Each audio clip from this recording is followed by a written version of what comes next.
Che takes charge of the industrialization of Cuba. As head of INRA's Department of Industrialization, Guevara became responsible for the increasing number of industries that were taken over by the revolutionary government, including the petroleum, nickel, sugar-refining, and tobacco industries. He also was responsible for developing the RST plans for the industrialization of the country, with the fundamental goal of creating industrial enterprises that would save the country. As Minister of Industry, Cuba, 1963. Library of Congress. 97. Valuable foreign exchange earnings by producing necessary products that previously had to be imported from abroad.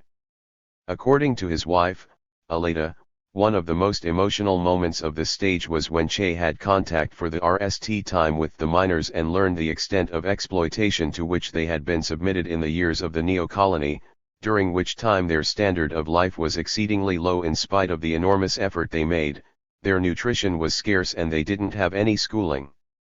In her book about their life, she recounts how Che made sure measures were taken to humanize not only their work, but also to dignify these human beings. She said, right from the start, they were given an adequate diet, and workers' dining halls and decorous housing, March 2008:123.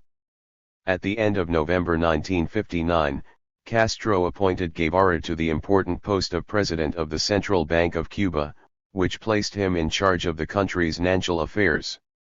Shortly after Guevara assumed this position, he made a public declaration in which he said Cuba would not give any special guarantees to foreign corporations and that the country would seek close trade and financial ties with the then existing socialist bloc of countries led by the Soviet Union. Throughout the early 60s, Guevara became second only to Raúl Castro in his proximity to Fidel Castro and was Cuba's unofficial foreign relations minister, Guevara 2001:14. In addition to his political responsibilities, he wrote what has now become a classic work on revolutionary guerrilla warfare, La Guerra de Guerrillas, Guerrilla Warfare, Guevara 1961, plus books and articles on various other subjects. One of the most famous of these books was Reminiscences of the Cuban Revolutionary War, Guevara 1968. Che's role in shaping revolutionary Cuba's foreign relations. Che played a major role in shaping the new Cuban government's relations with socialist countries, Latin American countries, the United States, and the newly independent nations in Africa, Asia, and the Middle East.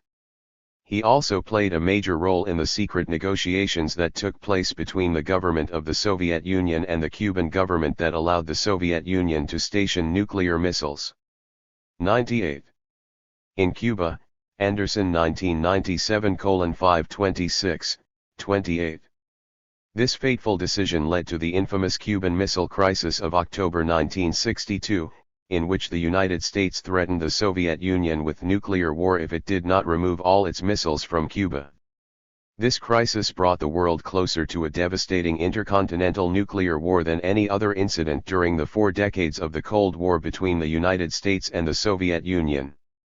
Che also played a key role in placing Cuba at the forefront of what became known as the Third World, a loose anti-imperialist coalition of African, Asian, Middle Eastern, and Latin American countries, most of which had been previously conquered and colonized by one or more of the major Western countries. The political leaders of these Third World countries sought to increase their national independence and socio-economic development by steering a middle course between the First World industrial capitalist countries headed by the United States and the Second World socialist countries headed by the Soviet Union. Che's speech at the United Nations in December 1964 provides an excellent example of the role he played in projecting Cuba's solidarity with Third World countries. In early December 1964, he traveled to New York City as head of the Cuban delegation to the United Nations General Assembly. While he was in New York, he became an instant celebrity.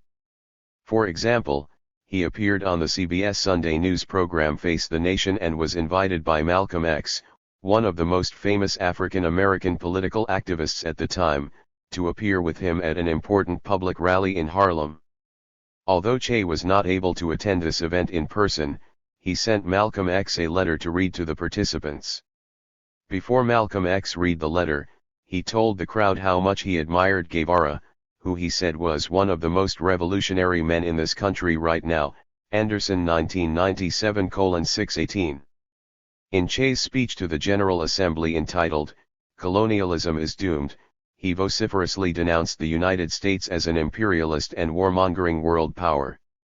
He particularly condemned the U.S. government's military involvement in Vietnam, Cambodia, and Laos and the imperialist role he said the U.S. government was playing in Africa through its military intervention and support of neo-colonial leaders in the Congo and its backing of the white racist regime in South Africa.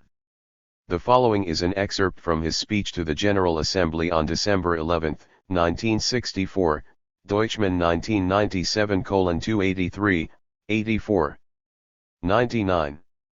Of all the burning problems to be dealt with by this assembly, one of special significance for us, and one whose solution we feel must be found RST so as to leave no doubt in the minds of anyone, is that of peaceful coexistence among states with different economic and social systems. Much progress has been made in the world in this eld. But imperialism, particularly U.S. imperialism, has attempted to make the world believe that peaceful coexistence is the exclusive right of the Earth's great powers. At present, the type of peaceful coexistence to which we aspire is often violated. Merely because the Kingdom of Cambodia maintained a neutral attitude and did not bow to the machinations of U.S. imperialism, it has been subjected to all kinds of treacherous and brutal attacks from the Yankee bases in South Vietnam. Laos, a divided country, has also been the object of imperialist aggression of every kind. Its people have been massacred from the air.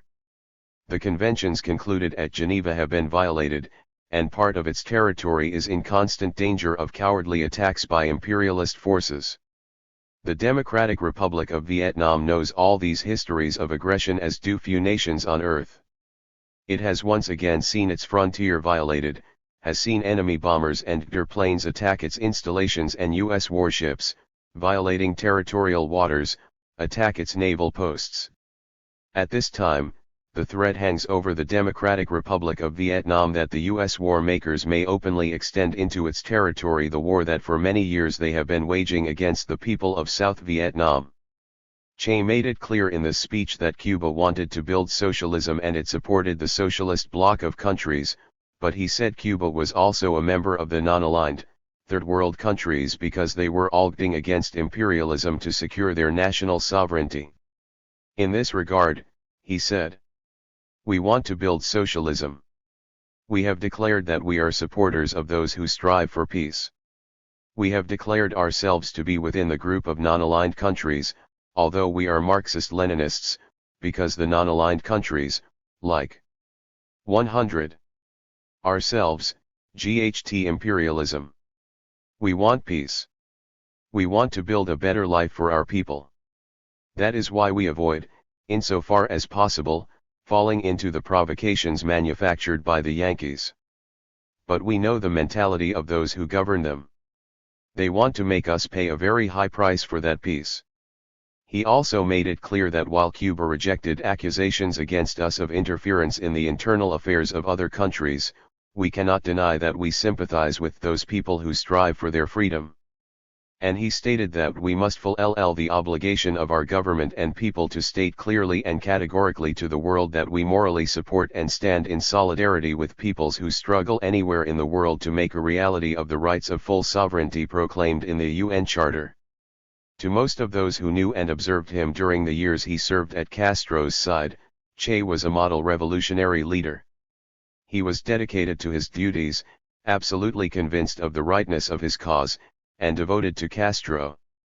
In the opinion of many, he was the most intelligent and persuasive member of Castro's cabinet. But he was also clearly dissatisfied with the routine and bureaucratic aspects of his ministerial responsibilities. On a number of occasions he told his friends of his desire to return to the revolutionary armed struggle. As time went by, he spoke increasingly of the possibility of leaving his ministerial post and devoting his future efforts to the revolution against imperialism in Latin America and in other parts of the world.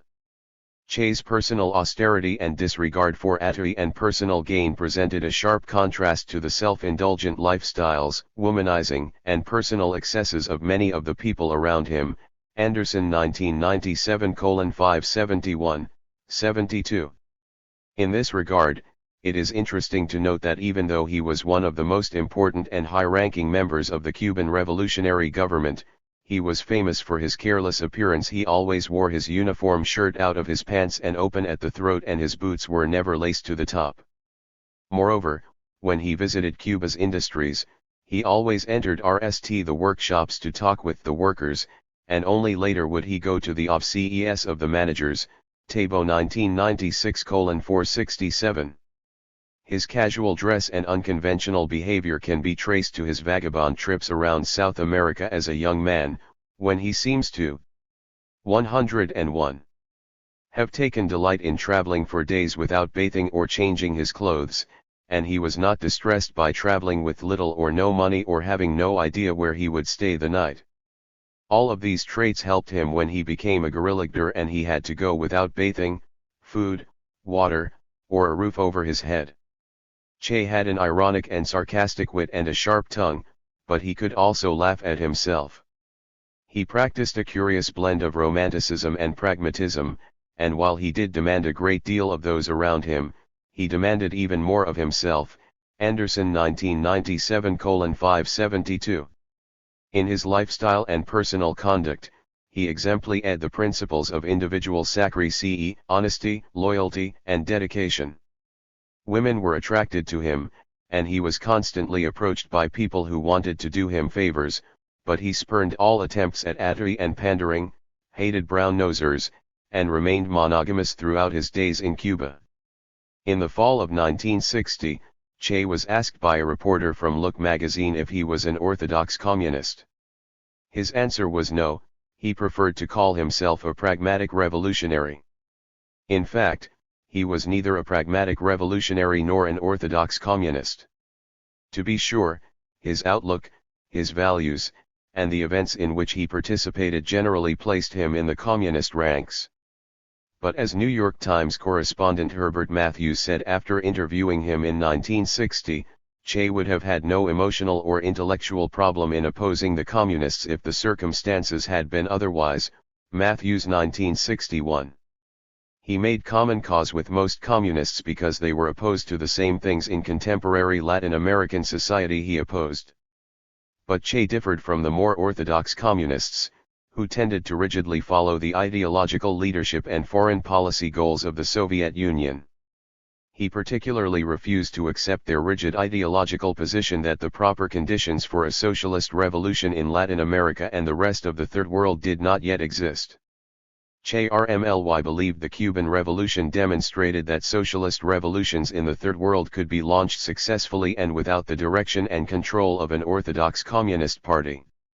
It was heretical views such as these that earned him the disfavor of the pro-Soviet and orthodox communists. Che's unorthodox political views and his distrust of the Soviet Union made him a prime target of the pro-Soviet communists in Cuba. This 102 group, led by Aníbal Escalante, was in constant contact with Che right up to the time of his resignation from the cabinet in 1965. According to them, Cuba's economic instability and its strained relations with the Soviet Union were a direct result of Che's impractical projects and his pathological revolutionary adventurism. The assertion by this group that Che was a pathological adventurer must be discounted as an obvious attempt on their part to discredit a man who stood in the way of the policies advocated by this group of pro-Soviet communists. Nevertheless, Che was a dreamer and an adventurer. He was prone to dreaming up grandiose plans and projects, especially when he was conned to bed by his asthma. One of his dreams was to lead a revolution in his native Argentina. And only a dreamer could have believed, as he did, that the revolutionary liberation of Latin America was an objective capable of realization in the mid-1960s. As for the assertion that Che was an adventurer, this he admitted himself in his farewell letter to his parents, Garrissy 1968 A412, which he wrote in the spring of 1965, shortly before he departed Cuba on a secret mission to help the rebel forces in the Congo.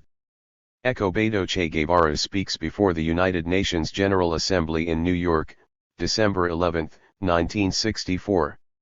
He charged the United States with violating Cuba's territory and attacked U.S. actions in the Congo, Vietnam, Cambodia, and Laos. AP Images. 103. Dear parents. Once again I feel below my heels the ribs of Rocinante Don Quixote's scrawny horse. I return to the road with my shield on my arm. Almost 10 years ago, I wrote you another farewell letter. As I remember, I lamented not being a better soldier and a better doctor. The second doesn't interest me any longer. As a soldier I am not so bad. Nothing in essence has changed, except that I am much more conscious, and my Marxism has taken root and become pure. I believe in the armed struggle as the only solution for those peoples who got to free themselves, and I am consistent with my beliefs. Many will call me an adventurer, and that I am, only one of a different kind, one of those who risks his skin to prove his beliefs. It could be that this may be the end. Not that I look for it, but it is within the logical calculus of probabilities. If it is so, I send you a last embrace. I have loved you very much, only I have not known how to express my love. I am extremely rigid in my actions, and I believe that at times you did not understand me. It was not easy to understand me. On the other hand, I ask only that you believe in me today. Now, a will that I have polished with the delight of an artist will sustain my pair of axed legs and tired lungs. I will do it.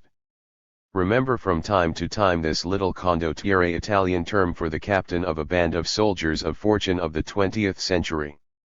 A kiss to Celia, to Roberto, Juan Martin, and Potadin, to Beatrice, to everyone. A large embrace from your recalcitrant prodigal son. Escobedo. 104. Che knew full well that his life might well come to a violent end. In addition to his reference to this in his farewell letter to his parents in the spring of 1965, he also acknowledged the possibility in a letter that he sent at about the same time to his old friend and traveling partner Alberto Granados.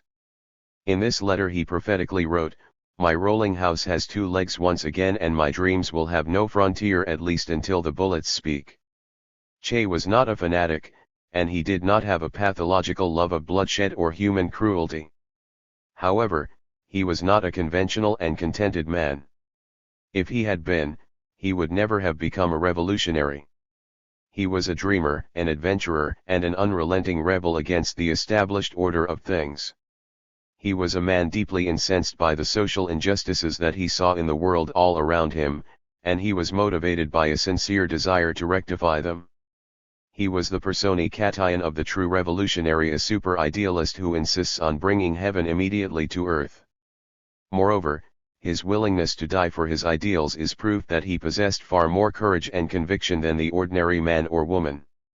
Indeed, the fact that he fought and died for what he believed in makes him stand in sharp contrast to the vast majority of Latin America's political leaders, whose opportunism and lack of conviction have left the poor majority of the region's population with little hope that their condition will ever be improved by the existing political order.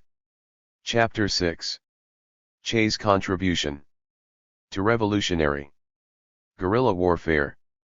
Ideas about revolution and guerrilla warfare are required reading for all those interested in understanding the nature of both topics. His book La Guerra de Guerrillas, Guerrilla Warfare in the 1985 English translation, which was RST published in 1961, is one of the most important publications on guerrilla warfare in the world. This book, along with certain articles he wrote, in particular his Guerra de Guerrillas, Un Método, Guerrilla Warfare, a Method, published in Garrissy 1968 A266, 79, provide a complete theory of revolutionary guerrilla warfare, largely based on the Cuban experience. This theory has influenced revolutionary movements throughout Latin America and the rest of the world, and has inspired many radical groups to start a revolutionary guerrilla focal point or center of guerrilla operations, like the one established by Fidel Castro, Che, and their comrades in the Sierra Maestra of Cuba. During his days as a guerrilla leader in the Sierra Maestra, Che made it a habit to write down his daily observations in a personal campaign diary. At the end of a long day's march or after an engagement with the enemy, he always sat down somewhere apart from the others to write about the events of the day. On the basis of these notes he was later able 106. To formulate his theories about guerrilla warfare and to write an excellent historical account of the Cuban Revolutionary War, Paseos de la Guerra Revolucionaria, Episodes of the Revolutionary War, 1996. It was Che's belief that the Cuban Revolution clearly demonstrated that the people of Latin America can liberate themselves from dictatorial rule if they resort to guerrilla warfare. In La Guerra de Guerrillas, Guerrilla Warfare, Che wrote that the Cuban Revolution had made three fundamental contributions to revolutionary thought in Latin America. First, the Cuban experience proved that popular, irregular forces could win a war against a professional army. Second, it proved that it is not necessary to wait until all the conditions for revolution are present. According to Che, the insurrectional guerrilla foco can itself create the necessary conditions. Third, Che believed Cuba demonstrated that, in Latin America, which has a large rural population, a successful revolutionary struggle must initially concentrate on the rural areas and not the cities if it is to succeed. Che claimed that the two of these contributions refuted the arguments of those who claimed to be revolutionaries but refused to take any revolutionary action because of the pretext that they could not defeat a professional army or because the necessary objective conditions for revolution did not exist in Latin America. He believed a nucleus of 30 to 50 men could establish and consolidate a revolutionary guerrilla foco in any country of Latin America, providing they were determined, had the cooperation of the people, and had perfect knowledge of the terrain where they would be operating. Che also stressed that the people must believe it is impossible for them to obtain social and economic reforms through peaceful means before they will be inclined to support an insurrectionary guerrilla foco. Moreover, he argued that where a government has risen to power by some form of popular consent, including fraudulent elections, and maintains at least the appearance of constitutional legality, it is impossible to establish and consolidate a guerrilla foco because many of the people will believe that there is some possibility of improving their social and economic conditions through legal means. Che disagreed with those who argued that the revolutionary struggle in Latin America depended primarily on the political mobilization of the discontented urban masses in the cities. He felt that it was far more Revolutionary Guerrilla Warfare 107. Called to carry out a successful insurrection in the cities, where the armed forces and police can be effectively concentrated and utilized, than in the rural areas, where regular troops are at the mercy of a highly mobile guerrilla force supported by the rural population. The support of the rural population, according to Che, is the sine qua non of guerrilla warfare. In fact, he defined guerrilla war as a war of the people, led by a vanguard, the nuclear guerrilla force, against the forces of the ruling oligarchies, elites, and their foreign backers, the U.S. government and the transnational corporations with investments in the Third World. Thus, in Che's view, the guerrilla force does not seize power by itself, rather, it serves as a catalyst that inspires the people themselves to take up arms and overthrow the established regime. In La Guerra de Guerrillas, Che wrote that without the support of the people a guerrilla force is nothing more than a roving gang of bandits. He noted that both have the same characteristics: homogeneous membership, respect for their leaders, courage, knowledge of the terrain, and appreciation of the correct tactics to employ against numerically superior forces. However, they differ in one fundamental respect: one has the support of the people and the other does not. Consequently, bandits are inevitably hunted down and eliminated, whereas guerrilla forces, which count on the support of the people, can defeat a professional army and bring about the downfall of the most oppressive regime. A guerrilla force, according to Che, wins the support of the masses in rural areas largely by championing their grievances. This means that the guerrillas must present themselves as crusaders intent on righting the injustices of the prevailing social order. Che believed that the major grievances shared by the rural masses throughout Latin America arose from the concentration of land ownership in the hands of a small, wealthy, landed elite. Thus, the great majority of the peasantry do not own the land on which they live and work. Consequently, he saw land reform as the key issue to be used by guerrilla forces in their effort to win the support of the rural masses. In other words, Che argued that the guerrilla leader must be an agrarian revolutionary who uses the peasantry's hunger for land as the basis for mobilizing its support. He also believed that any revolutionary guerrilla force must be the conscience of the people, and that the moral behavior of the guerrillas must be such that the people regard them as true priests of the social. 108. Reforms that they advocate.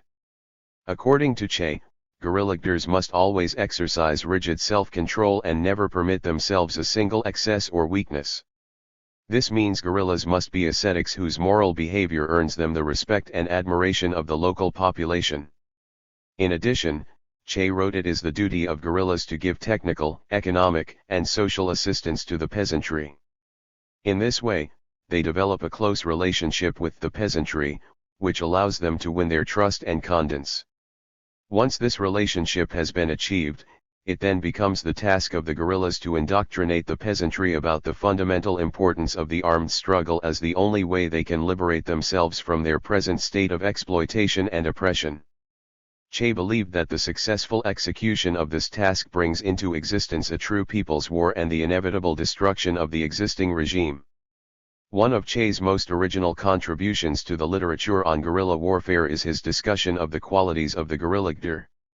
According to him, the ideal guerrilla soldier is an inhabitant of the zone where the nuclear guerrilla foco is established. This is because the two most important prerequisites of successful guerrilla warfare are a thorough knowledge of the terrain and the cooperation of the local population. The guerrilla who inhabits the region where he or she operates knows the terrain and has friends in the area to turn to for help. It follows, therefore, that in Latin America the local campesino, peasant, makes the best guerrilla soldier, although Che emphasized that a guerrilla force should not be composed exclusively of campesinos. Che seems to have been describing himself without knowing it when he listed the personal qualities that the ideal guerrilla soldier should have. He stressed audacity and a readiness to take an optimistic attitude at times when an analysis of existing conditions does not warrant it. He also believed that the guerrilla leader must be ready to risk his or her life almost daily and to voluntarily give it up if the circumstances require it. This of course demands a high degree of devotion to the cause for which the guerrillas are acting, and according to Che, such devotion can be sustained only if the guerrilla movement is based on ideals that are meaningful to each guerrilla leader. He concluded that among nearly all campesinos such an ideal is the right to have a piece of land of their own, while the ideal of adequate wages and better social conditions plays. Revolutionary guerrilla warfare 109. A comparable role among guerrillas from the urban working classes and more abstract ideals, such as political freedom and social equality, motivate students and intellectuals. In addition to the moral and psychological qualities that make a good guerrilla leader, Che stressed that guerrillas must also have certain important physical qualities and be able to adapt to the most difficult environmental conditions. As Che knew well from his own experience, the conditions of guerrilla life require enduring severe privations, including the lack of food, water, proper clothing, shelter, and medical attention. Moreover, guerrillas must be able to adapt to a life of almost constant movement, in which they are required to march long distances and traverse areas no ordinary man or woman would ever venture. Che wrote that in terms of the general pattern of a guerrilla's day-to-day life, combat is the most interesting event. Combat, therefore, is both the climax and the greatest joy in that life. Only combat provides the means to fulfill the purpose for which the guerrilla exists. Che emphasized that guerrillas must perform their role as combatants without any reluctance or weakness, since they must give the enemy no quarter and expect none in return. On the other hand, Che also made the point that wounded and captured enemy soldiers must be treated benevolently by guerrilla soldiers, unless they have committed criminal acts that require they be tried and perhaps executed. The NAL objective of a revolutionary guerrilla war according to Che's perspective is the defeat of the enemy's army and the seizure of political power in the name of the people. However, he made it quite clear that guerrilla warfare cannot in itself bring about victory. He emphasized that it is important to remember that guerrilla warfare is only the RST phase of a war of national liberation and that, unless it develops into a conventional war, the enemy cannot be completely defeated. Che wrote that in a revolutionary guerrilla war's earliest stages the primary strategy of the revolutionary guerrilla force is to assure its own survival. This means that it must flee from and avoid the enemy forces sent to destroy it. During this phase, it must restrict its offensive activities to lightning attacks on unsuspecting enemy posts or units and in each case retreat to a secure hiding place before the enemy has a chance to react with its superior forces and weapons. If the guerrilla force succeeded in eluding the enemy forces sent to destroy it, Che assumed it 110 would increasingly attract recruits from the rural population and gradually enlarge the scale of its operations, striking more frequently at the enemy troops in the zone surrounding the guerrilla foco. In this way, the guerrillas begin to weaken and demoralize the enemy's forces. By systematically harassing the enemy through surprise attacks, they also disrupt communications and force the enemy onto the defensive. The next phase involves extending the territory of guerrilla activity by sending small groups deep into enemy territory to sabotage and terrorize the enemy's key centers of supply and communications. Meanwhile, the original base of guerrilla operations must be continually strengthened and measures must be taken to indoctrinate the inhabitants of the guerrilla zone. Later, when mortars and arms have been obtained and the circumstances appear to warrant an expansion of the CON-ICT, new guerrilla columns are formed and sent to operate in areas behind the enemy's lines. The NAL phase of the struggle begins, according to Che, when the guerrilla columns unite and engage the enemy's forces in a conventional war of XED fronts.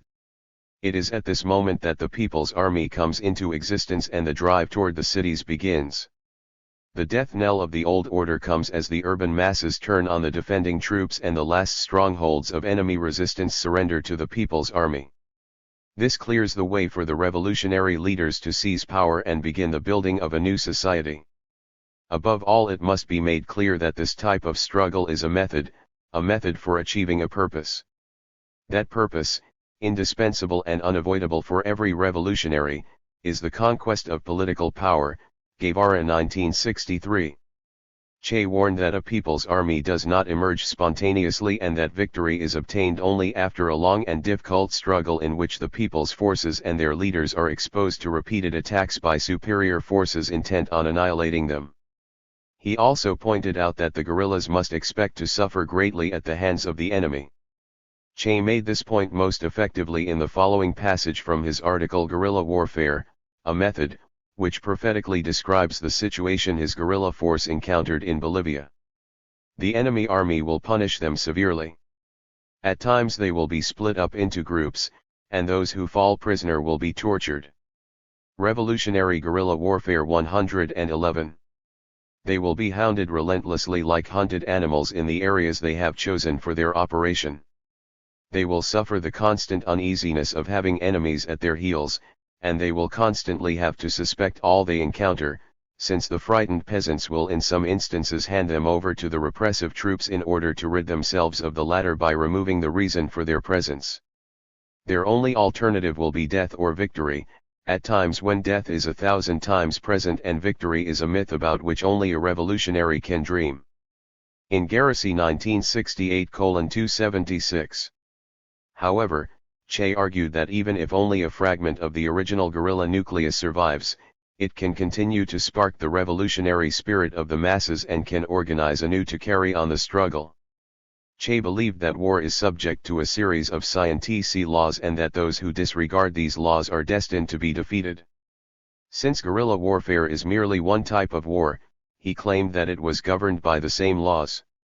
However, because of its special aspects, Che argued that guerrilla warfare is also governed by a series of accessory laws or principles that must be recognized by a guerrilla force hoping to succeed.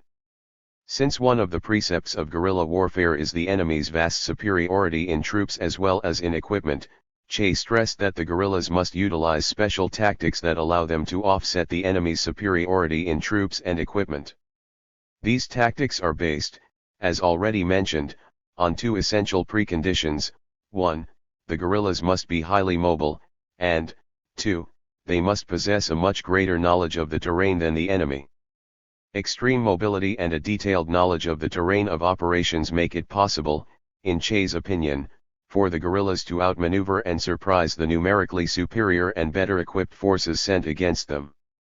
With these capabilities, they can strike when the enemy is off guard and then quickly disappear before retaliation, thus inflicting heavy casualties on the enemy with very few or no losses of their own.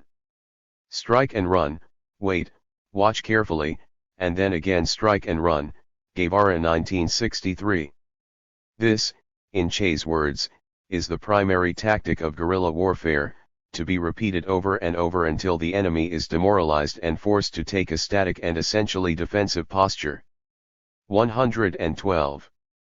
The basic characteristics of this tactic are the element of surprise and the rapidity of the guerrillas' attacking and withdrawal maneuvers. The speed and surprise inherent in this tactic give the guerrillas a great advantage over the enemy's larger and better equipped forces. Moreover, Che noted that it is particularly effective when used at night and that, for this reason, one of the basic features of guerrilla warfare is nighting. Somewhat more static than the hit-and-run technique, but just as effective, is the ambush. This tactic is, of course, as old as war itself and has always been used by the weak against the strong. It requires that the enemy be on the move, ideally marching in LE through a ravine, canyon, or pass, where the forces can be caught in a devastating cross-re. However, Che made an original contribution to this age-old tactic. In his writings, Che mentions the psychological damage inflicted on the enemy if the guerrillas always concentrate their on the advance elements of the army units they ambush. The enemy's soldiers realize they can expect almost certain death if they are in the advance positions of a column. This tactic, Che claimed, creates panic among the soldiers and may even lead them to mutiny if they are ordered to take the lead positions in a column marching through a suspected guerrilla area. In addition to the ambush and the rapid hit-and-run type of attack, Che also wrote about what is called the minuet tactic. Somewhat analogous to the dance of the same name, this tactic involves surrounding an enemy column with several small groups. These groups alternately engage the enemy from different points. As soon as one group retreats, another one initiates an attack from a different direction. As a result, the enemy column is constantly kept off balance and demoralized. In fact, if the guerrillas have enough men and ammunition and there is no possibility of the surrounded enemy column receiving outside aid, the guerrillas can annihilate the entire column. Che emphasized that a guerrilla force must never allow itself to be encircled, for experience had shown, he said, that the only really effective way of stamping out a guerrilla force is to encircle the guerrillas in a given area, concentrate as many troops in the circle as possible, and progressively close in around the guerrillas until they are liquidated. For this reason, guerrilla warfare is a war without any XED front or battle lines. According to Che, the guerrillas must appear and disappear at the Revolutionary Guerrilla Warfare 113. Enemy's rear, at the anks, and in its midst. In the initial stages, guerrillas should rarely attempt to hold a given position, since their concern is to avoid encirclement or a frontal encounter with the enemy's superior forces. Instead, their aim should be to inflict as many casualties on the enemy's forces as possible without jeopardizing themselves. Confronted with this type of irregular warfare, Che claimed that the enemy's regular army is rendered powerless. Since the army is equipped and trained to GHT a conventional war or control the street demonstrations of students and workers, it becomes frightened and demoralized when faced with the tactics of the guerrillas. Since one of the most important aspects of guerrilla warfare is the relationship between the guerrillas and the local population, Che believed that the guerrillas should conduct themselves at all times in the most respectful manner toward civilians. For this reason, he advocated that they always pay for any goods taken, or at least give a certificate of debt to be paid at some future date. He also emphasized that the zone of guerrilla operations must never be impoverished by the direct action of the guerrillas and that the local inhabitants must be permitted to sell their products outside the guerrilla zone, except under extreme circumstances. As the guerrilla effort progresses and whole areas of a country come under their control, then, according to Che, the guerrillas must assume responsibility for governing the civilian population and regulating economic activity in the areas under their control. Although Che believed sabotage was one of the most effective tactics available to a revolutionary guerrilla movement, he was opposed to terrorism per se. He believed that terrorism is a negative weapon that can turn the people against a revolutionary movement. Moreover, in his opinion, the results of terrorist attacks are not worth the cost in lives that they entail. On the other hand, he distinguished sabotage, the destruction of essential industries and public works, from terrorism, the systematic use of violence to coerce the population, and advocated the destruction of nearly everything necessary for normal, modern life, for example, telephone lines, electrical power stations, water mains, sewers, gas pipelines, railroads, and radio and television stations. Yet even in the case of sabotage, Che pointed out that a guerrilla force must consider the social consequences of each act of destruction so as not to cause unnecessary suffering among the urban and rural masses. 114. For Che, one of the most important characteristics of guerrilla warfare is the difference between the information possessed by the guerrillas and that possessed by the enemy. He saw the situation as one in which the enemy's regular forces must constantly operate in areas where they encounter the sullen silence of the local inhabitants, while the guerrillas can count on a friend in every house who will pass information about the enemy's movements along to the guerrilla headquarters or the guerrilla force operating in the area.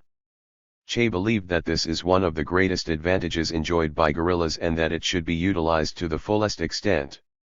However, in Che's opinion, a guerrilla force should never confide too much in the local peasantry, since peasants have a natural tendency to talk to their friends and relatives about everything they see and hear. Moreover, in view of the brutal way the regular troops treat the local population in an area where guerrillas are known to be operating, he warned that it is to be expected that some will give the enemy information about the guerrillas in order to escape torture or mistreatment. Since Che conceived of guerrilla warfare as a revolutionary war of the people in which the guerrillas serve as the revolutionary vanguard, he repeatedly emphasized throughout his writings that the support of the masses was crucial to the success of any guerrilla insurgency. Therefore, he was preoccupied with treating in detail how a guerrilla force secures and develops popular support. For this reason, his writings on revolutionary guerrilla war come closer to being a manual on how to organize and successfully execute a popular revolution than a theoretical work on military strategy and tactics. Most revolutionary movements in Latin America following the Cuban Revolution were based on Che's contention that a small band of from 30 to 50 guerrillas can create the conditions required for a revolutionary victory in any country of Latin America. Most of these movements, including the one directed by Che himself, failed to demonstrate that an insurrectionary guerrilla foco located in a rural area could, by itself, produce a successful popular revolution. The Cuban Revolution was not purely a peasant revolution, mounted by a small guerrilla force that came down out of the mountains to liberate the cities. Che knew this. There is much more to the story of the Cuban Revolution than this. To be sure, the guerrillas were the symbol of the revolutionary guerrilla warfare 115 revolution, and they played a crucial role in its development.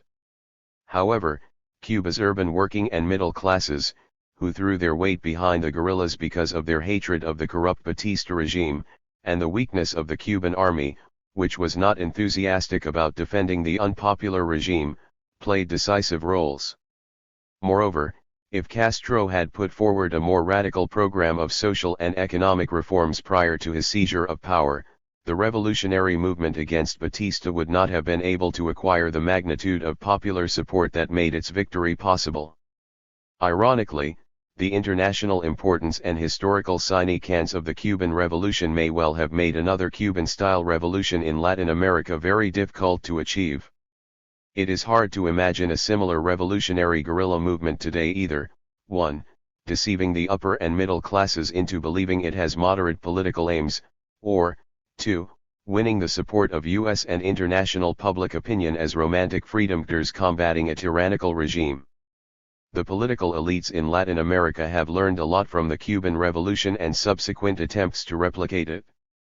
They now know that a revolutionary guerrilla force must be eliminated as soon as it appears, that the army must be effectively trained in counterinsurgency warfare, and that serious efforts must be made to win the support of the peasantry or at least to forestall their giving support to a revolutionary movement. However, Che's theory of revolutionary guerrilla warfare overemphasized the importance of the rural population as the popular base for a successful revolutionary movement in Latin America. The armies of a number of Latin American countries, using modern counterinsurgency tactics that their officers have learned from U.S. advisors and training programs, have shown that they can defeat or at least contain Cuban-style revolutionary guerrilla movements that rely principally on a rural base of support. But even more important is the obvious fact, recognized by most Latin Americans interested in revolution, that the main breeding grounds for any kind of radical popular movement in Latin America are the cities and towns. The cities are inundated with migrants from the rural areas. Hoping to break away from the poverty and misery of rural Latin America, they generally end up waiting for them in the cities' unemployment and worse living conditions than they had in the rural areas. The 116. Frustration and discontent that derive from this situation provide a fertile soil for radical political groups. Thus, today and in the future, the exploding urban centers offer an important base of potential popular support for radical political movements in Latin America and in other parts of the world with similar social and economic conditions. Nevertheless, it is important to note that in a modi-ed form Che's ideas on guerrilla warfare and the Cuban model of the catalytic guerrilla foco were adopted with some success by armed revolutionary movements in Central America in the 1970s and the 1980s. The success of the Sandinista Front for National Liberation, Frente Sandinista de Liberación Nacional, or FSLN, in overthrowing the Somoza dictatorship in Nicaragua at the end of the 1970s is perhaps the best example of a successful revolutionary movement in Latin America that began with a rural-based guerrilla force similar to that recommended by Che. However, the FSLN, which was backed by Che and the Cubans in the 60s, succeeded in overthrowing the Somoza regime in the 1970s because it combined guerrilla warfare in the countryside with a successful campaign of urban guerrilla warfare and the development of a multi-class, multi-party political alliance not that different from what occurred in Cuba. This broad-based political alliance helped the FSLN mobilize a nationwide popular insurrection that toppled the Somoza regime, Harris and Vila's 1995. For those who believe a rural-based armed insurrection is no longer viable, with the end of the Cold War and modern military methods, the surprise appearance on the contemporary scene of the Zapatista revolutionary movement in southern Mexico in the mid-1990s provides clear evidence that guerrilla movements similar to the type advocated by Che Guevara continue to arise in Latin America and other parts of the world where extreme social injustices persist. And the striking resemblance of the Zapatistas' charismatic spokesperson, Subcommandant Marcos, to Che is certainly no accident of history. Not only does Marcos project a revolutionary persona modeled to a large degree on Che's iconic revolutionary image, but he mentions him frequently in his speeches and interviews. The Zapatista movement has more modest political goals and has used less aggressive military tactics than Che and his comrades, but this revolutionary movement, which has emerged from the largely rural, indigenous peasant population of the state of Chiapas, clearly re-echoes the revolutionary guerrilla warfare. 117. Legacy of Che's revolutionary example. Many of his ideas about imperialism, revolution, socialism, and guerrilla warfare have clearly enhanced the ideology and tactics of this revolutionary movement. Anderson 1997:753. The relative success and international attention given to this movement have also helped to create renewed interest in Che's ideas about revolutionary guerrilla warfare. Chapter 7. Che's ideas about. Che silently resigned his cabinet post in Fidel Castro's government and disappeared from public view in 1965, Deutschmann 1994:27, 31. There was a great deal of speculation at the time about his disappearance. Some believed Che and Castro had had a serious disagreement and Che had been imprisoned or secretly executed. There were also reports that Che had been killed in the Dominican Republic during the civil war that took place there in the spring of 1965. Later on, there was speculation that Castro or elements within the Cuban regime had eliminated Che because of his opposition to certain policies advocated by the political faction within the Cuban Communist Party that believed Cuba should follow the advice of Cuba's advisors from the Soviet Union and the socialist Eastern European countries, such as Czechoslovakia, Poland, and East Germany, closely tied to the Soviet Union. By the beginning of 1964, it was evident even to Che that his four-year plan initiated in 1961 to industrialize Cuba was having great difficulties.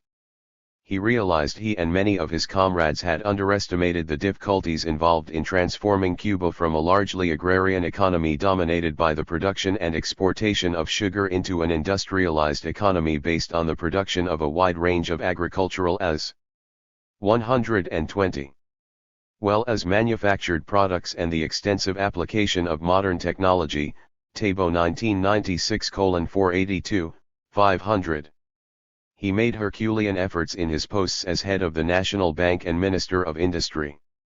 He worked 16 to 18 hours a day and drove those around him to do the same. He had a genius for ending innovative solutions to the country's problems associated with its lack of technology and the technical skills needed for industrial development. However, his exemplary leadership and commitment to his responsibilities and ideals could not overcome the many organizational deficiencies, widespread lack of technology, shortage of replacement parts, caused largely by the U.S. economic blockade of Cuba, and the lack of trained cotters. All of these problems obstructed the expansion of both Cuba's agricultural production and the development of its underdeveloped manufacturing sector. On the basis of what Che told his friends, it is possible to ascertain what his thinking was during this period. In the RST place, it is clear that Che was forced to admit that Cuba would have to return to its historical mode of livelihood, that is, the production of sugar for export. Yet he was not willing to accept the advice of Cuba's Soviet and Eastern European advisors that the revolutionary government should abandon the goal of industrializing the country. He felt strongly that Cuba's economic relations with the socialist bloc of nations led by the Soviet Union should not be the same as those between capitalist countries. If Cuba could not industrialize by itself, as a result of its neocolonial legacy and the underdeveloped character of its economy, then, Che argued, the more developed socialist countries such as the Soviet Union had an obligation to help Cuba.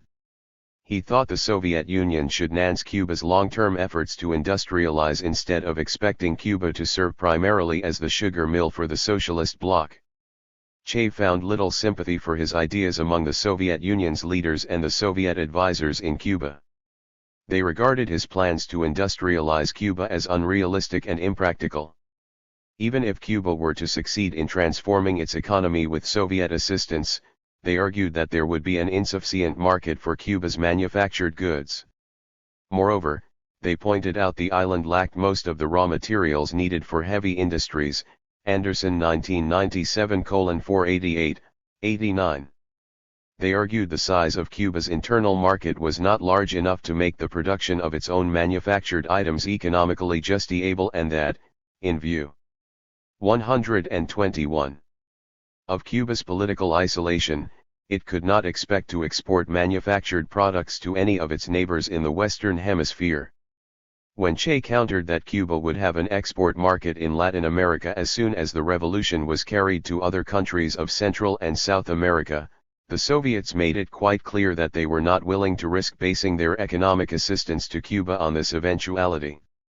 Che was also critical of the Soviet Union's state capitalist economic system and its reliance on what he regarded as basically capitalist methods of organization, management, and investment. In particular, Che felt that the Soviet system's reliance on material incentives and a system of decentralized national management in its state industries were contradictory to the development of a genuine socialist economy and the development of a socialist consciousness on the part of the workers. Garrissy 1968A292, 316.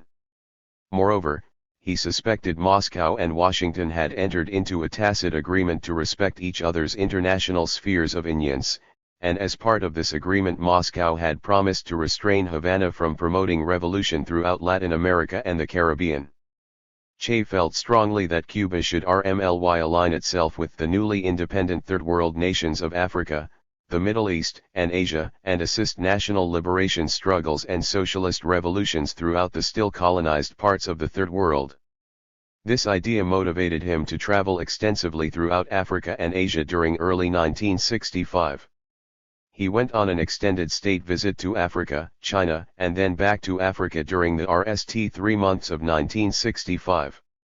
In Africa, Che visited Algeria, Mali, Congo-Brazzaville, Guinea, Ghana, Dahomey, Benin, Tanzania, and Egypt, where he met with important African and Arab leaders such as Presidents Ahmed Ben Bella of Algeria, Kwame Nkrumah of Ghana, Julius Nyerere of Tanzania, and Abdel Nasser of Egypt, Anderson 1997:620, 21.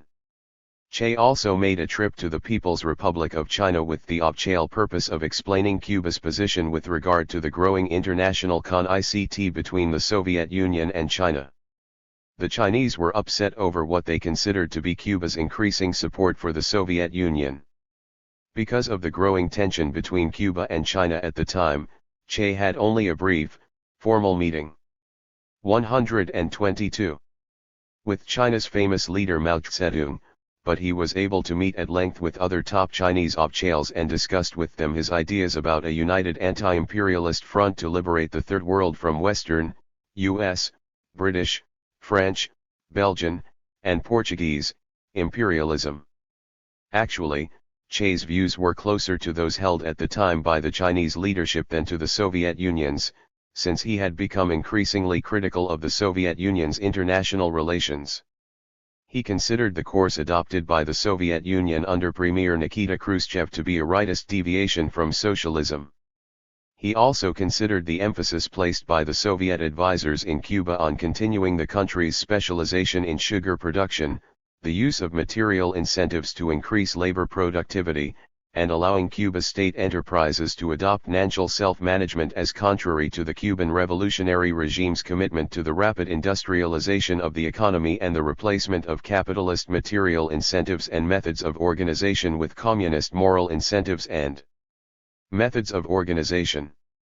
He predicted, correctly as it turned out, the Soviet Union and the Soviet bloc of socialist countries would return to capitalism if they continued to rely on capitalist market mechanisms, material incentives, and enterprise self-management. Anderson 1997:697. Following his visit to China, he returned to Africa via Paris, where he learned definitively of the death of his friend Massetti in Argentina and his abortive effort to start a guerrilla FOCO there. From Paris he flew to Dar es Salaam, Tanzania, where he met with President Nyerere and with the representatives in Dar es Salaam of the armed guerrilla movements fighting for national independence at that time in the Portuguese colonies of Angola and Mozambique, white settler-controlled Rhodesia, Zimbabwe, and the former Belgian Congo, Tabo 1996:514, 15. Among the representatives whom he met in Dar es Salaam were Gaston Soumaliat and Laurent Kabila, two of the leaders of the Congolese rebel movement that was then in control of the eastern portion of the Congo.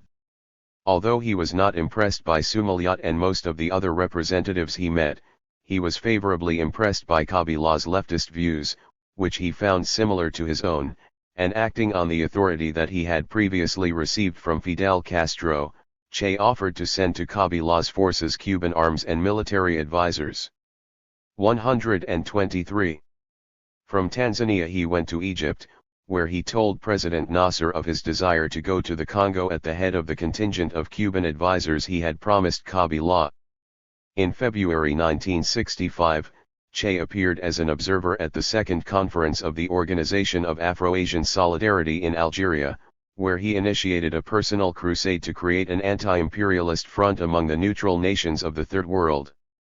In the speech he delivered at this conference, he criticized the socialist countries for being the accomplices of imperialist exploitation and called on them to support popular revolutions in the neo-colonial and colonial countries of the Third World, instead of pursuing their own selfish foreign policy. Garrissy 1968:378, 86. The Soviet observers who were in attendance were outraged. Following the conference, both Ben Bella of Algeria and Nasser of Egypt tried to talk Che out of the idea of heading a Cuban contingent to the Congo. Nasser warned him that if he went to the Congo he would be considered a white man and that his involvement there could only turn out badly. Tabo 1996:517. Ben Bella was more supportive and allowed Che to establish a base in the hills overlooking Algiers, which he and representatives of other Latin American revolutionary groups, supported by the Cuban government, used for training purposes and maintained as a sanctuary until Ben Bella was overthrown by a military coup in June 1965. When Che returned to Cuba in March 1965, he was ready to resign his position in the Cuban government in order to devote all his efforts to furthering the armed struggle against imperialism. Since he had played such an important role in the Cuban Revolution, although not Cuban, he assumed he would be able to do the same elsewhere, not only in Latin America but this time in Africa. Shortly after Che returned to Havana, he met with Fidel Castro to discuss the results of his travels and his views regarding the position Cuba should take in international affairs. At this meeting, it appears that Castro reproached Che for criticizing the Soviet Union and the other socialist countries in his speech at the Organization of Afro-Asian Solidarity in Algiers, Tabo 1996:522.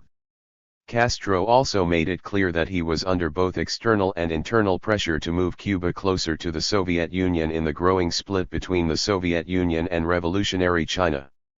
In fact, the Soviets and the old guard members of the Cuban Communist Party within the Cuban regime were pressing him to come 124 out openly in favor of the ideological position held by the leaders of the Soviet Union and against the more radical ideological line taken by the leaders of the People's Republic of China. These former allies were now locked in an international struggle for the leadership of the international socialist movement. Che's radical brand of revolutionary socialist internationalism was not shared by the leadership of the Soviet Union and by the leaders of most of the pro-Soviet communist parties in Latin America. The Soviet leadership regarded what they considered Che's radical leftist adventurism to be a threat to their own international strategy of peaceful competition and coexistence with the United States and its allies. However, there appears to have been some sympathy for Che among the Soviet leaders, especially since his unions had been decisive in convincing Fidel Castro to align Cuba with the Soviet Union shortly after the revolutionary government was formed in Cuba.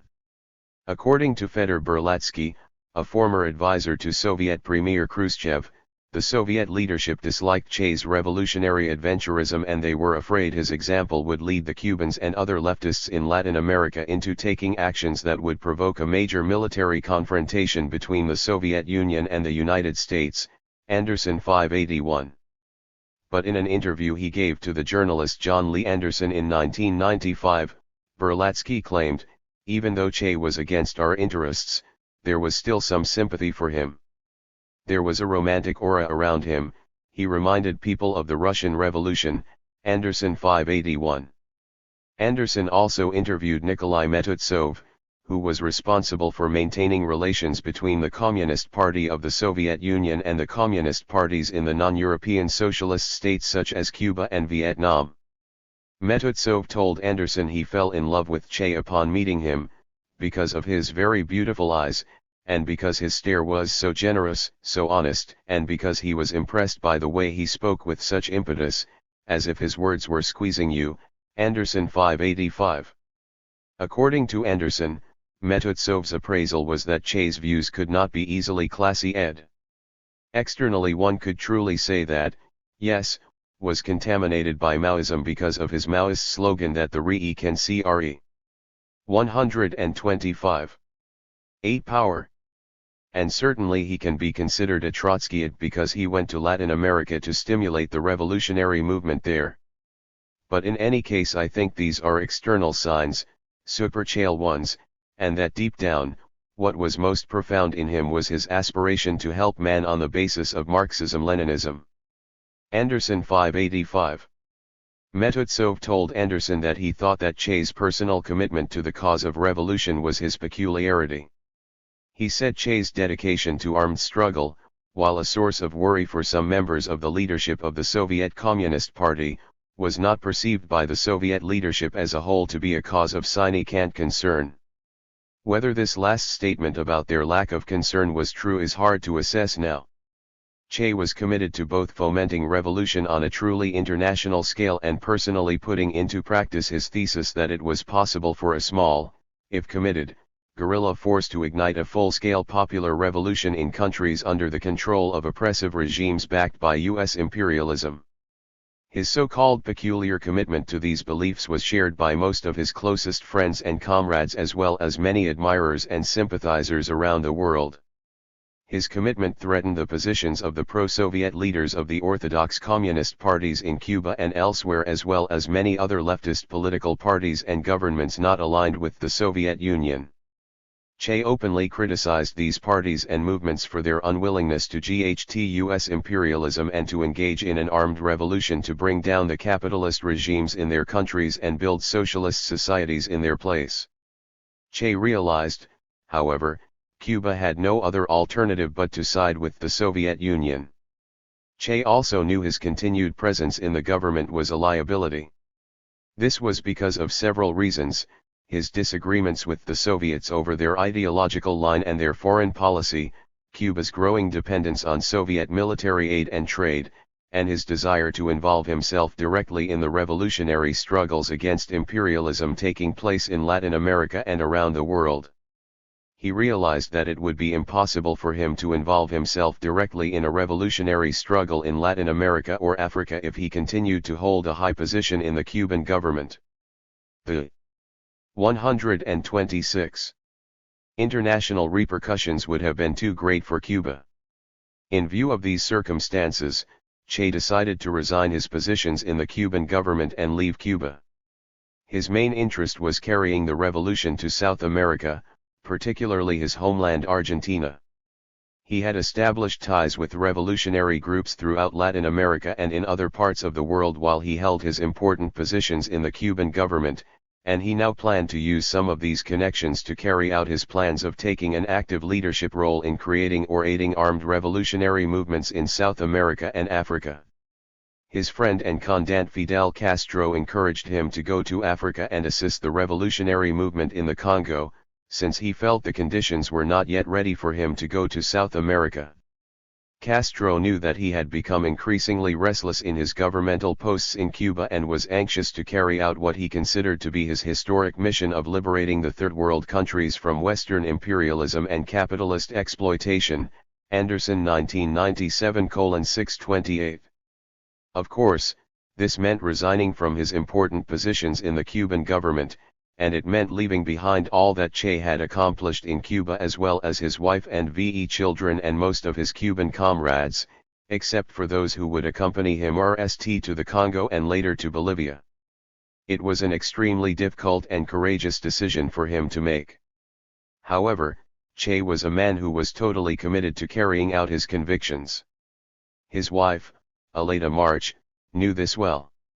She had learned this by his side during the Revolutionary War against the Batista dictatorship, and she always knew that one day he would leave her and their children to fulfill his chosen destiny to GHT to the death if necessary against imperialism and for the establishment of socialism. In her book about their life together, March 2008, she discusses the tremendous sacrifices they both endured as a result of his total commitment to live by his revolutionary ideals that she shared wholeheartedly with him. The separations were almost unbearable for both of them, since they never knew when or whether they would see each other again. Indeed, she tried repeatedly to convince him to take her with him both on his mission to the Congo and to Bolivia. But he convinced her the time was not right for her to join him and their 127 young children needed her to stay with them until they were much older. Che was very close to his VE children even though they were very young when he left them to his RST child Hilda Beatriz Guevara, who lived with her mother, his RST wife, Hilda Guedi, in Havana, and to his 4 children with Aleta March, Aleta, Camilo, Celia, and Echo Beto, who lived with him in Havana. He was also very much in love with Aleta. Therefore, his separation from Aleta and his children was very painful, and he missed them deeply while he was in the Congo and Bolivia. The personal side of Che and his many admirable personal traits are revealed beautifully in Aleta March's book on their life together. She describes many intimate moments of touching tenderness and romantic love between them. In general, her account of their life together reveals both his continuing devotion to her and the sincere concern he always showed for her feelings and her personal welfare. During his long absences from Cuba, he would write love letters and poems for her and make tape recordings to be given to her and the children. In the letters and poems he wrote for her, he nearly always referred to her as mi única, my only one, and they all display great affection and longing for her. For example, here is a fragment of a poem he wrote for Aleta upon his departure for Bolivia, March 2008:221. Adios, my only one, do not tremble before the hungry wolves nor in the cold steppe of absence, by my heart I carry you and together we will continue until the road fades away. And in the last message she received from him in Bolivia, he wrote the following. My only one. I am taking advantage of the trip of a friend to send you these words, which could go by mail, but a semi-op road seems more intimate. I could tell you that I miss you to the point of losing sleep, but I know you would not believe me, so I will abstain. 128. But there are days in which the homesickness becomes uncontrollable and possesses me. On Christmas and New Year's, above all, you don't know how much I miss your ritual tears, below a sky of new stars that remind me of how little of my life I have devoted to personal affairs. March 2008:225. In this last communication with his wife, one can sense his homesickness and longing for her as well as the sadness he felt over how little of his life he had spent with her and their children. He ended this message with a kiss for the little pieces of his children, all the rest, and a kiss for her that he said was pregnant with sighs and anguish. This romantic personal side of Che's life was little known to all but his inner circle of family and friends until Hilda Guedi published her book in the late 70s on her relationship with Che, and more recently Aleta March published her book on their life together. In this regard, it is also important to recognize that the ideological cornerstone of Che's revolutionary thinking and practice was not guerrilla warfare or armed revolution but his almost utopian concept of el hombre nuevo, the new man or human being. He used this concept to express the almost spiritual belief he held in the development of new socialist human being for the 21st century. In fact, he believed the development of this new type of human being was an essential aspect of the construction of a genuine socialist society.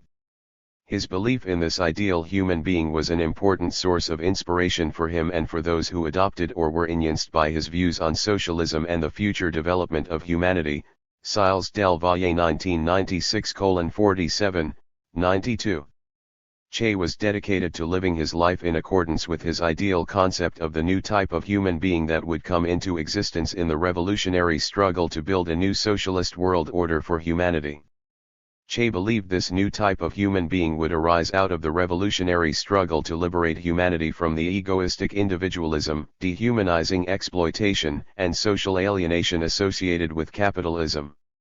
Che felt the struggle against capitalism and the construction of a new socialist order required a new type of human being who would always be committed to making personal sacrifices for the good of others. Nowhere is this concept of el hombre nuevo presented more explicitly than in Che's 129. Essay Socialism and Man in Cuba, written early in 1965 while he was traveling as a Cuban statesman in Africa. What follows are some brief excerpts from this essay, in Garrissey 1968:398, 400. He describes the characteristics of revolutionary 21st century men and women who he hoped would arise out of the struggle to build a socialist society.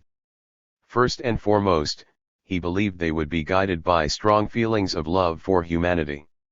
He wrote, "Let me say, at the risk of appearing ridiculous, that the true revolutionary is guided by strong feelings of love. It is impossible to think of a true revolutionary without this quality. While he felt that there could be no life outside of the revolution for the men and women of the new socialist society, he also believed the revolutionary leaders of the 21st century would have to avoid falling into dogmatic extremes and have a highly developed sense of justice and truth. Thus, he wrote, there is no life outside the revolution. In these conditions the revolutionary leaders must have a large dose of humanity, a large dose of a sense of justice and truth, to avoid falling into dogmatic extremes, into cold scholasticism, into isolation from the masses. As for the level of social commitment required of the new human being, he believed very strongly that this commitment would require a great deal of personal sacrifice. In this regard, he seems to have been writing as much about himself as the new socialist human being when he wrote the following lines. Each and every one of us punctually pays his share of sacrifice, aware of being rewarded by the satisfaction of fulfilling our duty, aware of advancing with everyone toward the new human being who is to be glimpsed on the horizon.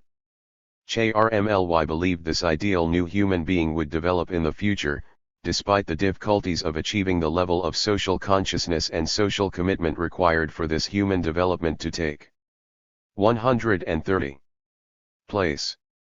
Thus, he wrote, the road is long and in part unknown, but we are aware of our limitations and we will make the 21st century human being, we ourselves. His widow, Aleta March, recounts in her book about their life together how Che's closest friends and comrades felt that he was the best example of the new human being he wrote and spoke about so frequently. As Fidel Castro says in his memoir of Che, Deutschmann 1994:108, 9. He was a living example. It was his style to be the example, to set the example. He was a person with a great spirit of self-sacrifice, with a truly Spartan nature, capable of any kind of self-denial. His policy was to set an example. We could say that his entire life was an example in every sphere. He was a person of absolute moral integrity, of remarkably principles, a complete revolutionary who looked toward the future, toward the humanity of the future, and who above all stressed human values, humanity's moral values. None of the words I use about him involve the slightest exaggeration, the slightest overestimation. They simply describe the man we knew. Chapter 8. The Secret Mission. In Africa. Fidel Castro supported Che's recommendations about providing Cuban support to the rebels in the Congo, later called Zaire, other liberation movements, and the new leftist governments in Africa. According to Castro, the rebels in the eastern Congo requested Cuban military assistance in 1964. In a 1987 interview with the Italian journalist Gianni Mina, Deutschmann 1994:118, which took place on the 20th anniversary of Che's death, Castro said the following about Che's involvement in the Congo. At the time, white mercenaries had intervened in the former Belgian Congo, now Zaire. President Lumumba had been killed, a neo-colonial regime was established, and a movement of armed struggle emerged in Zaire. We never made this public, but the revolutionary movement asked us for help and we sent instructors and combatants on an internationalist mission. He also told Mina it was his idea that Che go with the Cuban force sent to the eastern Congo. In this regard, he said. 132. I myself suggested the idea to Che. He had time on his hands, he had to wait before the conditions were more favorable for his long-hoped-for mission to South America. So we put him in charge of the group that was going to help the revolutionaries in what is today Zaire. In all, about 100 Cubans went and stayed there several months. He followed the approach of teaching Zaireans how to GHT. Cuban and Zairean patriots fought white mercenaries and the forces sent by the government.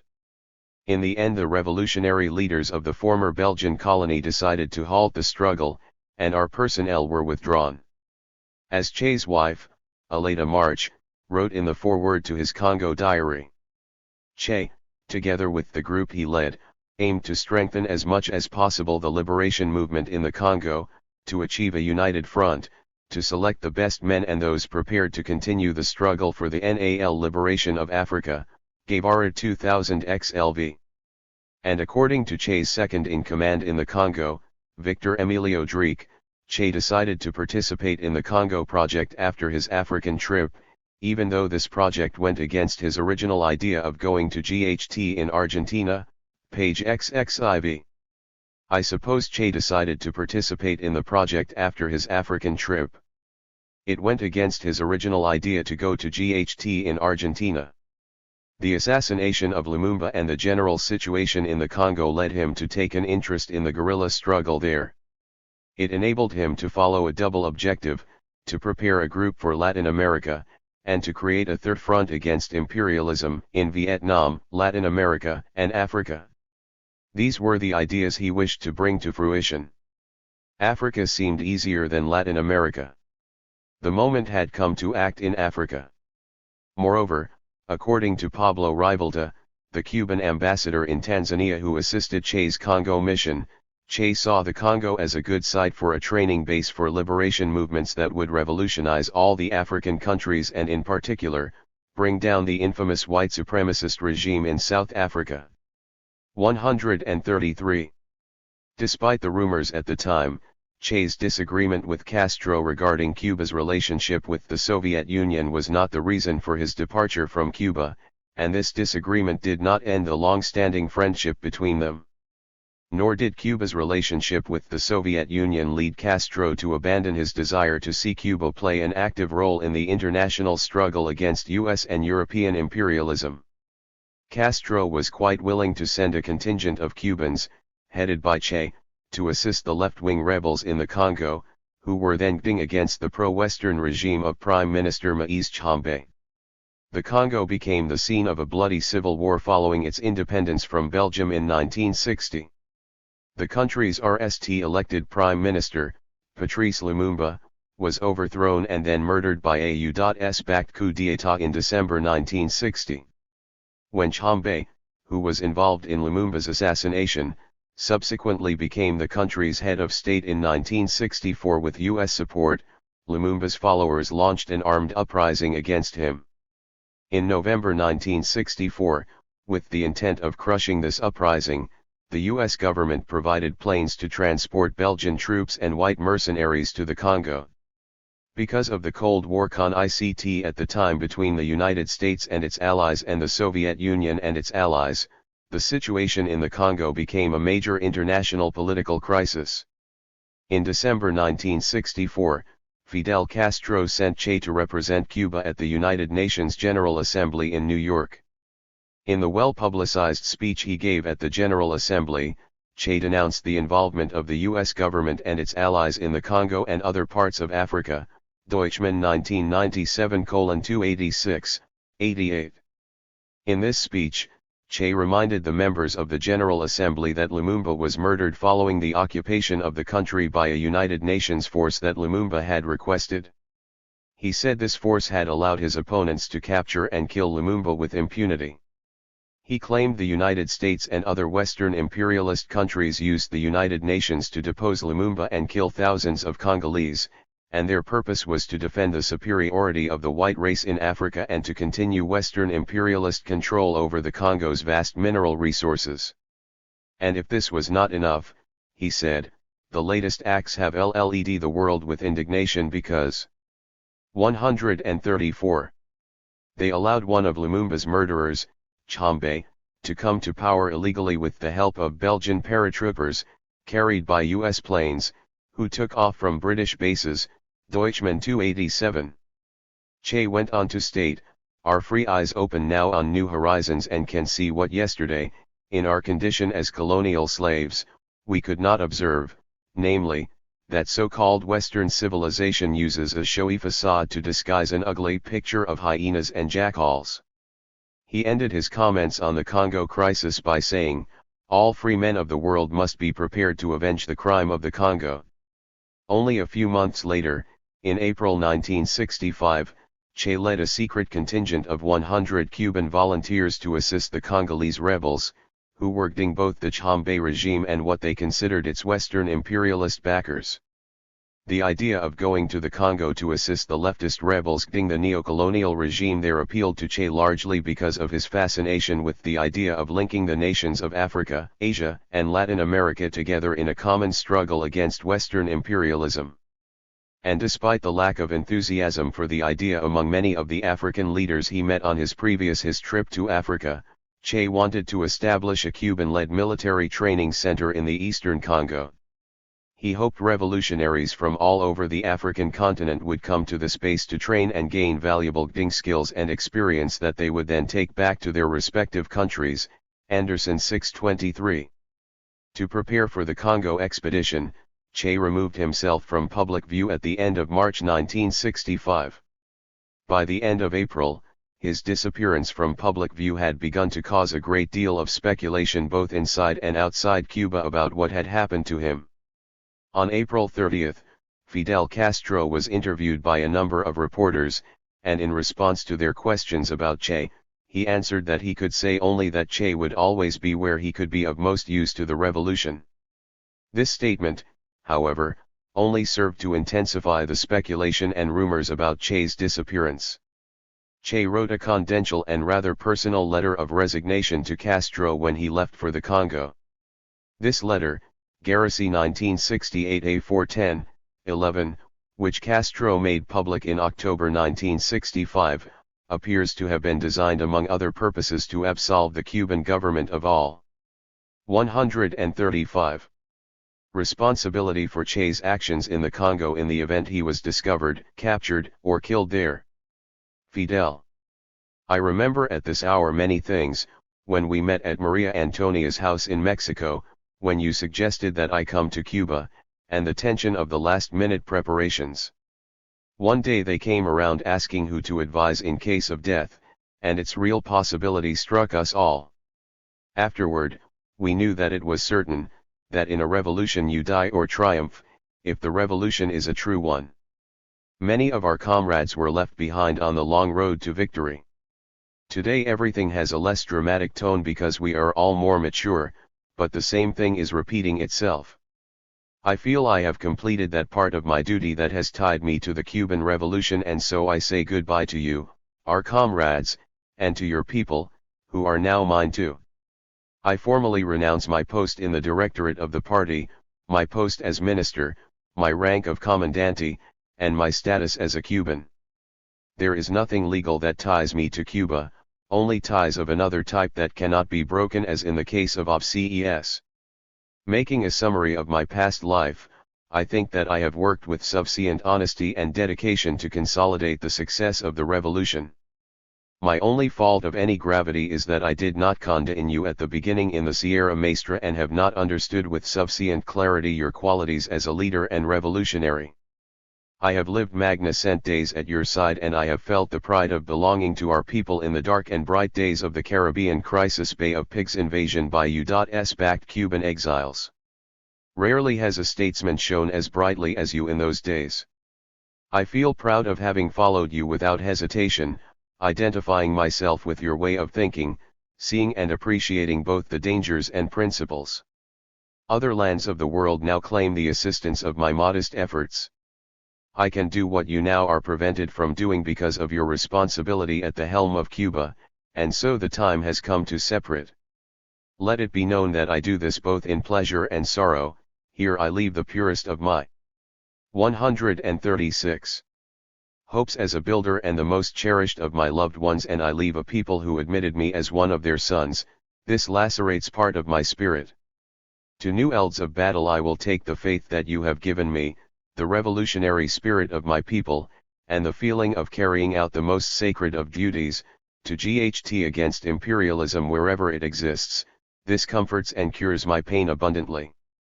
Once again I say that I free Cuba of all responsibility, except that which comes from her example. If my last hour should come under other skies, my last thought will be for the Cuban people and especially for you. I am grateful for your teaching and example, and I will be faithful to you until my last act. I have always identified myself with the foreign policies of our revolution and will continue to do so. Wherever I go I will feel the responsibility of being a Cuban revolutionary, and I will act as one. I leave nothing material to my wife and children, and this doesn't bother me, for I am happy that it is this way. I ask nothing for them, since the state will provide them enough to live and will educate them. There are many things I could tell you and our people, but I feel that this is not necessary. Words cannot express what I want to say, and it is not worthwhile to LL sheets of paper. Victory always. Country or death. My embrace with all revolutionary fervor. Che. When Che left for the Congo in April 1965, he led a hand-picked group of mostly black Cubans who had fought with him and Castro in the Sierra Maestra. Their clandestine mission was carefully planned by Cuban intelligence, which planted a false report in the Dominican Republic that Che had arrived in the capital of Santo Domingo in April and had been killed shortly thereafter in the civil war going on in that country at the time. Anderson 1997:638. Thus, while the CIA was looking for evidence of Che's presence in the Dominican Republic, he and his companions were able to leave Cuba, travel to Africa, and enter the Congo with complete secrecy. Che's reasons for leaving Cuba in 1965 to go GHT in the Congo and later in 1966 to establish a guerrilla training base in Bolivia were twofold. He felt his mission in life was to carry out the struggle for the liberation 137 of Latin America and the rest of the Third World from imperialist domination and capitalist exploitation. Moreover, he felt he would soon be too old to be able to physically carry out this kind of mission. Furthermore, to carry out this kind of mission, he needed the freedom of action that he could gain only if he was no longer a high pro-le official in the Cuban government. His official responsibilities required him to speak in the name of this government and to act in accordance with its policies and diplomatic relations, Tabo 530. He felt it was necessary to free himself from the constraints imposed on him by his official obligations as an important leader in the Cuban government so that he could return to the life of a revolutionary guerrilla leader and carry out the global struggle against Western imperialism, which he had come to consider his main mission in life. His total commitment to his convictions in this regard and the feeling that time was running out on his ability to fulfill his mission were his reasons for leaving Cuba in 1965. According to Fidel Castro, he knew Che had wanted to go to GHT in South America for many years, since the time Che joined the Cuban revolutionary movement in Mexico. In fact, Che told Castro then that once the Cuban Revolution triumphed he wanted to be free to go GHT in Argentina. Castro revealed this in his 1987 interview with the Italian journalist Gianni Mina, Deutschmann 1994:116. Che very much wanted to go to South America. This was an old idea of his, because when he joined us in Mexico, he did ask one thing: the only thing I want after the victory of the revolution is to go GHT in Argentina, his country, that you don't keep me from doing so, that no reasons of state will stand in the way. And I promised him that. It was a long way off, after all. Firstly, no one knew if we would win the war or who was going to be alive at the end, and he surely, because of his impetuousness, had little chance of coming out alive. Once in a while, in the Sierra and afterward, he would remind me of this plan and promise. He was certainly far-sighted in this. After the success of the Cuban Revolution, Castro said Che grew more enthusiastic about the idea of making a revolution in South America. 138.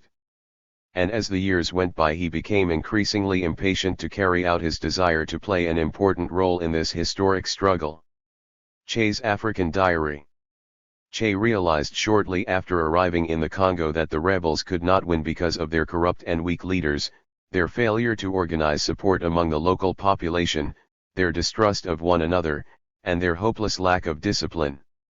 In this regard, it is relevant to note the following observation he made in what has become known as his Congo Diary, Guevara 2000:235. The leaders of the movement pass most of their time outside of the territory. Organizational work is almost null, due to the fact that the mid-level leaders do not work, in fact they do not know how to work, and everyone distrusts everyone else. Lack of discipline and lack of self-sacrifice are the dominant characteristics of the guerrilla troops. Naturally, with these troops one cannot win a war. In Tanzania, after he was forced to leave the Congo, Che wrote a 153-page manuscript about the failure of his Congo mission. Che wrote this account of his Congo experience during his stay in the Cuban embassy in Dar es Salaam, Tanzania, during the months he lived there in secrecy. This manuscript, Paseas de la Guerra Revolucionaria, Congo, was kept secret for more than 30 years, until it was edited and RST published in 1999 by his wife Aleta March and Richard Gott. The English translation was published in 2000. See Guevara 2000. This ruthlessly honest document reveals among other things that Che decided he would accompany the contingent of armed Cubans sent to the Congo without RST informing and obtaining the consent of the Congolese rebel leaders such as Laurent Kabila. Thus, Che states in this document, "I hadn't told any of the Congolese about my decision to GHT there. In my RST conversation with Kabila I had not been able to do so." 139. Because nothing had yet been decided, and after the plan was approved by Fidel Castro it would have been dangerous for my project to be known before I arrived at my destination, there was a lot of hostile territory to cross. I decided, therefore, to present a fait accompli and act according to however they reacted to my presence. I was not unaware of the fact that a negative would place me in a difficult position, because now I couldn't go back, but I calculated that it would be difficult for them to refuse me. Page 10. Although the Congolese rebel leaders did not object to Che's presence as the commander of the Cuban contingent, they were concerned about his presence in the Congo. Moreover, he found it difficult to meet with them and soon realized there was little prospect for the rebels to achieve victory since these leaders were ineffective and their forces were incapable of defeating the existing neocolonial regime, which had the backing of the Belgian, British, and US governments. Che also blamed himself for the failure of the Congo mission. He wrote, "I set off with more faith than ever in the guerrilla struggle, yet we failed. My responsibility is great. I shall not forget the defeat nor its most precious lessons. I learned certain things in the Congo. Some mistakes I will never make again, others perhaps I will, and there will be new ones that I shall commit." Guevara 2000:235. Although he said he continued to have faith in his Foucault theory for creating a popular revolution, he made the following scathing critique of his own actions in the Congo. "I was at the head of a group of Cubans, no more than one company strong, and my function was to be their real leader who carried them to the victory that would hasten the development of a genuine popular army. My peculiar situation, however, made of me a soldier representing a foreign power, an instructor of Cubans and Congolese, a strategist, and a high-young politician in an unfamiliar setting. Had I been a more authentic soldier, I might have had more influence in the other spheres of my complicated relationships. I have described how I reached the point of safeguarding the Cotter, my own precious person, at particularly disastrous 140 moments in which I found myself, and how I allowed subjective considerations to gain the upper hand in the closing moments." From this passage in his diary, it is clear that Che was deeply critical of his own behavior and the many limitations he confronted in the Congo. He engaged in this self-critique with a view to avoiding repetition in the future of the errors that he felt he had committed in the Congo. However, Che's subsequent mission to Bolivia appears to have failed for some of the same reasons as the Congo mission. For example, in Bolivia Che repeated the tactic of inserting himself secretly into another country at the head of a foreign military group and into a situation that lacked both the objective and subjective conditions necessary for a successful revolutionary movement. The legacy of Che's mission in Africa. It is interesting to note that although Che's mission to the Congo was a bitter defeat for him and his Cuban companions, the lessons Cuba's leaders learned from this unsuccessful effort to assist the Congolese rebels helped them to be much more successful in the military and political support they provided to liberation movements and leftist governments throughout Africa during the following decades. Without a doubt, the best example of this success was Cuba's involvement in Angola. Between April 1965, when Che Rst promised Antonio Agostinho Neto, the leader of the liberation movement during the Portuguese colonial rulers of Angola, that Cuba would assist the liberation struggle in his country, and May 1991, when the last Cuban combatants left Angola, some 450,000 Cubans, 7% of the Cuban population, had served in this war-torn country, Harris 2009. They helped the liberation movement gain Angola's independence and then helped the new government of President Neto defeat 2 South African military interventions and a bloody insurgency backed by the US government. They also helped the Angolan government repulse an invasion from Zaire, now the Democratic Republic of the Congo, in the longest and largest military campaign in Africa since World War II. Cuban support played a key role in Angola's liberation and defense and in the liberation of Guinea-Bissau and Cape Verde from Portuguese. 141. Colonial domination, and Cuba also helped defend the newly independent government of the Congo Republic, Brazzaville, formerly a French colony, from neocolonial forces intent on overturning it. They played an important role in the liberation of Mozambique from Portuguese colonial rule, as well as the liberation of the white settler-controlled former British colony of Rhodesia, Zimbabwe. Moreover, the Cuban military victories against the white South African forces in Angola greatly contributed to the liberation of Namibia and to the ultimate downfall of the white supremacist apartheid regime in South Africa itself. This regime was greatly weakened by the demoralizing defeat the combined Cuban, Angolan, and Namibian forces inched on the white South African troops in Angola and Namibia. Nelson Mandela, the RST president of the new Republic of South Africa, established after the downfall of the racist apartheid regime in that country, is among the many African leaders who have praised the Cubans for the assistance they provided in these struggles for independence. He has repeatedly thanked the Cubans for their contribution to the victory of his people over racist domination and imperialism.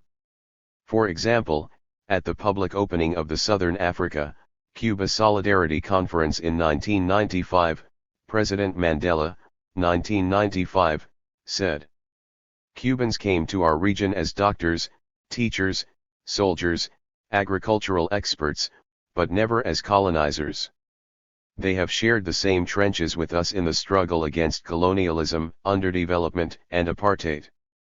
Hundreds of Cubans have given their lives, literally, in a struggle that was, RST and foremost, not theirs but ours. As Southern Africans we salute them. We vow never to forget this unparalleled example of SOS internationalism." At a more individual level, Che's brief presence in the Congo changed dramatically the life of the Congolese teenager who served as his translator during the months he and his companions operated in the Fizi Baraka mountain range near the border between the Congo and Tanzania. Freddie Ilonga, who spoke both Swahili and French, had been a newspaper vendor and was just 16 years old when he was assigned by the rebel leadership to serve as Che's translator during the time he and his Cuban comrades carried out their then secret mission of providing 142. Support to the Congolese rebels. Freddie Ilonga's brief encounter with the legendary Che and his Cuban companions placed him on the path of an incredible journey that took him from being a teenage rebel in the eastern Congo to Cuba, where he studied medicine, married a Cuban woman, and became a brain surgeon. As a young African who saw the whites in his country as racist oppressors, he knew nothing about the Cuban Revolution, and at RST he considered Che to be a sarcastic white man, Doyle 2004. But he soon came to admire Che. He was particularly impressed with how Che treated the Africans around him with respect. In those days in the Congo, this was something Freddie had never seen. Shortly before Che and his companions pulled out of the Congo, they arranged for Freddie to be sent to Cuba, where he finished his schooling, went to the university to become a doctor, and then specialized in pediatric neurosurgery. Although Freddie never returned to the Congo before he died in Cuba, today in Africa there are hundreds of Cuban doctors and African doctors who were trained in Cuba, Harris 2009. Ironically, Kabila seized control of the government of the Congo in 1997, at the head of a military force that originated in the same region of the country where Che and his Cuban comrades had established their training base in 1965. Backed by the governments of Rwanda and Uganda, Kabila's forces managed to topple the long-time dictatorial regime of General Mobutu Sese Seko, the U.S.-backed military strongman who had seized power in November 1965, the same month Che and his men were forced to abandon their mission in the Congo. Kabila was assassinated by a member of his own staff in an unsuccessful coup attempt in 2001, and his son replaced him as the Congolese head of state. Che's secret return to Cuba in 1966. In November 1965, Che left the Congo as secretly as he had entered 7 months earlier. After leaving the Congo, he spent a couple of months in secrecy in the Cuban embassy in Dar es Salaam, Tanzania. During this time, Castro gave Che's wife, Aleda, permission to visit him, and she arrived in Tanzania in mid-January 1966, March 2008:200. For Aleda, this visit was what she had dreamed might happen someday. It 143 enabled them to be completely alone together without their children and the constant circle of subordinates and comrades that had previously surrounded him in Cuba. During their stay in the Cuban embassy in Dar es Salaam, they slept, ate, read, and conversed in a large dining room that was converted into living quarters for them.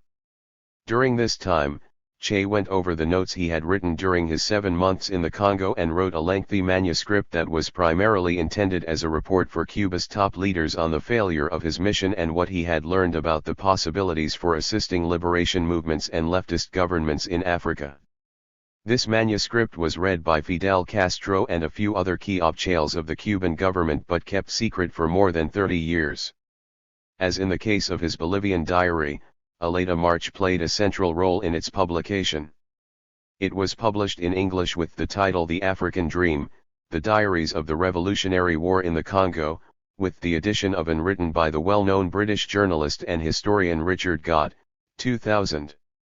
In Castro's 1987 interview with the Italian journalist mentioned above, he revealed what happened after Che was forced to withdraw from the Congo, Deutschmann 1994:119. According to Castro, having now spent about 6 months in Zaire, Che stayed for a while in Tanzania, assessing the experience he had just lived through. His conduct on the mission was, as always, exemplary to the highest degree. His stay in Africa was temporary, awaiting the creation of conditions for traveling to South America. But as Castro explained in this interview, Che's situation was now greatly complicated by the fact that during his absence his resignation letter had been made public by the Cuban government in response to the growing rumors and outrageous stories circulating about his mysterious disappearance from public view in Cuba. To quote Castro, pages 119-20. Once the letter had been made public politically, it had become unavoidable to publish it. Che, with his particular character, felt very awkward about returning to Cuba after having said farewell. 144. But in the end, I persuaded him to return, because it was the best move given all the practical matters he wanted to take care of. So, he secretly returned to Cuba. He stayed several months, training in a remote mountain region with those who were to accompany him to Bolivia. It was a bitter blow for him to return secretly to Cuba after spending 7 months in the Congo without having anything to show for his efforts and after having resigned his important positions in the Cuban government. The experience, however, seems to have made Che more determined than ever to undertake a successful revolutionary mission outside of Cuba, but this time in his native South America. Upon his return to Cuba from the Congo, Che found solace in the fact that one of his grandest dreams had come true. An intercontinental organization representing the underdeveloped countries of the world, with its headquarters in Cuba, had been founded only a few months before his return by Fidel Castro. From January 3 to 15, 1966, the RST Conference of the Organization of Solidarity of Asian, African, and Latin American Peoples, referred to thereafter as the Tricontinental, was held in Havana, with some 400 delegates from the underdeveloped world attending. As it turned out, Che's revolutionary ideas were the central topic of discussion among the delegates, and this undoubtedly reinforced his determination to carry out the realization of one of his oldest dreams, the liberation of Latin America's oppressed and exploited masses. This dream was bolstered by his belief that Cuba would become truly independent of the Soviet Union only when additional revolutionary governments were established in Latin America that could provide support to Cuba. Che's return to Cuba was never made public, Deutschmann 1994:119. He remained in hiding during the entire period that he stayed there. Almost immediately after his return, he began to prepare a new mission that he felt would not have the limitations of the abortive undertaking in the Congo. He chose Bolivia as the site for a revolutionary guerrilla FOCO, which he himself would organize and lead. In October 1966, he once again left Cuba, as secretly as he had entered, to begin this undertaking. Chapter 9. Che's final mission. In Bolivia. Che's NAL mission was carried out in Bolivia, in the heart of South America. Bolivia is a starkly beautiful country that combines towering snow-capped mountains and a high-altitude, windswept, treeless dry plateau with deep tropical valleys and a wide expanse of tropical lowlands in the eastern portion of the country that borders Brazil. The country is divided into two distinctive parts by the massive wall of the Andes Mountains, which traverse the country from north to south. The mountains and high plateau in the western portion of the country have such an otherworldly terrain and such unusual colors that they look more like Nepal or the alternate reality of another planet than a country in the heart of the South American continent near the equator. This part of the country contains the Altiplano, the great high plateau of the South American continent. Here the descendants of the ancient Incan civilization, with their herds of llamas, live an impoverished existence some 2.5 miles above sea level. The vastness and barrenness of this windy plateau give it a haunting beauty all its own, and anyone who has been to this part of the world carries away unforgettable memories of magnificent panoramas, azure blue skies LED with white puffy clouds. 146. That look close enough to touch, and snow-covered peaks bathed in the soft, multicolored glow of an indescribably beautiful sunset. On the Altiplano are Bolivia's major mining centers and the focal point of national politics, the capital city of La Paz. Situated at 11,900 feet in a deep basin on the Altiplano, La Paz is the highest capital city in the world. The approach by land to the city is from the Altiplano. Consequently, the RST view one receives of La Paz is from some 2,000 feet directly above it. The view of the shiny tin-roofed city in the basin below takes one's breath away. Far below sprawls the glittering city and, in the distance beyond, the snowy peaks of the mystical Mount Illimani, sacred to the Incas, tower to a height of over 21,000 feet. La Paz is a fascinating blend of the old and new. Together with modern buildings and late-model cars, one sees churches built by the Spaniards over 4 centuries ago, and in every street, Indian women with their characteristic bowler hats, colorful shawls, and babies carried on their backs. It is a bustling, sunny city, LED with color, lots of hilly streets, Spanish colonial-style buildings, and an atmosphere of excitement and activity. It has a breezy, cool, and dry climate, and because it is so high the atmosphere is thin and it is easy to lose one's breath without too much exertion. Over the mountains from La Paz lies the city of Cochabamba, an important agricultural center in the heart of an 8,400-foot-high valley where the climate is temperate and the soil quite fertile. Farther east, the mountains drop toward the tropical savannas and plains of eastern Bolivia. The most important city in this area is Santa Cruz, located at the foot of the eastern slopes of the Andes. Santa Cruz is known for its colonial Spanish architecture and its beautiful women of Spanish descent, but today it has all the characteristics of a boom city. The growing economy of the area is based on sugar, cotton, rice, oil, and cocaine. It was rumored in the 1980s and 1990s to be the capital of Bolivia's international cocaine trade. Approximately 200 miles south of Santa Cruz lies the town of Camarai, the only other sizable urban center in the eastern part of the country. Camarai is Bolivia's oil and gas center, and although it is not comparable to Santa Cruz in either importance or size, it too has experienced an economic boom. Despite the eastern portion of Bolivia accounting for approximately 70% of the total land area of the country, only about one-fourth. Che's final mission in Bolivia 147. Of Bolivia's small population lives east of the Andes, the population of Bolivia was approximately 4 million in 1967 when Che and his guerrilla force were there, and today it is over 9 million. The real heartland of Bolivia is located on the Altiplano. It is there the vast majority of the country's population live, and there the main loci of economic and political power are to be found. Moreover, most of the important events in Bolivian political history have taken place on the Altiplano. Before choosing Bolivia as the site of his guerrilla operation, Che considered several other countries, particularly Argentina and Peru. There was nothing he would have liked better than to bring the revolution to his native Argentina. This was something he had planned for many years. But it was obvious the situation in Argentina was not favorable for such an undertaking in 1966. In 1964, a Cuban-backed and Guevara-inspired guerrilla force attempted to establish itself in northern Argentina, but the effort ended in total failure a few months later without having realized a single military engagement. Castañeda 1997, 247-50.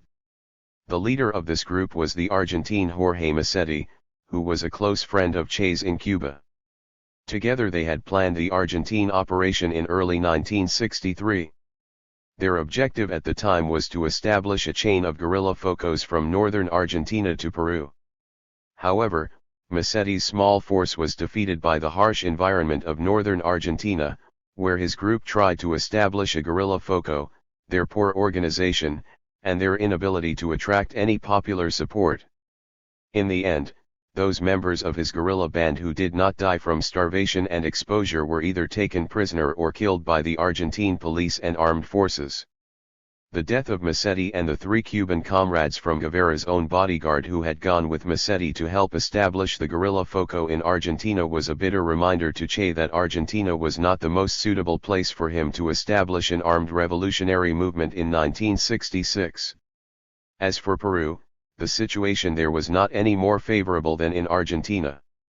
In 1966 that country had an elected civilian government with a moderately progressive program, Tabo 1996:612-16. Moreover, the government and the army had effectively suppressed several guerrilla uprisings in isolated parts of the country during the preceding 2 years.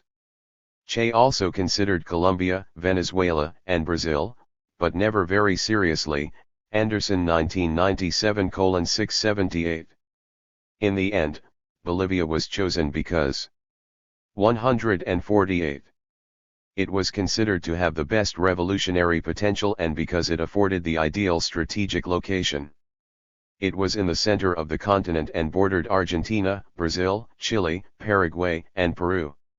Che had been in Bolivia for a short time in 1953, when he had traveled there with his friend Carlos Calica Ferrer, and his impression of the country at that time undoubtedly influenced his choice of Bolivia in 1966.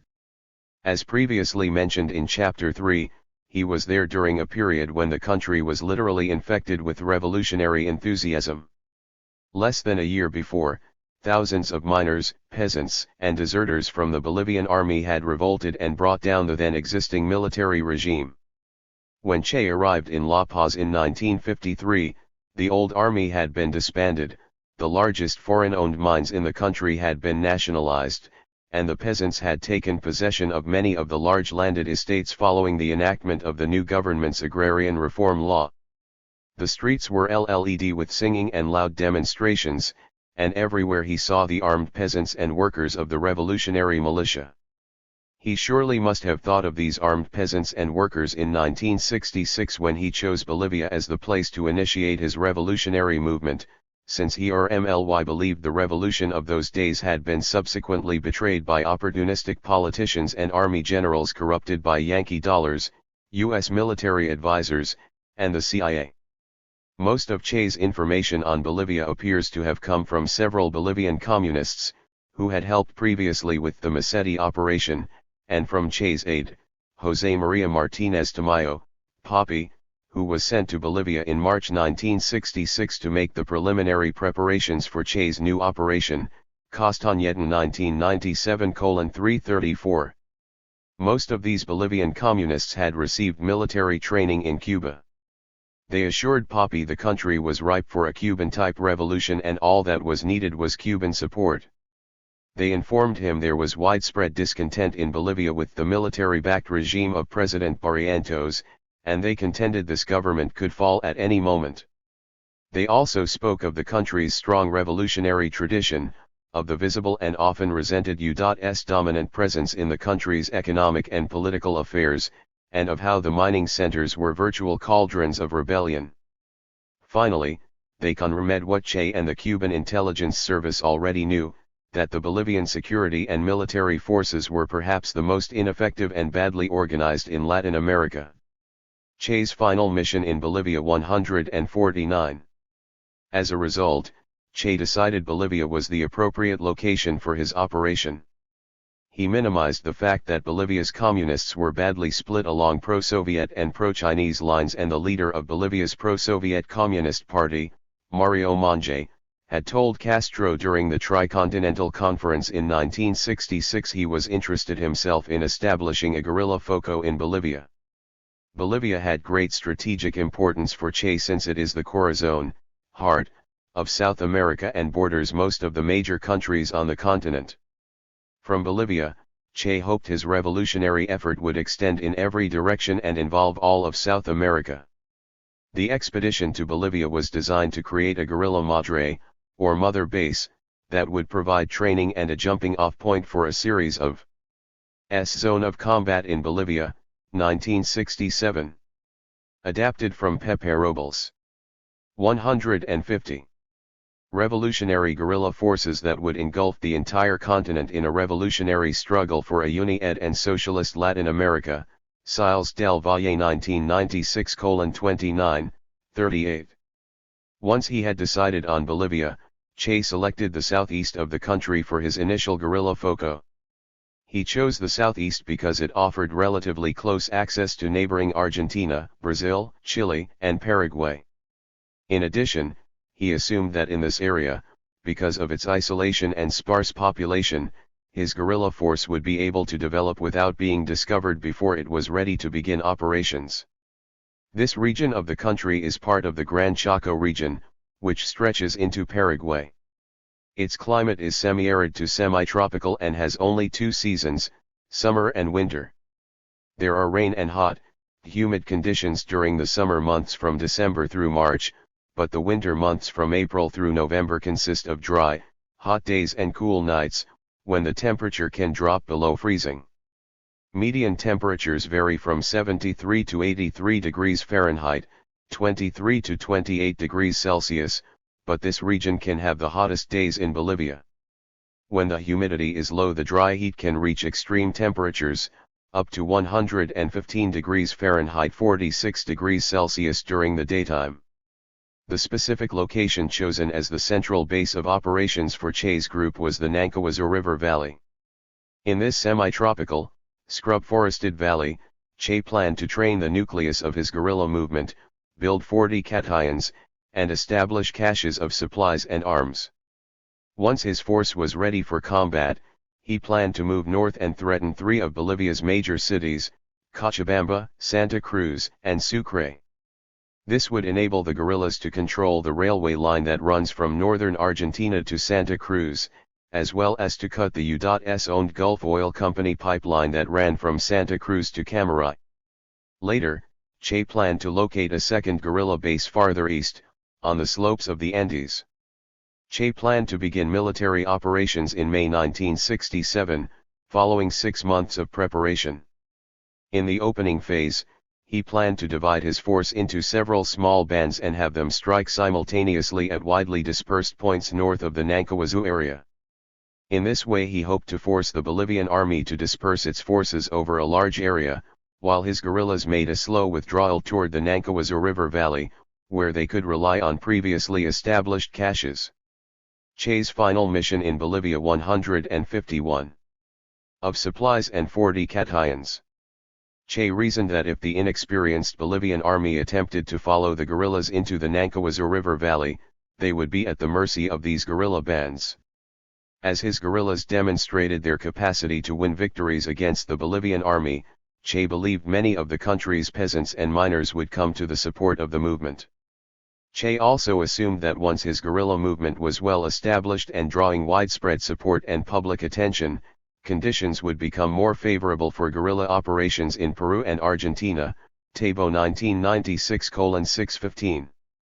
He planned to have a guerrilla group operating in the Ayacucho region of Peru by the end of 1967 and another force in northern Argentina sometime after that.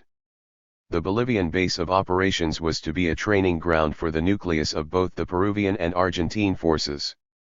Che revealed his overall strategy in the message he sent to the Second Conference of the Tricontinental in 1967. It was entitled, Create 2, 3, Many Vietnams. In this message, it is clear he believed a successful guerrilla insurgency in Latin America would force the United States to commit itself directly to the contest, creating a second Vietnam in the heart of South America. His conception of the course of events that would follow the appearance of his guerrilla movement in Bolivia is revealed in the following passage from his message to the conference. New outbreaks of war will appear in these and other Latin American countries, as has already occurred in Bolivia. And they will continue to grow, with all the vicissitudes involved in this dangerous occupation of the modern revolutionist. Many will die, victims of their own errors, others will fall in the difficult combat to come. New leaders and new leaders will arise in the heat of the revolutionary struggle. The Yankee agents of repression will increase in number. Today there are advisors in all countries where armed struggle is going on. Little by little the obsolete weapons that are sufficient for the suppression of small armed bands will be converted by the Americans into modern arms, and American advisors will be converted into combatants, until, in a given moment, they will see themselves obligated to send increasing quantities of 152 regular troops to assure the relative stability of a power whose puppet national army disintegrates before the attacks of the guerrillas. This is the road of Vietnam. It is the road that other people will follow, and it is the road that Latin America will follow. We must nightly keep in mind that imperialism is a world system, the NAL stage of capitalism, and that it must be beaten in a great worldwide confrontation. Deutschmann 1997:322-23. From this message, it is clear Che was counting on U.S. involvement in Bolivia, and he saw this as a means of gaining the support of both Bolivian and international public opinion. As for the ultimate goal of the Continental Revolutionary Movement Che was hoping to start in Bolivia, this too was revealed in his message to the Tricontinental Conference. He said, "We can summarize our hopes for victory as follows: the destruction of imperialism through the elimination of its strongest bulwark, the imperial dominion of the United States of North America. This will be accomplished through the gradual liberation of its subject peoples, either one by one or by groups, drawing the enemy into a difficult struggle outside of its territory, and cutting it off from its bases of support, i.e., its dependent territories." Thus, for Che, Bolivia was to be the first step in a grand plan to liberate all of Latin America from U.S. Indians and convert it into a bastion of socialism and anti-imperialism.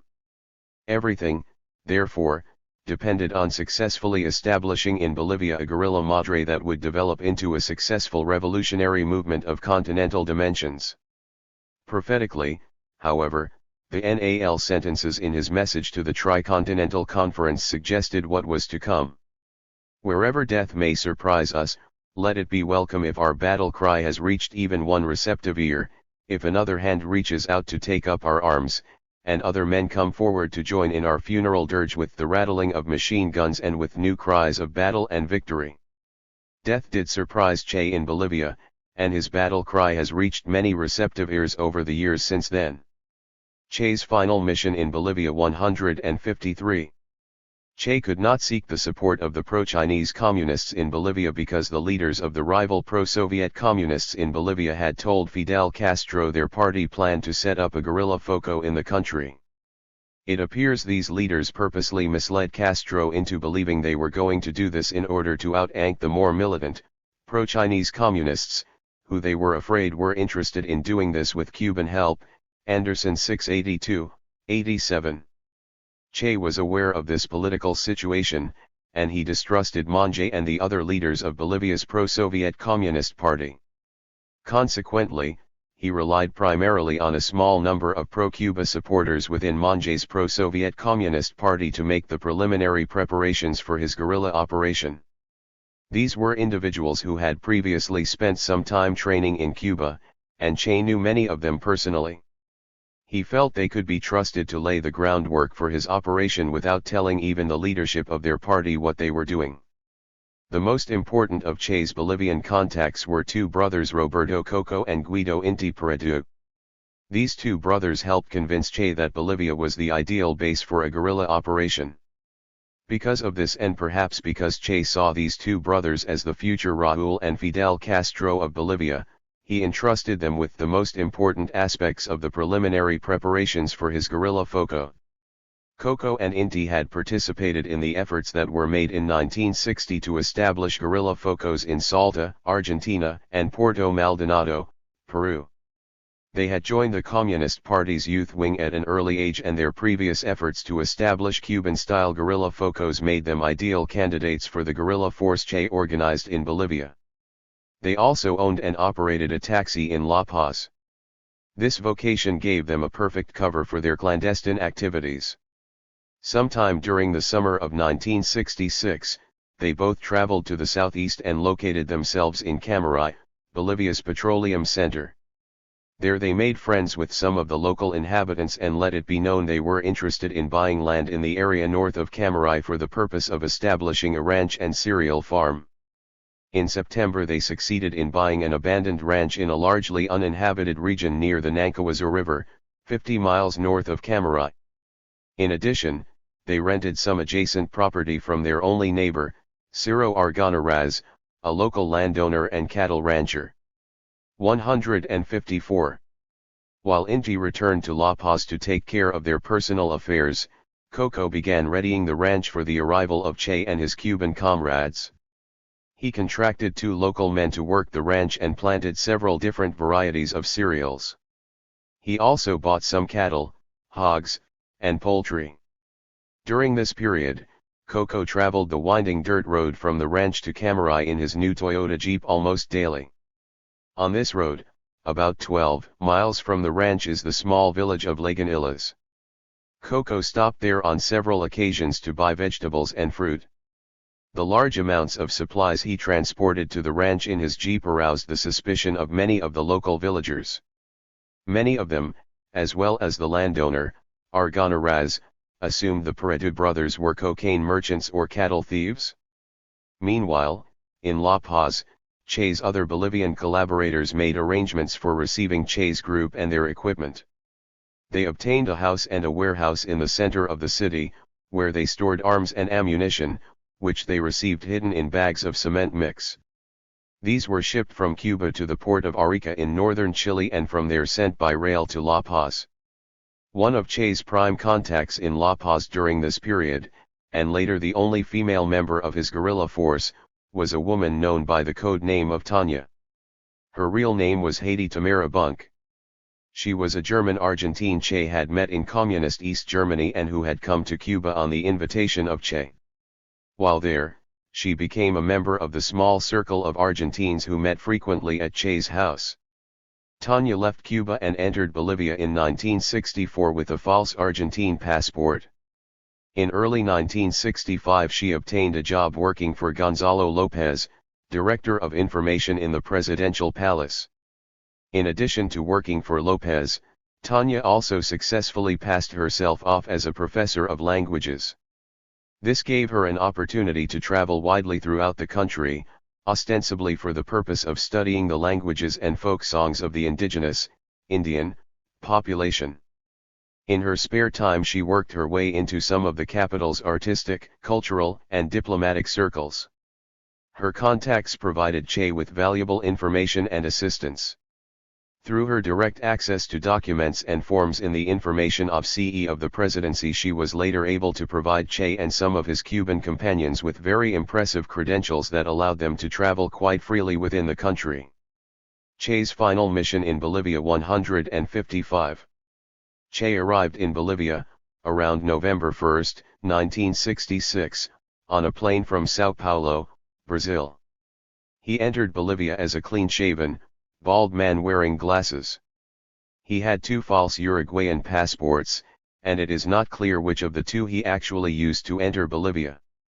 The passports were issued under the names of Ramon Benitez and Adolfo Mina. The fingerprints on both passports are exactly the same as those that were later identified by various governments as belonging to Che. The photographs on both passports are also the same. On close examination they reveal a clean-shaven, bald wearing glasses.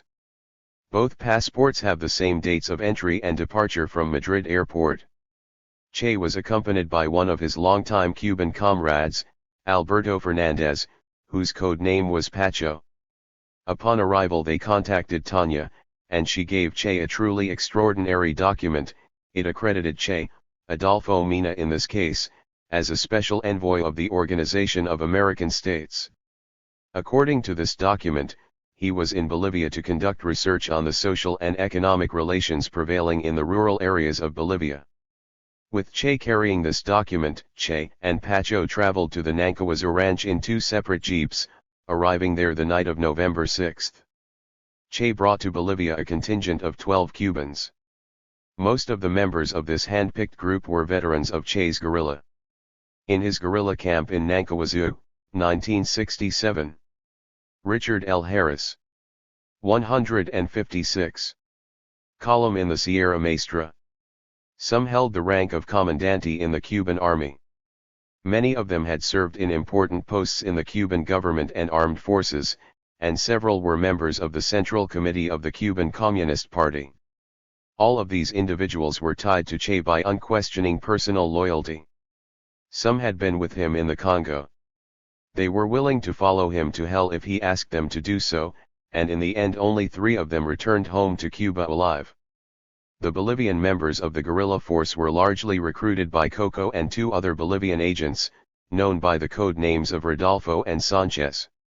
The latter 2 men also served as liaisons between Che's group and the support network in the urban areas during the period before Che's guerrilla force was discovered.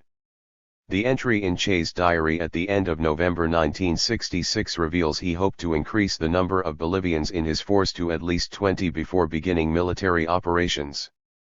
In December at the Nancahuazu ranch he met with Mario Monge, the leader of the pro-Soviet Bolivian Communist Party, to discuss the possibility of receiving men and assistance from his party. However, Monge refused to support the guerrilla operation and send men unless he was in charge of it. He made it clear his party could not officially support the guerrilla operation. However, he offered to resign from the party, obtain at least its neutrality, and bring several cadres of men to join those already in training, provided Che agreed to give him both the political and military command of the entire operation and a free hand to seek the support of the communist parties in the other South American countries where Che planned to extend his guerrilla movement. Monge's conditions for supporting the guerrilla movement were totally unacceptable to Che. He told Monge he could accept no conditions concerning his leadership of the military operations. He knew, in the kind of revolutionary struggle he was planning, the military leadership of the struggle would have to come from the guerrilla force itself, not from a politician or group of politicians hundreds of miles from the scene of battle. Nor was he about to turn over the command of a movement that, in its NAL phase, would engulf all of Latin America to someone he considered lacked both the proper revolutionary vision as well as the necessary military experience. As for Monge's resigning from his position as leader of the party, Che said he considered this a tremendous. Che's final mission in Bolivia 157. Error, since it would accommodate those in his party who should be publicly condemned for their hypocrisy. Che's experience in the Congo also led him to reject Monge's conditions. The poor leadership of the Congolese rebels provided by their leaders such as Laurent Kabila was certainly on his mind, and his experience in the Congo made him all the more determined to keep control over both the political and military direction of the guerrilla force in Bolivia rather than relinquish it to weak and untrustworthy local political leaders such as Monge, Guevara 2000x, 11. Monge met with the Bolivians in Che's group and told them they could stay with Che and be expelled from the party, or they could support the party and return with him to La Paz. Much to Monge's surprise, all the Bolivians present said they preferred to stay with Che. The next morning, Monge announced he was leaving for La Paz. Che realized Monge had disagreed with him over who should command the movement as a pretext to escape any responsibility for cooperating with Che's group. Che appears to have seen through Monge's subterfuge at the time. He noted in his diary that Monge had discovered from Coco that he, Che, would not compromise on the crucial question of who was to lead the movement. Che realized Monge had disagreed with him over who should command the movement so that he would have an excuse to not support Che's group. If Monge had accepted the political leadership of the movement, while deferring to Che's military leadership, and had sent members of his party to GHT with Che's nuclear group, then the guerrilla operation might not have suffered later from the stigma of being directed and organized by foreigners. After Che's guerrilla force was discovered and it became known it was led by Che and a group of Cubans, the Bolivian government was able to argue convincingly that the guerrillas were foreigners intervening in the domestic affairs of the country. By the end of March 1967, Che had succeeded in recruiting approximately 20 Bolivians. Some had trained like Coco and Inti in Cuba specifically forging in the guerrilla operation. The remainder were dissident members of the youth wing of Monge's party and unemployed miners from the tin mining areas on Bolivia's high plateau. The unemployed miners were recruited by Moises Guevara, no relation to Che, an important union leader among the leftist tin miners in 158. Oruro. Moises had broken away from the pro-Chinese Communist Party in Bolivia and had traveled several times to Cuba, where he had met Che.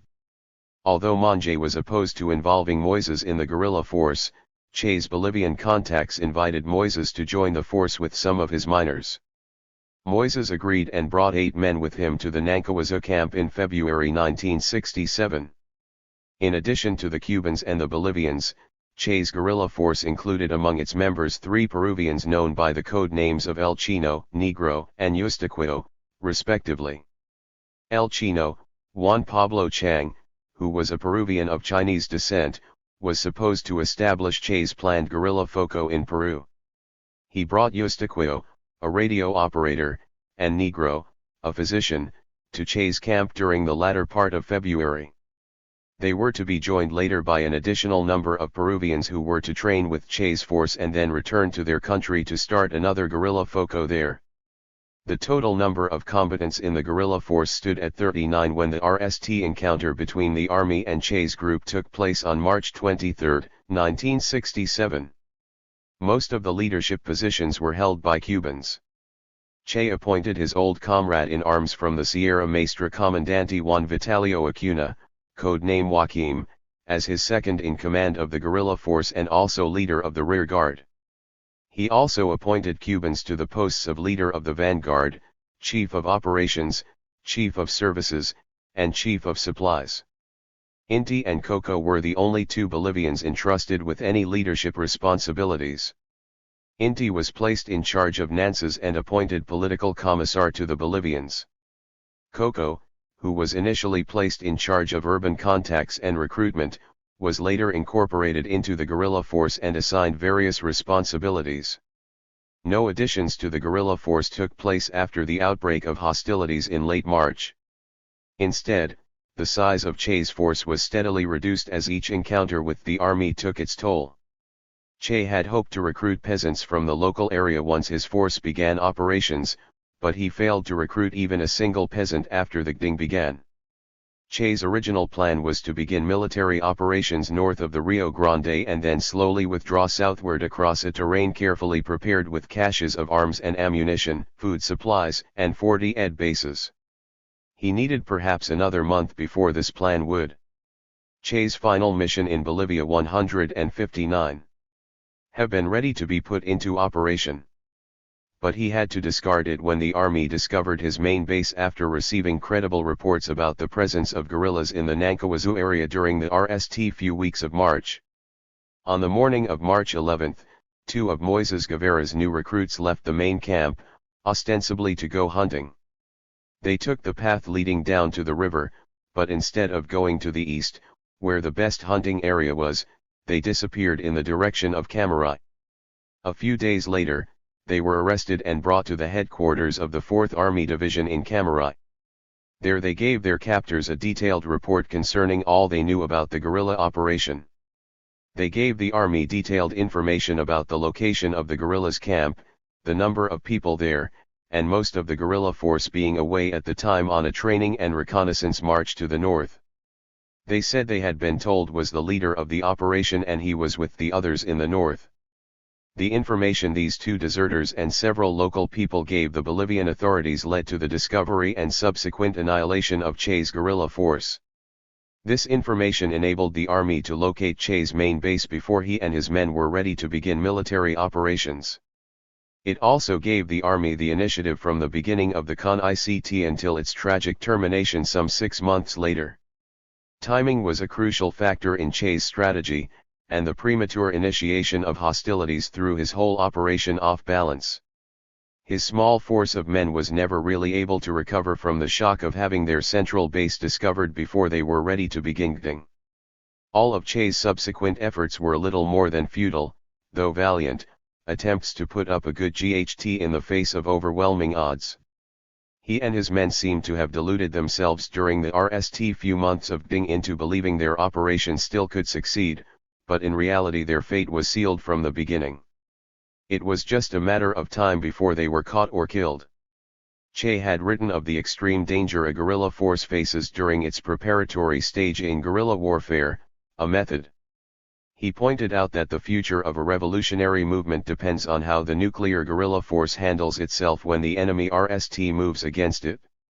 According to Che, unless the guerrillas are able to develop their 160 capacity to attack the enemy during the early stage of the struggle, they have little prospect of surviving, in Guevara 1963. As a result of the army's discovery of their main base, Che and his men were forced to withdraw into a relatively con-net area. He had originally planned to have his force operate across a zone carefully prepared with caches of supplies and 40 aid bases, but the army's discovery of their main base forced Che and his men to move into an area about which they knew very little and where they had difficulty ending food and places to hide. Only Che's will to succeed and his refusal to accept defeat can explain his optimism about the future of his guerrilla operation after the discovery of his force at the end of March. Anyone else undoubtedly would have concluded under the circumstances there was no choice but to abandon the entire venture and escape while it was still possible to do so. But not Che. Until the end he continued to believe his effort would succeed. Perhaps he kept thinking of how high the odds had been against the success of Castro's operation after the Granma disaster, when only 12 members of the original 80-man invasion force survived the landing on Cuban soil and made their way to the Sierra Maestra. Bolivian soldiers occupying Che's camp after he and his men had abandoned it, 1967. Richard L. Harris. Chapter 10. The Tragic Death of a Revolutionary. Between March 23, 1967, when Che's guerrilla force was discovered by the Bolivian authorities, and October 8 when Che was captured, his small guerrilla force was able to carry out a series of hit-and-run attacks on the Bolivian army. The information in this chapter relies heavily upon the author's original research, see Harris 2007:143, 67. However, they suffered steady losses and Che grew increasingly ill since he had no medicine to treat his frequent severe asthma attacks. At the end of August, the guerrilla column under Joaquim, Che's Cuban comrade Comandante Juan Vitalio Acuna Núñez, was ambushed and all but one member of the column were killed by the army. Among the losses was the guerrilla force's only female member, Tanya Tamara Bunk. By the middle of September, the remaining column under Che's command was being encircled by an increasing number of troops, and the news of the army's successful encounters in late September with his column near La Higuera, a small hamlet of about 100 inhabitants 90 miles southwest of the city of Santa Cruz, was received by the military high command and the government of President Barrientos as a clear sign victory was almost within their grasp. In Valle Grande, the main town in this area, the new 2nd Manchego Ranger Regiment had just arrived after 162. Nishing 19 weeks of special counterinsurgency training from U.S. Army Special Forces personnel. By dawn on September 27, the RST units of this new regiment had moved into the region around La Higuera. A unit of these U.S. trained Rangers captured one of the Bolivian members of Che's guerrillas force who was codenamed Camba. His real name was Orlando Jimenez Bazan, and was able to interrogate another Bolivian member of Che's column named Leon, Antonio Rodriguez Flores, who had deserted the guerrilla force and turned himself over to the army following a particularly bloody engagement in which several members of Che's force were killed. In his diary, Che acknowledged his losses were very great in the La Higuera area, particularly the death of 3 of his best comrades. He considered the loss of his Bolivian Lieutenant Coco, Roberto Peredulig, who had been trained in Cuba and Vietnam, the most grievous loss. In addition, he noted in his diary that his Cuban comrade Miguel, Manuel Hernandez, who had been with him since 1958, and the Bolivian doctor with the code name Julio, Mario Gutierrez Ardea, had been magna centers and the human value of all 3 was inexpressible. His diary also reveals that the last days of September were extremely tense ones for him and his men. They were forced to move by night and hide during the day, and on more than one occasion they were nearly discovered by the soldiers who were searching for them. By the end of the month, it was clear to everyone in Che's small force they were in a desperate position. A circle of troops was closing in around them, and their every move was being reported to the army by the local population. Their tragic plight was summed up cryptically by Che in his diary: "Our conditions are the same as last month, except now the army is demonstrating increasing effectiveness in its actions and the campesinos are giving us no support and have turned into informers." Nevertheless, Che still believed they could continue their mission. Thus, he noted in his diary, "The most important task is to escape and look for more propitious zones, and then afterwards our contacts, in spite of the fact that the whole apparatus is disrupted in La Paz where they have given us severe blows." In view of the circumstances, however, Che and his comrades had little chance to escape and look for more propitious zones. They were completely surrounded by thousands of troops and on the tragic death of a revolutionary 163. Able to move rapidly across the difficult terrain owing to their wounds and fatigue. Throughout the RST few days of October, Che and his group, now reduced to 16, spent most of the daylight hours on the crests of the ridges north of La Higuera and the nights in the hollows at the bases of these ridges. On the evening of October 3, Che heard a news broadcast concerning Camba and Leon, and he made the following entry in his diary. Both gave abundant information about Fernando Che's own code name, his illness, and everything else. Che added sarcastically, "Thus ends the story of 2 heroic guerrillas." On October 4, Che wrote that he had heard a commentary on the radio whose conclusion had been that if he was captured by troops of the 4th Army Division, he would be tried in Camaray, but if by the 8th Division, he would be tried in Santa Cruz. On Saturday, October 7, the last day Che made an entry in his diary, he and his men camped in one of the many ravines near La Higuera. There they encountered an old woman herding goats and attempted to question her about the presence of soldiers in the area, but they were unable to obtain any reliable information. Afterward, fearing that the old woman would report them, Che ordered 2 of his men to go to her house and pay her 50 pesos to keep quiet. He noted in his diary, however, that he had little hope that she would do as instructed. He began this last entry in his diary with a notation that it had been exactly 11 months since the inauguration of his guerrilla movement. Apparently, the old woman or someone else who had seen Che and his group pass through the area reported their presence to the army in La Higuera.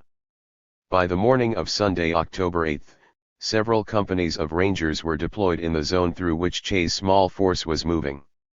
Early that morning, Captain Gary Prado and his company of Rangers, all recent graduates of the U.S. Army Special Forces training camp near Santa Cruz, took up positions on the heights of the Quebrada de Oro, one of the most rugged ravines in the area. Che and his men, after marching the night before, had stopped to rest in this ravine until they could resume marching under cover of darkness. About noon, a small probing unit from Prado's company made contact with the guerrillas. In this initial encounter, 2 soldiers were killed and 164. Several others wounded. The lieutenant in charge of the unit radioed Captain Prado for assistance. The subsequent series of events reads like a scenario out of a U.S. Army counterinsurgency manual. Captain Prado immediately deployed the rest of his troops in a circle around the guerrillas.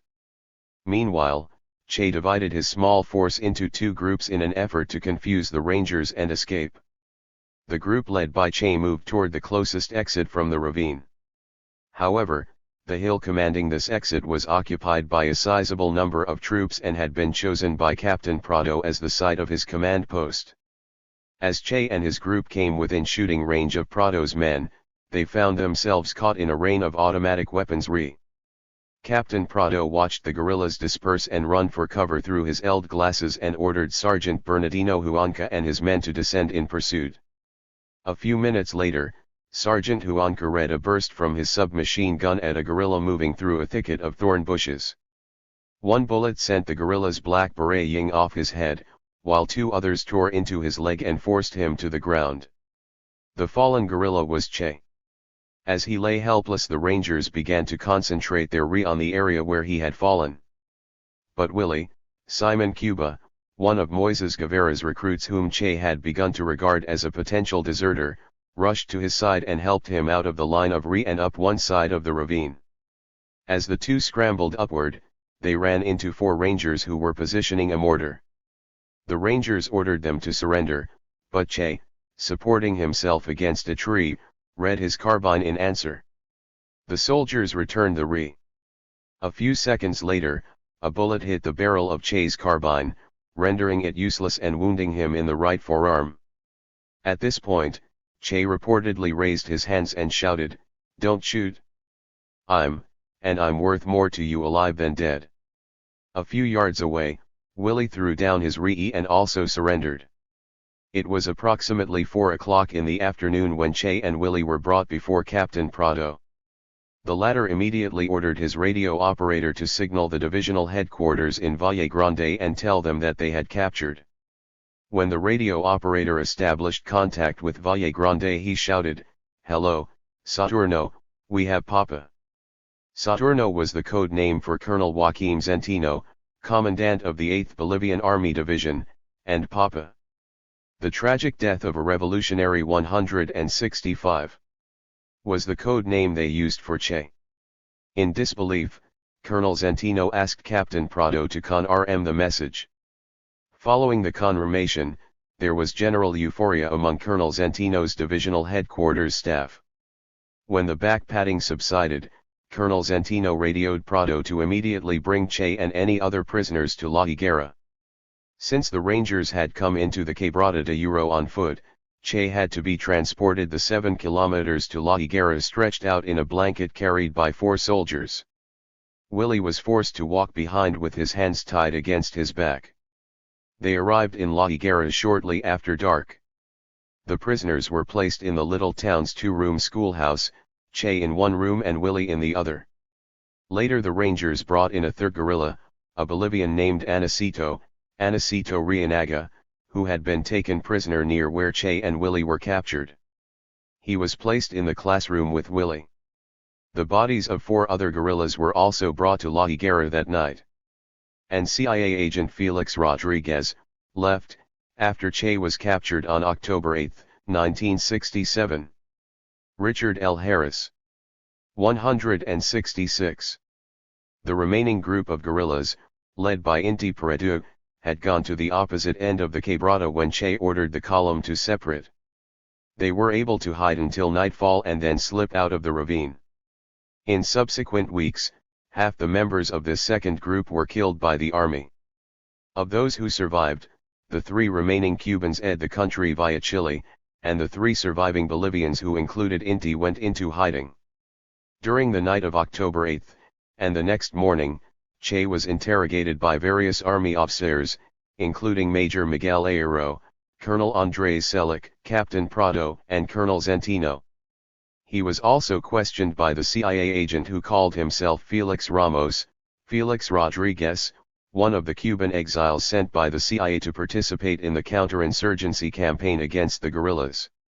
Che refused to answer any of their questions, but he did exchange a few words with some of the officers and soldiers around him. At one point, one of the younger officers asked Che what he was thinking about. At RST, Che ignored him, but when he overheard the officer say sarcastically to another officer that he, Che, was probably thinking about the immortality of the burro, Che answered, "No, I'm thinking about the immortality of the revolution." On another occasion, one of the junior officers, who had drunk too much in celebration of Che's capture, tried to harass him. Che responded by punching the officer in the face. Although Che's wounds were painful, they were not serious, and he remained conscious during this entire period. In La Paz, President Barrientos and the High Command of the Bolivian Armed Forces held an emergency meeting to decide what to do with Che. They ruled out any prospect of prosecuting him through judicial proceedings, because they reasoned a trial would focus world attention on him and present the communists with a propaganda el day. Moreover, since Bolivia did not have the death penalty, they feared that if Che remained alive as their prisoner, sympathizers from all over the world would converge on Bolivia in an effort to save him or carry on his GHT. They decided, therefore, that Che had to be executed immediately. Moreover, they decided that they would announce he had died from wounds received in battle. Early on the morning of Monday, October 9, the top-ranking officers in La Higuera received the order from La Paz to execute Che. They in the tragic death of a revolutionary 167. Turn instructed the non-commissioned officers present to carry out the order. Since none of the latter were anxious to do so, they chose lots to determine who would execute Che. Several hours before, these non-commissioned officers, as well as the officers and the soldiers on guard around the schoolhouse where Che was being held prisoner, had divided among themselves the money and personal effects taken from Che after his capture.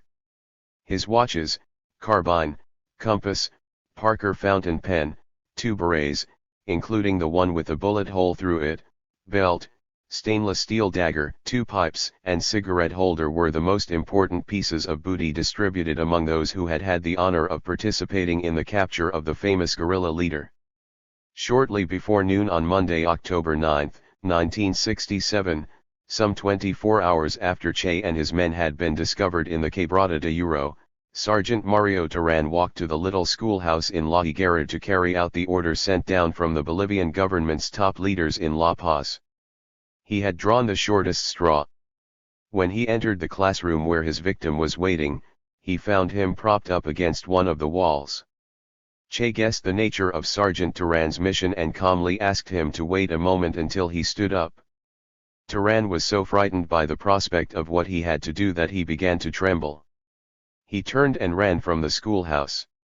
But both Colonel Selic and Colonel Zentino ordered him to go back and shoot Che without further delay.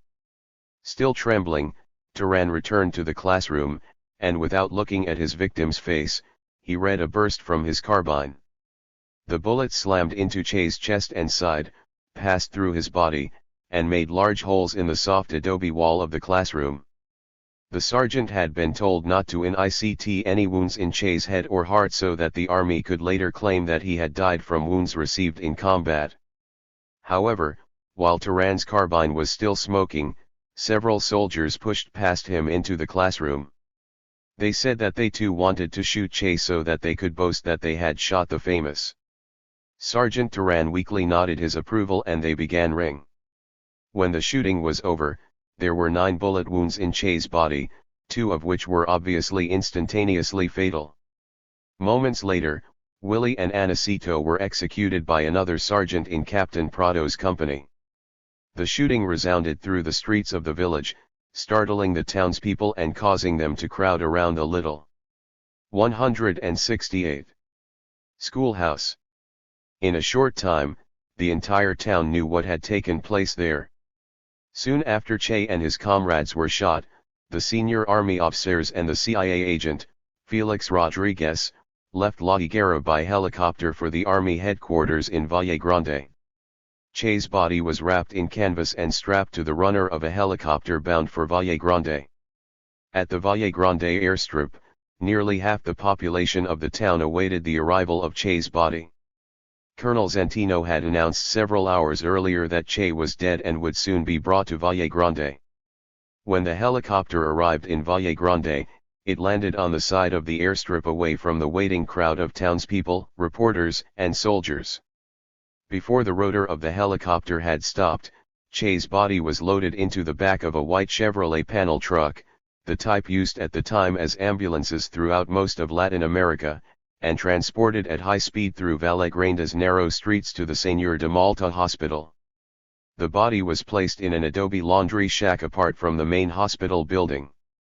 In this shack several obchales washed the blood from 2 CIA agents, Julio Garcia and Gustavo Villoldo, who were present at S autopsy on October 9, 1967. Richard L. Harris. The tragic death of a revolutionary. 169. Che's body, made an incision in his neck for embalming UID, and took his fingerprints. According to 2 British journalists who arrived on the scene early, the entire process appeared to be under the supervision of a CIA agent who called himself Dr. Eduardo Gonzalez, Gustavo Villoldo. He refused to let the 2 journalists photograph Che, and when they asked him in English where he was from, he answered sarcastically, "From nowhere." Soon General Alfredo Ovando, head of the Bolivian armed forces, and a number of other top military guerrillas came to see the body of the famous guerrilla. By this time, a large crowd had excitedly collected around the shack. They probably would have broken through the cordon of soldiers trying to hold them back had it not been for the quick intervention of General Ovando. The general explained that they all had a right to see Che but that they would have to wait until the doctors and other obchales had finished preparing and identifying the body. Once the doctors and the obchales had finished their work, the soldiers allowed the waiting newsmen to enter the shack and take pictures. Afterward, they let townspeople pass to view the corpse. Throughout the night a silent of staring townspeople, peasants from the surrounding area, and soldiers passed by the body. Che's body was on a stretcher that had been placed across the length of a concrete laundry sink. He was nude from the waist up. The obchales had removed his jacket during the preceding investigation and preparation. The bullet wounds in his chest and sides were almost inconspicuous. He looked amazingly alive. Not only were his eyes open and brilliant but there was a haunting smile on his lips. Pictures of this vibrant and serene expression were conveyed around the world by the news media. Che's body was exhibited in the hospital at Valle Grande for approximately 24 hours. What happened to it afterward was a mystery to the world until almost 30 years later. On October 11, 1967, General Ovando RST stated that the body had been buried in the Valle Grande area. The next day, however, General Ovando's obce obchale announced that the body had been cremated, and President Barrientos said a few days afterward that Che's ashes had been buried in a hidden place somewhere in the Valle Grande region. Almost 9 months later, an article in the Peruvian paper La Prensa claimed that members of President Barrientos's personal guard had told a high functionary in the Peruvian police, when 170. The Bolivian president visited Lima in July, that Che's body had been taken to the United States by the CIA in order to prevent it from falling into the hands of Marxists intent on sanctifying his remains. But a few days later, President Barrientos's personal guard publicly denied that any of its members had said anything to anyone about Che's body during the president's visit to Peru. In any case, the rapid disposal of the body was probably motivated by the impending arrival in La Paz of Che's brother, Roberto Guevara, who was intent on claiming the body and taking it back to Argentina. When Roberto, a lawyer, arrived in Bolivia on October 12, he was told that it was impossible for him to see his brother's body since it had been cremated the day before. Not wanting to believe that his brother had been killed, Roberto asked to see the hands that the Bolivian officials claimed that they had cut from the body as proof that it was really that they had killed. But he was denied even this request and was forced to return to Argentina without having seen any evidence that his brother died in Bolivia. However, a few days later, a team of Argentine police experts arrived in La Paz in response to an invitation by President Barrientos sent to General Onganía, the military dictator ruling Argentina at the time. The Argentine police experts were allowed to examine Che's hands and compare his fingerprints with those in the list of the Argentine Federal Police. On their departure, they issued an official statement to the effect that the fingerprints were identical and belonged to Escobedo Che Guevara. The contradictions in the official statements given by the Bolivian authorities with regard to the disposition of Che's body were minor compared to those that appeared in statements concerning how and when Che died. On October 13, Dr. José Martínez Caso, one of the two doctors at the Señor de Malta hospital who had been asked by the military to conduct an autopsy on Che's body, reported to the press that Che had received 2 mortal wounds, one in the lungs and the other in the heart. He also stated that, on examining the body shortly after it had been brought to the hospital in Valle Grande, he had estimated that Che had died not more than 6 hours earlier. The doctor's statements obviously indicated that Che had died from wounds he received shortly before being brought to Valle Grande, not during the battle in the Quebrada de Oro on the previous Sunday. The tragic death of a revolutionary 171. Yet on the same day that Dr. Martínez Caso made his statement, Colonel Zentino stated before a press conference that although he was not able to say precisely when Che had died, it was almost immediately after he was wounded in combat. This was contradicted on the same day by General Ovando, who stated that Che had died early Monday morning, October 9, as a consequence of wounds received the previous afternoon in combat. Although Che could not have lived overnight with a fatal bullet wound in both his heart and lungs, General Ovando denied emphatically and indignantly the suggestion that Che had been shot to death after he was taken prisoner. The seemingly endless capacity of the Bolivian officials to contradict themselves not only made it clear that Che had been executed but also demonstrated that the government and military were incapable of discussing the matter without creating confusion and making embarrassing errors.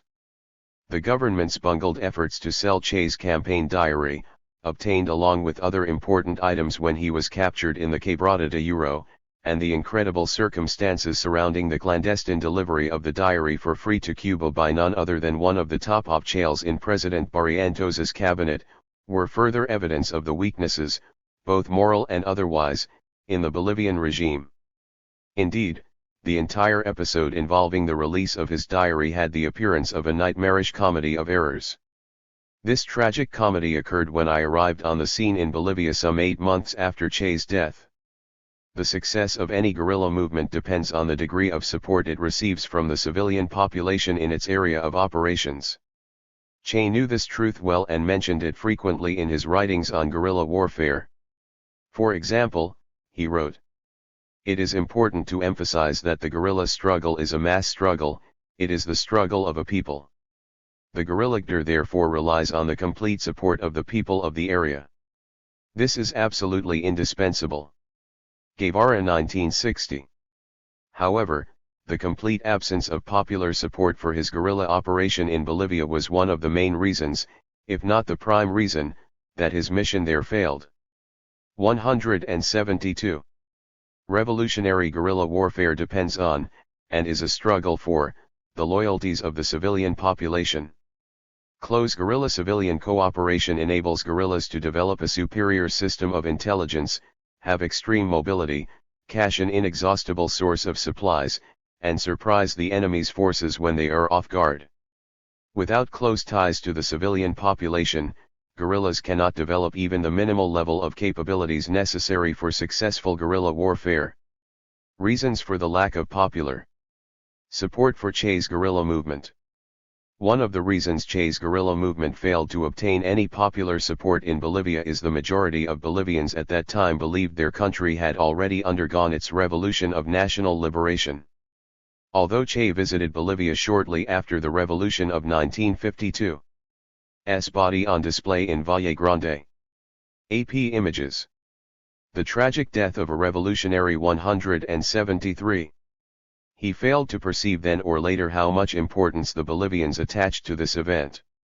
In fact, for many Bolivians, the revolution of 1952 was regarded in much the same way as the Cubans regard their revolution. Because Che did not understand this fact, and because his Bolivian sources of information did not convey it to him, he believed his guerrilla movement would be able to capitalize on the hostility and discontent he assumed the Bolivian people felt toward their political rulers.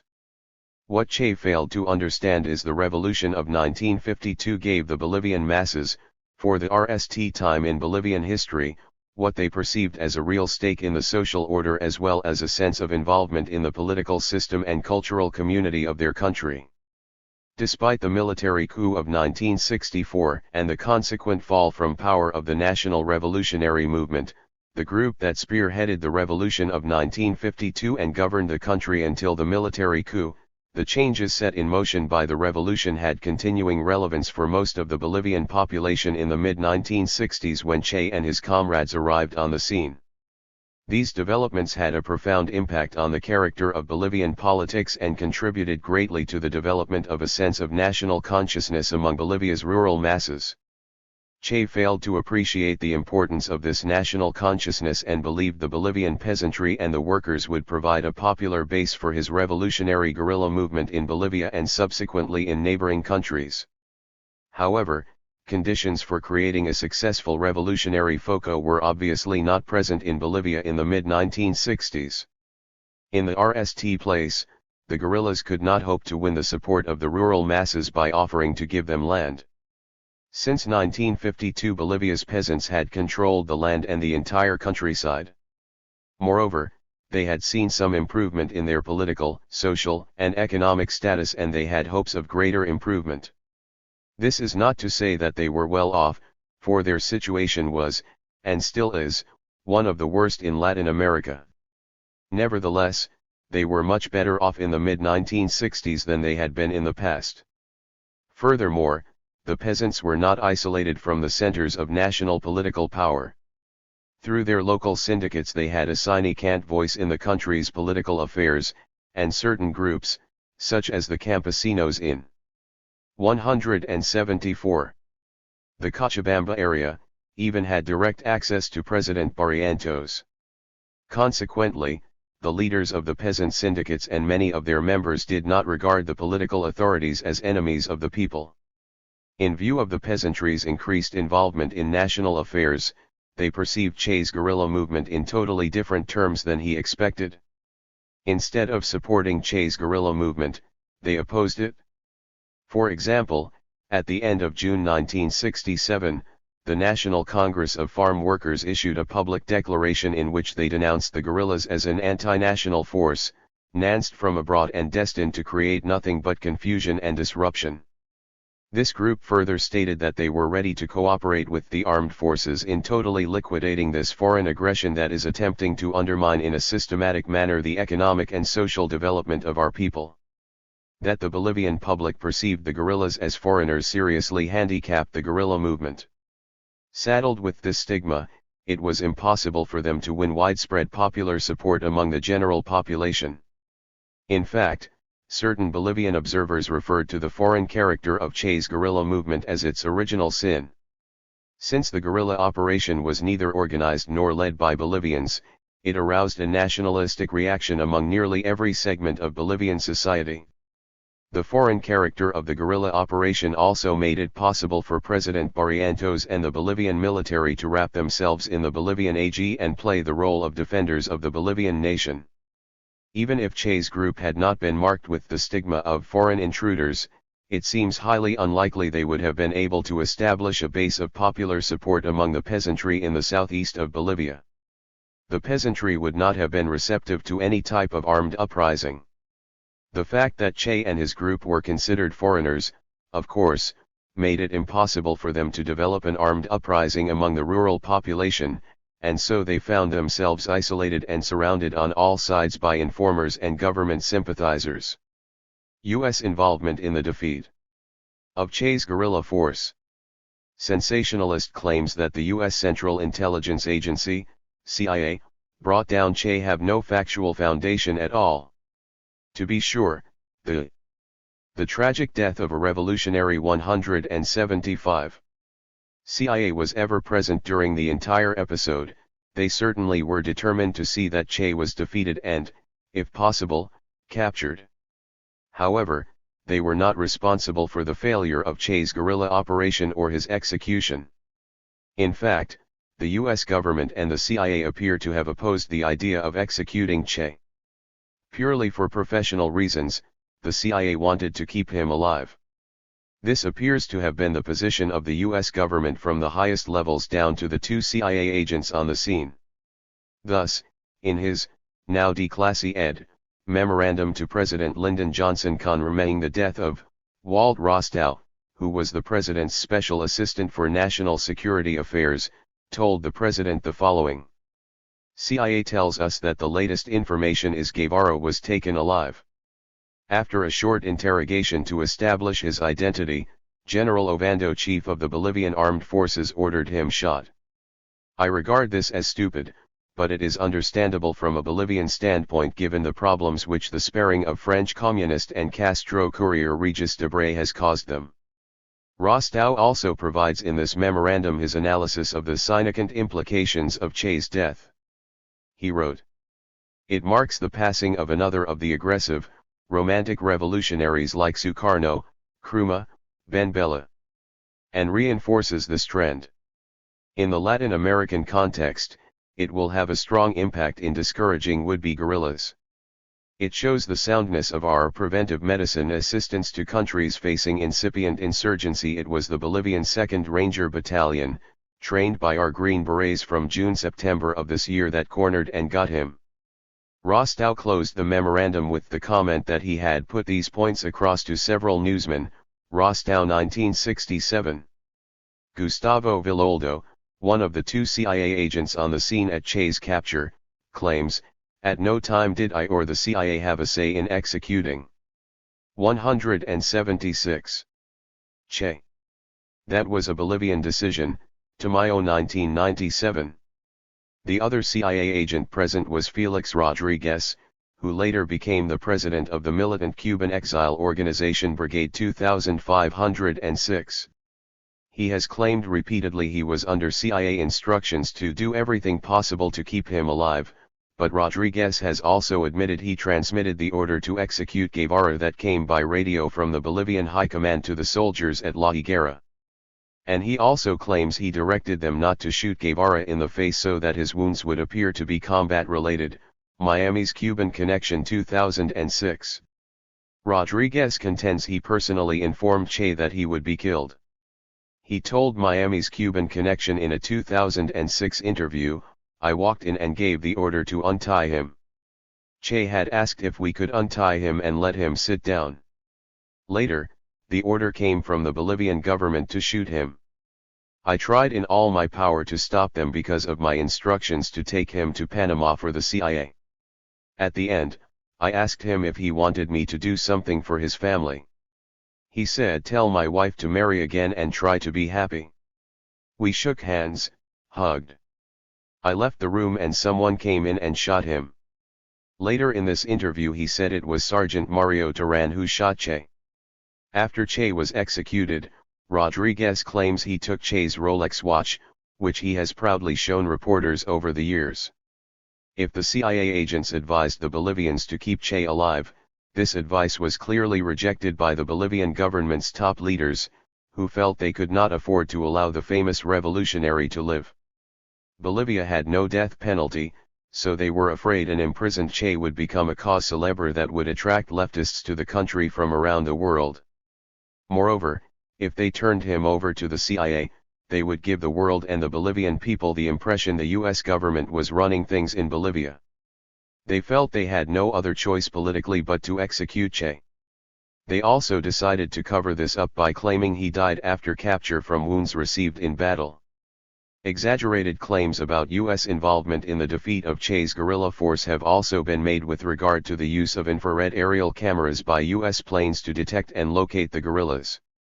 One journalist in particular asserted the mud ovens used by the guerrillas made it possible for the U.S. Air Force to pinpoint their location at all times by using new, highly sensitive heat-detecting cameras in and around. The tragic death of a revolutionary 177. The clock aerial surveillance of the combat zone. However, after leaving their main camp in the Nankawazu area, where they did have a mud oven, the guerrillas never stayed anywhere long enough to build another one. In fact, they rarely even built res.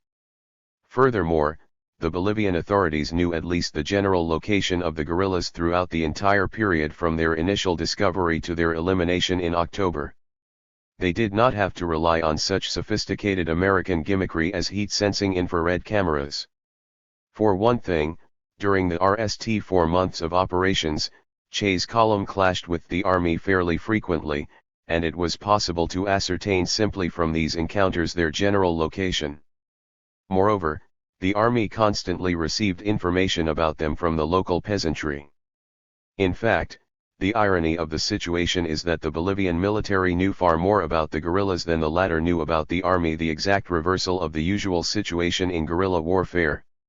In sum, the U.S. involvement in Bolivian affairs was extensive, but the U.S. contribution to the military defeat of Che's guerrilla operation was minimal and then only at the end. To be sure, the U.S. trained the Bolivian army. Photo of Che Guevara's face shortly after his death, 1967. Richard L. Harris. 178. Rangers of the 2nd Manchego Rangers Regiment who were responsible for capturing Che and almost completely eliminating his small force in October 1967. However, Che's guerrilla operation was already defeated prior to the arrival on the scene of the U.S. trained Rangers. His force had lost over half of its original members and had failed to win any popular support. Moreover, the hostility of the pro-Soviet Communist Party leaders and the indifference of the other leftist groups in Bolivia, together with the capture of the guerrillas' urban contacts in La Paz, had left Che and the tattered remnants of his original force completely and hopelessly isolated by the time the Rangers entered into combat against them. Chapter 11. Che's Diary and Hidden Remains. Following Che's capture and execution, the Barrientos government decided to sell Che's diary to the publisher willing to pay the highest price. The information in this chapter is based on the author's original research. See Harris 2007:227, 56. However, while the Bolivians were negotiating the sale of the diary, the Cuban government mysteriously obtained a copy and released it through publishing houses in Latin America, Europe, and the United States. By publishing the diary before the Bolivians could sell it, the Cuban government was able to score a significant propaganda victory and greatly embarrass the Barrientos regime. Moreover, the questions about how the Cubans got a copy of the diary gave rise to serious doubts in Bolivia about the integrity of the government and the armed forces. Clearly, someone in the civilian side of the government or the military had placed a copy of this top-secret document in the hands of the Cuban government. Che's diary was made public in Havana on July 1, 1968, shortly after I had arrived in La Paz, and within a few days it was distributed by leftist publishers in Chile, Mexico, France, Italy, West Germany, and the United States. A few weeks later, on July 17, Antonio Arguelles, Minister of the Interior and a close friend of President Barrientos, to Chile and 180. Was denounced by General Ovando as the traitor who had provided the Cuban government with photographic copies of Che's diary. The Bolivian public was stunned by the news, and most of the population regarded Arguelles's actions as a national disgrace. Since Arguelles had been President Barrientos's right-hand man, the whole affair seriously undermined the public's confidence in the Barrientos regime and within 24 hours plunged the country into a grave political crisis that broke apart the coalition of political parties that had previously supported Barrientos. At the same time, the three main opposition parties, the right-wing Socialist Phalange, the centrist National Revolutionary Movement, and the Trotskyist Revolutionary Party of the Nationalist Left, issued a manifesto calling on the Barrientos government to resign. They also called a mass demonstration in the capital on July 20, which resulted in a violent clash with the police and the death of a captain of the civil guard. The leaders of the demonstration were arrested, and Barrientos declared a nationwide state of emergency. He also called on the peasant syndicates in the Cochabamba area to come to his assistance, and 5,000 armed campesinos from the Cochabamba Valley were mobilized and moved to the outskirts of La Paz. This appears to have been the turning point in the crisis. Soon thereafter Barrientos received expressions of public support from the various military garrisons throughout the country, as well as several important political groups.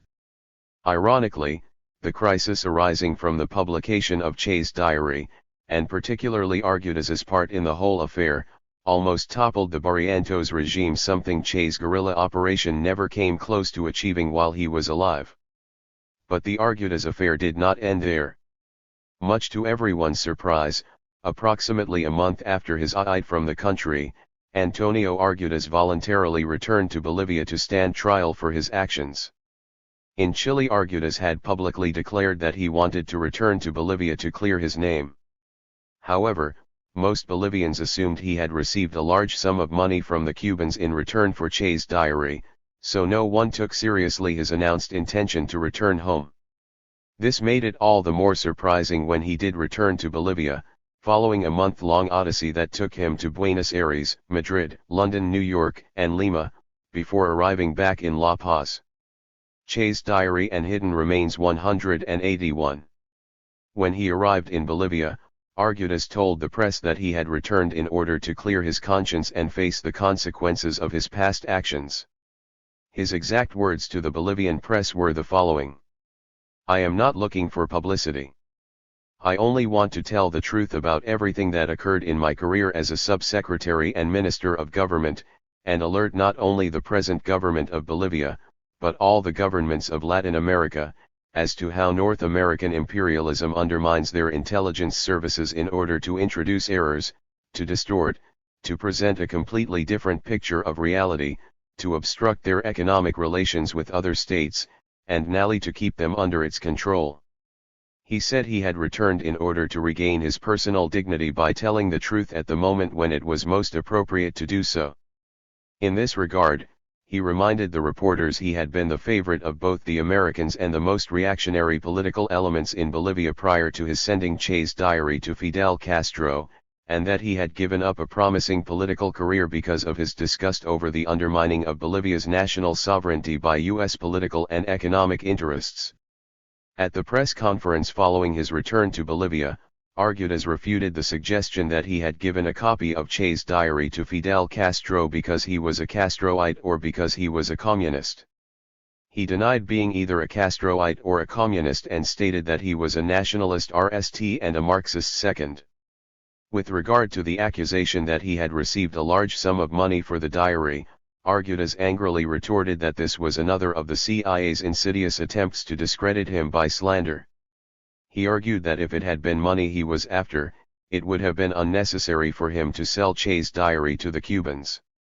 Argudes pointed out that as Minister of Internal Affairs he could have made a fortune in bribes from the Americans if he had wanted to do so. He said he had documents hidden outside the country that, among other things, proved that a U.S. engineering RM, which he named, had offered him a bribe of $1.5 million to see that they were awarded a government contract for the construction of 2 new highways. In other words, he argued that he had rejected bribes of much greater amounts than the $500,000 it was rumored he had received from the Cubans for the diary. 182. The Argudes affair is one consequence of Che's guerrilla operation that Che himself could never have foreseen.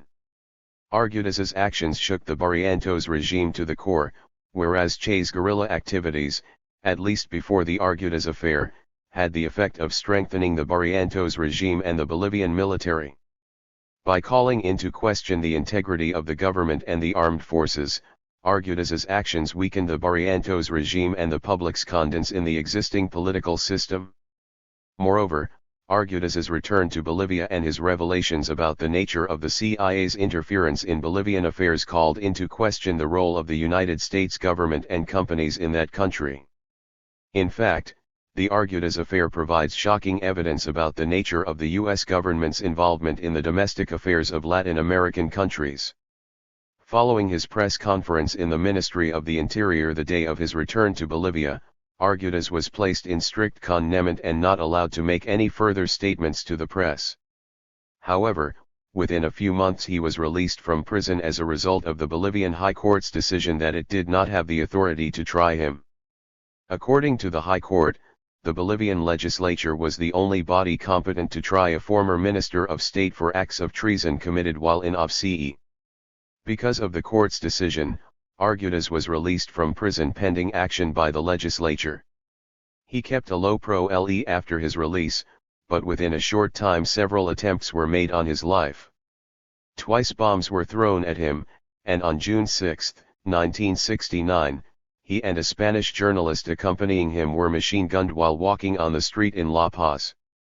Both Argudes and the journalist escaped with minor wounds. However, Argudes was hospitalized for almost a month, and immediately following his release from the hospital, he sought asylum in the Mexican embassy.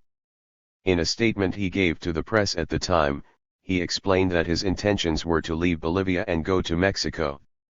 He said that he had decided to leave Bolivia because of the increasing political instability in the country following the death of President Barrientos, who was killed when his personal helicopter crashed in mysterious circumstances, and because of the recent attempts on his life. He gave as an additional reason the failure of the government to take any action whatsoever against Che's diary and hidden remains 183. The agents of U.S. imperialism who were at work undermining Bolivia's national sovereignty. During this time, Argudes was the author of yet another incredible episode. He secretly arranged for Che's hands, in a glass container of formaldehyde, and a plaster mask of his face, made in Valle Grande, to be sent to Cuba in much the same manner as he had arranged for the copies of Che's diary to be sent there. However, in this case, the existence and transfer of these items to Cuba were not discovered until many years later. In fact, to this day, the story of Che's hands and his death mask is not widely known. Che's hands and death mask. The odyssey of these two items is more complex and more difficult to follow than the story of Che's diary. The man who cut off Che's hands and made his death mask out of plaster was Roberto Toto Quintanilla, an official in Argudes's ministry. Like many of the other Gers associated with Che's death, he was killed under unusual circumstances in November 1970. An unknown woman gunned him down with an automatic weapon in his office in Hamburg, Germany, where he was serving as the Bolivian consul. Nothing more is known about him than this. According to Argudes, Che's hands and his death mask were given to him by General Ovando after they had been inspected by the team of Argentine criminal investigators sent to Bolivia to verify Che's fingerprints. General Ovando instructed Argudes to dispose of both items immediately and to leave no traces of them. However, Argudes chose to ignore Ovando's orders and gave them for safekeeping to a close friend named Jorge Suarez, a Bolivian writer and the editor of the daily newspaper Jornada. In a little-known interview that Suarez gave Argentine journalist Yuki Goni in 1995, Suarez claimed Argudes asked him to come to his office 7 or 8 days after Che's death. Argudes told him he wanted to discuss something very personal and urgent. When Suarez went to his office, Argudes produced a glass container and a translucent bag. The contents of both Suarez could not at first see clearly. After 184. Argudes motioned for him to come closer and examine the two objects. Suarez saw two hands holding in the glass container and he saw a white plaster mask in the bag. As he studied the mask closely, he saw that it was an extraordinarily good replica of Che's face with his eyes open. He could even see the details of his beard. It did not appear to be the face of someone dead, rather of someone very much alive. Suarez told Goni he would never forget that face. Goni 1995. Arguedas explained to Suarez that General Ovando had given him strict instructions to incinerate the hands and the mask and then scatter the ashes in a river, but that he had decided not to follow these orders. He asked Suarez to take the items with him and hide them in his home. Although he was shocked and frightened, Suarez agreed to do what his friend asked him. According to Suarez, Arguedas said he was an admirer of Che and that the top levels of the Bolivian military and the U.S. Embassy as well as certain other influential people did not trust him. In fact, he said the U.S. Embassy suspected him of being a revolutionary and a possible contact for the guerrillas. By not destroying the death mask and Che's hands, Arguedas said that he was risking his life. Suarez made a sort of sarcophagus, or stone coffin, for the items under the door of his bedroom and hid them there. Although his house was searched several times by the Bolivian secret police while Arguedas was in prison, Che's hands and death mask were not discovered. They stayed under the door in his bedroom until Suarez left Bolivia in 1969 as the new ambassador to Mexico, appointed by the military government of none other than General Ovando. Suarez told Goni, 1995, that the Bolivian intelligence services and the CIA concluded afterward that he had probably carried Che's hands and death mask out of the country in his diplomatic pouch, so they discontinued looking for them. However, he had left them hidden under the door of his bedroom. Meanwhile, following his release from prison, Arguedas sought refuge in the Mexican embassy while his request for political exile to Mexico was under consideration. When he learned that Suarez was leaving the country for Mexico, he made arrangements to have Che's hands and death mask taken to Cuba in much the same way he had arranged for Che's diary to be taken. In July 1969, he asked his journalist friend Victor Zanier to arrange for the two items to be sent to Cuba. Zanier in turn delegated the mission to Jorge Satori and Juan Coronel. Although Che's diary and hidden remains 185. They were members of the pro-Soviet Bolivian Communist Party. Zanier felt they could be trusted, and he feared they could use the party's international connections to get out of the country and travel to Cuba. Juan Coronel kept the glass container with Che's hands and the bag with his death mask wrapped up in old newspapers under his bed for months while he and Satori made their arrangements to go to Cuba by way of Europe and the Soviet Union. Coronel was struck by how much the death mask revealed Che's features, and he described the glass container as cylindrical, about 10 inches high and 7 inches wide, and sealed with red wax. Inside were two hands floating in a brownish liquid. They appeared to have belonged to someone who had been quite strong. He said they were covered in a beautiful LM, most likely the ink used to record Che's fingerprints, and they appeared to have been amputated with an inadequate instrument that left an irregular cut just before the wrists. Coronel's description of the way the hands were amputated matches the image in the shocking photographs of Che's hands that were taken by the Argentine criminal investigators who were sent to Bolivia to prove that the Bolivian military had indeed captured and killed the famous. Their story and the photos they took were not released until many years later, De Carlos 2006. In their photographs, Che's hands are seen palm up on a newspaper page with the curled edges covered in ink and the ink bottle and pad next to them. Arguedas's Odyssey. The Mexican embassy arranged for Arguedas to leave Bolivia and go to Mexico in 1969, where I met him briefly at a conference in Cuernavaca. He appeared to be quite happy in Mexico. However, he subsequently left Mexico for Cuba, where he was celebrated for his actions, Anderson 1997:745, and lived for 9 years. While he was living in Havana, he was visited several times by Antonio Paredes, Estelano 2000, the oldest brother of Coco and Inti. Paredes is a well-known Bolivian journalist, political activist, and university professor. According to Paredes, Arguedas lived a very disciplined and studious existence while he was in Cuba, and he regularly spent his days doing research in the libraries. 186. In 1979 Arguedas returned to Bolivia and disappeared from public view. In the mid-1980s, his name appeared again in the press because he was accused of being involved in an armed group that kidnapped a wealthy businessman. Although his involvement in this affair was never proved conclusively, he was arrested and remained in prison from 1986 to 1989. After his release, he dropped out of sight again and did not surface until 1997, the year the search for Che's remains in Bolivia reached a crescendo and became a highly publicized international effort. During this period, the media and some of the people involved in the search for Che's remains tried to locate Argudes to see if he could tell them where Che's body had been buried. However, the police found Argudes RST and arrested him for supposedly leading a gang that was planning to kidnap businessmen in order to extract ransom money from their families and business associates. He was released by the police while awaiting trial, and he immediately went into hiding. Subsequently, he was declared a fugitive from justice when he failed to appear in court on the date of his trial. During this time, he told Antonio Pareto that he had in his possession the names of everyone involved in the drug trade in Bolivia, and that many people knew this. For this reason, he told Pareto, "I'm a dangerous man, Estelano 2000. By this time, the Bolivian police were trying to link him to a series of bombings in La Paz. They arrested 3 men who they said belonged to a terrorist group that was led by Argudes, but they were unable to present any serious proof that he was involved in this group. Between November 20 and December 16, 1999, there were 6 bombings in random locations around La Paz that made no sense and that were never explained by the police.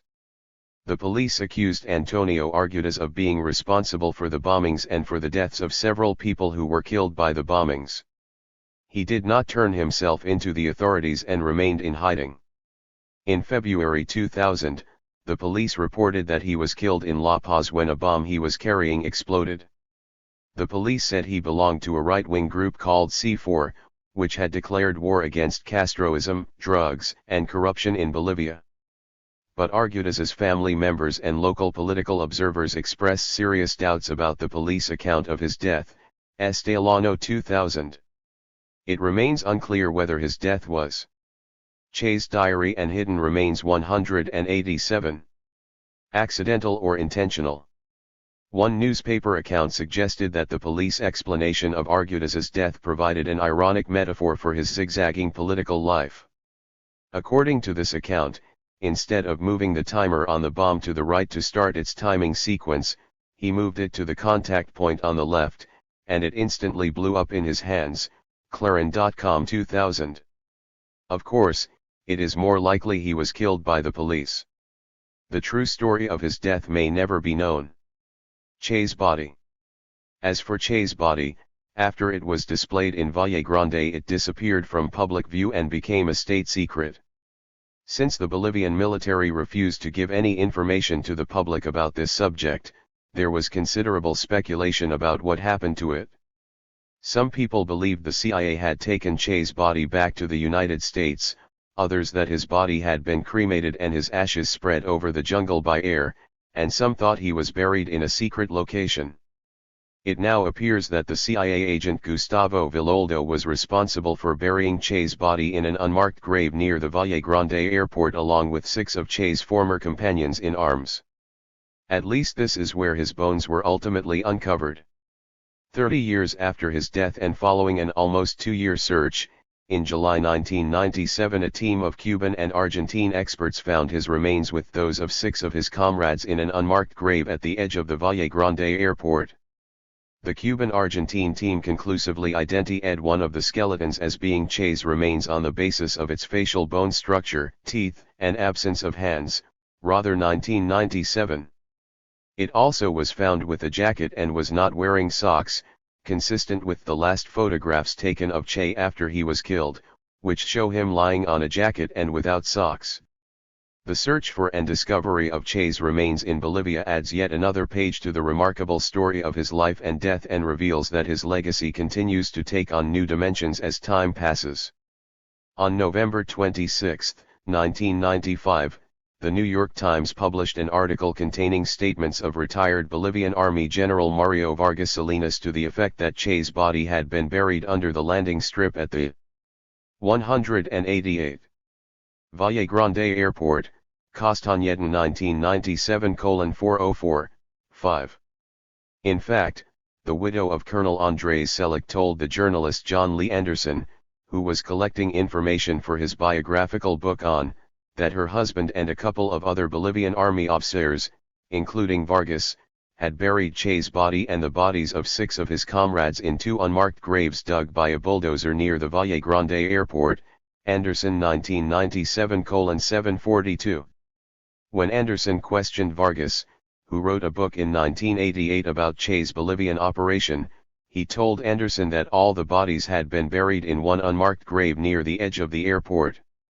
The reporting of these details of Che's death, especially in the New York Times by Thomas Lipscomb, November 26, 1995:3, caused a political uproar in Bolivia.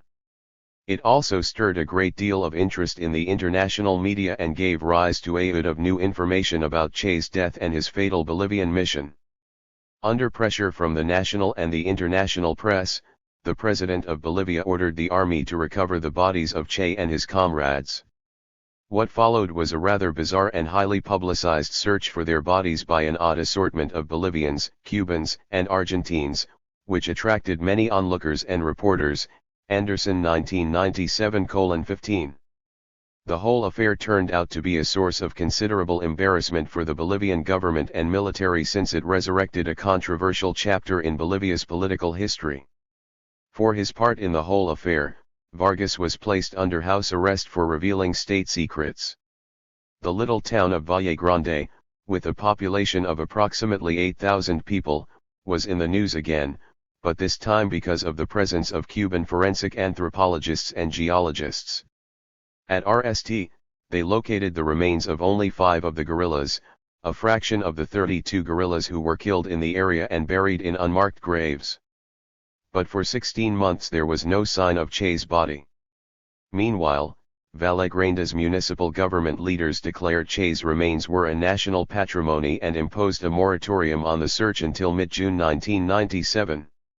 Someone in the town also started promoting a $70 per day walking tour of the route taken by Che and his comrades before they were caught and killed, and there was talk of creating a museum.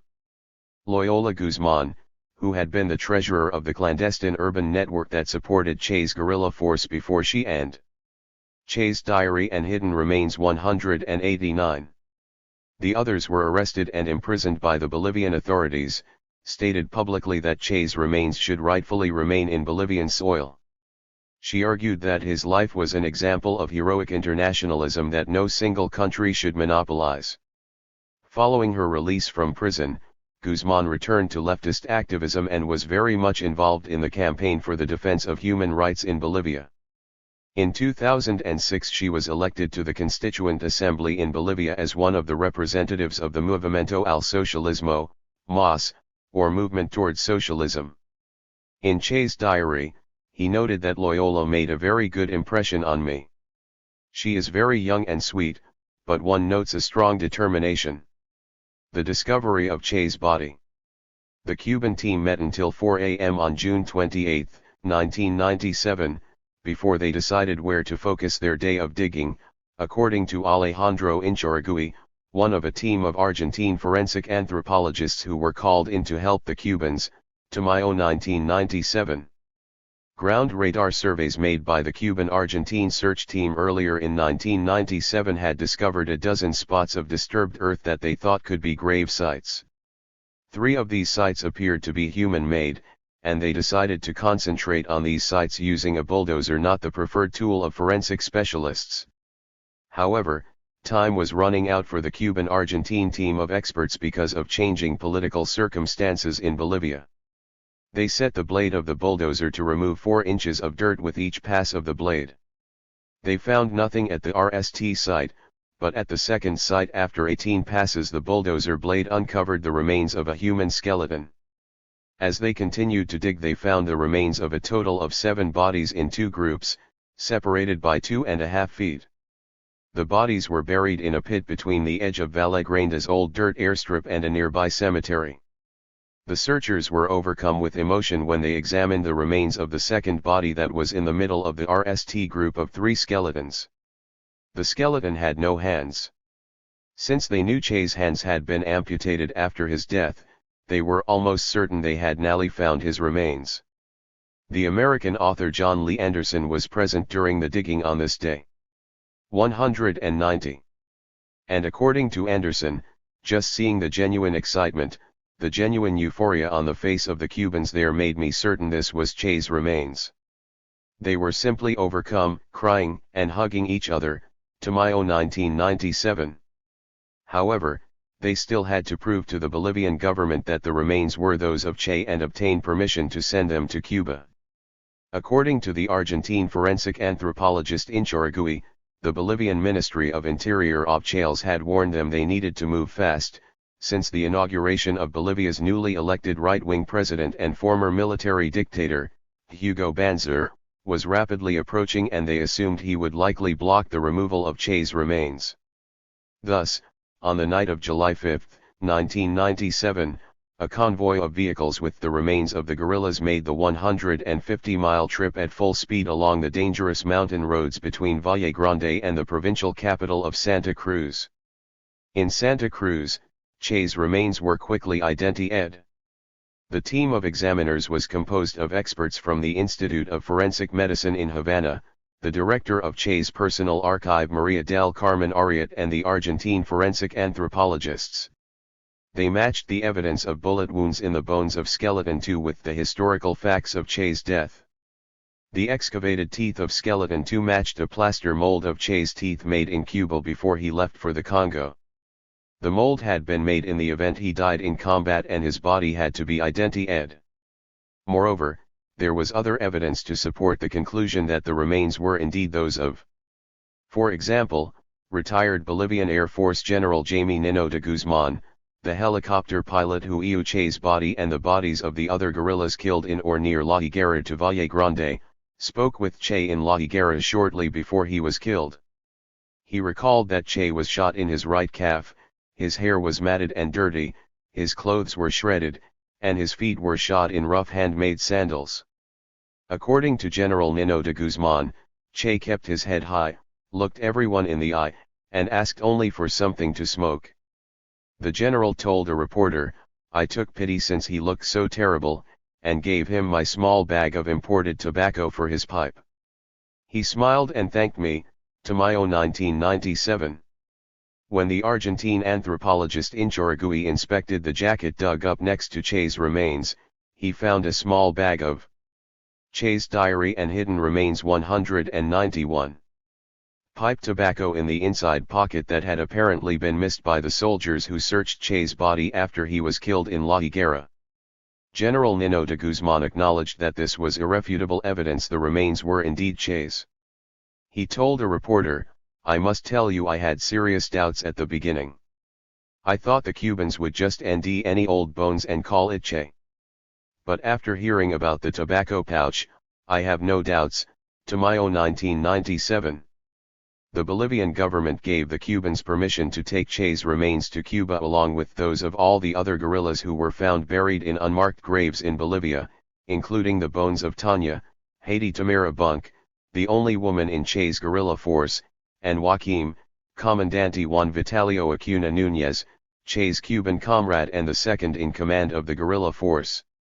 Thus, on October 11, 1997, almost exactly 30 years after Che's death, his remains and those of the other 6 fallen comrades found buried with him were placed on display in AG-draped caskets inside the monument to José Martí in Havana, Los Angeles Times, October 12, 1997 A1. With a huge 50-foot mural of Che overlooking the Plaza de la Revolución, hundreds of thousands of Cubans waited in line to pay their respects. After 7 days of obchale mourning and national homage to Che's life and ideals, the caskets were taken to the city of Santa Clara, where Che had led the guerrilla column that scored a decisive victory in the Cuban Revolution. In Santa Clara, Che's coffin was placed in a newly constructed mausoleum at the base of a large statue of him holding a reed in his hand. At the quasi-religious ceremony held in Santa Clara, and in the presence of Che's widow, Aleta March, their 2 daughters and their 2 sons, Fidel Castro praised Che's qualities as the ideal revolutionary.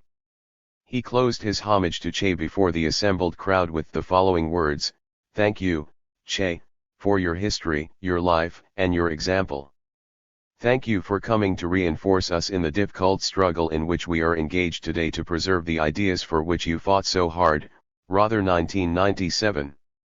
In the midst of this massive public veneration of Che, his daughter Aleta Guevara, who is a doctor like her father, told a press conference that her father always shunned public adulation when he was an important public figure in Cuba and that he probably would have been embarrassed by all the celebrations in his honor.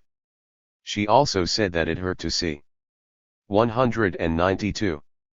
The image of her father marketed for commercial purposes on ashtrays, beer, and jeans, but that she hoped some young people would see beyond this commercialism and search for the ideals that her father stood for, especially in a globalized society that is losing all its values. Feynman 1997. Like his older sister, Che's son Camilo Guevara, a lawyer in the Cuban Ministry of Fisheries, is protective of his father's memory and image. He also has criticized what he characterizes as the bad intentions of some of the authors of the books published about his father. Interestingly, in many of the articles published by U.S. newspapers on the return of Che's remains to Cuba and the celebrations that were held in his honor, the reporters used the opportunity to criticize Cuba's socialist system and its ideas on revolution. They characterized them as anachronistic and no longer relevant in the contemporary period. However, the defeat of Che's guerrilla operation in Bolivia does not indicate that an armed revolution is impossible in Latin America. As long as the existing political and economic elites in the region continue to postpone badly needed social and economic reforms and the gap between the rich and the poor continues to increase, popular insurrection will remain on the agenda in Latin America and in other parts of the world with similar conditions. Moreover, the use of repressive and undemocratic measures by those in power to block peaceful and legal efforts to bring about basic economic, political, and social reforms invariably provokes the use of non-peaceful and extra-legal means by those who see they have no other options if they want to create a more just social order. Chapter 12. Che's enduring legacy. Che left an enduring legacy that has grown rather than diminished over the years since his death in 1967. At the public tribute to Che held in the Plaza de la Revolución in Havana following his death in 1967, Fidel Castro, 1967, heralded Che's legacy when he said, "If we want a model of a person that does not belong to our time but to the future, I say from the depths of my heart that such a model, without a single stain on his conduct, on his actions, or his behavior, is Che." Castro anticipated in his speech what has over the years become true. In Cuba and for his many admirers around the world, Che has become a heroic model of the totally committed revolutionary, the selfless human being who dedicates his life for the common good to bring about a better future for humanity. In socialist Cuba, he is held up as the most outstanding example of the kind of human being Cuba's socialist society is preparing for the 21st century and the socialist future just over the horizon. 194.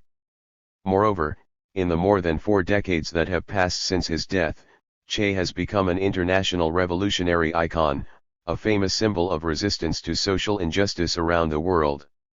His romantic image and the revolutionary example he has left behind as his legacy have taken on a transcendent quality that appeals to people in diverse cultures and circumstances.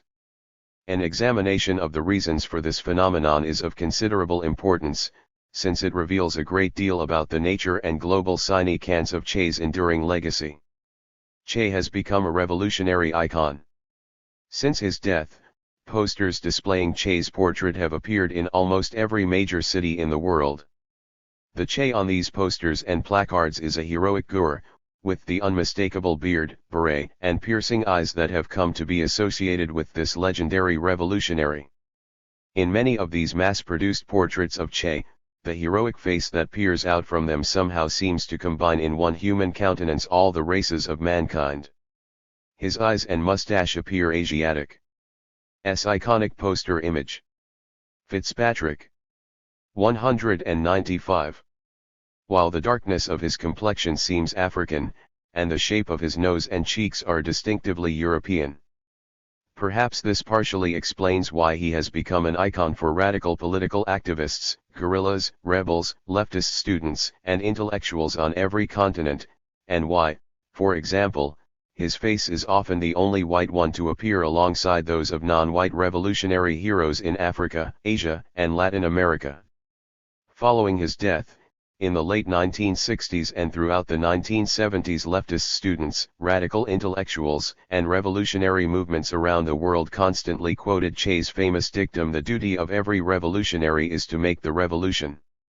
They believed, as did Che, revolutions are made by people who are willing to act, not by those who are waiting for the appropriate objective conditions or for orders from the Obchail Communist Party or the leaders of the Soviet Union or China.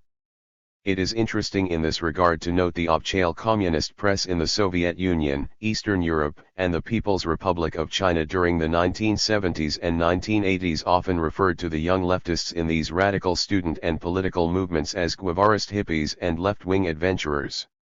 However, such attacks were a matter of little importance to these movements, since they regarded Guevara's activist revolutionary ideas as an alternative to the overly dogmatic and bureaucratic party lines of the more orthodox communists who were in power in the Soviet Union and China, and to the tepid reformism of the moderate socialist and social democratic parties in Western Europe and elsewhere. Because of his undaunted and earthly independent revolutionary idealism, Che became the idol of the New Left during the late 1960s and 1970s in the United States and Great Britain, the bulwarks of capitalism and bourgeois democracy. For a time, students at the London School of Economics and Political Science, one of the most hallowed of Britain's institutions of higher education, greeted each other with the salutation Che. In the United States, buttons, shirts, placards, and posters with Che's face were present at nearly every anti-war demonstration during the Vietnam War years. Significantly, they have appeared again in the protests against the wars in Iraq and Afghanistan. In Latin America, where Che gave his life for ideals, his name became a battle cry among leftist students, intellectuals, and workers during the 1970s and 1980s. His death at the hands of the 196 Bolivian army made him an instant martyr for all those who were opposed to the ruling elites and the glaring social injustices that plague this troubled region of the world.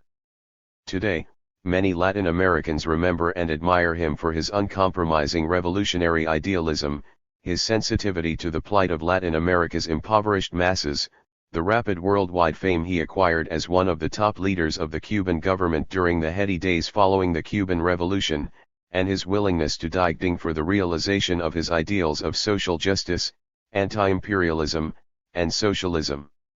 Che truly belongs in the pantheon of the region's most famous revolutionary leaders: José Martí, Augusto César Sandino, Emiliano Zapata, Pancho Villa, Camilo Torres, and Fidel Castro.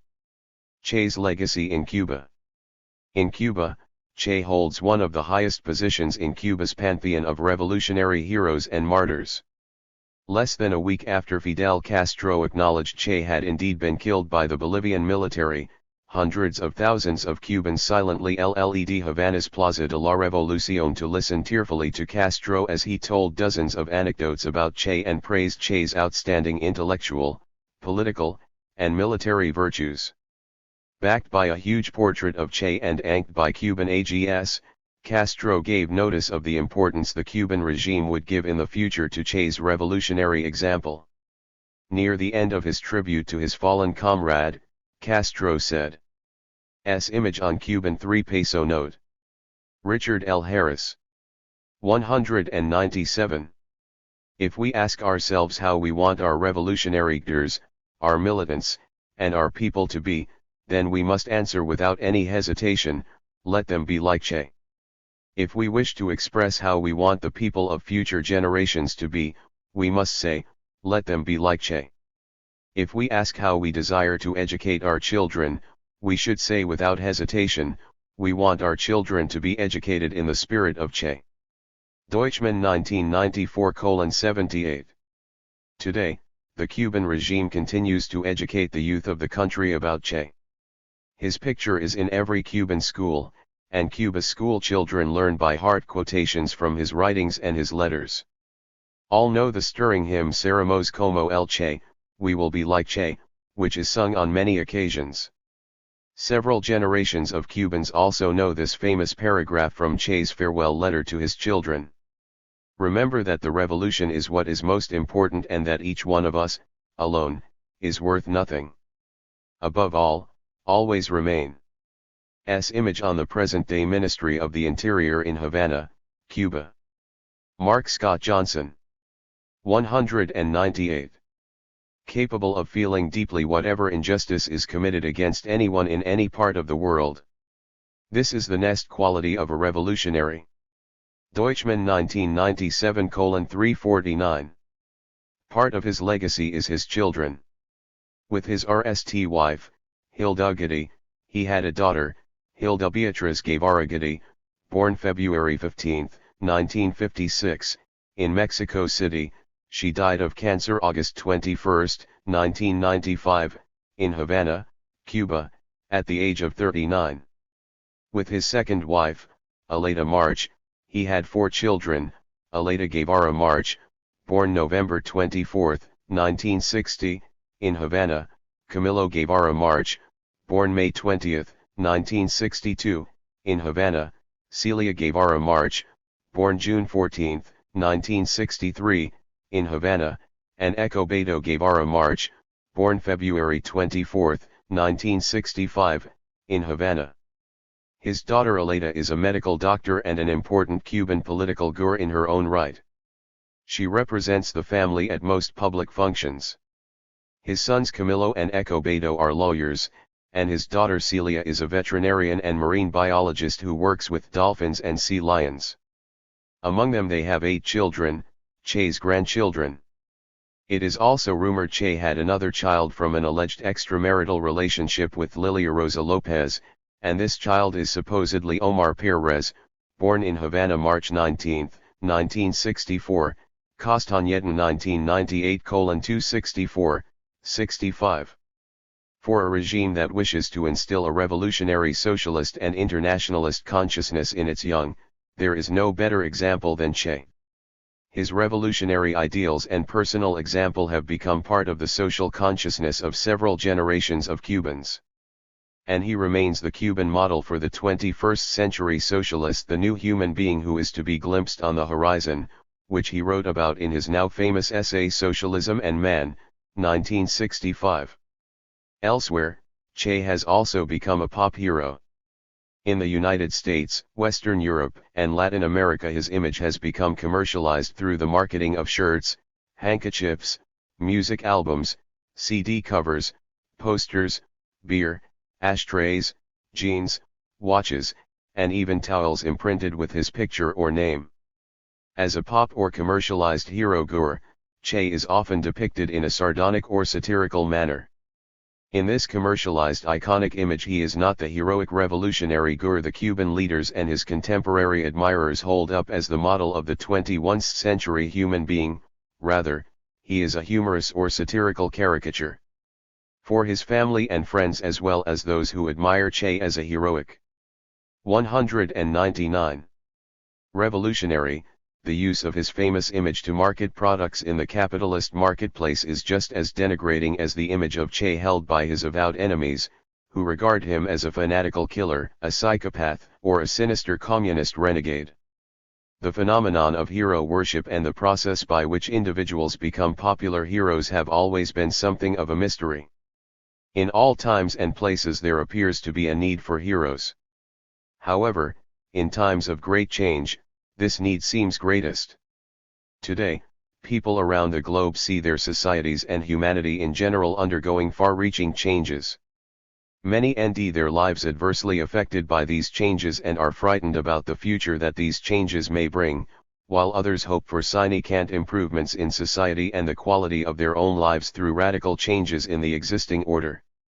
Both groups appear to need the assurance that human beings can control their fate and shape the future according to their desires. They sometimes end this assurance in the words and deeds of an exceptional individual, whose courage and individual efforts to shape the future according to his or her ideals, even if seemingly unsuccessful, give them inspiration. This appears to be one of the reasons Che continues to be such a popular hero. Che had the courage to act in accordance with his ideals.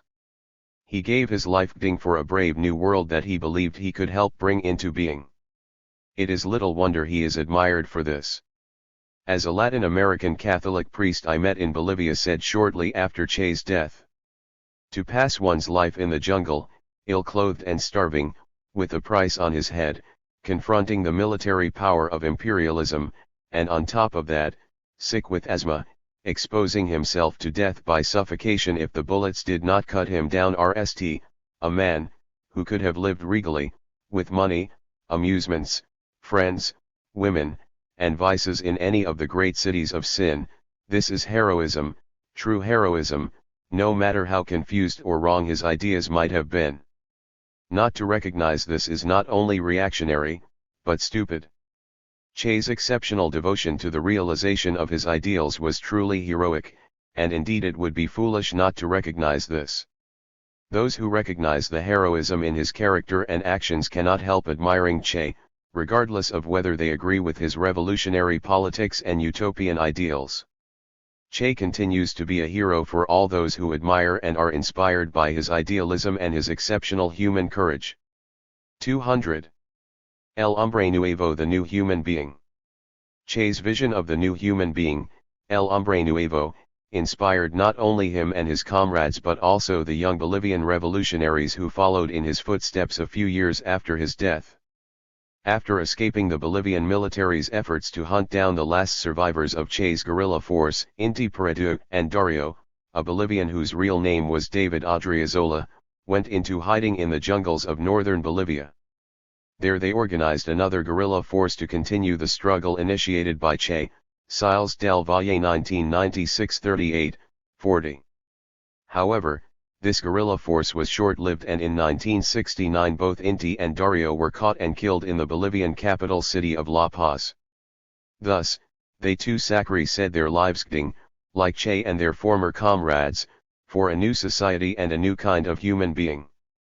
During this period, Che's concept of El Hombre Nuevo and many of his other revolutionary ideals found sympathy among many of the adherents of an unorthodox Christian body of theory and practice known as liberation theology, BOF and BOF 1988.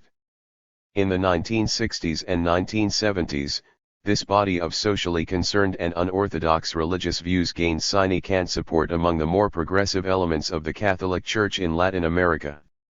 Many of its adherents established close links with the revolutionary movements in the region.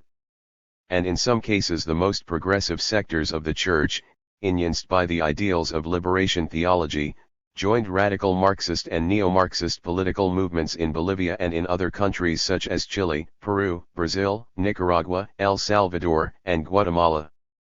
After the deaths of Inti Peredu and Dario, this convergence of views resulted in the participation of some of the younger members of Bolivia's Christian Democratic Party in a revolutionary guerrilla movement that called itself the Ejército de Liberación Nacional, National Liberation Army, the same name used by Che's group.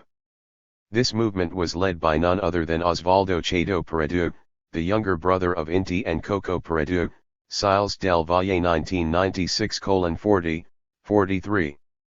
In 1970 this movement attempted to establish a guerrilla foco near the mining town of Tío Ponte, north of the capital of La Paz.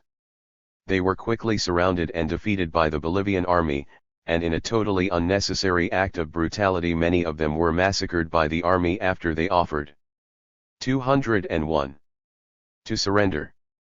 Only a few survived, largely as a result of the intervention of the local leaders of the Catholic Church. Cheto Peredu, who is now a psychotherapist in La Paz, was one of the few survivors who were imprisoned and later released, Anderson 1997-745.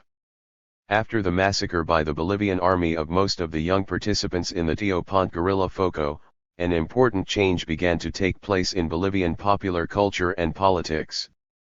Although the idea of guerrilla warfare was rejected as a viable form of resistance to the military regime, important elements within Bolivian society began to idealize and even venerate Che and the other fallen guerrillas as martyrs, Siles del Valle 1996:44, 45. Che's death, his concept of the new human being, the ideals of liberation theology, the deaths of so many idealistic young Bolivians in the revolutionary movements inspired by Che and his comrades, all these elements combine to exert a major influence on Bolivian popular culture, literature, and politics that has continued to this day.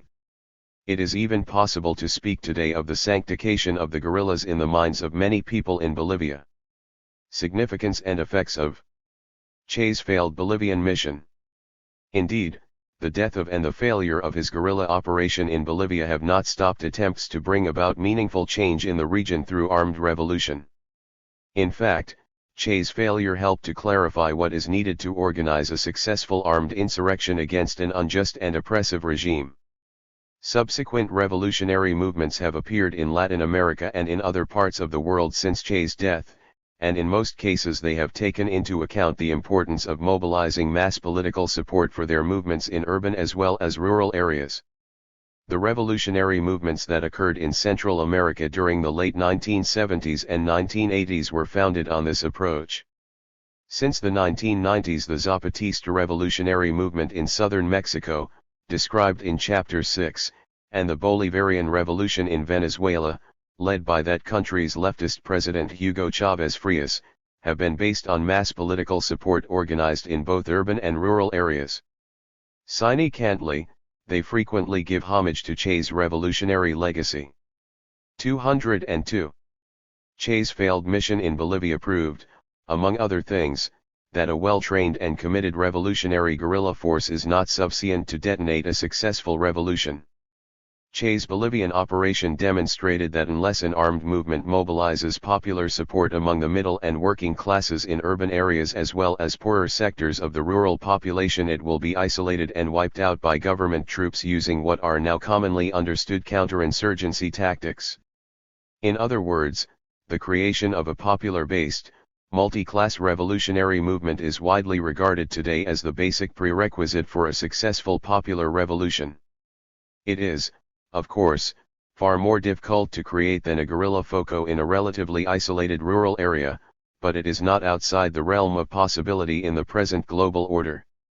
In fact, this type of popular-based revolutionary movement has emerged in recent years in various parts of the world, in Latin America, the Middle East, Africa, and Asia, and will surely emerge again in the near future. As the preceding discussion seeks to make clear, Che's death and the failure of his guerrilla operation in Bolivia have enriched the international pool of revolutionary theory and practice. The lessons learned from the failure of his movement have led many revolutionary or rebellious political and social groups around the world to develop more successful strategies for gaining power. Moreover, as a result of Che's willingness to die for his revolutionary ideals and his martyrdom in the pursuit of these ideals, he has become a universal model of revolutionary courage and commitment, and his example continues to inspire new generations of revolutionaries and leftist political activists around the world. More than 4 decades have passed since was killed in the little village of La Higuera in Bolivia. However, the social injustices against which this famous revolutionary fought in the Cuban Revolution, then in the Congo, and now in Bolivia are very much in existence today. For this reason, Che's revolutionary life and death continue to inspire those who struggle against these injustices, particularly in Latin America. Che's revolutionary legacy can be found in the words and deeds of workers, poor peasants, middle-class university students, intellectuals, shantytown dwellers, the leaders of indigenous communities, and the landless and the homeless from the tip of Argentina to Mexico's border 203. With the United States, from the Andean valleys of Peru and Bolivia to the cities and vast Amazonian region of Brazil, and of course everywhere in Cuba.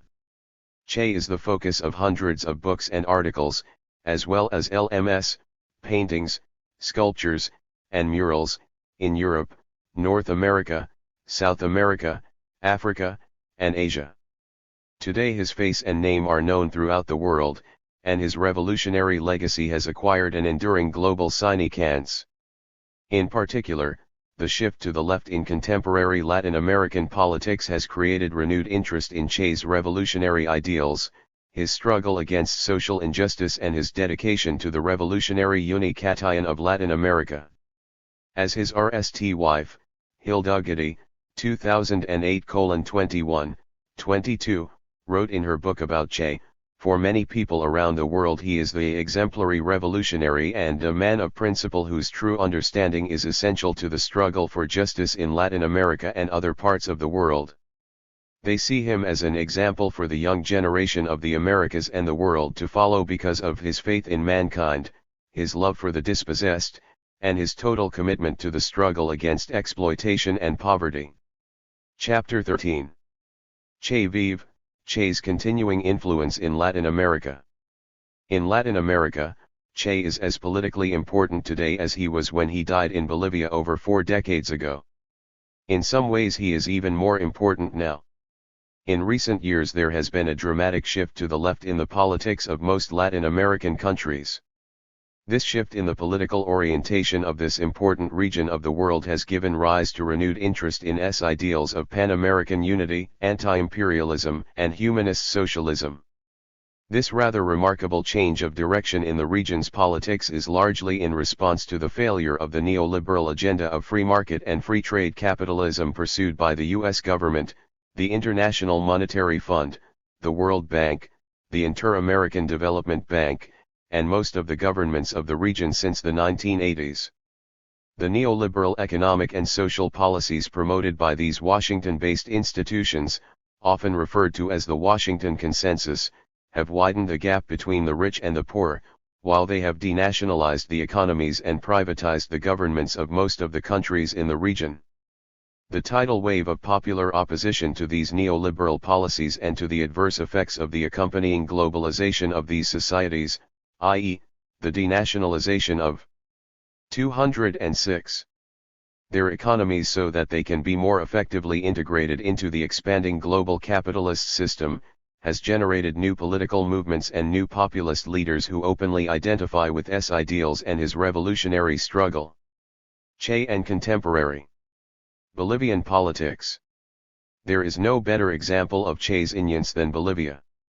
After suffering for decades under U.S.-backed right-wing governments, which imposed neoliberal policies that adversely affected the majority of the population, the country's largely indigenous population has risen up in opposition and found its political voice. The political mobilization of the poor majority of the country led to the election in the fall of 2005 of Bolivia's leftist president Juan Evo Morales, who won the election with some 54% of the votes. Popularly known as Evo, he is of indigenous descent, Aymara, and is the leader of the Movimiento al Socialismo, MAS, or Movement Towards Socialism. As previously mentioned in Chapter 11, Antonio Prieto, the oldest brother of Coco, Inti, and Cheto Prieto and Loyola Guzman, who was a member of the Urban Support Network for Che's guerrilla force in Bolivia, are prominent members of MAS, as are many other leftist intellectuals, workers, and peasants in Bolivia. Morales is the RST person from Bolivia's indigenous majority to lead the country since the Spanish conquest subjugated the indigenous population 500 years ago. He and the other leaders of MAS are outspoken admirers of. They have placed photos of Che in the National Parliament building and a portrait of Che made from local coca leaves in the presidential offices. The MAS-led government has initiated a constitutional revision of the country's governmental system, an agrarian reform program, and nationalization of the country's mining and natural gas industries. Thus, the Morales government is reversing the direction of Bolivia's economic, social, and political development. Instead of privatization of public services and denationalization of the economy, the country's new leadership is committed to regaining national control over the country's mining and natural gas industries and using the revenues from these industries to finance a people-centered. Che Vive. 207. Equitable, and environmentally sustainable program of social and economic development. Before his off-chail inauguration as President of Bolivia on January 22, 2006, Morales went to the archaeological site and spiritual center of Tiwanaku, the capital of one of the most ancient cultures in the world, where he was crowned the honorary supreme leader of the Aymara and was given gifts from representatives of indigenous peoples from all over the Americas. In the speech that he gave at the La Puerta del Sol, or the Door of the Sun, which is the gateway into the ancient temple of Calasasaya, Morales said that the struggle that left uncompleted, we shall complete. Granma, January 23, 2006. Afterward, in the speech he gave at his inauguration, he included Che among the fallen heroes in the 500-year struggle of his people for their freedom. Even more significant is that Morales went to La Higuera, where Che was killed, to celebrate Che's 78th birthday on June 14, 2006. He is the RST Bolivian head of state to have ever visited the village, and he chose the state to pay tribute to Che, to officially open the medical center the government of Cuba donated to the village, and to congratulate the local graduates of the literacy program Yes I Can, which has been advised and equipped by the Cuban government. Che's son Camilo Guevara was present, as well as the Cuban ambassador to Bolivia and a number of Cuban doctors in their white coats. Morales pledged Bolivia's solidarity with Cuba and Venezuela and said he would be willing to take up arms to defend them if they are attacked by the United States. Delacour, 2006. Hugo Moldes, a journalist who is the coordinator of the political front of some 30 different popular organizations that support Morales's government, told the press that the medical clinic and the literacy program demonstrated the relevance of Che's revolutionary struggle, since one of the reasons he gave his life in Bolivia was to ensure that the Bolivian people had access to adequate health care and education. Mayoral and Gonzalez, 2006. Accompanied by Bolivian government officials and the Cuban ambassador, President Morales also went to inaugurate the installation of modern medical equipment at the Valle Grande Hospital, the same hospital where Che was last seen before his body was secretly buried near the airstrip in Valle Grande. Today, the laundry building where Che's body was laid out for examination and where the last photos were taken of 208 him has become a shrine in his memory. Morales's visit to La Higuera and Valle Grande as the Bolivian head of state is the RST time that any high government official in Bolivia has paid tribute to and his guerrilla mission in Bolivia. Moldes, who has close ties to Cuba, told the press that Morales's tribute to Che was consistent with the path of Morales's own struggle and with the identification of his government with the ideals of Che. Che and contemporary politics. In Venezuela and Ecuador, Che's ideas about the need to create new human beings guided by socialist morality and his critique of bureaucratism have found particular resonance in Venezuela today. Moncton, 2007. The regime of Hugo Chavez has widely distributed copies of the critical essay Che wrote on bureaucratism while he was a minister in the Cuban government. But even though Chavez has pointed to Cuba as an important source of inspiration, he has emphasized that Venezuela will have to create its own form of socialism to its particular history and conditions. The emphasis on direct democracy in Venezuela is consistent with this perspective. Statue in La Higuera, the site of his death in Bolivia. Conillero. Che vive. 209. And Chavez contends that the only way to overcome poverty is to give power to the poor. Thus, he and his supporters contend that the Bolivarian Revolution will create a democratic, humanist socialism rather than the bureaucratic, authoritarian style of so-called socialism that existed in the Soviet Union. It is in this context that Che's revolutionary legacy has found the most fertile soil in Venezuela and Bolivia today. His writings, his deeds in the Cuban Revolution and his personal sacrifice in the struggle for human liberation and social justice are a source of great inspiration and guidance to the Venezuelans and the Bolivians who are struggling for these same ideals today. In Ecuador, Che is also held in high esteem. Much like Chavez and Morales, the country's new leftist president Rafael Correa Delgado laced his acceptance speech on January 15, 2007, with references to Simon Bolivar, and he said his country needs to build a 21st century socialism to overcome the poverty, inequality, and political instability that have plagued the Ecuadorian people. Both Chavez and Morales were special guests at Correa's inauguration. With them at his side, Correa said, "Latin America isn't living an era of changes, rather, It's living a change of eras and the long night of neoliberalism is coming to an end. Fertile 2007. Che would have been happy indeed to hear what Correa said afterward. He said, "A sovereign, dignified, just and socialist Latin America is beginning to rise." Exactly the kind of language Che used 4 decades earlier. Che's contemporary popularity. Outside Latin America. Critical observers of Che's contemporary popularity in North America, Europe, and other regions outside Latin America are quick to point out that his iconic image has become a global brand, often devoid of any ideological or political significance when it is used to market certain products. They dismiss his continuing appeal to youth as merely a case of adolescent revolutionary romanticism and radical chic. O'Hagan 2004. However, while it is true Che's image has become quite pro-table and is used to market a wide variety of goods to young people in the United States and elsewhere, his image still has political significance. Consequently, his image was removed from a CD carrying case recently in the United States after it sparked significant criticism in the media. 210. In which Che was compared with Osama bin Laden and Adolf Hitler, Reyes 2006. Target Corporation, the large retail company that distributed the product in question, felt compelled to withdraw it from sale and issue a public apology for selling the item.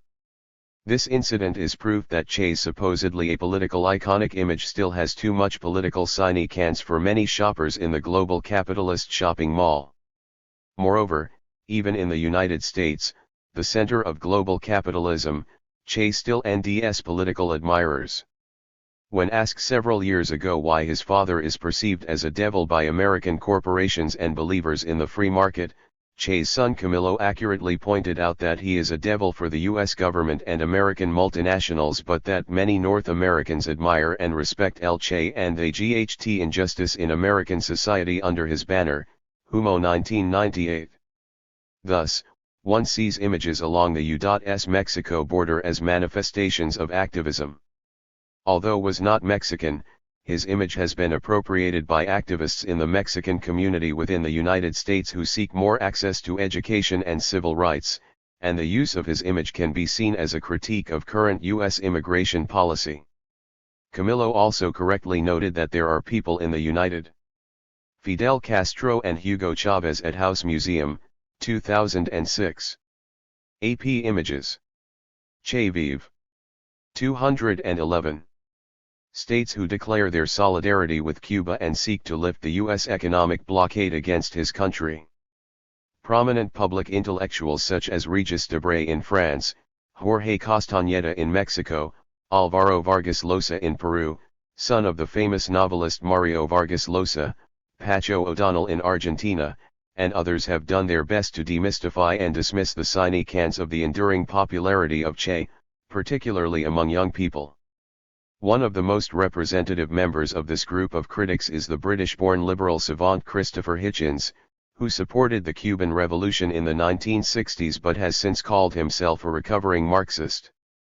In a 1997 review article of John Lee Anderson's biography of Che and Che's posthumously published The Motorcycle Diaries, Hitchens argued that Che's enduring popularity is a contemporary case of classic romantic idolatry.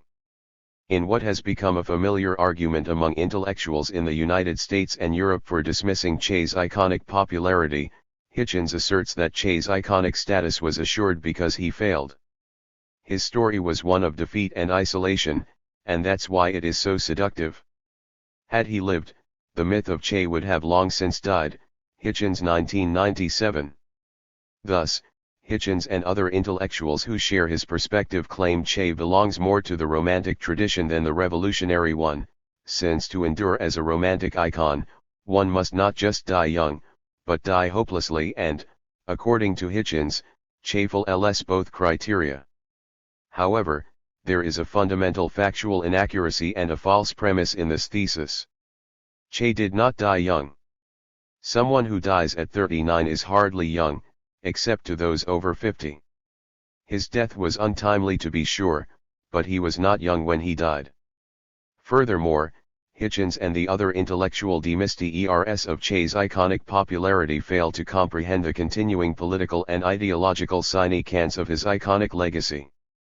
The waving banners, the graffiti on the walls, the posters, the t-shirts, the videos, the LMS, the books, the pamphlets, the photos, the songs, the tattoos, and the cries of Che Vive, on the lips of people around the world provide overwhelming evidence that represents a powerful symbol of one of the most outstanding examples in modern history of resistance to injustice, inequality, exploitation, and political domination. And this is true for people literally around the world. Che continues to be a popular hero for many people of all ages for the 212. Same reason that Bolivia's President Evo Morales, in his late 40s, says he admires Che. I admire Che because he fought for equality and for justice, and he did not just care for ordinary people, he made their struggle his own. Rife 2005.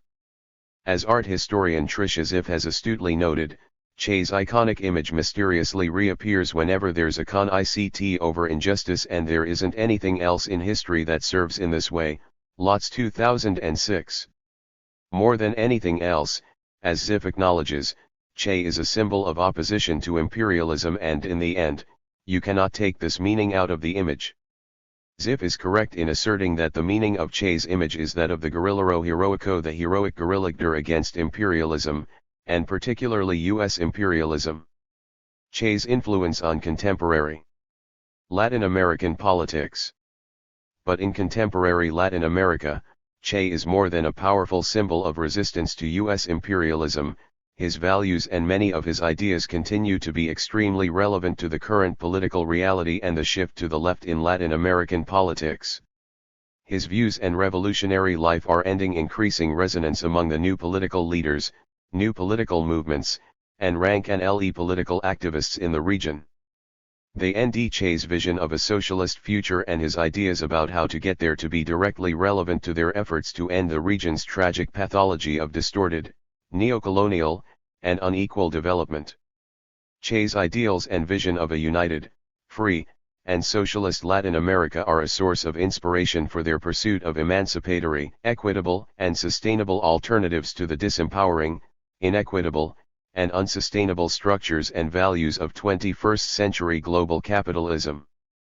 Che is much more than a popular symbol of uncompromising defiance to injustice and imperial domination. His revolutionary vision of the future and ideas about how to wage the struggle to get there are relevant to the contemporary efforts being made to bring about a revolutionary transformation of the basic economic, political, and social structures in Latin America and the Caribbean. As a sign of how times have changed in the region, a little more than a month after President Evo Morales paid a historic tribute to Che Vive. 213. Guevara in La Higuera and Valle Grande, a similar unprecedented event took place in nearby Argentina. It will most likely become a legend of its own. Following an important meeting in Córdoba, Argentina, of the Mercosur, Southern Common Market, to which Cuba was invited and Venezuela was accepted as a new member, Hugo Chavez and Fidel Castro made a historic pilgrimage to Altagracia to tour Che's boyhood home, adnmundo.com 2006. Since 2001 the middle-class house, now called Villa Nidia, where Che lived as a boy has served as a museum dedicated to his memory.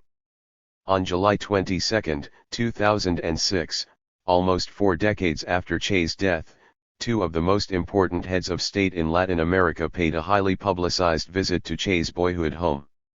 When they arrived, the waiting crowd of several thousand people responded with a chorus of chants, Fidel, Fidel, Hugo, Hugo, and Secient. Secient. Guevara está presente. One feels it. One feels it. Guevara is present. Ray 2006. As they emerged from their vehicles, the 2 heads of state waved to the crowd and stopped at the entrance to the house in front of a bronze statue of Che modeled after a photograph taken when he was 8 years old. They admired the statue and then went inside for an emotional encounter with the memorabilia of Che's boyhood and family life. Castro was surprised to learn that Che's parents rented the house, and he asked how much rent they had paid. ADNmundo.com 2006. When the director of the museum said she really didn't know, Castro jokingly reproached her for not knowing this important fact. At one point, Castro broke down and cried in front of a large picture of Che's mother Celia with her young children around her, including the young Che. Then, Castro and Chavez met with some of Che's childhood friends who were waiting in the house, including Calica Ferrer, who accompanied Che on his trip to Bolivia and Peru in 1953. Castro and Chavez viewed Che's birth certificate, handwritten letters, and a motorbike like the one he rode around Argentina. Ariel Vidosa, a childhood friend of Che, answered some of Castro's questions about Che's childhood. Among the answers she gave, she said, Escobedo didn't like the rich much. He preferred to play with us, the poor ones. Ray 2006. As they left the house they posed for photographs with Che's boyhood friends in front of the statue of the young Escobedo. To the reporters waiting outside, Chavez said with a great deal of emotion in his voice, I 214 came to feed my soul. I am leaving with the batteries of my soul charged for 80 more years of revolutionary struggle and battles. Venezolana de Television 2006. With tears in his eyes, Castro told the reporters and the crowd that he was sorry he and Chavez could not stay longer and waved to the onlookers, who were clapping and cheering. No one could possibly have imagined such an event 40 years ago, even 10 years ago. It was a historic scene. Che's comrade in arms, the famous 20th century revolutionary leader Fidel Castro, 80 years old at the time, and Hugo Chavez, one of Latin America's new 21st century revolutionary leaders, standing shoulder to shoulder in front of Che's boyhood home, which is now a museum of the revolutionary life of the legendary. There they stood in Altagracia, High Grace, Argentina, surrounded by a cheering crowd of thousands in Che's homeland, where not too many years earlier a bloody military dictatorship had ruthlessly disappeared anyone thought to be sympathizers of Guevara and Castro. As the caravan of cars carrying Fidel Castro and Hugo Chavez left Altagracia for Córdoba, they passed a building in Che's hometown where Laundry Building in Valladolid, Bolivia, 2006, where Che's body was exhibited in October 1967. Rafael Rodriguez. Che vive. 215. Someone had written on the wall in bold red letters, Che vive. Che lives. There are similar Che vive slogans on the walls of the Laundry Building in Valle Grande, Bolivia, where Che's half-nude body was displayed after he was killed over 40 years ago. O'Hagan 2004. What the visit of Fidel Castro and Hugo Chavez to Che's boyhood home in Altagracia, Ecuadorian President Correa's televised comments, and the Che vive slogans on walls in many parts of Latin America and the world re-ECT is what his wife, Aleda March, wrote in her foreword to Che's Congo diary. Guevara, March, and Got 2000 men do not die when their life and example can serve as a guide to others, and when those others succeed in continuing their work. A biography. Richard L. Harris. For Melinda. Aloha OE, until we meet again. Contents. Series Forward 9, The History of a Legendary Revolutionary 11 Timeline, Events in the Life of XXIII Chapter 1 Guevara's Early Life in Argentina 1 Chapter 2 The Motorcycle Diaries, Guevara's South American Odyssey 19 Chapter 3 A Call to Arms in Guatemala and Mexico 37 Chapter 4 El Che, The Heroic Guerrilla Warrior 69 Chapter 5 Che's Role in Cuba's Revolutionary Government 91 Chapter 6 Che's Contribution to Revolutionary Guerrilla Warfare 105 Chapter 7 Che's Ideas about Imperialism and Socialism 119 Chapter 8 The Secret Mission in Africa 131 Chapter 9 Che's Final Mission in Bolivia 145. 8 Contents.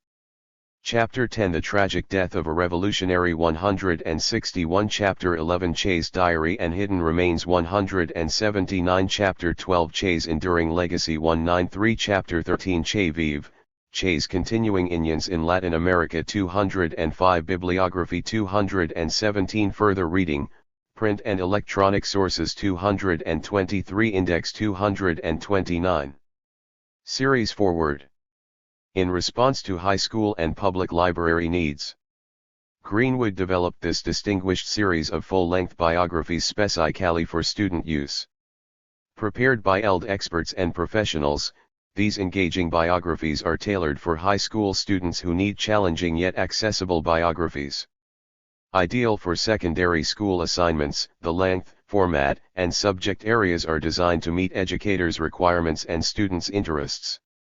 Greenwood offers an extensive selection of biographies spanning all curriculum-related subject areas including social studies, the sciences, literature and the arts, history and politics, as well as popular culture, covering public figures and famous personalities from all time periods and backgrounds, both historic and contemporary, who have made an impact on American and/or world culture. Greenwood biographies were chosen based on comprehensive feedback from librarians and educators. Consideration was given to both curriculum relevance and inherent interest. The result is an intriguing mix of the well-known and the unexpected, the saints and sinners from long ago history and contemporary pop culture. Readers will enjoy a wide array of subject choices from fascinating crime girls like Al Capone to inspiring pioneers like Margaret. X Series Forward. Made, from the greatest minds of our time like Stephen Hawking to the most amazing success stories of our day like J.K. Rowling. While the emphasis is on fact, not glory cation, the books are meant to be fun to read. Each volume provides in-depth information about the subject's life from birth through childhood, the teen years, and adulthood. A thorough account relates family background and education, traces personal and professional nuances, and explores struggles, accomplishments, and contributions. A timeline highlights the most significant life events against a historical perspective. Bibliographies supplement the reference value of each volume. The history of a legendary revolutionary. Escobedo Guevara de la Serna, commonly known as El Che, or just Che, is arguably one of the most famous revolutionaries in world history, certainly in the history of the last century or more. In January 2000, Time magazine named him one of the 100 most influential people of the 20th century, and the famous photograph that Alberto Corta took of Che, entitled Guerrillero Heroico, Heroic Guerrilla Fighter, has been called the most famous photograph in the world and a symbol of the 20th century, BBC News 2001. His name, his ideals, and his romantic image have become part of the spirit and symbolism of those who believe that the social injustices and worst forms of human exploitation in this world can be erased only by revolutionary means. Rarely in history has a single guerrilla been so passionately and universally accepted as the personification of revolutionary idealism and practice. Moreover, even those who feel no sympathy for the ideals he upheld continue to be affected by the charisma of his historical persona and the enduring legacy of his revolutionary life. He personified the revolutionary ferment that swept the world during the momentous decades of tumultuous change that shook the world during the 1960s and 1970s. Thus, a prominent Mexican political writer. 12. Who was the Foreign Minister of Mexico from 2000 to 2003, has written the following about Che. Many of us today owe the few attractive and redeeming features of our existence to the 60s, and personas that era. Better than anyone, Castañeda 1997:410.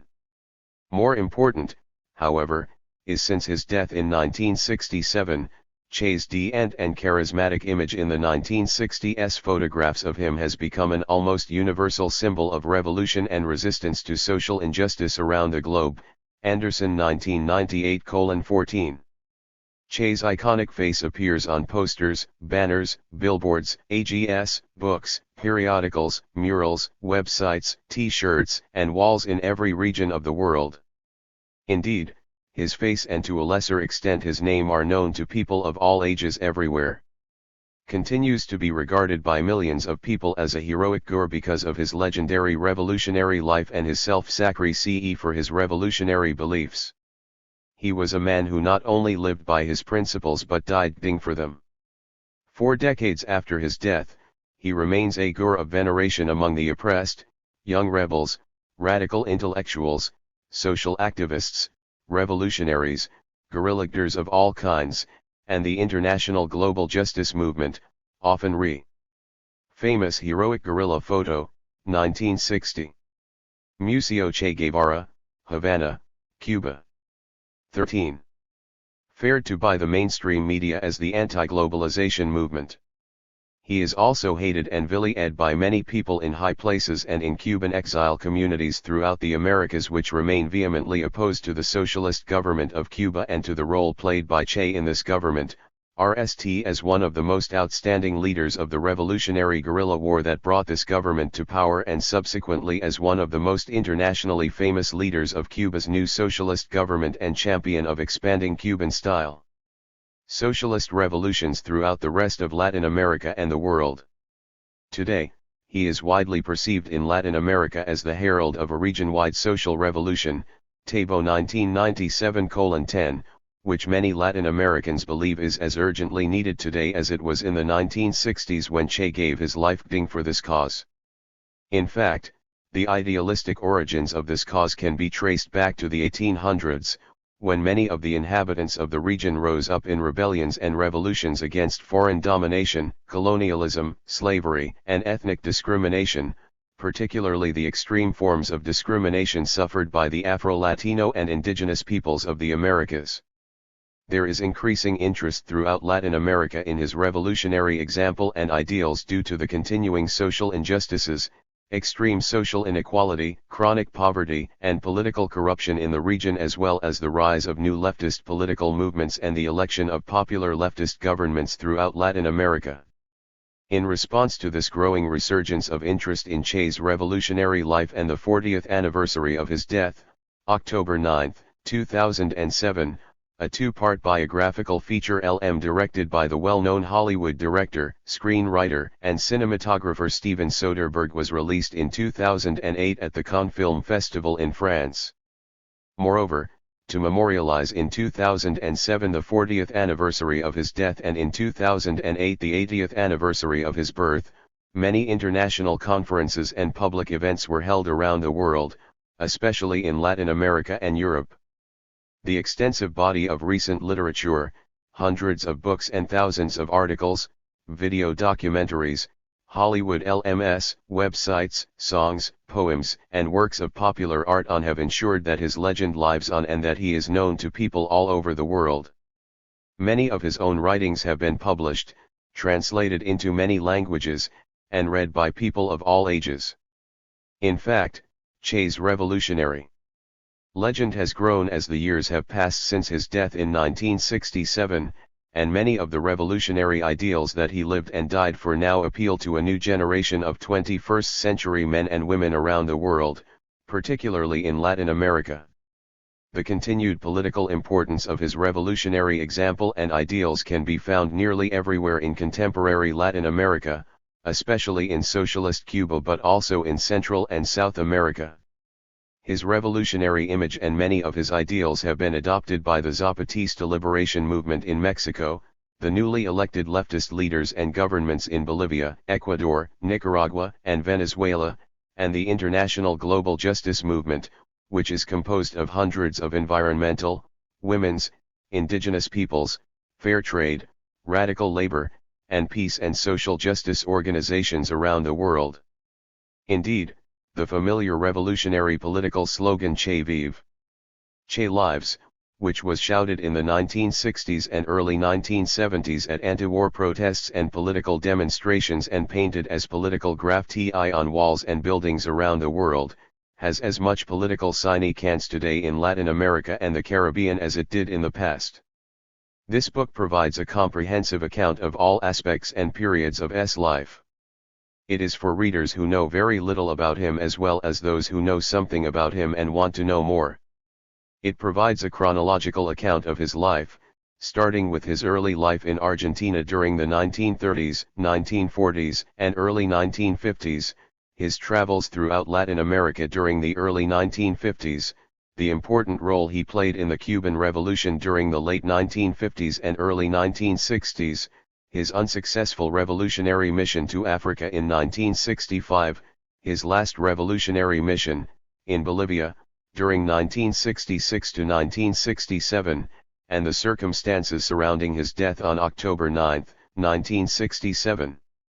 It also discusses Che's contributions to the theory and tactics of revolutionary warfare and socialist theory and practice. Among other things, this book reveals that in addition to being a famous revolutionary and international political guru, over the course of his life Che was a road and materials analyst, medical research assistant, ship's nurse, traveling salesman, street photographer, doctor, author, head of the Central Bank of Cuba, military commander, director of Cuba's Central Planning Board, Minister of Industry, and an important foreign statesman. This book also reveals a great deal about 14. His family life, his likes and dislikes, personality traits, and the most important people in his life. Moreover, it provides a great deal of information about the geography, history, politics, economics, and social problems of Latin America that were the context for his life and his contemporary legacy. This book does not focus exclusively on the life and the death of Che Guevara. It also includes an account of the fascinating story behind the publication of his Bolivian campaign diary, which was taken from him when he was captured and killed by elements of the Bolivian army. Moreover, this account of the posthumous publication of his diary is followed by the equally fascinating story of how his body, which was secretly buried after he was killed, was discovered in Bolivia and transferred to Cuba in 1997, 30 years after his death. The last chapters of this book examine how Che has been celebrated and held up as a revolutionary hero by the government leaders and people of socialist Cuba and by the new leftist political leaders, movements, and governments that have emerged in Latin America in recent years. Thus, the last two chapters of the book focus on Che's enduring political legacy and the important contemporary political unions of his revolutionary example and ideals throughout Latin America and the Caribbean. Readers of this book are encouraged to approach the subjects discussed in the following pages with compassionate objectivity. Adopting this perspective is especially advisable for those readers who have had the good fortune to be raised in relatively affluent and secure living conditions and who now are fortunate enough to end themselves living in comparatively stable and non-threatening political, economic, and social circumstances. Unlike these readers, the majority of humanity has been raised in poverty, and they are now living in relatively unstable, impoverished, and threatening political, economic, and social circumstances. Consequently, their views of the world around them and their aspirations and frustrations are quite different from the views and aspirations of the minority of humanity who live in affluence and relative security. For this reason, they are more willing to support revolutionary leaders and movements that promise to improve their living conditions and circumstances through the violent overthrow of the existing social order. 15. Che's life provides an excellent case study of how individuals become revolutionaries, how the conditions and circumstances in which they live can lead them to follow this path. The revolutionary was molded by specific historical circumstances, societal conditions, and socio-psychological factors. The term revolutionary conjures up in the minds of many people a stereotype of a wild-eyed, bearded extremist who is driven by some fanatical urge to destroy the existing order of things, no matter what the cost in human life and property. Does not this stereotype? In order to understand why Che became a revolutionary and why he died as one, it is necessary to put aside any preconceptions one has about revolutionaries and examine carefully his life and circumstances. Only by examining carefully the life of this remarkable man is it possible to gain insight into why he became a famous revolutionary and why he died a tragic death as a revolutionary guerrilla leader in Bolivia at the age of 39. To understand why men and women like choose to live and die as revolutionaries, it is also necessary to recognize that the mainstream media's coverage of subjects such as revolutions, revolutionaries, socialism, communism, democracy, poverty, guerrilla leaders, terrorism, Latin America, imperialism, the role of the U.S. government in international affairs, and many of the other subjects discussed in this book often provides a quite biased and misleading perspective on these subjects. See NACLA. One of the main reasons their coverage is biased and misleading is because they tend to frame, or explain, these subjects using a culturally and politically ethnocentric perspective. That is to say, they present the world from a middle class, and above, North American or European cultural and political perspective, and they rarely present alternative views of the world from other social class, cultural, or political perspectives. Moreover, they often do not provide adequate or accurate information on the political, economic, social, and cultural circumstances in which the majority of the people in Latin America, and Africa, the Middle East, and Asia, live. Apart from inaccurate reporting, they often misrepresent historical processes and report on political leaders, social movements, and political events using a narrative that re-echoes the fear of change and perceptions held by those who hold power and enjoy many privileges rather than the views and interests of those who have little power and few or no privileges. See 16. NACLA. Consequently, they do not do a good job of presenting the often radically different and opposing views people in this important region hold on subjects such as the ruling political and economic elites, social inequality and social justice, revolution and revolutionaries, socialism and capitalism, democracy and oligarchy, the military and police, poverty and human insecurity, and the role of the U.S. government and large transnational corporations in the affairs of their countries and the region. In order to understand the conditions, circumstances, people, and events that shaped Che's life, it is important to have at least a basic understanding of Latin America's history, politics, economies, cultures, and social problems. In this regard, it is important to understand RST of all that there is no single, uniform pattern of characteristics that TS all the countries of Latin America, Harris 2008. In fact, there are considerable differences between the 20 countries usually considered to make up this region. There are differences in terms of the size of these countries. The biggest by population and territory are Brazil, Mexico, and Argentina, which are some of the largest countries in the world, while the smallest are countries such as Panama, Costa Rica, and Uruguay, which are some of the smallest in the world.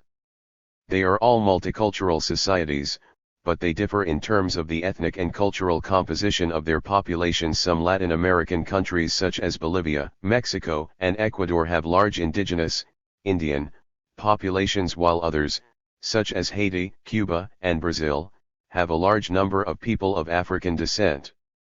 They also differ greatly in terms of their geography.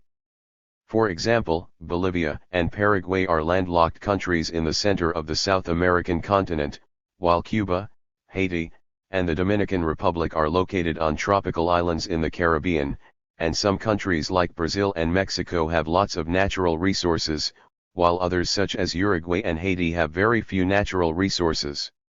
They differ greatly in terms of their extent of industrialization. Example: Argentina, Brazil, and Mexico are the most industrialized, while Bolivia, Haiti, and Nicaragua are some of the least industrialized in the Americas.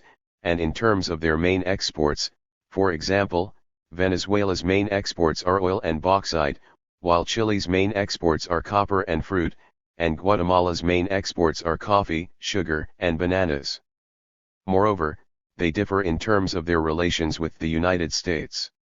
17. And each other.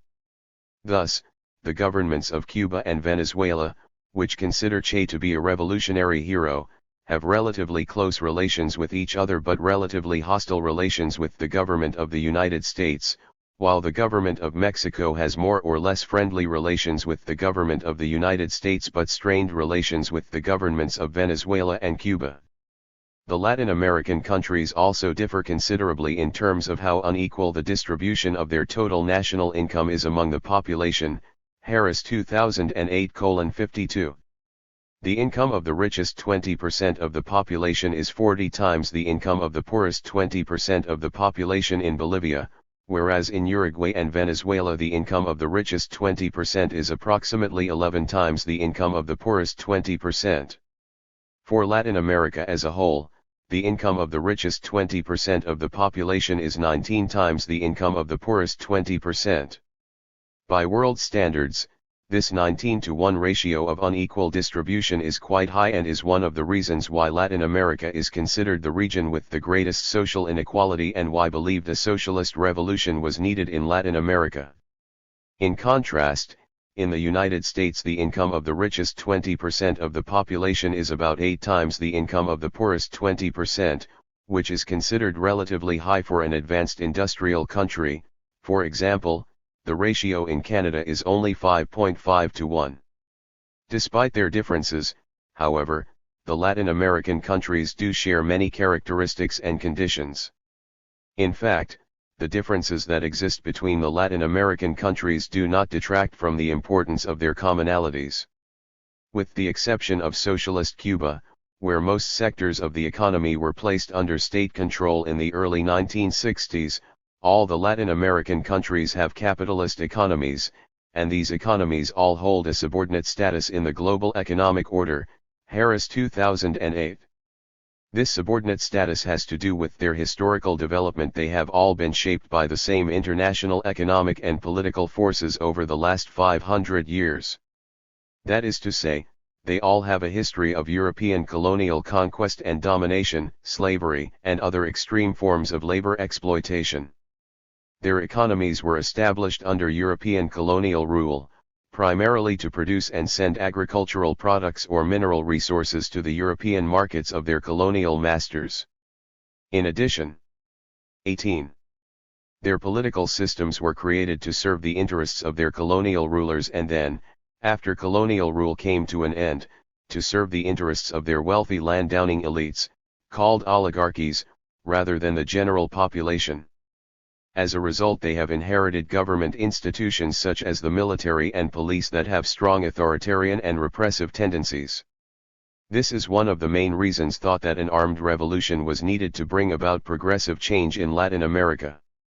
The economies of the region have all undergone a similar process of highly uneven, inequitable, and foreign-dominated economic development over the last 500 years, Harris 2008. And over the last 100 years, this form of distorted economic development, which has been variously labeled with terms such as underdevelopment or dependent development, has produced an unstable and slower rate of economic growth and more frequent and more severe economic crises than has been the case in the advanced industrial countries of the United States of America, Western Europe, and Japan. In this regard, many critical thinkers in Latin America and elsewhere, included, have argued that these countries were able to develop faster and create more advanced industrial economies because they have done so at the expense of the Latin American, and African, Middle Eastern, and Asian countries, which have supplied them with cheap natural resources, cheap agricultural goods, and cheap labor as a result of the unfair prices and unfair trade relations imposed on them by the now advanced countries, Chilco 2003. Since the end of World War II, and even before this in many countries of the region, the most important sectors of the Latin American economies have been dominated by transnational corporations and foreign investors with home bases in North America, Western Europe, or Japan. In addition, most of the Latin American countries are burdened by large foreign debt owed to large international private banks and the three powerful intergovernmental financial institutions that operate in the region: the International Monetary Fund, the World Bank, and the Inter-American Development Bank. These three intergovernmental financial institutions are heavily influenced by the U.S. government, and together they tend to promote the interests of the large transnational corporations and foreign investors that are involved in the economies. 19. Of the Latin American region. And, again, all the Latin American countries have been historically handicapped by unfavorable terms of trade that give unfair advantages to the more advanced industrial countries that dominate the global economic system. This situation was criticized by in his writings, speeches, and relations with government officials and leaders of countries around the world. After World War II, the increasingly powerful transnational corporations based in the United States and in some of the other advanced industrial countries invested heavily in Latin American economies to take advantage of their abundant supply of natural resources, cheap labor, lacks environmental regulations, and captive consumer markets, Harris 2008. Over the last several decades, these powerful corporations and the international financial institutions mentioned above have promoted what they call the increasing integration of the Latin American economies into the global economic system, which is dominated by these very same corporations and financial institutions. Consequently, the most profitable sectors of the Latin American economies generally are dominated by these transnational corporations and foreign investors. These economies are also excessively dependent on the limited number of products they export to the advanced industrial countries, rather than producing products for their domestic markets, and as a result most of the Latin American countries trade more with the United States and other advanced industrial economies than with each other. Along with these common economic traits, these countries have other, more distressing similarities. In most of these countries, a large percentage of the population lives in poverty, there is widespread unemployment, and a large sector of the population is forced into the so-called informal economy, in which they are precariously employed as street peddlers, small vendors, domestic workers, and day laborers, or engaged in illegal commercial activities such as prostitution or drug trafficking, Harris and Neff 2008. The majority of the workers in the so-called formal sector of these economies are low-skilled and semi-skilled workers, who receive much lower wages and many fewer benefits, if any, than comparable workers in the advanced industrial economies. Moreover, because a large percentage of the population is either unemployed, underemployed in temporary and part-time jobs, precary XX, usly employed in the informal sector, or engaged in subsistence or semi-subsistence agriculture, these economies are also characterized by the kind of unequal distribution of income mentioned above. That is to say, the majority of the population receives a small fraction of the total income of these societies, while the wealthy elites receive a major proportion of the total income and own most of the land. This unequal distribution of income and land is coupled with the increasing concentration of other forms of wealth, personal property, stock ownership, etc., in the hands of the relatively small elite, who form the top layer of the steep pyramidal class structures that exist throughout Latin America. Indeed, there is a growing polarization and income gap between the extremely wealthy upper classes at the top of these class structures and the middle and lower classes below them. As a result of this unequal distribution of income and wealth, there is extensive poverty, social exclusion, and political inequality throughout Latin America. These distressing characteristics of Latin American countries have been criticized for a long time as immoral and unjust by progressive thinkers, social activists, and critical intellectuals, particularly from the middle and working classes. Was a progressive thinker who became personally outraged by the social inequality, political oppression, social injustice, class discrimination, political corruption, and forms of foreign domination he saw in his travels around Latin America. Trained as medical doctor in his native Argentina to heal the sick and do no harm, Che's social consciousness and humanitarianism were challenged by his experiences on the road, where he encountered widespread poverty, social inequality, exploitation, discrimination, political repression, and the diseases and ill health caused by these unjust conditions. He was greatly influenced by these experiences as well as the political events, leaders, and situations he witnessed firsthand in Latin America and the practical political education he received as a result of his participation in many of these events and situations. In the following pages, Che's observations and insights, convictions, opinions, and actions will be examined in relation to the circumstances, events, ideas, prominent intellectuals, and political leaders he encountered over the course of his adult life in Latin America and around the world. XXI. Timeline, events in the life of May 14, 1928. Escobedo Guevara de la Serna is born in Rosario, Argentina, but his parents, Escobedo Guevara Lynch and Celia de la Serna, register his official date of birth as June 14, 1928. 1932. Because of young Ernesto's asthma, the Guevara family moves to Altagracia, Argentina. 1934. His mother begins schooling young Escobedo at home in Altagracia. 1937 Escobedo attends primary school in Altagracia at the Colegio San Martín and later attends the Santiago de Liniers School and the Victor Mercanti School. 1942 Escobedo travels daily by bus to attend secondary school at the Colegio Nacional de Funes in Córdoba, Argentina. 1943 Guevara family moves to Córdoba. 1946 Escobedo graduates from secondary school. April 22, 1947 Escobedo receives his Certificado de Bachiller from the Colegio Nacional de Funes in Córdoba. 1947 Guevara family moves to Buenos Aires. Escobedo begins medical school at the University of Buenos Aires. 1950 Escobedo travels by motorbike throughout northern Argentina.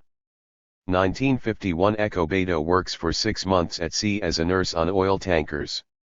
1952 with his friend Alberto Granado, Escobedo travels through Latin America, recorded in his famous motorcycle diaries, RST published in 1993 and popularized in ALM version in 2004. 1953 Escobedo graduates from medical school at the University of Buenos Aires, travels to Bolivia, Peru, Ecuador, Panama, Costa Rica, and Guatemala, where he decides to stay. 1954 Arben's government in Guatemala is overthrown by CIA mercenary force, Escobedo EES to Mexico. 1955 Escobedo meets Raúl and Fidel Castro in Mexico City and joins the Cuban Revolutionary 26th of July movement. August 18, 1955 Escobedo marries Hilda Acosta, whom he met in Guatemala. December 1956 Escobedo, now known as Che, arrives in Cuba with Castro brothers to launch revolutionary armed struggle from the Sierra Maestra Mountains against the Batista dictatorship. 1957 Che becomes outstanding guerrilla leader and is promoted to top rank of Comandante by Fidel Castro. 1958 Che leads a column of guerrilla leaders who capture the critical provincial capital city of Santa Clara, sensing the end is near, the dictator Batista EES Cuba. 1959 Che is appointed commander of the La Cabana fortress in Havana and president of the Central Bank of Cuba, also undertakes a 2-month diplomatic mission to Europe, Africa, and Asia. XXIV Timeline. Timeline XXV. June 2, 1959 Che marries Aleida March Torres in Havana after divorcing his RST wife, Hilda Acosta, who decides to reside in Havana with their daughter Hildita. 1960 Che publishes his RST book La Guerra de Guerrillas, Guerrilla Warfare, had several Cuban diplomatic missions to the Soviet Union, Europe, and Asia. 1961 Che appointed Minister of Industry, heads Cuban mission to the Soviet Union and other socialist countries in Europe, China, and North Korea, also visits Uruguay, Argentina, and Brazil, where he receives the Distinguished National Order of the Southern Cross from President Janeiro Quadros. 1962 Che heads important Cuban mission to the Soviet Union that nailizes secret negotiations that lead to placement of Soviet missiles in Cuba. This provokes the infamous Cuban Missile Crisis and U.S. naval blockade of Cuba. 1964 Che speaks at United Nations General Assembly on the international crisis in the Congo, and at the end of the year undertakes an extended trip to Africa and China. 1965 Che returns to Cuba in March and drops out of sight. Between April and November he heads a secret Cuban military mission that unsuccessfully attempts to establish a training base in the Congo for revolutionary guerrilla movements in Africa. 1966 Following the failure of his Congo mission and a short stay in Tanzania, Che returns secretly to Cuba and prepares for a clandestine mission in Bolivia. He enters the country disguised as an Uruguayan economist in early November. 1967 Che attempts to establish in Bolivia a continental base for revolutionary guerrilla operations in Latin America. October 9, 1967 Che is captured and executed. 1979 to 1989 The Sandinista revolutionary movement overthrows the Somoza dictatorship in Nicaragua, and over the next 10 years the country's revolutionary leaders honor Che as one of the major sources of inspiration for their revolution. 1994 The Zapatista revolutionary movement in southern Mexico begins to gain international attention and its leaders publicly pay homage to Che. Their primary spokesperson, Subcommandant Marcos, is even described by the media as the new 1997. A team of Cuban geologists and Argentine forensic anthropologists discover the remains of Che's body in an unmarked grave in Valle Grande, Bolivia. In October his remains are returned to Cuba and placed in a special mausoleum in Santa Clara. 1999 Che is included as one of the 20th century's 100 most influential people in a special issue of Time magazine. 2006 Bolivia's newly elected, socialist President Juan Evo Morales pays homage to Che in his inauguration speech and prominently displays his photo in his presidential office. 2009 Che. A two-part biographical LM on Guevara directed by Steven Soderbergh and starring Benicio del Toro, is released internationally. By October 2009, this LM grossed over $40 million worldwide. XXVI Timeline. Chapter 1. Guevara's early life. In Argentina. Was born on May 14, 1928, although his birth certificate indicates he was born a month later, on June 14, 1928, in the Argentine city of Rosario, which is located in northern Argentina on the famous Parana River. His parents named him Escobedo, his father's RST name, and as is the custom throughout most of Latin America, his full name consisted of both his father's family name and his mother's family name. Thus, as a boy and young man he was known as Escobedo Guevara de la Serna, Guevara being his father's family name and de la Serna being his mother's family name. Since he did not assume the RST name of Che until much later in his life, in this chapter and the following two chapters, he will be referred to as Escobedo Guevara. His parents were of upper-class origin. His father, Escobedo Guevara Lynch, was an entrepreneur and a builder-architect who studied architecture but never received his degree. During the more entrepreneurial phase of his career, he tried his hand at ranching, yacht building, and the cultivation of mate, the herbal tea that is the national drink in Argentina. However, he ended up as a builder-architect.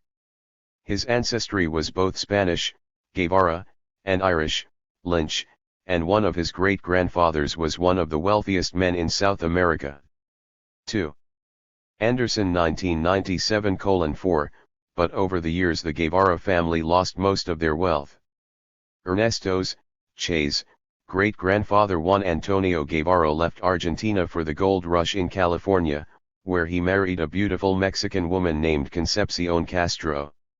Their son, Roberto Guevara Castro, was born in California but returned with his parents to Argentina, where he married Ana Isabel Lynch, who was also born in California. She was the daughter of an Argentine family of Irish ancestry that, like the Guevaras, went to California during the gold rush but returned later to Argentina. Their son, Escobedo Guevara Lynch, was Ernesto's, Che's, father. During Ernesto's, Che's, childhood, he loved listening to his grandmother Ana Isabel's tales of frontier life in California. His mother, Celia de la Serna y Losa, came from a wealthy landowning family of Spanish ancestry. Her parents died when she was quite young, and as a result she received a sizable inheritance at the age of 21, which was the same year Escobedo was born. She graduated from an exclusive Catholic girls' school in Buenos Aires. She was an intelligent, quite literate, unconventional, and generous person who remained devoted to Escobedo, her firstborn, until her death just a few years before his own. Soon after Ernesto's birth, his parents moved to San Isidro, Argentina, where Ernesto's father was a partner in a yacht-building business. It was while they were living in the city along the banks of the La Plata River that his parents discovered the young Escobedo had asthma, which he suffered from the rest of his life. His mother was an avid swimmer and used to take him with her to the yacht club in San Isidro when she went swimming. On one particularly chilly day, by the time she was ready to leave the club she discovered he was very ill. She and her husband took him immediately to a local doctor, who informed them that their son had a severe asthmatic condition. For the next 2 years, Che's parents tried every possible cure, but in the end they were advised that they would have to move to a much drier climate if they wanted their son's health to improve. As a result, they moved to the little town of Altagracia on the gentle western slopes of the Sierra Chica in the central Argentine province of Córdoba. Escobedo grew up in Altagracia and later in the provincial capital city of Córdoba, along with his 2 brothers and 2 sisters, who were Guevara's early life in Argentina 3. Born there. The dry climate of the region greatly bented his health, although he continued to suffer periodic asthma attacks, which at times forced him to stay in bed for days. Nevertheless, as he grew older, Escobedo spent as much time outdoors as possible. His childhood friends recall that he was always organizing hikes to the hills and playing games requiring physical skill and endurance, Caligari and Picken 2007. He learned to swim at an early age, and this sport became one of his passions. His parents, especially his mother, encouraged him to swim, since they believed this sport would improve his health and particularly his breathing problems. As he grew older, he also became an avid golfer and loved to ride horses. His friends remember him as a decisive and bold youth who was very sure of himself, Caligari and Picken 2007. He had several nicknames during his childhood. His family members often called him Ted, while his friends called him Ernstito, Fuser, and Shancho. His childhood and school friends remember him for his enthusiasm, mischievous and courageous nature, and adventurousness. Evidently, he was a real daredevil, willing to do almost anything, perhaps to prove to himself that in spite of his chronic illness he was just as good or better at doing things as his friends. Enrique Martin, one of his childhood friends, remembers him as a real friend when somebody needed him and as a charismatic person who never got angry more than 2 minutes. According to Martin, we all respected and admired him for his kindness, Caligari and Picken 2007:52. The family rented various houses in Altagracia, but the house where they spent the most time was Villa Nidia, which is today the Museo Casa del Museum of S. House. The family lived in Villa Nidia from 1935 to 1937 and again from 1939 to 1943, Caligari and Picken 2007:41. It is the house that was most thought of by the Guevara family as their home in Altagracia. Ernesto's family life was relatively happy, although his parents separated when he was a young adult. His father gave him considerable freedom and moral support. His mother gave him a great deal of love and attention, they had a special bond between them. Escobedo always confided in her, even years later when he became an important leader in the Cuban Revolution. Because of his asthma, he was unable to attend school during the first years of his primary education, Caligari and 4. Picken 2007:72. During this period, his mother tutored him at home, and Escobedo spent hours reading alone or playing chess with his father. Later on, when he was enrolled in school, his mother taught him to speak and read French, in which he was fluent. By this time the frequency of his asthmatic attacks had decreased considerably, and his attendance in secondary school was quite regular. Despite his asthma, as he grew older Escobedo became involved in a wide variety of outdoor activities and sports. He swam, played soccer and golf, rode horses, took up target shooting, and loved biking and hiking, Anderson 1997:18.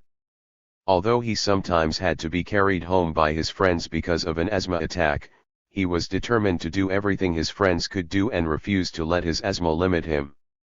The administrator of his primary school, El Barassi de Oviedo, remembered him as a mischievous boy who exhibited leadership qualities on the playground, Anderson 1997:19. She said, many children followed him during recess. He was a leader, but not an arrogant person. Sometimes he climbed up trees in the schoolyard. She also said he was an intelligent and independent person, who had the qualities necessary to lead a group, and he never sat at the same desk in the classroom, he needed all of them, Caligari and Picken 2007:72. Ernesto's parents wanted their children to be free thinkers. At home, The parents never spoke of religion except to occasionally criticize the conservative hierarchy of the Catholic Church, and the children were given considerable freedom to think and talk about all kinds of subjects as well as indiscriminately associate with people from all classes, Caligiuri and Picken 2007. They were given no religious instruction, and his parents asked that their children be excused from religion classes in school.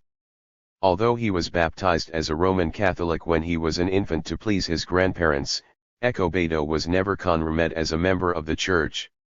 His parents, especially his father, were critical of the hypocritical role played by the conservative Catholic clergy in Latin American society.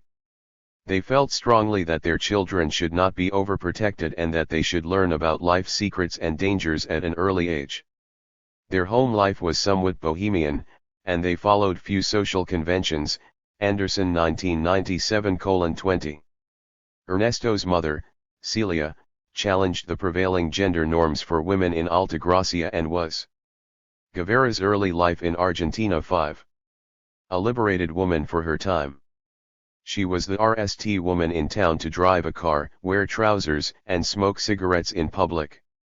She was able to get away with breaking many of the social norms in the socially conservative community because of her social standing and generosity. She regularly transported her children and their friends to school in the family car and started a daily free milk program in the school for the poorer children, which she paid for herself. Ernesto's father considered Celia to be imprudent from birth and attracted to danger and chided her for passing these character traits on to her son. Anderson 21. Ernesto's father in turn was known to have an Irish temper, and it appears he passed this trait on to Escobedo, who as a child could become uncontrollable with rage if he felt he was treated unjustly. In temperament, however, Escobedo was more like his mother, who was his confidant and at times his co-conspirator in criticizing what they considered to be the hypocritical and outmoded social norms of their provincial community. Escobedo enjoyed playing soccer, or football as it is called in Latin America and most of the world, and rugby. In the former sport, he usually played the position of goalkeeper, always with an inhaler for his author at entrance to Howe's Museum in Altagracia, Argentina. Richard L. Harris. 6. Asthma in his pocket. However, it was at rugby that he really excelled. Hugo Gambini, in his biography of Che, claims that the position he played as a youth in this game helped to de-ene his personality. Gambini 1968:18. It seems he played the position of forward, which is generally the key position in rugby since the majority of advances depend on it. Escobedo played this position fearlessly, as though both his personality and his physical attributes had been made to order for it. Perhaps, as Gambini suggests, this game was instrumental in shaping Ernesto's personality as a daring leader. All those who knew Escobedo Guevara as a youth were impressed by his intelligence and the ease with which he learned new things. However, he was not an exceptional student and he was not interested in getting high grades in school, since his interests lay outside of school. He was preoccupied with hiking, football, rugby, and chess. In the case of chess, he was an excellent player and it became his main hobby. Escobedo also was an avid reader. From his father he developed a love for books on adventure and history, especially the works of Jules Verne, Tabo 1996:24, and from his mother he gained a love for literature, philosophy, and poetry. He had read nearly every book in his parents' relatively large home library by the time he was in his early adolescence. Escobedo grew up in a highly politicized environment. Both his mother and father identified with the leftist Republican cause during the Spanish Civil War, and after the war they became close friends with two Spanish Republican families who had been forced to leave Spain and seek exile in Argentina after the fall of the Republic when the dictatorship of General Francisco Franco was established. The Guevara family was also early anti-Nazi. His father belonged to an anti-Nazi and pro-Allies organization called Acción Argentina, and Escobedo joined the youth wing of this organization when he was 11, Anderson 1997:23. His mother formed a committee to send clothes and food to Charles de Gaulle's Free French forces during World War II. She was leftist in her political orientation and far more progressive-minded in her political views than his father, who was more of a libertarian conservative. However, both of Che's parents strongly opposed the spread of fascism in Europe and Argentina, and opposed the popular military strongman Juan Perón as he rose to political power in Argentina. During the Guevara's early life in Argentina 7. Presidency of Perón, Ernesto's mother was an outspoken critic of this famous Argentine political leader and the mass political movement called Peronism that he created in Argentina. Because of his parents' active support for the Republican cause in Spain and the Allied countries fighting against fascism in Europe during World War II, and their opposition to Peronism in Argentina after the war, Escobedo was caught up in his parents' political activities at a crucial time in the early formation of his political consciousness. Anderson 23:25. His family's involvement in anti-fascist and anti-Peronist politics helped shape his view of the world as well as his political ideals and views. According to those who knew him as a youth, many of the character traits for which he became famous as an adult were already present when he was a boy: physical fearlessness, inclination to lead others, stubbornness, competitive spirit, and self-discipline. Anderson 1997:21. However, at this stage in his life, his interest in politics was secondary to his other interests. In the summer of 1943, Escobedo and his family moved from Altagracia to the nearby city of Córdoba, to which he was already commuting daily by bus to attend a secondary school more liberal than the one in Altagracia.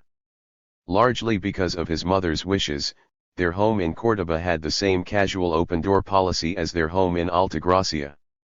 All the friends and acquaintances of the Guevara children were always welcome, there was no regular schedule for meals and they ate when they were hungry, and there was nearly always a wide assortment of interesting guests.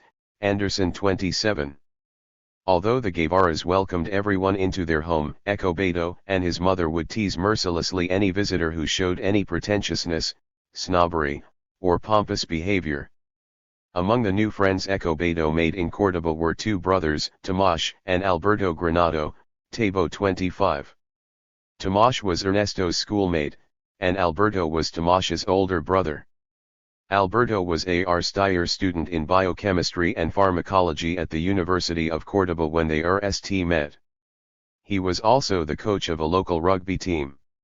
Even though Escobedo was relatively inexperienced and his father was afraid he would suffer a heart attack from playing such a strenuous sport, Escobedo convinced Alberto to let him join the team. He soon 8. Earned a reputation for being a fearless rugby player despite his frequent asthma attacks. Alberto was impressed by his fearlessness and his determination to excel at the sport. He was also pleasantly surprised to discover Escobedo was an avid reader like himself. In fact, Alberto and Tomás found it difficult to believe that the young teenager Escobedo had already read so many books.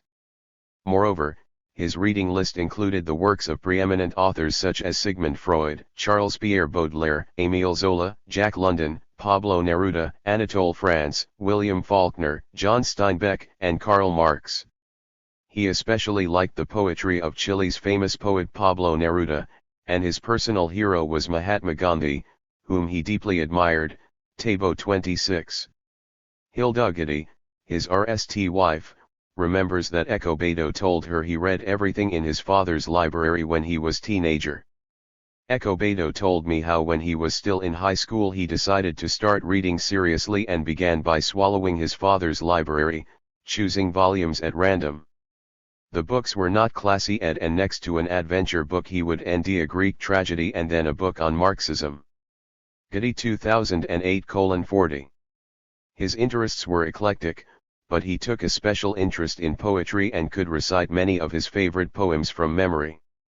Although he read books on political topics and enjoyed discussing politics with his family and friends, most of his schoolmates remember him as being for the most part politically disinterested during his secondary school years. Anderson 33. As for sex, he was nightly interested.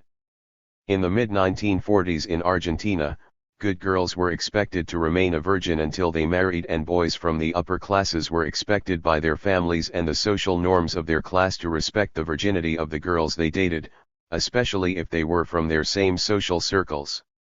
For their RST sexual experiences, therefore, boys from Ernesto's class went to brothels or had sexual relations with girls from the lower classes, often the young maids who worked in their homes or the homes of their friends. In Ernesto's case, his RST sexual experience appears to have occurred with a young maid when he was 15. Guevara's early life in Argentina 9. A friend from Altagracia, Carlos Calica Ferrer, arranged a sexual liaison for him with a Ferrer family maid, a young woman called La Negra Cabrera. Unknown to Escobedo at the time, Calica and a few of his friends spied on him while he had sex with the young woman. The following is a brief account of Ernesto's sexual initiation with La Negra. They observed that, while he conducted himself admirably on top of the pliant maid, he periodically interrupted his lovemaking to suck on his asthma inhaler. The spectacle soon had them in stitches and remained a source of amusement for years afterward. Anderson 35. According to his friends, Escobedo was not perturbed by their jokes about his RST experience in lovemaking and continued for some time thereafter to have sexual relations with La Negra. By the time he graduated from secondary school, Escobedo had developed into an extremely attractive young man, slim and wide-shouldered, with dark brown hair, intense brown eyes, clear white skin, and a self-contained, easy confidence that made him alluring to girls. Anderson 36. By the time he was 17, he had developed a devil-may-care and eccentric attitude that was characterized by his contempt for formality and social decorum and a penchant for shocking his teachers and classmates with his unconventional comments and behavior. He also bragged about how infrequently he took a bath or changed his clothes, and as a result he earned the nickname among his friends of El Chancho, the pig, for his unkempt appearance and reluctance to bathe. What most of his friends did not realize was that he often had asthma attacks when he took a bath or shower, especially if the water was cold. Tabo 27.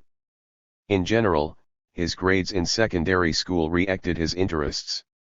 He did best in the subjects that most interested him, literature, history, and philosophy. His grades were weak in mathematics and natural history because they didn't interest him, and they were poor in English and music. Tabo 1996:28. He had no ear for music, and he was a poor dancer because he couldn't follow the music. In 1945 he took a serious 10. interest in philosophy and compiled a 165-page notebook that he called his philosophical dictionary, the RST of 7 such notebooks that he produced over the next 10 years.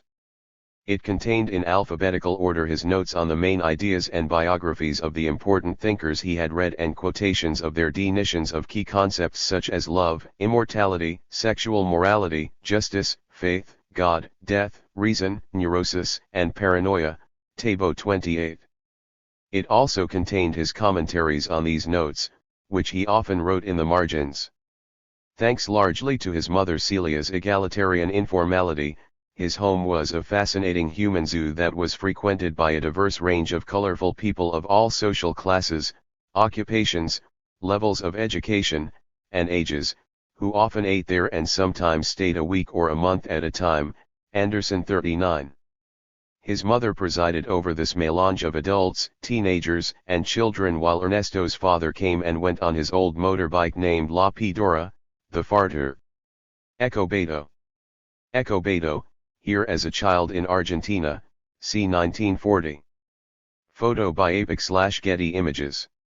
Guevara's early life in Argentina 11.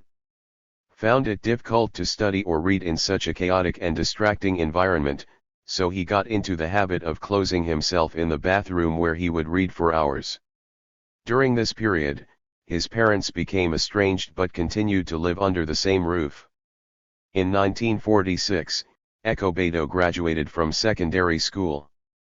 He and his friend Tomás Granado, Alberto's younger brother, made plans to study engineering the following year at the University of Buenos Aires, and in the meantime they obtained jobs working for the Provincial Public Highways Department after taking a special course for ELD analysts. Escobedo was hired as a materials analyst and sent to the north to inspect the materials being used on the roads around Villa Maria, where he was given free lodging and the use of a vehicle, Anderson 40. While he was there he was confronted with the news of two tragedies. He learned his hero from boyhood, Mahatma Gandhi, the famous leader of India's national independence movement against British colonial rule, had been assassinated, and his beloved grandmother Ana Isabel Guevara was terminally ill, Tabo 1996:29. Before he left Villa Maria, he wrote a prophetic poem about his own death and his personal struggle to overcome his frequent asthma attacks. The following is an extract from this free verse poem. The bullets, what can the bullets do to me if my destiny is to die by drowning? But I am going to overcome destiny. Destiny can be overcome by willpower. Die, yes, but riddled with bullets, destroyed by bayonets, if not, no. Drowned, no. A memory more lasting than my name is to GHT, to Digding. Quoted in Anderson 44. As this extract from a poem he wrote in January 1947 reveals, Escobedo had a premonition that he would Digding riddled with bullets rather than drowning, from his asthma. This poem was written 20 years before he died riddled with bullets in 1967. During his absence from Córdoba, his family moved to Buenos Aires. His father's business was doing poorly and the family was forced to sell their house in Córdoba and move into the apartment his grandmother, 12. Ana Isabel Guevara owned and lived in. By May 1947 his grandmother was on her deathbed, and Escobedo gave up his job in Villa Maria to be at her bedside. According to his father, Escobedo was desperate at seeing that his grandmother didn't eat, so he tried with incredible patience to get her to eat food, entertaining her, and without leaving her side. And he remained there until she left this world. Quoted in Anderson 41. He was greatly affected by the death of his grandmother, with whom he had a special emotional attachment. His sister Celia had never seen her older brother so upset and grief-stricken. Many years later she observed that it must have been one of the greatest sadnesses of his life, Anderson 41. Apparently, the painful death of his beloved grandmother and his personal interest in ending a cure for asthma led him to change his mind about pursuing a degree in engineering and to study medicine instead, Anderson 42, Tabo 29. Within a month of arriving in Buenos Aires, he enrolled in the Faculty of Medicine at the University of Buenos Aires. His family believed he made this decision to change careers because of the shock of his grandmother's painful death and his desire to pursue a career that would alleviate human suffering. But his choice of specialties and research interests in medicine suggested he was also motivated by a desire to end a cure for asthma. Years later, he said he chose a career in medicine because I dreamed of becoming a famous investigator. Of working indefatigably to end something that could be definitively placed at the disposition of humanity, quoted in Anderson 42. In addition to his studies at the university, he held a number of part-time jobs. The one he held the longest was in the clinic of Dr. Salvador Pisani, where he also received treatment for his asthma, Anderson, 43. Dr. Pisani gave him the opportunity to work as a research assistant in the laboratory of his clinic, specifically on the pioneering use of vaccinations and other innovative types of treatment for the allergies associated with asthma. Escobedo became so enthralled in this research that he decided to specialize in the treatment of allergies for his medical. Guevara's early life in Argentina. 13. Career. He became a staff of Dr. Pisani's clinic and his home, where the doctor's mother and sister prepared a special anti-asthma diet for Escobedo and took care of him when he suffered severe asthma attacks. What little spare time he had he devoted to rugby, chess, and travel. He registered for military service as required when he was 18, but he was given a medical deferment from military service because of his asthma. As for his political orientation at this stage of his life, he was a progressive liberal who avoided affiliation with any political organization, Anderson 50. His political views were nationalist, anti-imperialist, and anti-American, but he was quite critical of the Argentine Communist Party and its youth organization at the university for their sectarianism, intolerance of other political organizations and ideologies.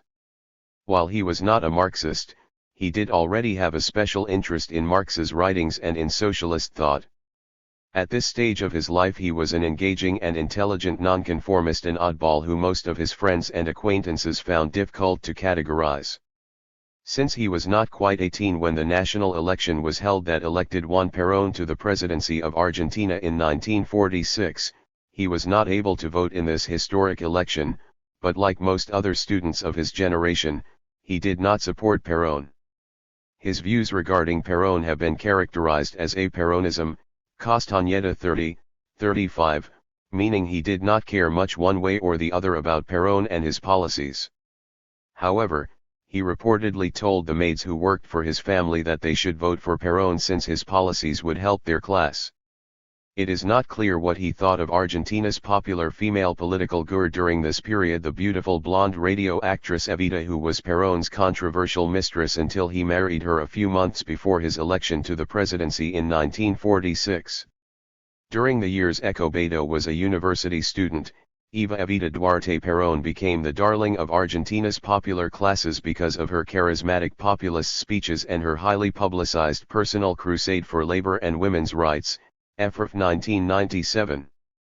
While her husband was president, she ran the Argentine federal government's Ministries of Labor and Health, founded and led the Eva Perón Foundation, which provided charitable services to the poor, especially to the elderly, women, and children, and created and served as the president of the 14 Nations RST mass women's organization, called the Peronist Women's Party.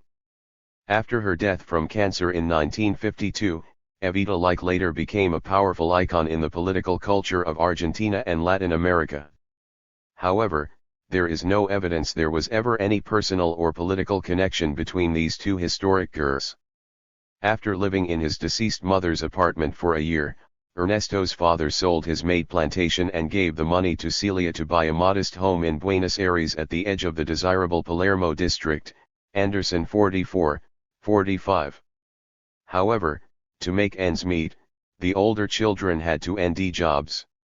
Despite the now obvious separation between his parents, his father slept on the sofa in the living room of the new house. Escobedo maintained his close and open relationship with both parents, his father fondly describing their relationship during this period as follows. "We joked with one another as if we were the same age. He teased me continuously. As soon as we found ourselves at the table in our house, he would goad me with arguments of a political character." Escobedo, who at that time was 20 years old, surpassed me in this area, and we argued constantly. Those who overheard us might have thought we were giding. Not at all. Deep down there existed a true camaraderie between us. Quoted in Anderson 45. Although his relationship was one of camaraderie with his father, with his mother it was more attentive and considerate, especially after she was diagnosed with breast cancer and had a mastectomy in 1946, Anderson 56-57. She presided over the household in Buenos Aires in much the same way she did in Córdoba and Altagracia. She showed a complete disregard for social decorum and housekeeping but generously offered informal hospitality to all manner of guests. There was very little furniture and few decorations in the house, books were everywhere, and the walls in the kitchen gave electrical shocks because of a chronic short circuit in the electrical wiring. Escobedo often went to his Aunt Beatrice's, and deceased grandmother's, apartment to study, and his father went there often to sleep. B. Guevara's early life in Argentina 15. Cause of the noise and people coming and going in the family's house. Escobedo had a special relationship with his spinster aunt, who loved to mother him. She would prepare meals for him and, according to his father, his Aunt Beatrice didn't sleep while Escobedo studied. She always had his mate ready to prepare for him and accompanied him when he took a break, and she did this all with the greatest of affection, quoted in Anderson 46. She was quite conservative and proper, so Escobedo loved to scandalize her with his ideas and stories but always in an affectionate and respectful manner. According to a cousin who accompanied him frequently to his aunt's apartment, Escobedo secretly seduced her maid without their aunt knowing anything about it. Anderson 47. From this period of his life, there is a photograph of Escobedo with his classmates in one of the classrooms of the Faculty of Medicine at the University of Buenos Aires. A careful examination of this photograph provides some clues to Ernesto's character, state of mind, and his relationships at the time. In the photograph, 28 white-coated students stand in 3 rows on different levels behind a naked cadaver with an open chest cavity on a metal table in the foreground. A few of the students are smiling at the camera and the rest have assumed a serious professional look, but in the third row is one student who is looking open-eyed at the camera with a broad joking smile. It is Escobedo. All the men are wearing ties, except for Escobedo, who is wearing a white shirt, probably the one white nylon shirt he owned and which he called La Semanera, the weekly one, because he wore it all the time and washed it once a week. There are only 3 women in the group photograph, one of whom is Berta Tita Infante, with whom Escobedo had a deep but platonic relationship. She is looking at the camera with an intense gaze. Tita and Escobedo met in an anatomy course and became very close friends and confidants. It appears she wanted more from the relationship than he did, or at least more than he was willing to give at the time. What follows is her description of Escobedo. By his accent he was a provincial, by his appearance he was a beautiful and uninhibited young man. A mixture of shyness and arrogance, maybe the audacity hid his profound intelligence. 16. An insatiable desire to understand things, and there at the bottom of his heart, an innate capacity to love. Quoted in Table 32. They met often, studied together, and discussed their personal problems. Their friendship lasted beyond medical school, and he corresponded almost as frequently with her after he left Argentina as he did with his mother and Aunt Beatriz. As for Ernesto's own reaction on this period of his life, years later he said the following: "When I began to study medicine, the majority of the concepts that I have as a revolutionary were absent from the storehouse of my ideas. I wanted to succeed, like everyone. I dreamed of being a famous researcher, dreamed of working untiringly to succeed at doing something that could be definitively placed at the disposal of humanity, but in that moment it was a personal achievement." Escobedo, c. 1950, when he was a medical student. Photo by Apex/Getty Images. Guevara's early life in Argentina. 17. That I wanted. I was, as we all are, a child of my environment. Quoted in Table 32. Thus, Che, the revolutionary, looking back on his student years, saw himself as a product of his own environment, someone who was primarily concerned with his own individual success and not yet someone who was prepared until shly to place himself at the service of humanity. Chapter 2. The Motorcycle Diaries. Guevara's South American Odyssey. Escobedo loved to travel. His father wrote that with time he came to understand his obsession with traveling was just another part of his zeal for learning. Guevara 1995:2. However, Escobedo disguised this motivation for his early trips by talking casually about his travel plans and by at least pretending to be motivated primarily by the desire for adventure. His diary of his now famous 1951-1952 trip, Guevara 1995, throughout South America is written primarily in this vein. However, his subsequent 1953-1954 trip throughout South and Central America was clearly motivated by more serious intentions, especially after he reached Central America, see Chapter 3.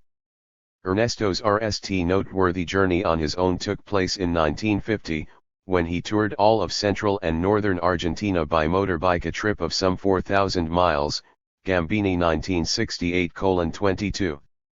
He was 21 and a medical student at the University of Buenos Aires at the time. On his journey he stopped off in Córdoba to visit his friends Tomas and Alberto Granado.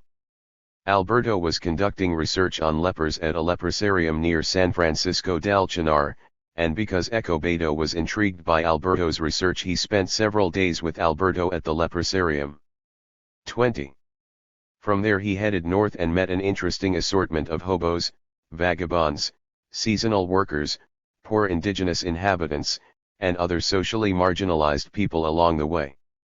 He often stayed overnight in police stations and provincial hospitals where he asked if he could sleep in vacant jail cells or empty hospital beds. As a result, for the rest time in his adult life, Echo Beto witnessed the harsh duality of his country by crossing the divide from its transported European culture, which was also his culture, and its ignored, backward, indigenous heartland.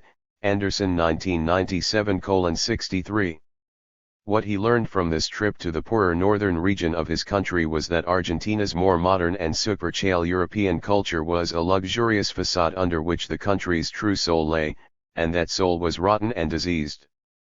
It was from this region of the country that the Argentine Indians, commonly referred to as Coyas, and the mixed-blood Cabecitas Negras, little blackheads, in steadily increasing numbers, pouring into the cities in search of work and setting up shanty towns like the one in front of the Guevara's home in Córdoba.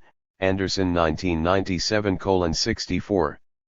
They were the social class of domestic servants and day laborers called descamisados, shirtless ones, whom Perón and his wife Evita promised to incorporate into the nation and whom Argentina's white elite still exploit and despise. When Echo Beto returned to Buenos Aires from this trip, he took the motorbike back to the store where he bought it in order to have it reconditioned. When the store owner discovered the details of the trip, he was astounded and asked Echo Beto to give him a letter attesting to his having made such a fantastic trip using the particular brand of motorbike that he used. This letter, along with a picture of Echo Beto sitting on his motorbike, was published in a local sports magazine as an advertisement for this type of motorbike. Tabo 1996:35. Echo Beto returned to his studies in medical school, resumed playing rugby, and continued working in Dr. Pisani's clinic. He also fell in love for the rest time. The object of his affection was the 16-year-old daughter of one of Córdoba's wealthiest families. Her name was Maria del Carmen Chiquina Ferreira, and they met in October 1950 at a wedding in Córdoba attended by Echo Beto and his family. By all accounts, she was a strikingly beautiful, intelligent, and charming young woman, who was as infatuated with him as he was with her. Tabo 37. However, this R.O. The Motorcycle Diaries 21. Mance was doomed from the start, since Chiquina was a pampered young princess from the blue-blooded Argentina gentry, heiress to the Ferreira family empire, while Echo Beto was the bohemian prodigal son of a family of pauperized aristocrats who, after generations of decline, were at best precarious members of Argentina's upper middle class. Anderson 1997:65. Chiquina's family lived in an imposing French-style chateau with park-like gardens in Córdoba and on a large estate called La Malagueño outside of the city. According to her cousin, Dolores Moyano, this estate included 2 polo elds, Arabian stallions, and a feudal village of workers for the family's limestone quarries. The family visited the village church every Sunday for Mass, worshipping in a separate alcove to the right of the altar with its own separate entrance and private communion rail, away from the mass of workers. In many ways, La Malagueño exemplified everything that Echo Beto despised.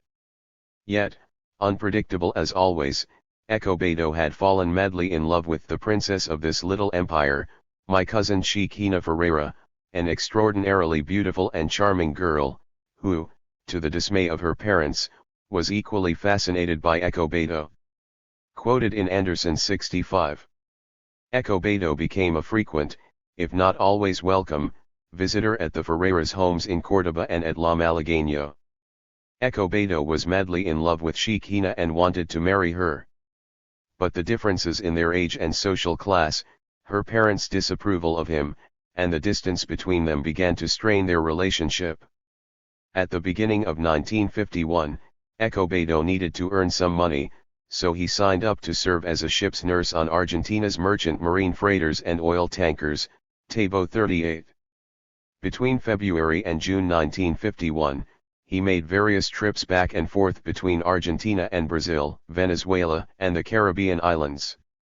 These trips gave him plenty of time to study for his medical exams and exposed him to life at sea as well as most of the ports of call on the Atlantic coast of South America and in the Caribbean. At the end of June 1951, he went back to medical school. On one of his visits to Córdoba to see Sheikh Hina, he also visited his friends the Granado brothers. In the course of a conversation with Alberto, 22, Granado, while working on his motorcycle, nicknamed La Poderosa, the Powerful One, the idea of making a year-long trip together took shape. Ernesto's account of this momentous occasion is as follows. Our fantasizing took us to far-away places, sailing tropical seas, traveling through Asia. And suddenly, slipping in as if part of our fantasy, came the question, why don't we go to North America? North America? How? On La Poderosa, man.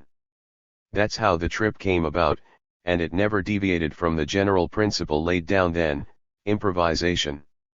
My task before leaving was to take as many exams in as many subjects as possible, Alberto's to get the bike ready for the long journey. At that stage the momentousness of our endeavor hadn't dawned on us, all we could see was the dusty road ahead and us on our bike devouring kilometers in the night northward. Guevara 1995:13. They were both restless and anxious to set out on an adventure. Alberto had quit his job, and Escobedo was tired of medical school, hospitals, and studying for exams. He was also frustrated by the opposition of Shishina's parents to their relationship. For these reasons, they both wanted to take a break from their existing circumstances. Thus, in December 1951, when he lacked only 1 year of receiving his medical degree, Escobedo and his friend Alberto Granados decided to set out to explore all of Latin America by motorcycle. Ernesto's Motorcycle Diaries, Guevara 1995, which were published many years after his death, provide a valuable personal narrative of this journey. They shed light on a little-known period in his young adulthood and provide important insights into his personality and the development of his views about the world. Written while he was traveling around South America in his early 20s, they allow the reader to gain an intimate portrait of him at an important and formative period in his life. Ironically, most of this trip was not made on a motorcycle. In fact, Escobedo and Alberto traveled on just about every mode of transportation available at the time: horses, railroads, buses, trucks, cars, ships, ferries, boats, rafts, and airplanes, and of course on their feet. After their motorcycle died in Chile, they were forced to walk, hitchhike, and use whatever means was available to make their way from one end of the South American continent to the other. The Motorcycle Diaries 23. Ernesto's lucid and brief accounts in his diary enable the reader to almost hear his thoughts, view the world through his eyes, and sense his spirit. In a certain sense they allow the reader to travel back in time to meet the man before he made his grand entrance on the stage of world history as one of the most charismatic and emblematic revolutionaries of all time. From Buenos Aires, Escobedo and Alberto traveled to the Atlantic coast of Argentina and across the Pampa to the south of Argentina, where they crossed the Andes Mountains into Chile. They had increasing problems with the motorcycle as they traveled over the Andes and through southern Chile. As they neared the Chilean capital of Santiago, the motorcycle nally gave out and they had to continue the rest of their trip on foot. They also quickly ran out of money. They were forced to panhandle, freeload, and work at numerous odd jobs in order to continue their journey northward through Chile to Peru, through Peru to Colombia, and nally to Venezuela.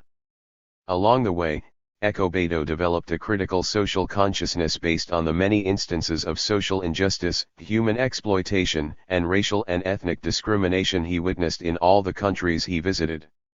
He also developed a Latin American identity as he discovered that the people in these countries shared common values, aspirations, and socio-historical conditions.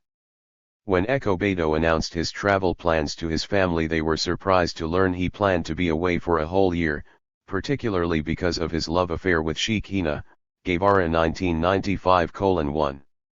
When his father asked him about her, Escobedo said, "If she loves me, she'll wait." Years later, his father reacted on Ernesto's motivations for this trip in the prologue he wrote for the so-called Motorcycle Diaries. He said he really did not understand his son's motivations at the time, and it was only many years later that he realized what truly motivated him. He wrote, "I was puzzled. I didn't understand Escobedo. There were things about him I couldn't quite fathom. They only became clear with time. I didn't realize then that his obsession with traveling was just another part of his zeal for learning.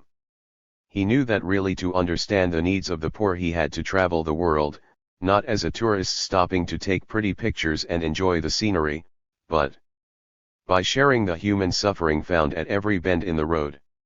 Years later, thinking back over his continuous 24 traveling, I realized that it had convinced him of his true destiny. Guevara 1995:2. His father also noted that he was fooled by the very casual manner in which his son talked about his trips, mistakenly assuming he was primarily motivated by curiosity and adventure. However, through reading his letters and later his diaries, his father realized his son was following a true missionary impulse which never left him and possessed a mystical and certain knowledge of his own destiny. Guevara 1995:3, 4. The choice of the term missionary is somewhat misleading, since Escobedo at this stage was certainly not concerned with propagating a specific ideology or doctrine. He was very open-minded, quite secular in his thinking, and generally respectful of the cultural differences he encountered in his travels. In fact, there is very little evidence of the kind of dogmatism and ethnocentrism in his thinking that one associates with the thinking of most missionaries. His father had to suffer in silence the fears he had for his son when he learned he was planning to take a year away from his studies to go on the incredible transcontinental odyssey he and his friend Alberto Granado had planned. According to his father, "When he told me of the journey he planned with Granado, I took him aside and said, 'You've some hard times ahead. How can I advise against it when it's something I've always dreamed of myself? But remember, if you get lost in those jungles and I don't hear from you at reasonable intervals, I'll come looking for you, trace your steps, and won't come back until I end you.'" Guevara 1995:3. In response, Escobedo promised his father he would write frequently and keep him informed of his route of travel, which he faithfully did. He and Alberto started out on their journey on January 4, 1952, midsummer in the southern hemisphere. They went to the Atlantic coast of Argentina to visit one of Ernesto's uncles in Villa Gesell and then to the beach resort city of Miramar to say goodbye to Chiquina, who was vacationing there with one of her aunts. Escobedo brought with him a puppy for Chiquina whom he significantly named Come Back. He ended up staying 8 days in Miramar, and Al. The Motorcycle Diaries 25. Berto was worried he was going to change his mind about going ahead with their trip. Escobedo wrote the following in his diary about this romantic interlude at the outset of their long journey. "The trip hung in the balance, in a cocoon, subordinate to the word which consents and ties. Alberto saw the danger and was already imagining himself alone on the highways and byways of America, but he said nothing. The tug of war was between her and me. The 2 days I'd planned stretched like elastic into 8, and with the bittersweet taste of goodbye mingling with my inveterate halitosis, I nearly felt myself wafted away on the winds of adventure." Guevara 1995:17. In Miramar, he tried to obtain both Chiquina's promise to wait for him and her gold bracelet as a keepsake to take with him on the trip. She didn't give him either, but she did give him $15 to purchase a scarf for her in the United States, the planned end point of their journey. Several weeks later in the Andean mountain resort of Bariloche, Escobedo found a letter from Chiquina waiting for him at the local post office, where they had previously arranged he would pick up his mail. In this letter, she informed him she had decided not to wait for him. In his diary, he wrote the following about his reactions: "I read and reread the incredible letter. Suddenly all my dreams of home, bound up with the eyes which saw me off in Miramar, were shattered, apparently for no good reason." Page 35. Although he was clearly hurt and wanted at RST to write a weepy letter, he realized it was hopeless to convince her to change her mind. He also wrote, "I thought I loved her until this moment when I realized I couldn't feel, I had to think her back again." The next day Escobedo and Alberto crossed a mountain lake into Chile on a leaking ferry boat that they kept AO'd by pumping out the bilge water in return for their free passage. On this boat they met some Chilean doctors who told them there was a leper colony on Easter Island, Rapa Nui, or Isla de Pascua, some 2,000 miles from mainland Chile in the southeastern Pasay Sea. As Escobedo wrote in his diary, "It was a wonderful island," they said, "and our scientific appetites were whetted," page 37. They resolved to travel to the island and asked one of the doctors to give 26. them a letter to the president of the Friends of Easter Island in Valparaiso, where they hoped they could secure passage on a ship going to the island. With their money running low, they were forced to freeload their way through southern Chile. In the southern port city of Valdivia they dropped in on the local newspaper, which interviewed them for an article about their journey. As a result, they decided in a gesture of great magnanimity to dedicate their trip to the city since it was celebrating the 400th anniversary of its founding.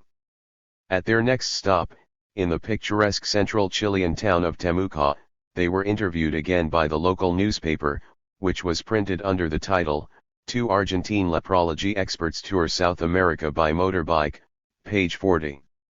Ernesto's account in his diary of this article and their short stay in Temuco reveals some of the obvious of their trip at this point as well as his tongue-in-cheek view of their freeloading style of travel. He wrote, "We had asked permission to leave the bike in the garage of a man who lived on the outskirts and we now made our way there, no longer just a pair of reasonably likable bums with a bike in tow. No, we were now the experts, and that's how we were treated. We spent the day seeing the bike and a little dark maid kept coming up with edible treats. At VE o'clock, after a sumptuous snack laid on by our host, we said goodbye to Temuco and headed north." Page 40. They didn't get very far before they noticed their back tire had a puncture that they couldn't fix. They were worried they would have to spend the night in the open, but as Escobedo recounts in his diary, "We weren't just anybody now, we were the experts. We soon found a railway worker who took us to his house where we were treated like kings," page 41. They exited the tire at a garage the next day and resumed their trip, but they soon encountered more trouble. Without any warning, their motorcycle veered sideways and threw them off. The crash broke the bike's steering column and smashed its gearbox. This was the beginning of the end of La Poderosa. Although they managed to weld the steering column and the gearbox at a local garage, the bike was never the same again. The Motorcycle Diaries 27. While they were working on the bike at this garage they bummed something to eat and drink at the homes of the curiosity seekers who dropped by to see the two famous travelers working on their motorcycle. Their last night in Temuco they were invited by the mechanics at the garage to have drinks with them and go to a village dance, where Escobedo got drunk and caused an altercation on the dance floor. He wrote the following account of this incident in his diary. "Chilean wine is very good and I was downing it at an amazing rate, so by the time we went on to the village dance I felt ready for anything. One of the mechanics from the garage, a particularly nice guy, asked me to dance with his wife because he'd been mixing his drinks and was the worse for wear. His wife was pretty randy, feeling horny and obviously in the mood, and I, full of Chilean wine, took her by the hand to lead her outside. She followed me docilely but then realized her husband was watching and changed her mind. I was in no state to listen to reason and we had a bit of a Barney quarrel in the middle of the dance floor, resulting in me pulling her toward one of the doors with everybody watching. She tried to kick me and as I was pulling her she lost her balance and went crashing to the floor." Page 42. He and Alberto had to quickly leave the scene, pursued by a swarm of enraged dancers. Since they had now worn out the hospitality of their local hosts, they left the next day, but only after having lunch at the house of the family that lived next to the garage. On the road north to Santiago, they had another bad spill on the motorcycle and they had to repair it once again. Shortly thereafter, the bike nearly gave its last gasp going up a steep hill, and they had to hitch a lift on a truck going to the town of Los Angeles. They arranged to stay in a volunteer re-station in Los Angeles and in a few days found a truck to take them and the bike to Santiago, where they left the corpse of La Poderosa at a garage. At this point in their journey, Escobedo noted they ceased being motorized bums and became non-motorized bums, page 44. From this point forward they had to rely on their freeloading skills to hitch rides, bum meals and lodgings, work at odd jobs when they could. 28. And panhandle their way northward to Peru. Escobedo noted in his diary their transition to this new stage in their journey. We were used to attracting idle attention with our strange garb and the prosaic gore of La Poderosa too, whose asthmatic wheezing aroused pity in our hosts. All the same, we had been, so to speak, gentlemen of the road. We'd belonged to a time-honored aristocracy of wayfarers, bearing our degrees as visiting cards to impress people. Not anymore. Now we were just two tramps with packs on our backs, and the grime of the road encrusted in our overalls, shadows of our former aristocratic selves. Page 49. They went from Santiago to Valparaiso only to discover there were no ships leaving from this port city to go to Easter Island for another 6 months. While they were in Valparaiso they made friends with the owner of a bar named La Gioconda, the name of a famous Italian opera and another name for the Mona Lisa painting. The bar owner would not let them pay for their food or drink and even let them sleep in the kitchen. He was fond of saying, "Today it's your turn, tomorrow it'll be mine," page 51. While they were there, he asked Escobedo to visit one of his elderly customers who was suffering from asthma and a bad heart. Ernesto's comments in his diary about this old woman reveal a great deal about his social views at this stage in his life. He observed that the poor thing was in an awful state, breathing the smell of stale sweat and dirty feet that led her room, mixed with the dust from a couple of armchairs, which were the only luxuries in her house, page 52. Such circumstances, he said, made a doctor feel powerless and long for change that would end the social injustices of the present order. He noted that in such cases we see the profound tragedy which circumscribes the life of the proletariat working class the world over, since the poverty of their existence makes them at the end of their lives a bitter burden for the poor family members who have to take care of them. His concluding comments were these: how long this present order, based on an absurd idea of caste, will last I can't say, but he added it was time for governments to spend more money, much more money, funding socially useful projects. The Motorcycle Diaries 29. From Valparaiso, Escobedo and Alberto stowed away on a boat that was headed for the northern port of Antofagasta. They were discovered after the boat was at sea and forced to do menial chores such as cleaning the latrines and the decks. However, at night the captain invited them to drink and play cards with him. When they arrived in Antofagasta they tried to stow away on another boat headed farther north, but they were caught before it sailed and put on shore. Instead, they traveled north overland through the desert by hitching rides on trucks. So it was that they ended up visiting Chile's largest copper mine at Chuquicamata. On the way they made friends with a married couple who were mine workers and members of the Chilean Communist Party. The husband told them about his 3 months in prison as a result of the Chilean government's proscription of the party and persecution of its members, and about his starving wife who followed him with exemplary loyalty, his children left in the care of a kindly neighbor, his fruitless pilgrimage in search of work and his comrades who had mysteriously disappeared and were said to be somewhere at the bottom of the sea, page 59. According to his diary, when Escobedo and Alberto encountered the couple, they were numb with cold, huddling together in the desert night without a single miserable blanket to sleep under, so we gave them one of ours and Alberto and I wrapped the other around us as best we could. Escobedo saw them as a living symbol of the proletariat the world over and wrote that it's really upsetting to think they use repressive measures against people like these, since what motivated them to join the Communist Party was nothing more than the natural desire for a better life and their protest against persistent hunger. He observed that this motivation had led them to adopt communist ideology, whose real meaning he felt they could never grasp, but when it was translated into bread for the poor was something that they could understand and that gave them hope for the future, page 60. When he and Alberto visited the huge U.S. owned, open-pit copper mine at Chuquicamata, they were offended by the condescending manner of the U.S. managers and the hazardous working conditions and poor pay of the Chilean mine workers.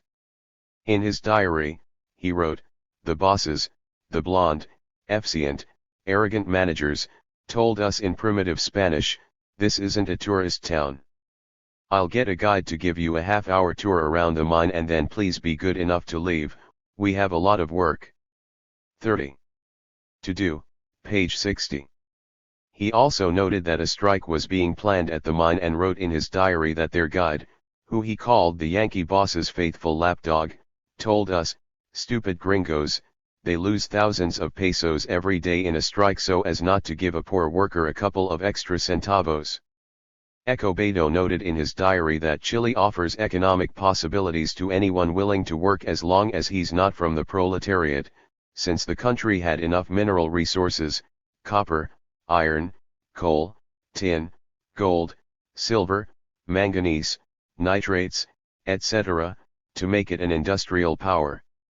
However, he observed that the main thing Chile has to do is to get its tiresome Yankee friend off its back, a Herculean task, at least for the time being, given the huge U.S. investment and the ease with which it can bring economic pressure to bear whenever its interests are threatened, page 71. From Chuquicamata, Escobedo and Alberto hitchhiked to the Peruvian border. In Peru, they adopted a pattern of hitching rides on the trucks carrying people and freight between the main towns and asking if they could stay overnight in the guard stations of the Peruvian Civil Guard, the country's paramilitary national police force, or the hospitals in the towns where they stopped. As they traveled, they came in close contact with Peru's exploited and suffering Indian masses, who represent a majority of the population. They saw how the Indians of the Peruvian Altiplano, High Plateau, were, and still are, exploited and oppressed. In Tarija, Peru, Escobedo wrote in his diary about how the local Peruvian Indians, the Aymaras, are not the same proud race that time after time rose up against Inca rule and forced them to maintain a permanent army on their borders. Rather, they had become a defeated race since the Spanish conquest and centuries of colonial domination. He noted that they look at us meekly, almost fearfully, completely indifferent to the outside world, and some give the impression that they go on living simply because it's a habit they can't give up, page 77. After they left Tarija, they traveled on the same truck with a schoolteacher who had been read by the government because he was a member of the leftist Opera Party, American Popular Revolutionary Alliance. He was part Indian and seemed to know a great deal about Peru's indigenous cultures and customs. He told Escobedo and Alberto about the animosity that exists between the Indians, whom he admired, and the mestizos, half-bloods, whom he considered wily and cowardly, even though he, the Motorcycle Diaries 31, was technically one himself. According to Escobedo, the teacher's voice took on a strange inspired resonance whenever he spoke about his Indians. And it switched to deep despondency when he spoke of the Indians' present conditions, brutalized by modern civilization and the impure mestizos, page 81. The teacher told Escobedo and Alberto about the need to establish schools for the Indians that would teach them to value their own world and that would enable them to play a useful role within it. He also spoke about the need to change completely the present system of education, which he said on the rare occasions it does offer Indians an education, that is, according to the white man's criteria, only LLS them with shame and resentment, leaving them unable to help their fellow Indians and at a tremendous disadvantage in a white society which is hostile to them, page 81. Escobedo made frequent references in his diary to the plight of the Indians and to the injustices and discrimination they suffered at the hands of the whites and mestizos. When he and Alberto visited the magnificent Incan ruins of Machu Picchu, he also noted how the North American tourists paid little or no attention to how the Indians lived. Although he and Alberto traveled to the ruins on the third-class train used only by the local Indians, he observed, the tourists traveling in their comfortable railcars can only have the very vaguest idea of how the Indians live, gleaned from a quick glance as they whiz by our train which has to stop to let them pass, page 101. And he later criticized how the wealthier people in Peru expected their Indian servants to carry anything heavy and put up with any discomfort, page 108. Because of their interest in leprosy, they went to Lima, the capital city of Peru, to meet Dr. Hugo Pese, a well-known expert in leprology and a university professor. Dr. Pese put them up in the leper hospital he ran in Lima and invited them to eat dinner at his house, which they did just about every night while they stayed in Lima. They divided their time between the leper hospital and the National Museum of the Archaeology, Anthropology, and History of Peru, which presents the history of Peru from prehistoric times to the colonial era. Escobedo also had long conversations about philosophy, politics, and critical health issues in Latin America with Dr. Pese, who was a disciple of the Peruvian Marxist philosopher José Carlos Mariátegui and 32. A prominent member of the Peruvian Communist Party. Pese had been forced into political exile during the RST years of the dictatorship of General Manuel Odría, 1948 to 1956, and was probably the RST man of medicine Escobedo and Alberto had met, who was genuinely living a highly principled life and totally dedicated to serving the common good, Anderson 1997:85, 86. In Lima, Escobedo and Alberto decided to give up their original objective of traveling to the United States. They chose Venezuela as their ultimate destination after RST visiting Dr. Pese's largest treatment center for lepers in Peru's Amazonian region. When they were ready to leave, the patients of the leper hospital in Lima gave them an emotional send-off party. They were very touched by the affectionate farewell the patients gave them and by the small collection of money they presented them for their trip. Escobedo wrote in his diary that some had tears in their eyes as they thanked us for coming, spending time with them, accepting their presence, sitting listening to soccer on the radio with them, and he added that if anything were to make us seriously specialize in leprosy, it would be the affection the patients show us wherever we go, page 123. Somewhat later, in a letter he wrote to his father from Iquitos, Peru, he observed that their appreciation stemmed from the fact that we didn't wear overalls or gloves, that we shook hands with them as we would the next man, sat with them chatting about this and that, and played football with them. He added, this may seem pointless bravado, but the psychological benefit to these people usually treated like animals of being treated as normal human beings is incalculable and the risk incredibly remote, page 132. Their destination when they set out from Lima was the San Pablo leper colony situated on the banks of the Amazon River. They hitchhiked from Lima to Pucallpa and then took a boat down the Ucayali River, one of the headwaters of the Amazon, to Iquitos. From Iquitos they took another boat down the Amazon to the San Pablo leper colony. Once there, they volunteered to work in the leprosarium's laboratory and endeared themselves to both the staff and the patients. They played soccer with the patients, took them on hikes, and even led them on hunting expeditions. While they were at the colony, Escobedo turned 24 and the staff threw a birthday party for him. After he was given a touching toast by the Motorcycle Diaries 33. Rector of the colony, Escobedo replied to the toast as expected under such circumstances. An excerpt from his account of this speech is worth quoting since it reveals his newfound Latin American identity and also what would become one of his deepest political convictions. In a few days we will be leaving Peru, so these words are also a farewell, and I'd like to stress my gratitude to all the people of this country, who over and over again since we arrived, have shown us the warmth of their hospitality. And I would like to add another thought, nothing to do with this toast. Although we're too insignificant to be spokesmen for such a noble cause, we believe, and this journey has only served to confirm this belief, that the division of America into unstable and illusory nations is a completion. We are one single mestizo race with remarkable ethnographical similarities, from Mexico down to the Magellan Straits. And so, in an attempt to break free from all narrow-minded provincialism, I propose a toast to Peru and to a united America. Page 135. The speech received loud applause, and one can see in it the stirrings of his political oratory skills as well as his ultimate political mission, the political unification of Latin America. When it came time for Escobedo and Alberto to leave, some of the patients gave them a very emotional farewell serenade, with a blind man singing local songs and a man with virtually no injuries playing an accordion. Alberto thanked them and said they were both deeply touched. The next day, Escobedo and Alberto went to see the patients and after taking some photographs with them came back with 2 large pineapples. After saying their NAL goodbyes they cast off in a raft, named Mambo Tango, built for them by one of the staff members so they could go down the river to Leticia, Colombia, where the borders of Colombia, Peru, and Brazil meet on the upper Amazon.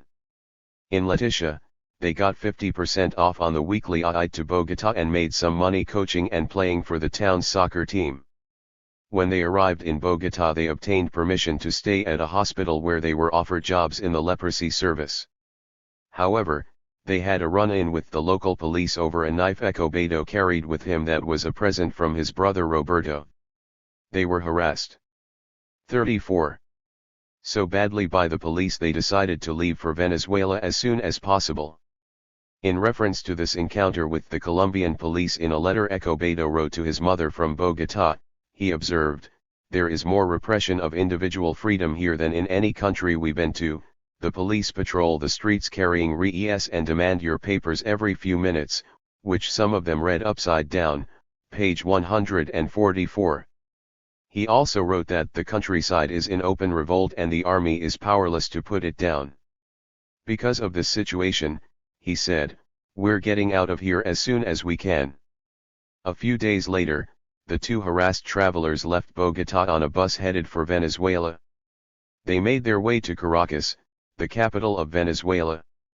Alberto looked up a doctor who was a specialist in leprology. Impressed by Alberto's interest in leprosy, the doctor offered him a position in his laboratory. At about the same time, Escobedo ran into an uncle who had an airplane that he used to transport racehorses between Buenos Aires and Miami. The uncle told Escobedo that he could return with him to Buenos Aires if he wanted to resume his studies at medical school. Escobedo and Alberto made a pact. Alberto would accept the job offered him and stay in Venezuela, while Escobedo would go back to Buenos Aires to graduate from medical school and then return to Venezuela to work with Alberto. It was the end of July 1952 when they said goodbye in Caracas. In one of the last entries in his diary, Escobedo commented on how much he missed Alberto.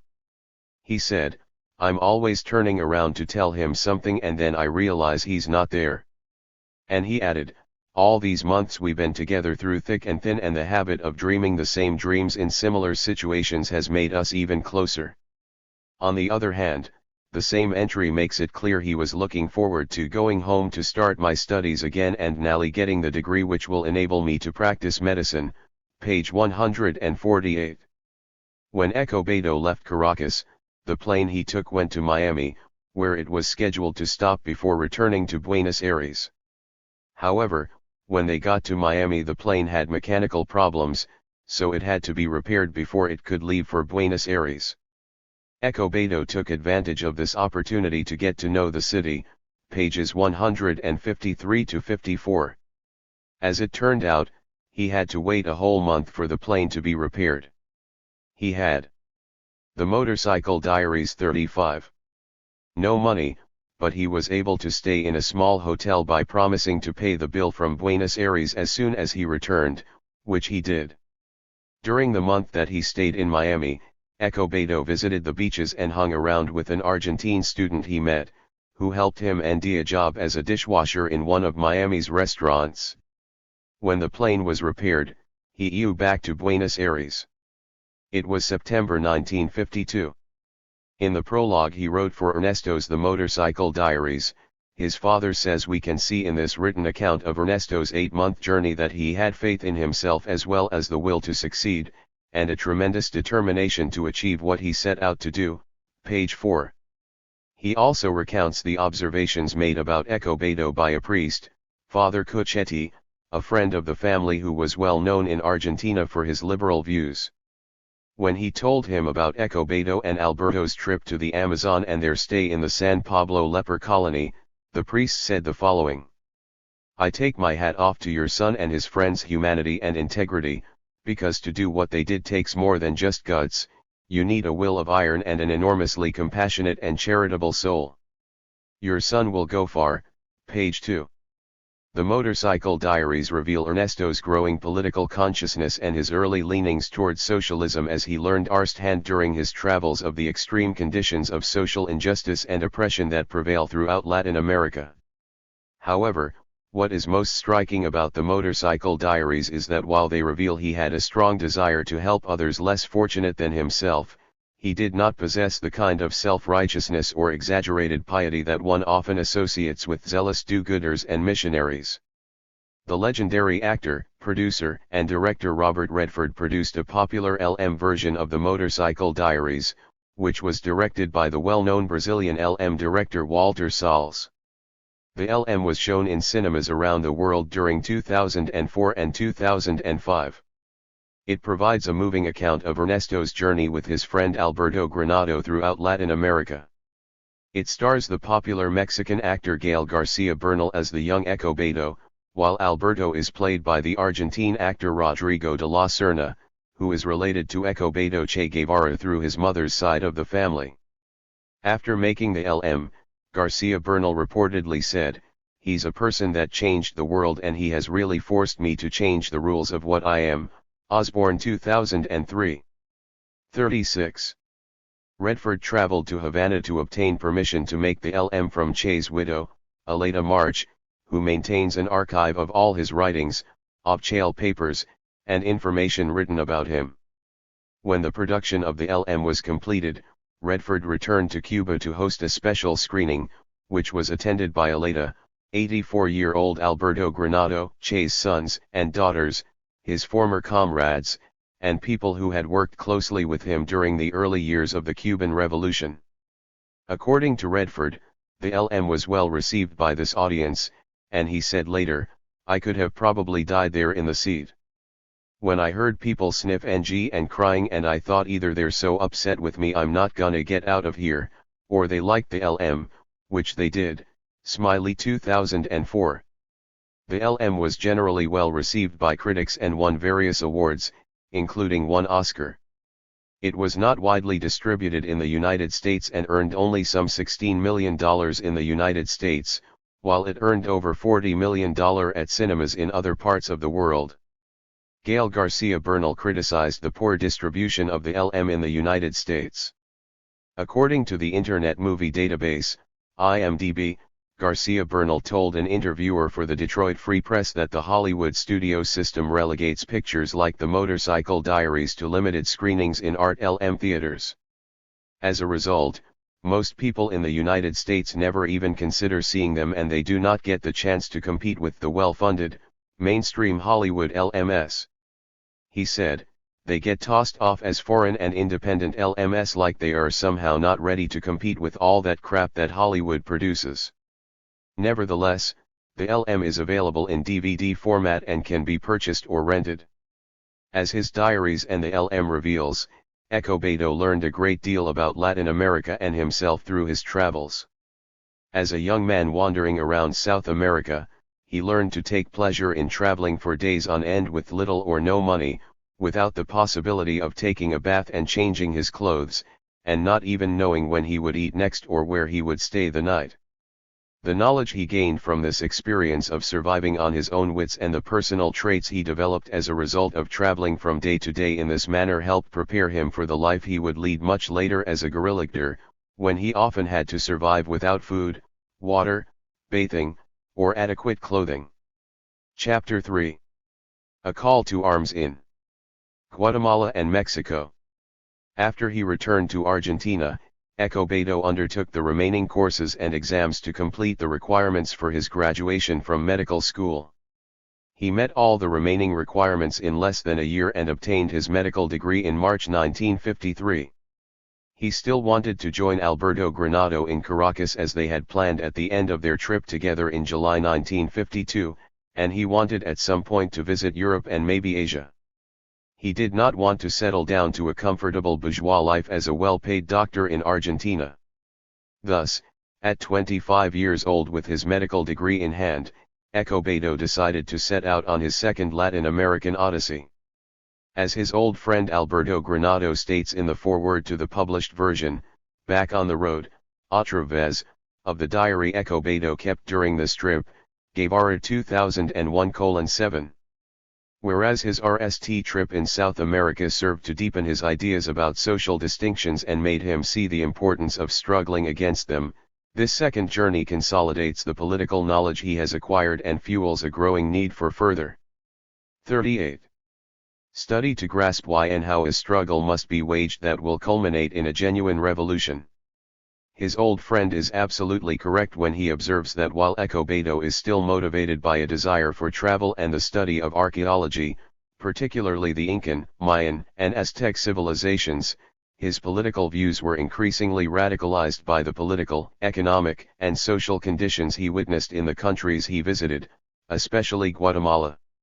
On this trip he is accompanied by another childhood friend, Carlos Calica Ferrer, whose political awareness, interests, and temperament are less compatible with those of Escobedo than were those of Alberto. While he starts the trip with a vague plan to join Alberto in Caracas and has some notion of later traveling to Europe and maybe Asia, he changes his travel plans in Ecuador, goes from there to Guatemala, and ends up in Mexico 2 years later. As Ricardo Gott notes in the introduction to Ernesto's diary of this trip, Guevara 2001:15, the experiences he has in this lengthy journey change him from a detached and cynical observer to a fully edged revolutionary, seeking a theoretical framework through which to understand the world, and ardent in his desire to take immediate action to change it. On July 7, 1953, Escobedo and Calica set out on the RST leg of their journey, the 1,600-mile train trip from Buenos Aires to La Paz, Bolivia. As Ricardo Gott writes in Back on the Road, Guevara 2001:13, his mother and father would not see him again for another 6 years, and by that time their itinerant son had become famous throughout the world as Che Guevara, the guerrilla leader who had fought alongside Fidel Castro to bring revolutionary change to Cuba. And it would be another 8 years, in 1961, before he would visit his homeland again, as one of the most important leaders of the new revolutionary government of Cuba.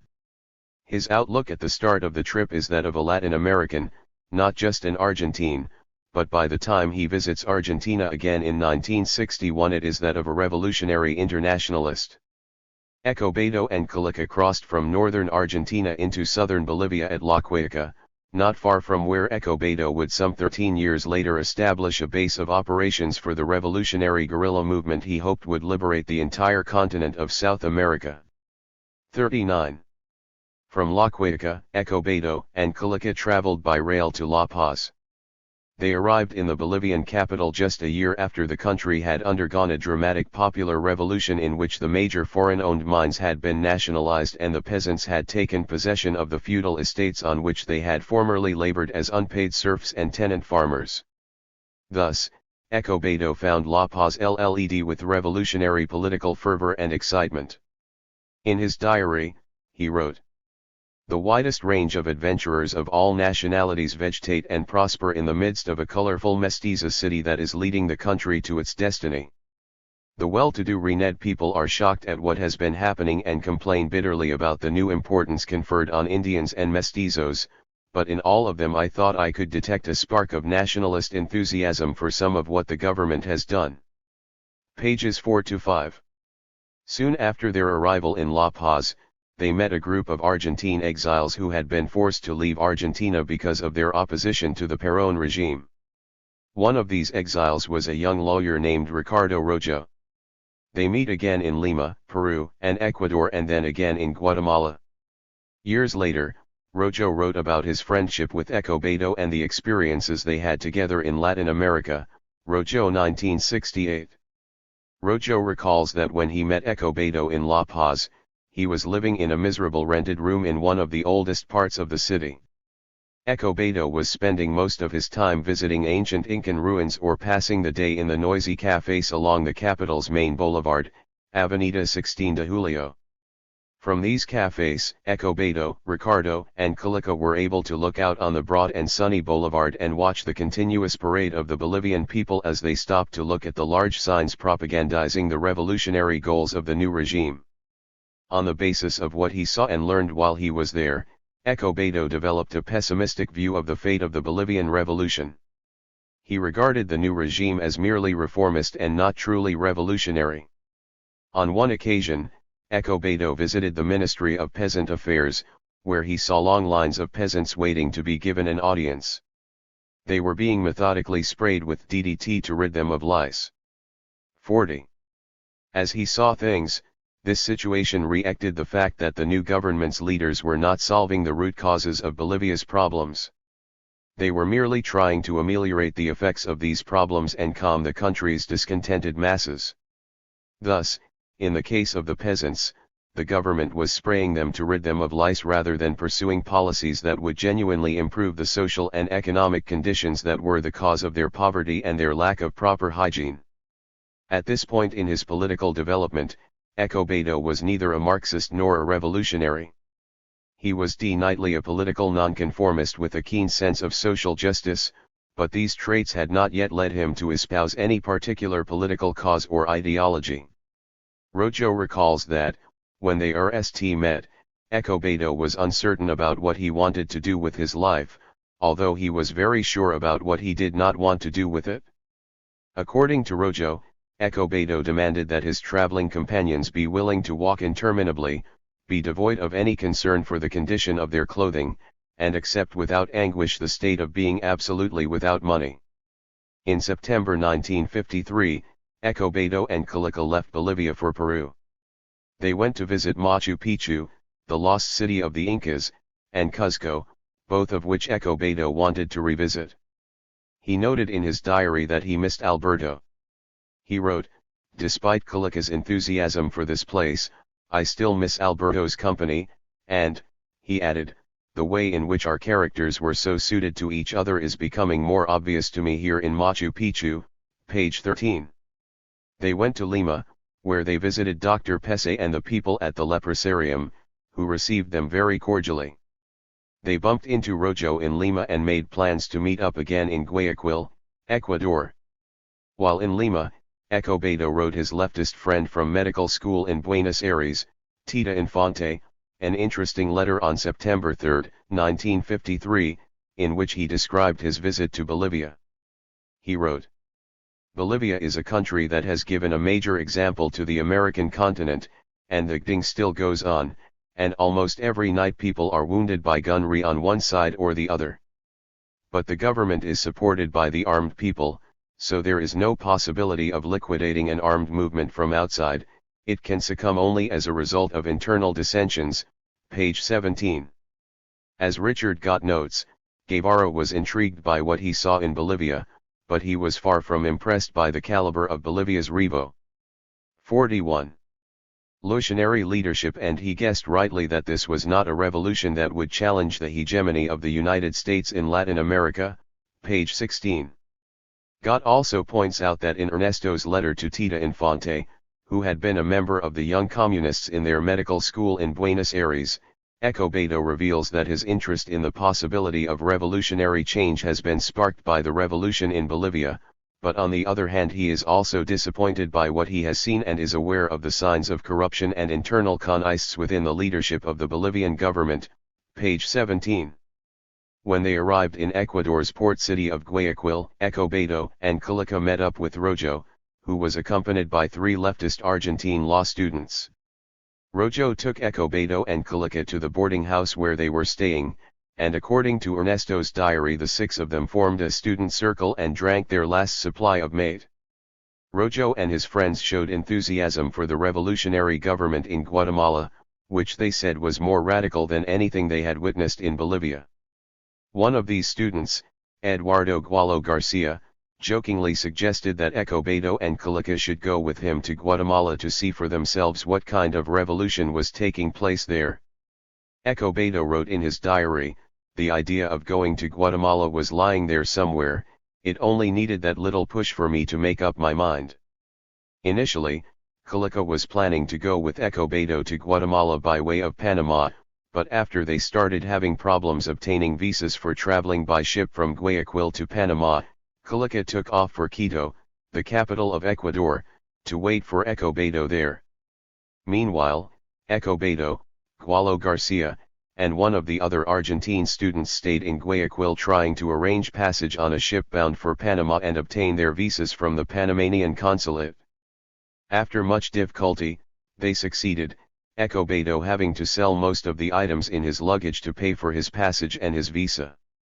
By this time, Rojo and the other Argentine student had already left for Panama by air and Calica had left Quito for Colombia. Escobedo and Gualo didn't reach Guatemala until the end of December 1953, having spent a number of weeks on the way there in Panama and Costa Rica, where Escobedo met Juan Bosch, the famous revolutionary nationalist leader of the Dominican Republic, the exiled Venezuelan political leader Romulo Betancourt, and the Costa Rican communist. 42. Leader Manuel Mora Valverde. Along the way, they hitchhiked, took trains, walked, and bummed passage on a boat nicknamed the Pachuca, because it transported pachucos, or down-and-outs.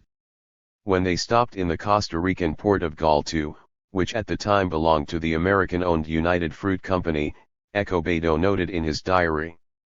The town is divided into clearly defined zones, with guards who can prevent anyone from moving across, and of course the best zone is for the gringos, page 29. He also noted that in the hospital the degree of comfort depends on the grade of the person working in the company and as always, the class spirit of the gringos makes itself felt. After his discussion of Costa Rican politics with the communist leader Mora Valverde, he wrote the following comments in his diary about the opinions of the United Fruit Company and the U.S. government on the country's politics. Calderón Guardia, the former president of Costa Rica, is a rich man who came to power with the support of United Fruit and local landowners. He ruled for 2 years until the Second World War, when Costa Rica sided with the Allied powers. The RST measure taken by the U.S. State Department was to demand the confiscation of lands in the hands of German owners, especially if coffee was grown on it. This was done, and the subsequent selling of the land led to obscure deals involving some of Calderón Guardia's ministers, deals which lost him the support of the country's landowners, but not of United Fruit.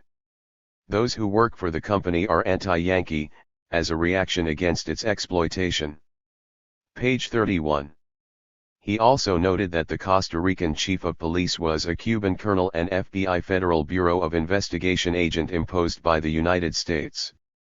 With reference to José Figueres Ferrer, the 3-time Costa Rican president, who was educated in the United States and backed by the U.S. government, Escobedo wrote, "In Mora's view, Figueres has a number of good ideas, but because they lack any scientific basis he keeps going astray. He divides the United States into two, the State Department, very just, and the capitalist trusts, the dangerous octopuses." Escobedo added a series of questions: what will happen when Figueres sees the light and 43. Stops having any illusions about the goodness of the United States? Will he GHT or give up? This is the dilemma. We shall see, page 34.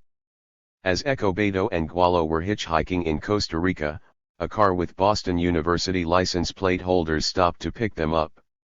In the car were Rojo and 2 friends from Argentina who were on their way to Guatemala, where they planned to sell the car. After several minor incidents crossing borders, lots of tire punctures, difficulties from lack of money, and sleeping outdoors, they nearly arrived in Guatemala City. They found lodgings in a boarding house where they didn't have to pay in advance since they had run out of money.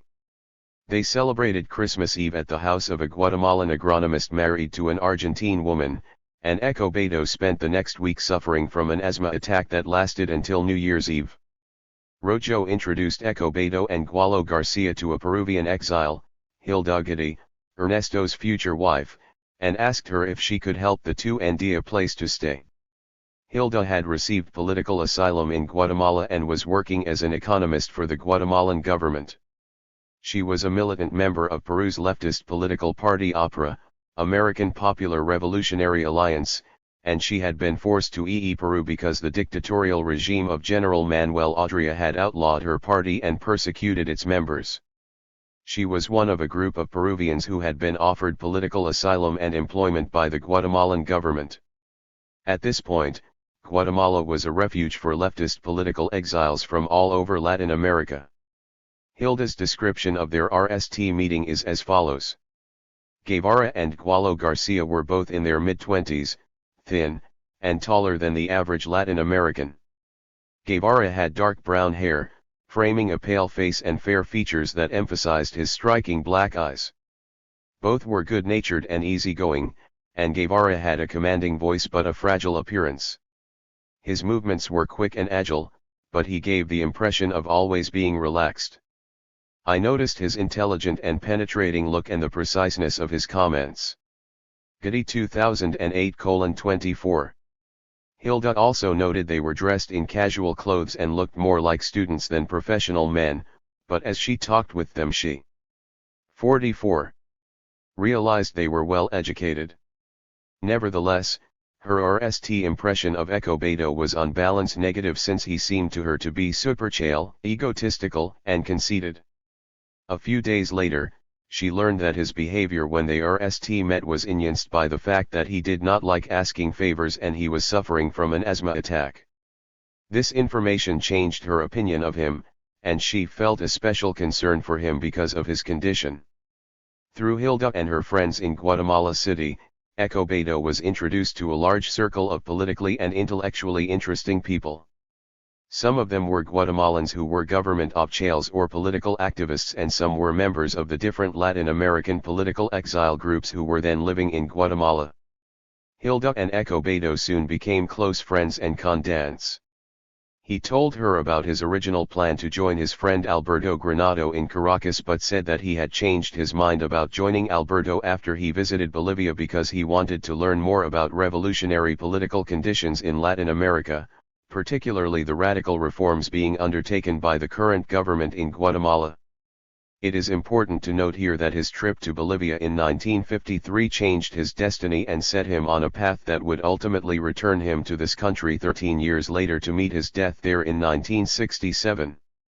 He also told Hilda about his childhood friends and his girlfriend Chiquina Ferreira in Córdoba, whom he said he had loved but could never marry because he could not live a bourgeois life in a provincial city of Argentina.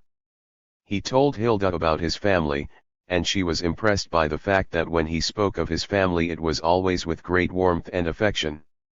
She noted his tie with his mother was very deep.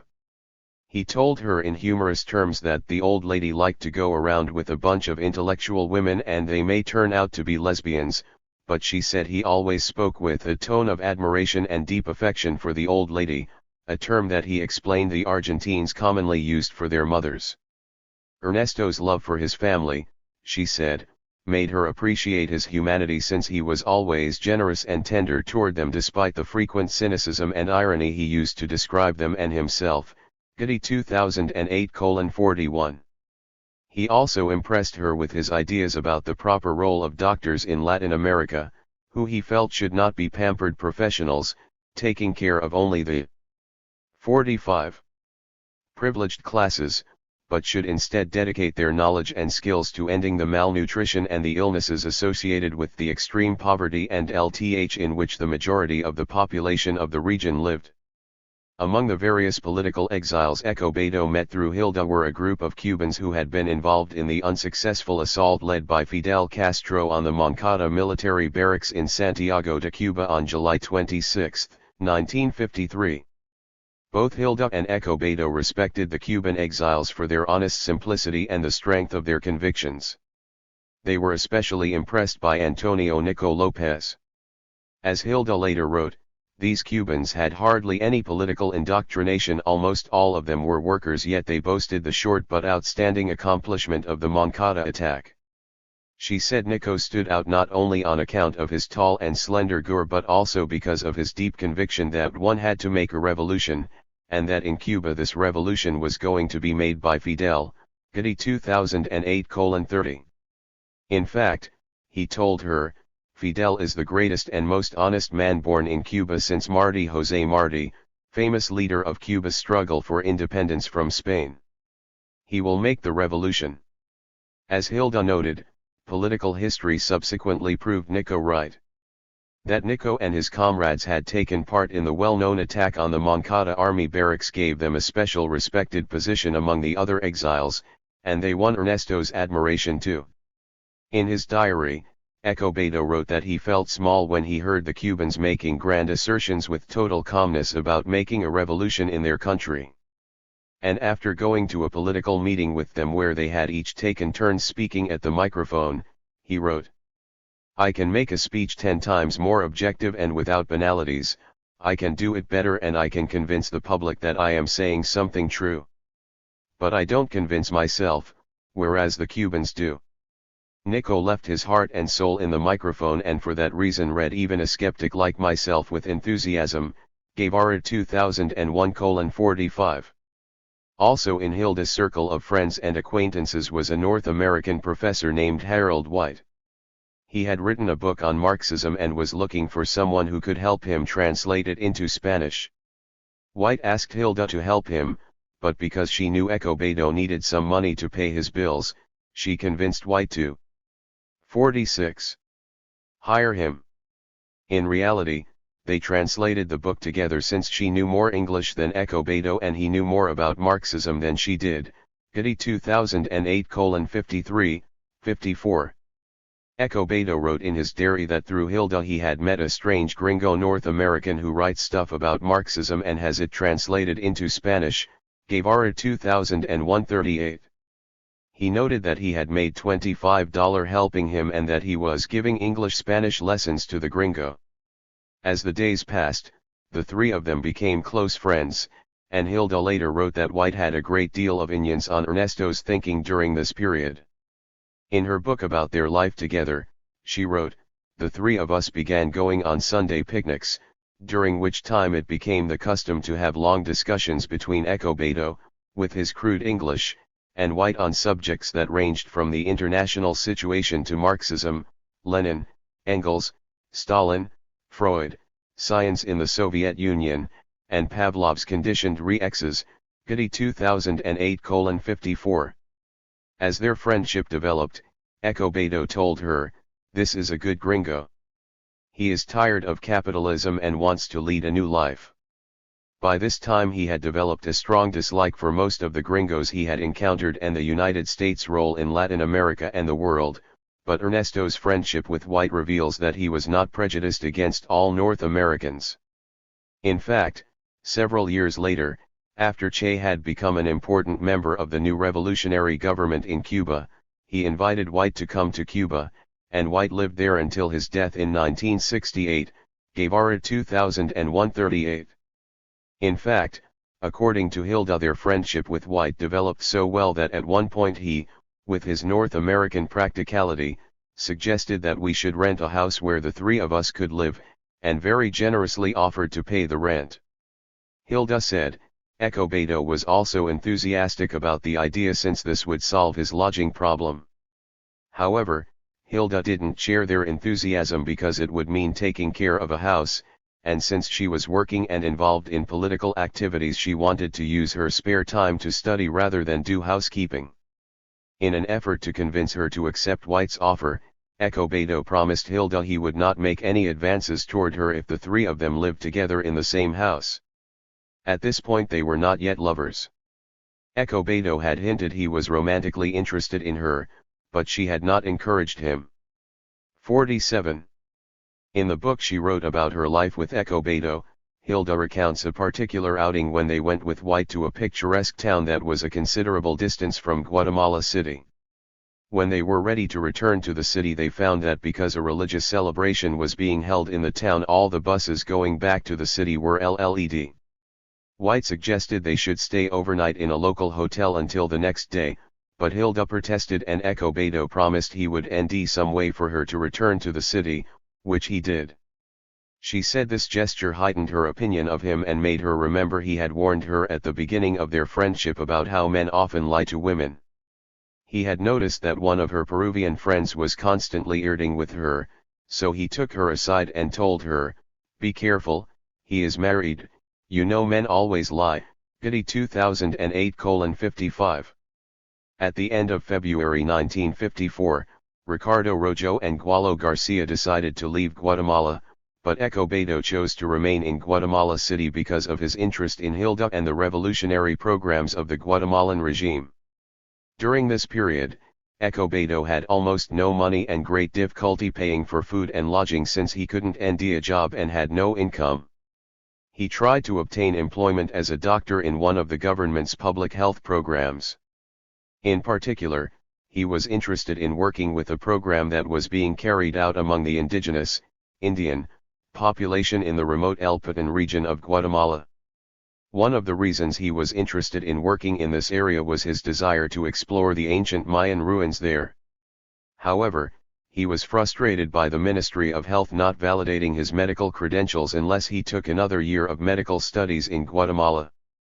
He also had difficulty getting a job because he was not officially a political exile, did not have a residence visa, had no affiliation with any of the political parties and organizations that were allied with the Guatemalan government, and was frequently condemned to bed for days at a time because of his debilitating asthma attacks.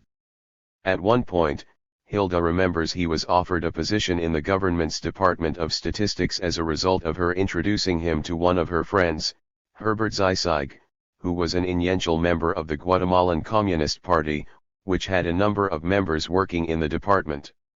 She recalls that everything went until she informed Escobedo that Zeisig had told her that he would have to join 48. The party if he wanted the job, Anderson 138. According to Hilda, Escobedo responded angrily that she should tell Zeisig, "When I want to join the party I will do so on my own initiative, not out of any ulterior motive." She admired his reaction because even though he needed the job to survive, he was incapable of doing anything that was contrary to his moral principles, even if it hurt his own personal interests. He did not get the job, and he later told her, "It's not that I disagree with the communist ideology, it's the method I don't like. They shouldn't get members this way. It's all false." Getty 62:63. In mid-March 1954, Escobedo asked Hilda to be his girlfriend and suggested that later on they might get married. He said that if it was up to him, he would like to get married immediately. He gave her a handwritten poem that was a formal proposal of marriage. Hilda told him that she also loved him, but not enough to marry him just yet, since the most important thing for her at that time was the political struggle in Guatemala and in her own country. In her book about her life with Che, she wrote, "The decision of marriage was a very difficult one for me, RST, I had to accomplish something for society, and to do that I had to be free." He answered that those were oppressed a member of the Opera Party prejudices, and that it was wrong to think that political activists shouldn't marry, when in effect it was a path of greater fulfillment. He referred to Marx and Lenin, saying that marriage had not impeded them in their struggle. On the contrary, their wives supported them. Getty 2008:65-66. According to Hilda, Ernesto's poem was beautiful and forceful. In it he told her he did not desire beauty alone but, more than that, a comrade. While she did not accept his proposal for marriage at this point, they did become lovers. Having failed to secure regular employment, apart from the occasional translating he did for Harold White, near the end of March Escobedo joined Nico and the other Cubans selling small items door-to-door in the provinces. He also moved into the boarding house that the government had established for the Cuban exiles, but within a short time Nico and most of the Cuban exiles left for Mexico City. Since he no longer could stay in the boarding house, Hilda arranged for him to stay in the house of their mutual friend Helena de Holst, a political exile from Honduras who was married to a German businessman. She had a great deal of knowledge about Marxism, had visited both the Soviet Union and 49. China, and treated Escobedo almost like a son. Helena offered to let him stay in her home without any compensation, but he gracefully refused the offer. Instead, he took his sleeping bag and started sleeping on the grounds of a nearby country club. Every morning he would come to the boarding house where Hilda lived to ask for hot water to make his mate. The landlady and Hilda always kept fresh fruit for him to eat, since he would not accept anything else. In the evenings he would usually return and eat only fruit or a salad, which was the strict diet he followed to avoid asthma attacks. About this time, he was offered employment as an intern in a teacher training center run by the Ministry of Education, but he had to leave the country to renew his visa so that he could work legally in Guatemala, Getty 67-70. In a letter he wrote to his mother in April 1954, Guevara 2001:61, he told her about his trip to neighboring El Salvador to obtain the visa that he needed to work in Guatemala. He wrote, "I went with a rucksack and a briefcase, half walking, half hitching, half, shame, paying for shelter out of the $10 that the Guatemalan government itself had given me. I reached El Salvador and the police confiscated some books I had bought in Guatemala, but I got through, obtained a visa, the right one this time, to enter Guatemala again, and went off to see the ruins left behind by some Mexicans, a branch of Tlaxcaltecas, who once came south to conquer from their center in Mexico." He noted that these ruins are in no way comparable to the Mayan structures, still less the Incan. He also said he tried to visit Honduras, but he wrote, "The Hondurans refused me a visa just because I had residence in Guatemala, although I hardly need to tell you of my good intention to see something of a strike that has broken out there in Honduras and is supported by 25% of the whole working population, a high score anywhere, but especially in a country where there is no right to strike and only underground trade unions. The fruit company United Fruit Company is in a fury, and of course U.S. Secretary of State John Foster Dulles and the CIA Central Intelligence Agency want to intervene in Guatemala because of its terrible crime in buying weapons from wherever it wishes. The United States has not sold it a single cartridge for some time now." 50.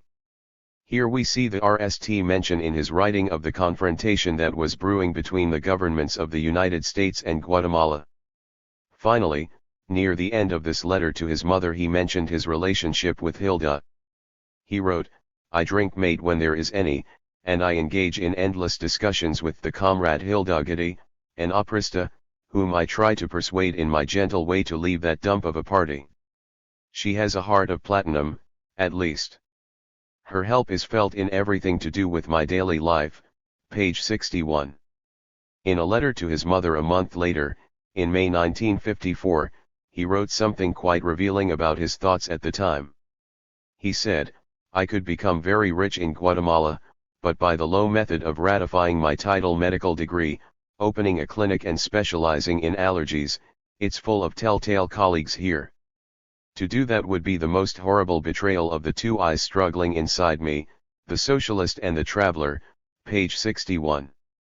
Here we see that he has no ambition to become a well-off physician and is increasingly developing an identity as a socialist, but he has not given up his desire to spend his foreseeable future as an adventurous traveler. However, in June, the turn of events in Guatemala changed everything in his life and his plans. In his diary he wrote, "A few days ago, some aircraft from Honduras crossed the border with Guatemala and EU over the city in broad daylight, machine gunning people and military objectives. I enlisted in the health brigades to help on the medical side and in the youth brigades that patrol the streets by night. The course of events was as follows. After the aircraft had passed, troops under the command of Colonel Castillo Armas, a Guatemalan émigré in Honduras, crossed the frontier at several points and advanced on the town of Chiquimula. The invaders thought that if they just gave a shout, the whole people would come out and follow them, and for this purpose they parachuted in weapons. But in fact the people immediately rallied under the command of Arbenz the president. The invading troops were checked and defeated on all fronts and driven back past Chiquimula, near the Honduran frontier. But pirate aircraft ying from bases in Honduras. 51. And Nicaragua continued to machine gun the fronts and towns. Pages 62 to 63. In the letter he wrote his mother on June 20, 1954, he gave her a similar account of these events and again wrote something about his own reaction to these events. He said, "The incident served to unite all Guatemalans behind the government and all those who, like myself, came here attracted by the country." He explained the situation as follows. "The danger does not come from the small number of troops that have entered the country so far, nor from the warplanes that have bombed civilian homes and machine-gunned a number of people. The danger lies in how the gringos, the Yankees, are manipulating their stooges in the United Nations, since even a vague declaration would be of great help to the attackers. The Yankees have fully dropped the good guy mask that President Franklin D. Roosevelt gave them and are now committing outrages in these parts. If things reach the point where it is necessary to GHT planes and modern troops sent by the Fruit Company or the USA, then that is what will be done. The people's spirits are very high, and the shameless attacks, together with the lies of the international press, have united behind the government all those who used to be politically indifferent." Page 63. Then almost insignificantly he added, "I myself have been assigned to emergency medical service and have also enrolled in the youth brigades to receive military instruction for any eventuality."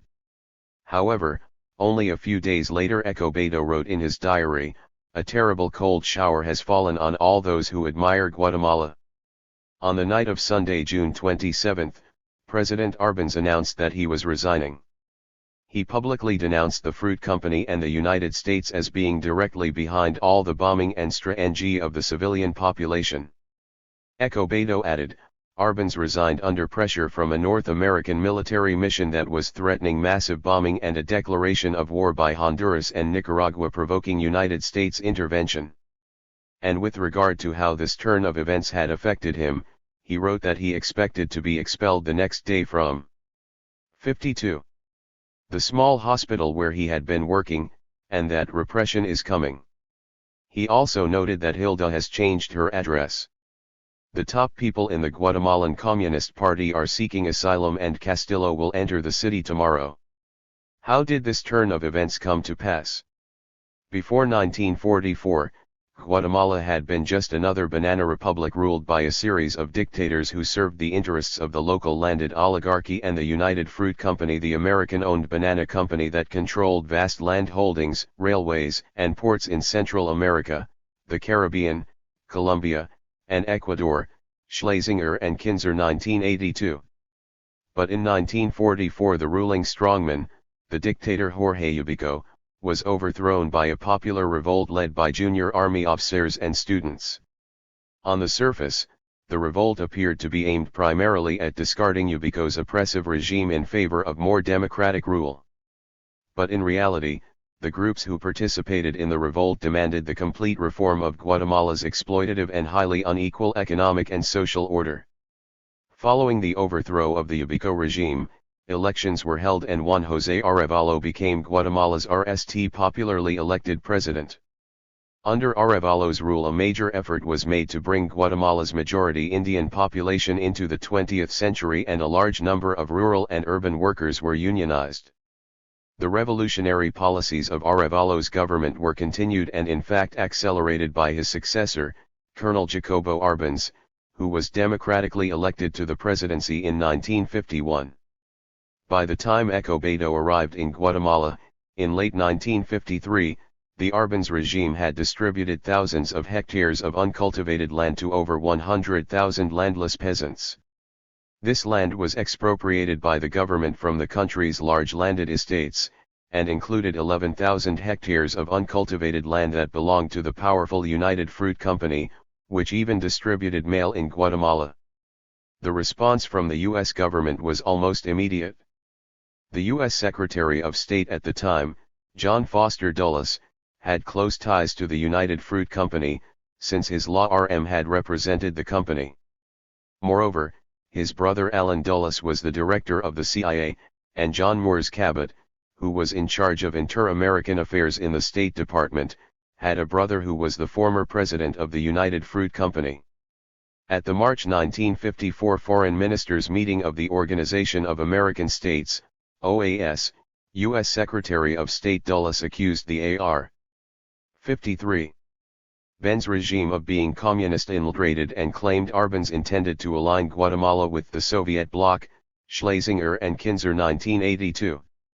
He succeeded in having the OAS pass the famous Resolution 93, which expressed the right of the OAS members to take the necessary measures to protect themselves against communist intervention in the hemisphere.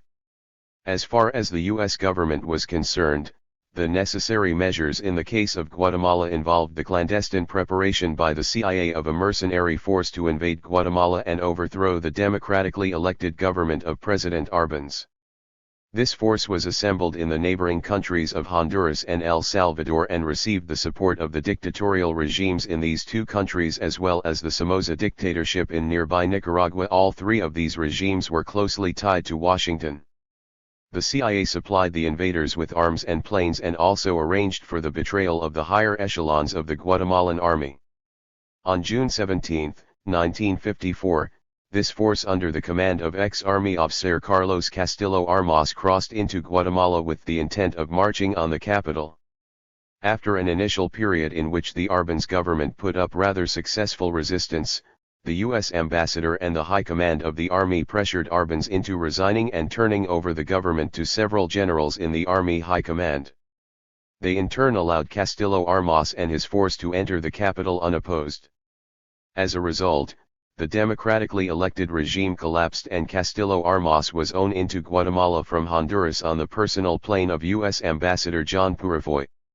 The new government led by Castillo Armas was backed by the Eisenhower administration, which gave it over $80 million over the next 3 years. It immediately suspended Guatemala's democratic constitution and instituted a campaign of political repression directed at all the individuals and groups that had supported the Arbenz government and its reforms. The police and a liberation force began rounding up, imprisoning, and executing many of the former government's oficials and supporters as well as the political exiles from other Latin American countries that were in the country. The new government also issued a decree that returned the expropriated land given to the peasants to the large landowners and the United Fruit Company. Once the invasion had begun, Escobedo and his friends watched in exasperation as President Arbenz naively relied on the army to repulse. 54. The invasion. He wrote the following about this situation in a letter to his mother on July 4, 1954, "Treason continues to be the birthright of the army, and once more the aphorism is con remed that sees the liquidation of the army as the true principle of democracy." He also wrote, "The harsh truth is that Arbenz did not know how to rise to the occasion and we were completely defenseless, since there were no planes, no anti-aircraft guns and no shelters. As a result," Escobedo said, "panic gripped the people, especially the brave and loyal army of Guatemala, and Arbenz did not think to himself that a people in arms is an invincible power." He concluded with the comment, "He could have given arms to the people but he did not want to, and now we see the result," page 67. In the repressive aftermath of the overthrow of the Arbenz government in Guatemala, Escobedo would almost certainly have been imprisoned, and perhaps executed, if he had not taken refuge in the Argentine embassy. All the Latin American embassies were immediately flooded with asylum seekers, especially the Argentine and Mexican embassies. Escobedo asked for and was given asylum in the Argentine embassy, where he met a number of Guatemalan oficials and Latin American political exiles who had also received asylum and were staying in the embassy. He told Hilda he wanted to go to Mexico and afterward to China and tried to convince her that she should go with him. He said they could get married in Mexico, but she said she wanted to return home to Peru or go to Argentina and asked him for his family's address there. According to Hilda, Escobedo insisted, laughing, that we would one day meet again in Mexico and marry. Pity 2008:84. During the RST days that he was in the embassy they saw each other daily, but then one day he discovered she and the landlady at her boarding house had been arrested by the police. He also learned that the RST question the police asked Hilda was whether she knew where he was. She said they should ask at the Argentine embassy and refused to give them a description of him or identify him in the photographs they had found among her things in the boarding house. The police confiscated her belongings and took her to the women's prison and placed her in a cell with common criminals, pages 85 to 88. When Escobedo found out, he wanted to surrender himself in return for her release, but the charge d'affaires of the Argentine embassy and 55. All of the exiles there convinced him the police would merely put him in prison too and it would do her no good. Meanwhile, Hilda went on a hunger strike, claiming she had been given political asylum in Guatemala and the authorities had brought no charges against her. Because her hunger strike was picked up by the press and several Latin American ambassadors, but not the Peruvian ambassador, visited her in jail to make sure she was being treated properly, she was released but ordered to appear before the new Attorney General. He accused her of being a communist, which she vehemently denied, and then released her on condition she appear personally before President Castillo Armas. When she went to meet him he apologized for her imprisonment and agreed to give her a safe conduct so that she could leave the country without any further difficulties, pages 90 to 91. While he was in the Argentine embassy, Escobedo received money and clothes from his family, but he refused to leave for Argentina on the planes that had been sent by the Argentine government to pick up people who had taken refuge in the embassy. Instead he asked the ambassador to obtain a safe conduct pass for him so that he could leave the country and go to Mexico. While he was waiting for his safe conduct pass and visa, he left the embassy to ND Hilda. She was having difficulty leaving the country because the Peruvian embassy would not give her a valid passport. They had a long discussion about what had happened and where they stood. Hilda wrote in her book, on reviewing the events of that period it seemed to us that in trying to defend the goals of the Guatemalan people we had become closer than ever. She also wrote, our analysis of what we had experienced in Guatemala led us to the conclusion that the revolution there had failed because popular support was not sought to defend it, and we also concluded that the right way for a revolution to maintain national sovereignty, free of the inroads of imperialism, would be for it to arm the people to defend their gains, page 97. They also spoke about their plans, and Escobedo told Hilda, I have not insisted lately. Because things being the way they are, there is no possibility of starting a new life. But in Mexico we will get married. Have no doubt about it? Happily surprised by the strength of his conviction, she answered, do you really think so? I'm going south, page 94. A few days later, Hilda saw Escobedo off on the train to Mexico. When 56. She returned to the house where she had been staying, she was arrested again by the police. Much to her surprise, they told her that she was being deported to Mexico.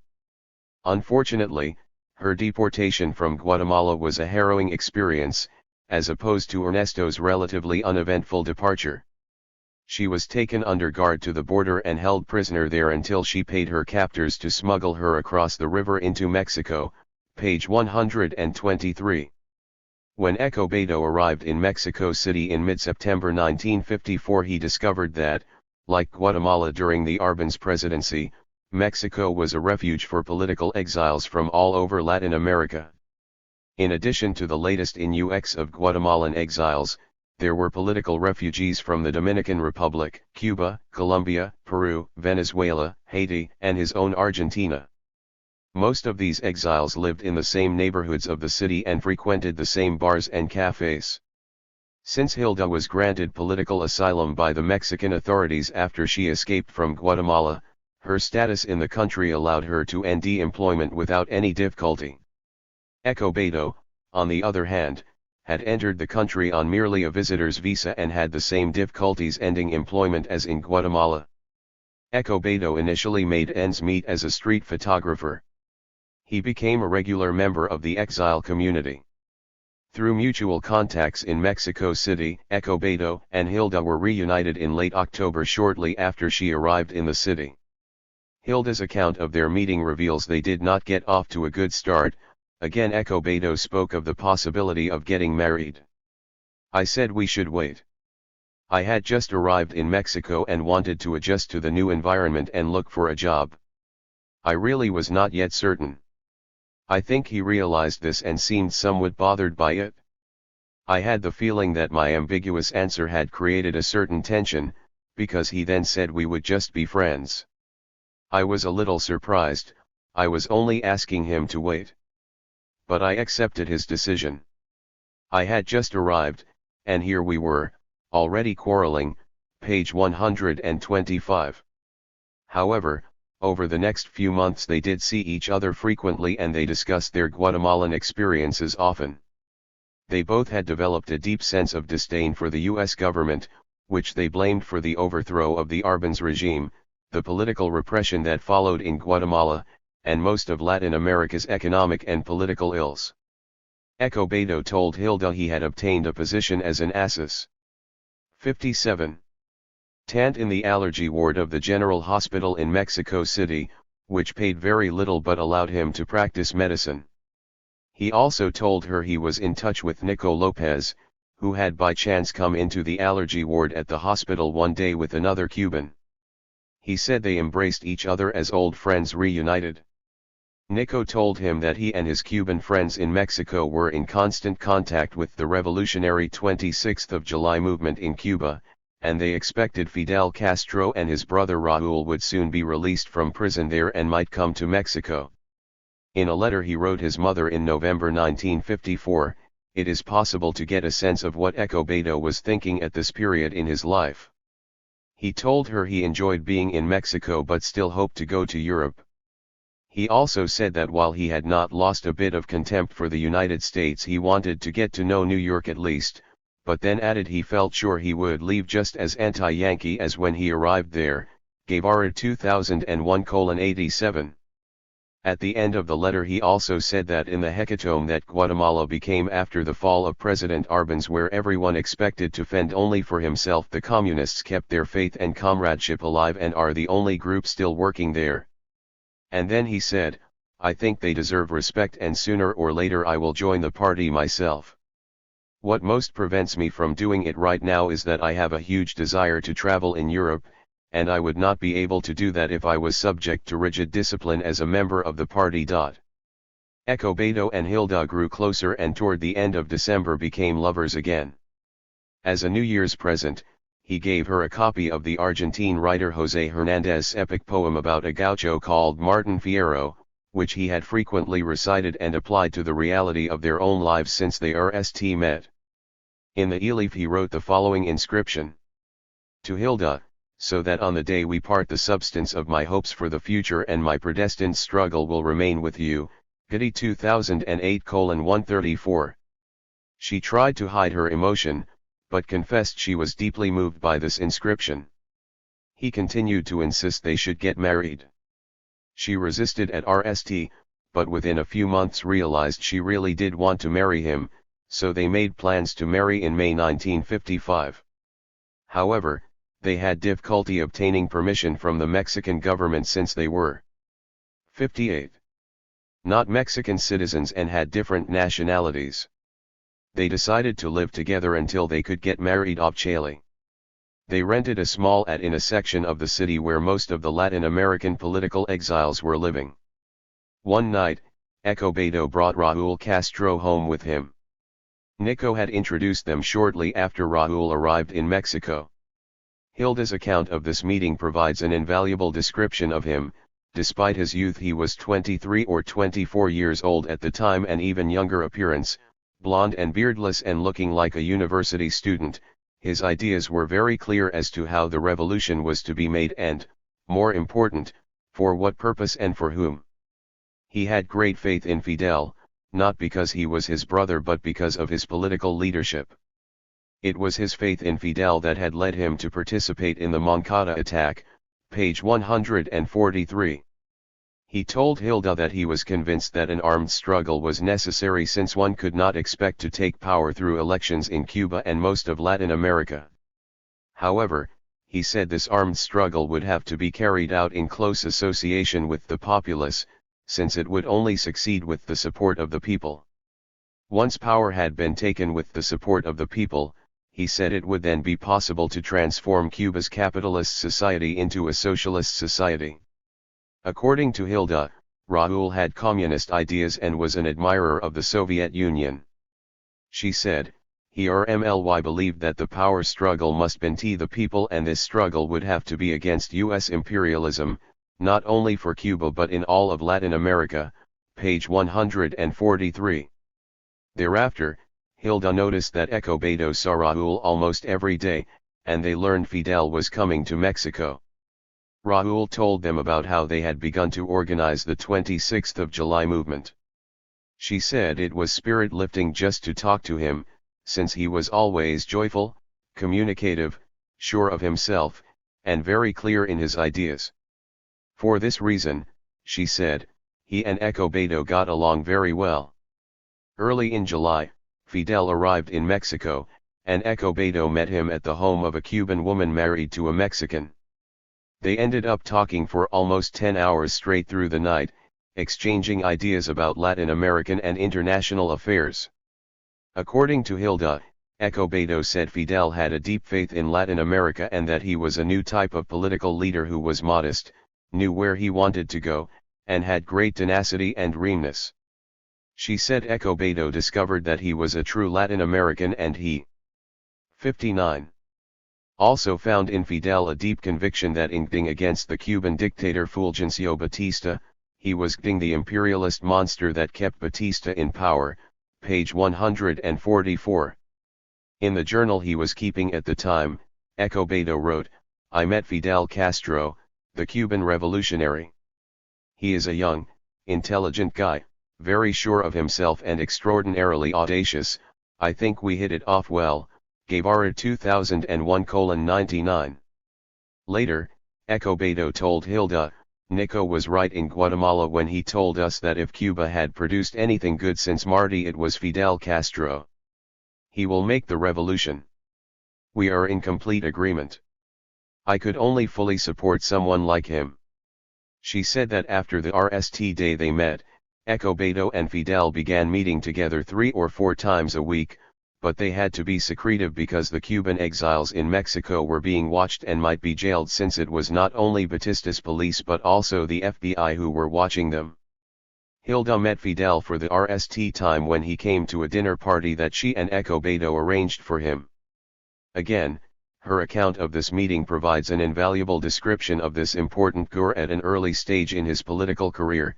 He was young, only 30, fair-skinned, and tall, about 6'2", and solidly built. He did not look like the leader one knew him to be. He could very well have been a handsome bourgeois tourist. When he talked, however, his eyes shone with passion and revolutionary zeal, and one could see why he could command the attention of listeners. He had the charm and personality of a great leader, and at the same time an admirable simplicity and naturalness. We were all in awe of him, except Escobedo, who had already spoken with him at length, page 145. Hilda asked Fidel why he had come to Mexico. He told her that he had come there to organize and train a group of dictators that would invade Cuba and confront Batista's army, which was backed by the Yankees. He said that his invading group of dictators would call on the Cuban people to help them overthrow the corrupt Batista dictatorship, and that they were organizing clandestine support committees in the country as well as overseas to help them. At the end of his explanation he told her, the struggle in Cuba was part of the Continental GHT against the Yankees, a GHT that Simon Bolivar and Martí had foreseen. After he finished, Hilda said she was absolutely convinced and ready to accompany them. Afterward, she asked Escobedo if Fidel would take women in 60. His invasion force, and he said, "Perhaps women like you, but it would be very difficult." A few days later, he asked her what she thought of this crazy idea of the Cubans invading an island completely defended by coastal artillery. She realized that he was asking her opinion about whether he should join the expedition. Even though it would mean their separation and would be very dangerous, she said, "It is crazy, but one must go along." He embraced her and said the reason he asked her this question was because he wanted to know what she would say, since he had decided to join Fidel's force as their doctor, page 147. Hilda said that from this point on, Escobedo spoke of nothing but the Cuban Revolution, and that in the end she lost her husband to this cause. According to Fidel, Escobedo joined the 26th of July movement the night they met in Mexico City. The following is Fidel's account of this meeting, because of his state of mind when he left Guatemala, because of the extremely bitter experience he'd lived through there, that cowardly aggression against the country, the interruption of a process that had awakened the hopes of the people because of his revolutionary avocation, his spirit of struggle. In a matter of minutes Che decided to join our small group of Cubans who were working on organizing a new phase of the struggle in our country, Deutschman 1994:99. In early August, Hilda realized that she was pregnant. When she told Escobedo, he was very happy and said that they needed to hurry up and get married and let their parents know. They made arrangements to get married at the Argentine embassy, but at the last minute Escobedo asked a doctor at the hospital where he was working to marry them, since he was also the mayor of the beautiful little town of Tepoztlán outside Mexico City. On August 18, 1955, they were married in Tepoztlán.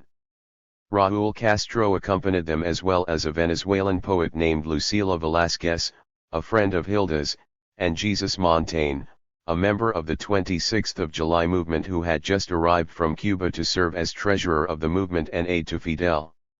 Hilda recalled years later in her book about her life with Escobedo that their marriage ceremony in Tepoztlán was simple, intimate, and full of warm comradeship. When they all returned from the wedding, Escobedo prepared an Argentine-style roast dinner, which Fidel attended.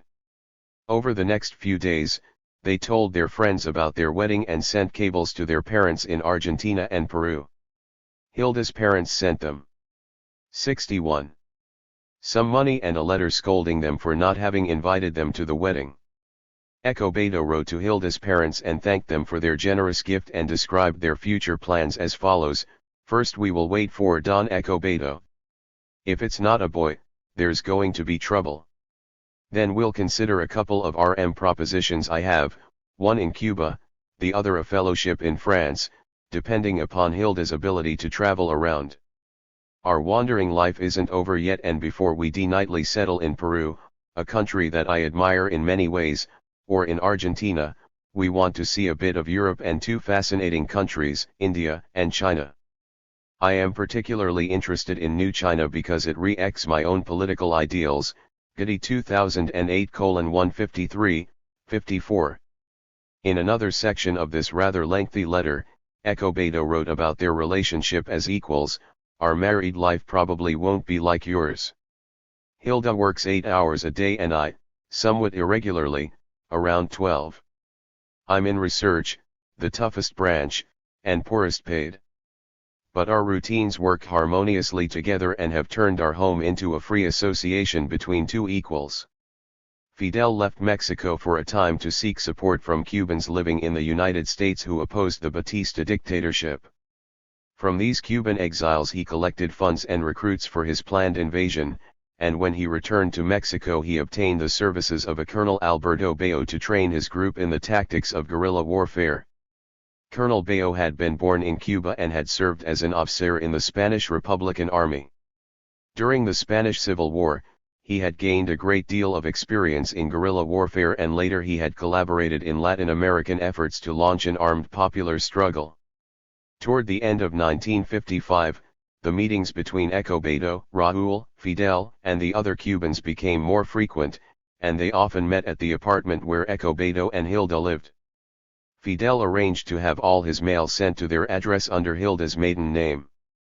Consequently, Escobedo warned Hilda to be careful with the mail addressed to her, especially if it came from Cuba or the United States. On Christmas Eve 1955, they attended a dinner prepared by Fidel, who spoke at some length about the projects that would be carried out in Cuba once the revolution had succeeded. According to Hilda, he spoke with such certainty and ease that one had the feeling we were already in Cuba, carrying out the process of construction. Suddenly, as if by design, there was silence. Fidel's last words still echoed in my mind. I looked at Escobedo.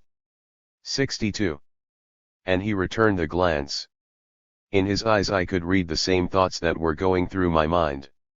In order to carry out all these plans, it was necessary to get to Cuba.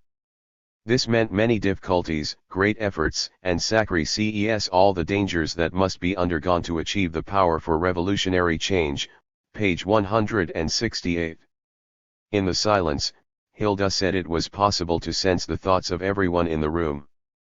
They all wanted Fidel's plans to come true, but they were painfully aware of the enormous costs in pain, suffering, and death that would be necessary for these plans to be realized. For Hilda, the sacrifice would be, in her own words, terribly painful, since it would mean separation from her new husband and the father of her child, and waiting with agonized awareness of the constant dangers he would face. She also worried about the marvelous group of comrades whom she had grown to love and what could happen to them. But at the same time she said that she felt proud of them and what they were about to do for the liberation of Cuba, the RST stage in the liberation of the continent, page 168. In January 1956, they began almost daily preparations for their expedition to Cuba. Escobedo started eating lightly to keep his weight down, just meat, salad, and fruit, which was his favorite diet anyway. He gave up his allergy research and turned down a lectureship in physiology so that he had more time to go with the Cubans to a gymnasium where they practiced judo, wrestling, and karate. In addition, he started reading extensively about economics. Each week he would read a book and then discuss it with Hilda, since she was an economist and knew most of the books he was reading. He also asked her to teach him to type, which she did. They discussed seriously the implications of his commitment to participate in the mission to invade Cuba. It would mean giving up their plans to go to Africa on the fellowship, which he had previously applied for from the Pan American Health Office. In fact, it meant abandoning all their plans. For Hilda, it was now completely clear that he was going to participate in the expedition to create a popular revolution in Cuba. She accepted this commitment and realized it was part of a larger commitment to GHT against Yankee imperialism in all of Latin America. She saw it as only the RST stage of the liberation of the continent, and realized that afterward, the struggle would have to be continued in 63. The other countries. She was in total accord with this commitment on the part of Escobedo, even though she knew that it would not be possible for her to participate in the Cuban expedition because she had to take care of their child. She was willing to help as best she could by supporting the movement and carrying on propaganda activities, page 172. On February 15, 1956, Hilda gave birth to their child, a girl. Escobedo was with her the entire time, including in the delivery room. They had agreed that if the baby was a boy, she would choose his name, but if it was a girl, he would choose her name. He chose the name Hilda Beatriz. The RST name, Hilda, was in his wife's honor, and the second name was in honor of his favorite aunt, Beatriz Guevara.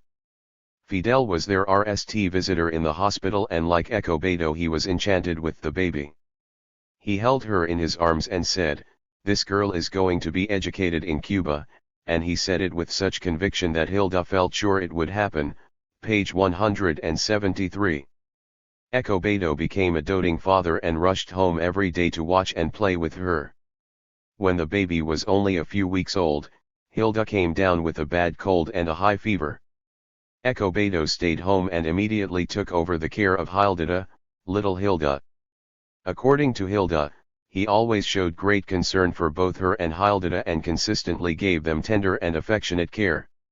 During this period, they read books together about wars of liberation and the Chinese Revolution, and Russian novels about the struggle against the Nazis in Russia and Eastern Europe during World War II.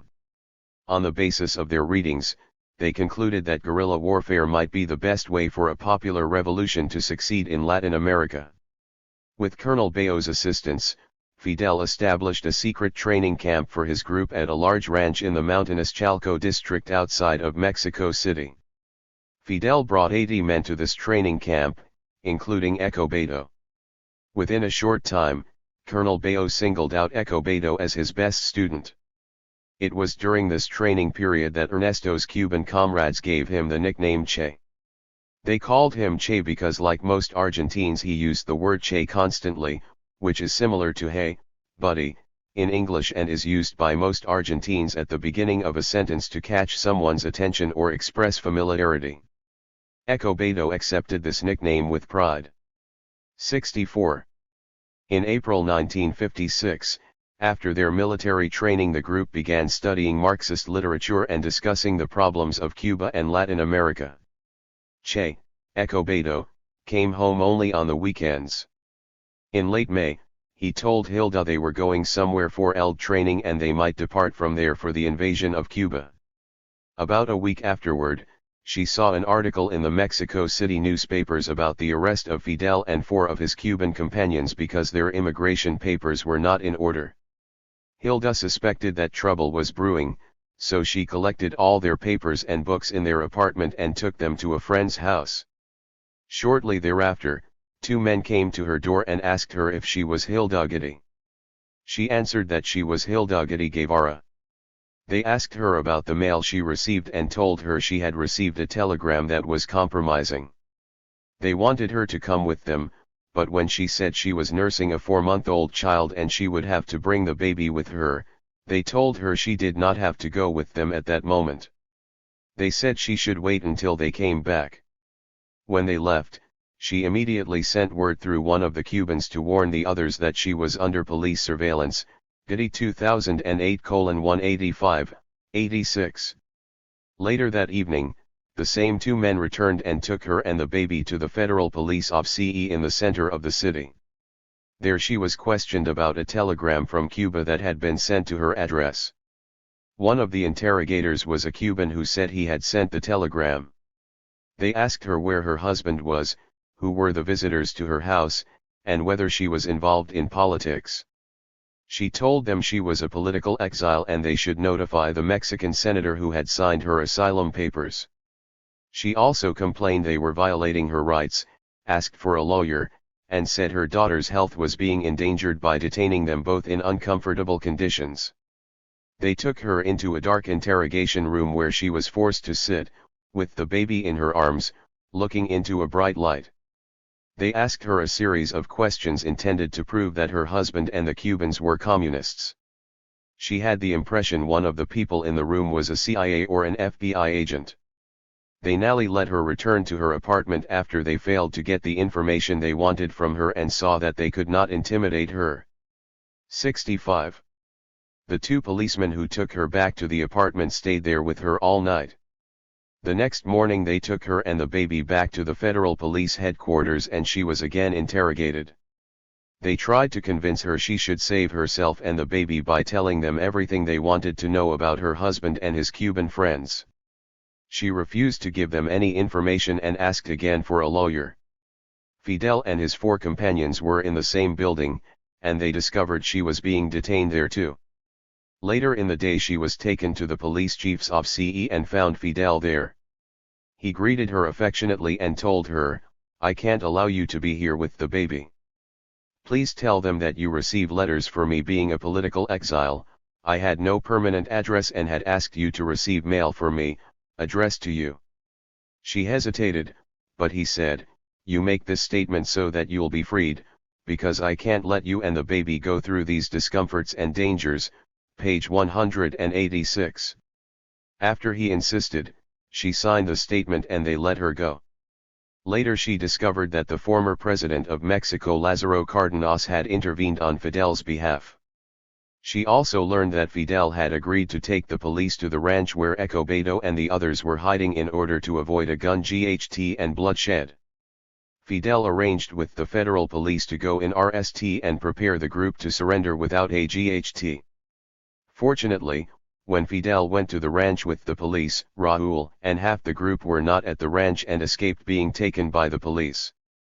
They also hid the group's weapons so that the police were not able to ND them. Fidel and the group, including Che, that were captured at the ranch were all taken to the Immigration Detention Center in Mexico City, where they were interrogated and held as prisoners.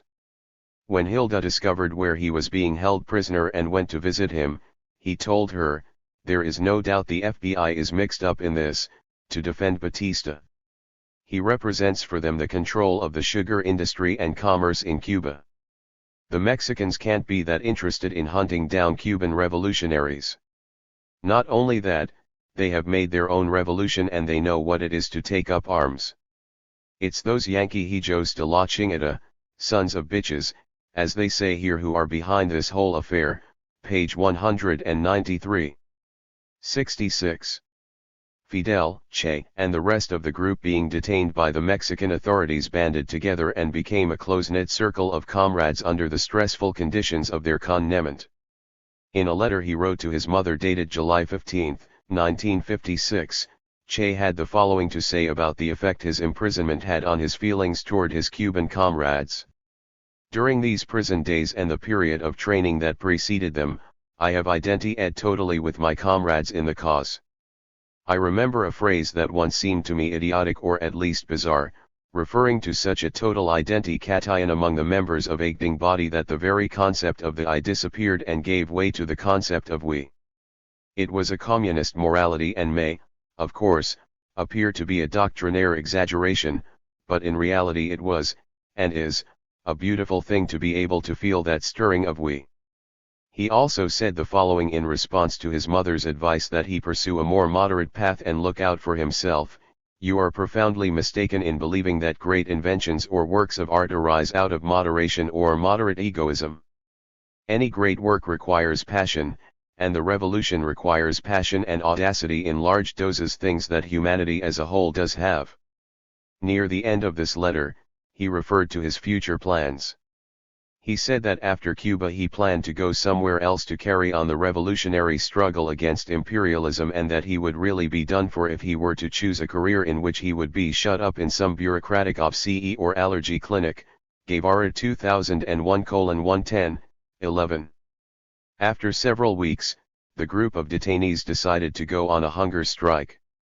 In a few days, all of the group, including Fidel, were released, but not Escobedo and Calixto Garcia, a Cuban, since the federal police claimed their immigration papers were not in order. Fidel gave the Mexican authorities a large sum of money to resolve their immigration problems and told Hilda they would have to wait a while before the federal police would release the two remaining detainees. Escobedo and Calixto were released after spending almost 2 months in detention. During this period, Hilda visited him regularly with Hilda, and she later wrote that one of her fondest memories was of Che playing with 67. Their daughter during those visits. She wrote, "We met in a large patio where the prisoners could play football to keep in shape. There I would spread out a blanket and put Hilda under an umbrella. Che played for long periods of time with Hilda until she fell asleep, then he would watch her, observing every gesture the baby made in her sleep. At other times he would pick her up and carry her proudly around the patio." Getty 2008:195. She said that it was during this time that Che took to calling Hilda love's petal most profound. Hilda was 4 months old when he was arrested, but almost 6 months old when he was released. He went to their apartment and surprised both Hilda and Hilda. He told them he could spend only a short time at home since he had to go finish his training and go into hiding to do so, but he promised he would visit them as often as he could. When he did come home, it was usually for just a few days, and he would always spend as much time taking care of Hilda as he could. He started calling her my little Mao, and he would recite poetry to her while he carried her around in his arms. According to Hilda, one day he looked at Hilda tenderly and said, "My dear daughter, my little Mao, you don't know what a difficult world you're going to have to live in. When you grow up, this whole continent, and maybe the whole world, will be fighting against the great enemy, Yankee imperialism. You will have to go GHT. I may not be here anymore, but the struggle will aim the continent." Hilda was overwhelmed by his words and embraced him, page 203. The last time Hilda saw Che before he left for Cuba, he returned for a weekend and they made plans to take a short trip to the beach resort of Acapulco. One of the Cubans came to the house early on Sunday morning and asked for Che. He said the police were on the hunt for them again and they would have to leave right away. Hilda had the feeling something serious was going on and asked him to tell her if something was going to happen. He told her they were only taking precautions and calmly gathered his things. When he kissed her goodbye she trembled without knowing why and drew closer to him. Later she remembered how hard he had tried to remain natural so as not to alarm her, but he never came back after that weekend. In a letter he wrote his mother in November 1956, he said, "Still here in Mexico, I am answering your last letters. I can't give you much news about my life, because I am only doing a little gymnastics and 68. Reading a huge amount, especially things you can imagine. I see Hilda some weekends." He added, "I've given up trying to get my case resolved through legal channels, so my residence in Mexico will be only temporary. In any event, Hilda is going with the little girl to spend New Year with her family. She'll be there for a month, then we'll see what happens. My long-term aim is to see something of Europe, if possible live there, but that is getting more and more difficult. I had a project for my life which involved 10 years of wandering, then some years of medical studies and, if any time was left, the great adventure of physics. Now that is all over. The only clear thing is that the 10 years of wandering look like being more, unless unforeseen circumstances put an end to my wandering, but it will be very different from the kind I imagined. Now, when I get to a new country, it won't be to look around and visit museums and ruins, but also, because that still interests me, to join the people's struggle." Guevara 2001:111, 12. Che was one of the 82 members of the 26th of July movement who left Mexico for Cuba the last week of November 1956. Fidel was able to obtain only one boat for this expedition. It was an old 60-foot cabin cruiser, type yacht named Granma that had a normal carrying capacity of only 20 persons. Some of the men who had trained for the expedition had to be left behind because Fidel could not take all of them on the boat. The 82 men who did get on the boat left from the Mexican port of Tuxpan under the cover of darkness shortly after midnight on November 25, 1956. After a series of difficulties, bad weather, and mishaps that slowed their trip across the Gulf of Mexico, they disembarked on the southeastern shoreline of Cuba on December 2, 1956. The general location of this landing was the same as where Cuba's national hero José Martí had landed 61 years earlier during the struggle to liberate Cuba from Spanish colonial domination. Chapter 4, The Heroic Guerrilla Warrior. When they nearly reached the Cuban coastline near Cape Cruz, it was beginning to get light. The landing spot they had chosen was near the coastal town of Niquero in what was then called Orient Province. Waiting for them there was Celia Sanchez, who was one of the founders of the 26th of July movement and a key member of the clandestine network in Santiago de Cuba, the main city of Orient Province. She was waiting for them with some vehicles, food, weapons, and about 50 men who were ready to join with Fidel Castro's group to attack and capture Niquero and then the neighboring town of Manzanillo. A few days earlier, on November 30, 1956, the naval station and police station in Santiago de Cuba, the largest city in the region, had been attacked by the 26th of July movement. This attack was a diversionary tactic to draw the army and police away from the area where the Granma expedition was supposed to land. But when the Granma arrived off the coast of Orient Province on the morning of December 2, 1956, it was running out of fuel and was 2 days behind schedule. Fidel and his men were forced to beach the ship at a spot called Playa de los Colorados, near the village of Las Coloradas, about 15 miles south of the designated landing spot. The exact spot where they beached the boat was a muddy 70 mangrove swamp, and they were unable to unload most of their heavy weapons. The guerrillas were forced to abandon their heavy equipment and most of their supplies and make their way to land by wading through the muddy marsh. The following is Fidel Castro's account of this critical moment in the history of the Cuban Revolution. On 2 occasions, the skipper at the helm of the Granma, a former Cuban Navy commander who had joined our movement, tried to follow the correct route through the labyrinth marked by the boys, and on 2 occasions he came back to the point of departure. He was trying a 3rd time. It was impossible to keep up this exasperating search. There were only a few liters of fuel left. It was already broad daylight. The enemy was relentlessly searching by sea and by air. The boat was in grave danger of being destroyed a few kilometers off the coast, with all of the forces on board. We could see the coast nearby, and the waters were apparently shallow. The skipper was ordered to head straight for this spot, full steam ahead. The Granma ran into mud and stopped 60 meters from shore.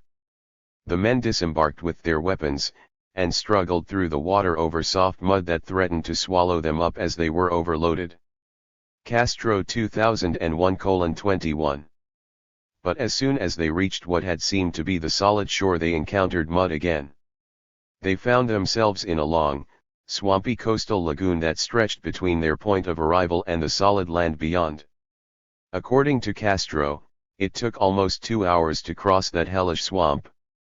Having just reached solid ground, the RST heavy weaponry shots were heard ring at the landing point, near the now solitary Granma. Its presence had been sighted and communicated to the enemy command, which immediately responded with a sea attack on the expedition and machine gunning from the air of the area to which the small expeditionary force of 82 men was headed. Castro 2001:22. Fortunately, the mangrove thickets through which they were making their way protected them from being seen from the air. For several days they marched toward the neighbor 71.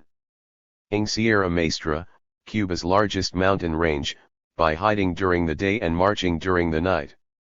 At RST they did not encounter any resistance, but on December 5, they were surprised by a large detachment of the army near a sugarcane eld at a place called Alegria de Pio, where they had stopped to rest.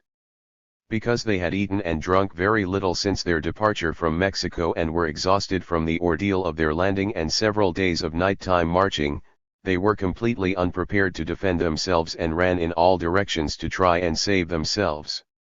The tragic outcome of this encounter with Batista's forces is described by Fidel Castro as follows: a surprise enemy attack in a light forest where we were waiting for nightfall to continue the march to the Sierra Maestra. A terrible setback, total dispersion, a tenacious search and persecution of the scattered men, an enormous cost in the lives of combatants, the vast majority of them murdered after falling prisoner, almost all the weapons lost. Only Guevara, Fidel, and Raúl Castro, and 12 others escaped and made their way to the Sierra Maestra. Guevara was wounded in the neck, but his wound was not serious since the bullet ricocheted off a cartridge case in his chest pocket. He survived, but with only the most rudimentary medical treatment because he had left his medical knapsack at Alegria de Pio. In one of the essays he later wrote and published in Paseos de la Guerra Revolucionaria, Episodes of the Revolutionary War, Guevara described his baptism of Re at Alegria de Pio as follows: perhaps this was the RST time I was faced with the dilemma of choosing between my devotion to medicine and my duty as a revolutionary soldier. There at my feet was a knapsack full of medicine and a box of ammunition. I couldn't possibly carry both of them, they were too heavy. I picked up the box of ammunition, leaving the medicine, and started to cross the clearing, heading toward the cane eld. I remember Faustino Perez, kneeling and ring his submachine gun. Near me, a campanero named Emilio Albentosa was walking toward the cane eld. A burst of gunnery hit us both. I felt a sharp blow on my chest and a wound in my neck, and I thought for certain I was dead. Albentosa, vomiting blood and bleeding profusely from a deep wound made by a .45 caliber bullet, shouted, "They've killed me," and began to re his re at no one in particular. Deutschmann 1997:26. 72. While he was lying alone on the ground waiting to die, Guevara was approached by one of members of the group who urged him to get up and go with him into the nearby cane eld, where they encountered 2 other men. According to Guevara's account of this situation, Juan Almeida approached, urging me to go on, and despite the intense pain I dragged myself into the cane eld. Then everything became a blur of airplanes ying low and STRA-NG the eld. With Almeida leading, we crossed the last path among the rows of cane and reached the safety of the woods. The RST shouts of fire were heard in the cane eld and columns of aim and smoke began to rise. We walked until the darkness made it impossible to go on, and decided to lie down and go to sleep all huddled together in a heap. We were starving and thirsty, and the mosquitoes added to our misery. This was our baptism of Re on December 5, 1956, in the outskirts of Niquero. Such was the beginning of forging what would become the rebel army, page 27. Meanwhile back in Mexico, Hilda and Hildita had moved out of their apartment and into the home of one of Hilda's friends. According to the plans she and Che had made before his departure, as soon as she saw news of the expedition's invasion of Cuba in the newspapers, she and Hildita were to leave for Peru, where they would await the outcome of the revolutionary struggle. If this struggle succeeded, they were to join him in Cuba, stay there for a while, and then decide whether to go to Peru or Argentina to continue the GHT, since it was Che's intention to continue GDing in other countries of Latin America, GDI 2008:208. On December 2, 1956, the news of Fidel Castro's expedition was published in all the Mexico City newspapers. The RST headline: Hilda Sarid Invasion of Cuba by boat, Fidel Castro, Escobedo Guevara, Raúl Castro, and all other members of the expedition dead, page 209. She was shocked and overwhelmed with grief, but some of her friends cautioned her to wait for confirmation of this bad news. They said both the Cuban and Mexican government authorities were most likely spreading false information to the press to discourage people from supporting Castro's cause. General Bayo visited Hilda and told her he didn't believe what the newspapers were reporting. In fact, he told her he was sure Guevara was alive. He said, "I can tell you this, he's the most intel." 73. Legend, the cleverest, the one who most protected from my instruction. I am sure nothing has happened to him, page 210. Then Guevara's father called Hilda from Argentina to say he had contacted one of his cousins, who was the Argentine ambassador in Cuba. He said his cousin told him his son was not among the dead, the wounded, or the prisoners taken by the Cuban authorities. Still not knowing for sure whether he was alive or dead, Hilda followed the plan they had made before the departure of the expedition. She left Mexico with Hildita to go stay with her parents in Lima, Peru. After staying there for a few weeks, they both went to Argentina at the invitation of Guevara's parents. Just before they left for Argentina, she received a call from his father, who informed her they had received word that Escobedo was alive. The RST letter that Hilda received from Guevara was dated January 28, 1957, GDI 2008:216. It provides an excellent summary of his baptism of Re and his RST days on Cuban soil. In this letter, he wrote, "As you probably know, after 7 days of being packed like sardines in the now famous Granma, we landed at a dense, rotting mangrove jungle through the pilot's error. Our misfortunes continued until Nally we were surprised in the also now famous Alegria de Pio and scattered like pigeons. He said he had been wounded in the neck, but he survived due to my cat's lives. He explained to her that a machine gun bullet hit a cartridge case in my chest pocket, and the bullet ricocheted and nicked my neck. For a few days I walked through those hills thinking I was seriously wounded because the bullet had banged my chest so hard." He also described in this letter how his group managed to survive.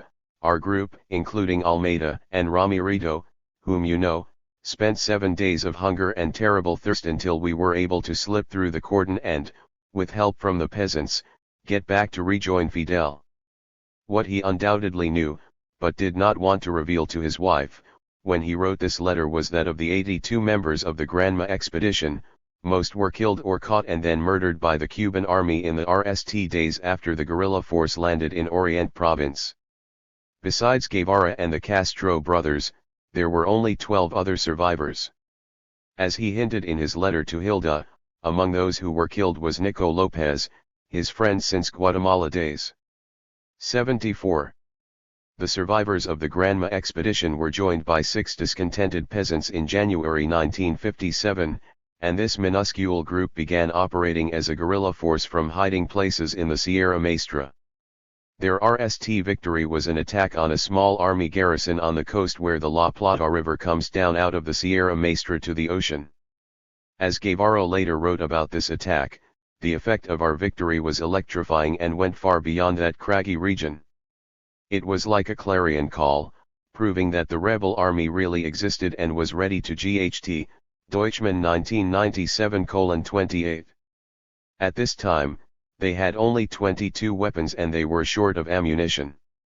He wrote they had to take the garrison at all costs, for a failure would have meant expending all our ammunition, leaving us practically defenseless. On January 16, 1957, they observed the garrison from the distance and took prisoner the drunken foreman of a local plantation who gave them information about the garrison. Under the cover of darkness, they attacked the garrison's small buildings from the left, center, and right. Guevara was in the group that attacked from the center. At great risk and under heavy he and another man got close enough to set one of the 3 buildings on Intimidated by the soldiers gave up the GHT and surrendered. As a result, the guerrillas were able to seize their weapons, ammunition, fuel, food, and clothing. While none of the guerrillas received even a scratch in the gding, they killed 2 of the soldiers, wounded VE, and took 3 prisoners. The rest of the soldiers fled into the night. After attending to the wounded, the guerrillas set to the barracks and withdrew into the Sierra Maestra, page 32. According to Guevara, their humane treatment of prisoners was in open contrast to that of Batista's army. He wrote, "Not only did they kill our wounded, they abandoned their own. This difference made a great impact on the enemy over time and it was a factor in our victory." As the months went by, the guerrillas carried out a number of daring attacks against small military outposts in the region. They were able to do this with the help they received from the 26th of July movement's clandestine urban network of supporters in Santiago de Cuba led by Frank Paez and Celia Sanchez. This network sent men, arms, ammunition, and food to the rebel army. Castro assigned Guevara to be the liaison between this urban underground network and the guerrilla force. In March 1957, Guevara guided a group of over 50 men that Frank Paez, 75, had recruited and sent to join the guerrilla force in the Sierra Maestra. By April 1957, the guerrilla force totaled some 80 men. The news of their actions began to attract the support of local peasants and the members of other political groups that were opposed to the Batista dictatorship all over the country. The ranks of the guerrilla force began to swell with recruits from these groups, the local peasantry, and the urban supporters of the 26th of July movement in the cities of Santiago, Bayamo, Guantanamo, and Manzanillo. Guevara was to have been the medical officer of the revolutionary guerrilla force, but his value as a guerrilla leader soon became evident. According to Fidel Castro, Che distinguished himself and won the admiration of his comrades at the second encounter their small guerrilla force had with the army on May 28, 1957. This battle took place in El Lluvero, a small village along the road from Niquero to Santiago de Cuba. In this battle, the guerrillas actually outnumbered the army by 80 to 53, Bonachia and San Martin 1974:95. They took the army unit by surprise, and in an exchange of gunnery that lasted almost 3 hours, they killed 14 soldiers and wounded 19 before the remaining soldiers surrendered. Their own losses were 7 dead and 9 wounded. Guevara considered this battle to be one of the most important of the Revolutionary War. He wrote later that for us, it was a victory that meant our guerrillas had reached full maturity.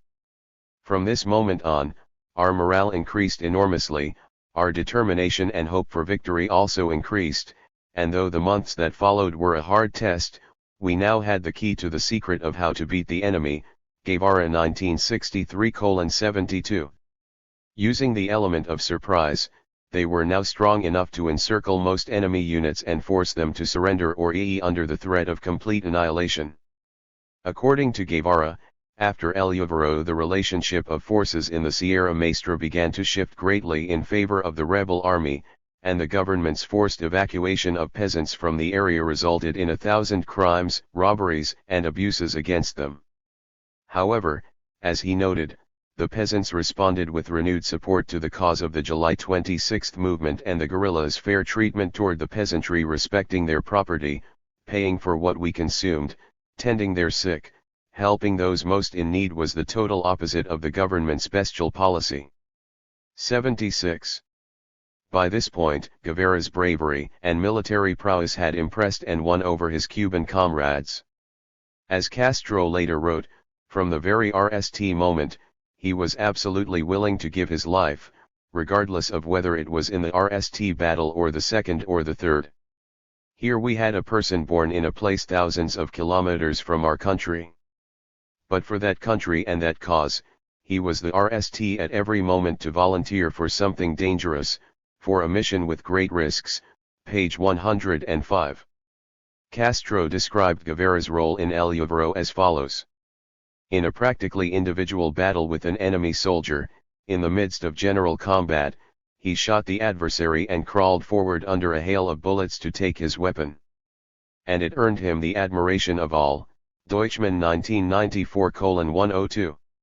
According to Castro, Che was one of those people who was liked immediately, for his simplicity, his character, his naturalness, his comradely attitude, his personality, his originality, even when one had not yet learned of his other unique qualities. Castro 1994:68. Initially, as the guerrilla force's only doctor, he established a special bond with the other members of the small force.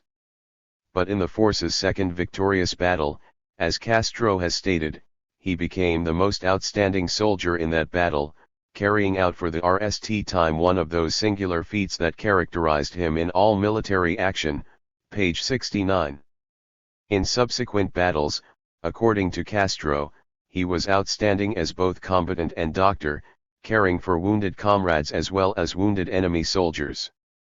In one case during the early months of the guerrilla forces campaign in the Sierra Maestra, Guevara stayed behind with the wounded after the rest of force abandoned the scene of a bloody encounter with the army.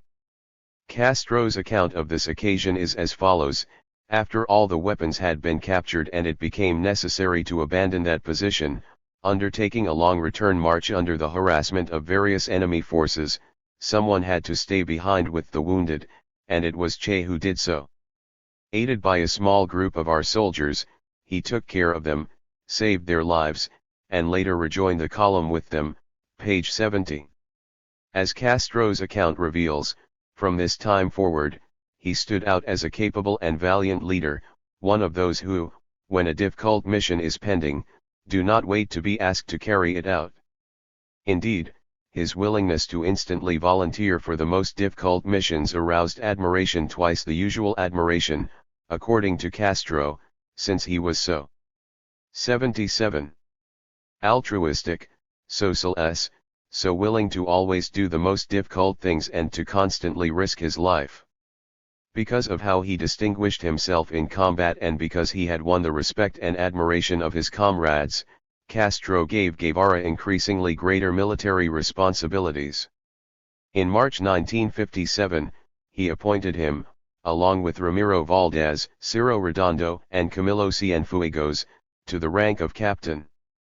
And a few months later, on July 21, 1957, Castro appointed Guevara as comandante, commander or major, the highest rank in the guerrilla army, which was held at the time only by Fidel Castro himself, page 70. In addition, Fidel placed Guevara at the head of a new guerrilla column with instructions to operate apart from the main force. It was called the Dispossessed Peasants and consisted of 3 platoons. This force numbered close to 75 men who, Guevara said, made him feel very proud, despite their being heterogeneously dressed and armed, page 38. Guevara's own account of how Castro appointed him commander and how he received his commander's star is worth noting here. In episodes of the Revolutionary War, he wrote the following account: "We wrote a letter of congratulations and appreciation to Carlos, the underground name of Frank Paez, who was living his NAL days. It was signed by all the officers of the guerrilla army who knew how to write. Many of the Sierra peasants were not very skilled in this art but were already an important component of the guerrillas. The signatures appeared in 2 columns, and as we were writing down the ranks on the second one, when my turn came, Fidel simply said, "Make it commander." Thus, in a most informal manner, almost in passing, I was promoted to commander of the second column of the guerrilla army. Guevara also noted in this account, "There is a bit of vanity hiding somewhere within every one of us. It made me feel like the proudest man in the world that day." And he added, "My insignia, a small star, was given to me by Celia Sanchez, who was present on this important occasion," page 38. This star, which he wore on the front of his black beret, soon became an important feature of his now legendary iconic image. A few days later, on July 30, 1957, Frank Paez, who was only 23 years old at the time, was killed by Batista's police as he left the house where he was hiding in Santiago. Unaware that Paez had been killed, the next day Guevara's column attacked a small army post in the Sierra Maestra. 78. Town of Buicito, Bonachia and San Martin 1974:96. In this attack, they again caught soldiers at a post by surprise and wounded 6 of them. However, one of the members of Guevara's column was killed and 3 others were wounded in the attack. As they left the town, one of the local miners decided to join them. He later became a well-known commandante in the rebel army. When they returned to their base in the mountains, they heard the news of Frank Paez's death. Guevara later wrote that the death of Paez represented an enormous loss to the revolution, since he was one of the purest, most brilliant guerrillas of the Cuban Revolution. As a result of Paez's death, there were mass public protests in both Santiago and Havana, and the government responded with complete censorship of the press as well as the arrest and murder of a large number of the urban supporters of the 26th of July movement. Guevara wrote, "When Frank Paez was murdered, we lost one of our most valuable guerrillas, but the people's reaction to the crime showed that additional forces were joining the struggle and the people's fighting spirit had increased." Guevara 1963:96. In 1957 Guevara's column spent August in a small valley called El Umbrito near the summit of the Sierra Maestra. Since his column was composed of a large number of new recruits, they had to be trained, but they also had to be ready for battle at any moment. According to Guevara, it was their duty to attack any enemy units that dared invade what they called the Free Territory of Cuba, which at this time was a relatively small section of the Sierra Maestra, page 97. On August 29, a local peasant informed them that a large number of soldiers were headed their way on the trail that led to the valley where they were camped. Guevara had his men take up positions along the trail so they could ambush the soldiers when they reached a curve where the trail made an almost 90-degree turn around a rock. His plan was to let 10 or 12 soldiers go by the rock and then open fire on them. His men were supposed to then take the dead soldiers' weapons and withdraw while they were being covered by their rear guard. However, when the soldiers came to the rock, one of his men opened fire too soon and they succeeded in wounding only one of the soldiers at the head of the army column. Nevertheless, in the exchange of gunnery that followed they managed to force the soldiers, who were equipped with bazookas, to retreat. 79. As Guevara noted in his Episodes of the Revolutionary War, page 100, this encounter with a large army unit of some 180 men proved that it was relatively easy for the guerrillas to attack large enemy columns on the march, since they could ambush and fire on the head of the enemy's approaching column and immobilize the rest of the column. In his account of this battle, Guevara wrote, "We continued this practice until it became an established system, so efficient that the soldiers stopped coming to the Sierra Maestra and even refused to be part of the advance guard." He added that, of course, it took more than one battle for our system to materialize. Moreover, he noted his guerrilla force was quite satisfied with these small victories at the time this battle took place, since they were still a poorly prepared, small guerrilla force that had only light weapons to confront well-equipped army units. On November 4, 1957, the RST issue of El Cubano Libre, the Free Cuban, the newspaper of the rebel army, was published by Guevara in the Sierra Maestra. The choice of this name for the newspaper had considerable historical significance, since El Cubano Libre was the name of the paper published by Cuban patriots during the independence wars against Spanish colonialism in the 19th century. A few months later, Guevara was also instrumental in creating the rebel army's clandestine radio station Radio Rebelde, which began its transmissions in February 1958 by stating it was broadcasting from the Free Territory of Cuba. Soon, Radio Rebelde began regularly broadcasting news of the rebel army's actions as well as the declarations of the 26th of July movement, speeches by Castro, Cuban political news, and coded messages from the movement's members to their loved ones. It subsequently also provided radio communications between the rebel columns operating in different parts of the island. Guevara was the main proponent of establishing this clandestine radio station. He had been impressed by the role that the CIA-backed radio station La Voz de la Liberación, the Voice of Liberation, had played in the overthrow of the Arbenz government in Guatemala, More 1993. Radio Rebelde, with its trademark salutation Aquí Radio Rebelde here, still broadcasts today in Cuba. During April and early May 1958, Castro had Guevara take charge of creating a training school for the new recruits that were joining the rebel army in increasing numbers. They were put through a lengthy 80 political, physical, and military training program similar to the training the Granma Group underwent in Mexico. Castro and Guevara wanted only the toughest and most dedicated recruits to join the rebel army, and they used the training program to weed out the weaker recruits.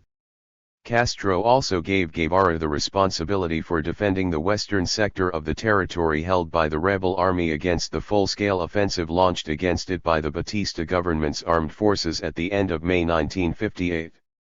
This offensive was undertaken by a force of some 15,000 troops. They were armed with mortars and bazookas and supported by tanks and aircraft. Their strategy was to encircle and annihilate the rebel army. They divided into 3 combat battalions, which attacked Castro's guerrilla forces from 3 different directions. The guerrillas fell back to the defensive positions they had prepared in the Sierra Maestra and ambushed the army battalions as they tried to advance. The fighting was intense, and the guerrillas had to give up much territory, but the government forces failed to defeat the rebel army. The government forces launched their last major attack on the rebel army on June 28, 1958, using 2 battalions of troops that were camped at the Estrada Palma sugar mill at the base of the Sierra Maestra, Bachmann 1984. As these troops advanced into the mountain using a single road, they were attacked by units of the rebel army under Guevara's command when they had gone only a few miles. Guevara's units ambushed and pinned down the lead battalion, which called up armored cars to clear the way ahead of them. As the armored cars advanced, they ran into minefields Guevara's troops had planted on both sides of the road. Several armored cars were destroyed or disabled by the mines, and soldiers began to panic and retreat as they came under increasing sniperry from Guevara's sharpshooters. The retreat of the troops in the RST battalion turned into a rout when they saw that the 2nd Battalion was not coming to their relief. As both of the army battalions withdrew in a disorganized manner, Guevara's guerrillas moved in on them from the sides and cut them to ribbons. In total, the army suffered 86 casualties, whereas Guevara's force had only 3 casualties. Guevara's force also captured a large number of weapons and 18,000 rounds of ammunition, Bachmann 1984. 81. By mid-July 1958, the guerrilla forces of the rebel army had taken the initiative away from Batista's increasingly demoralized and battered troops.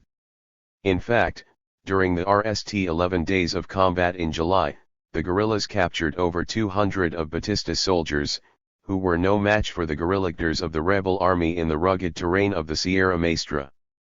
By this point, it was clear the offensive was a failure and it became a tremendous propaganda victory for Castro's forces.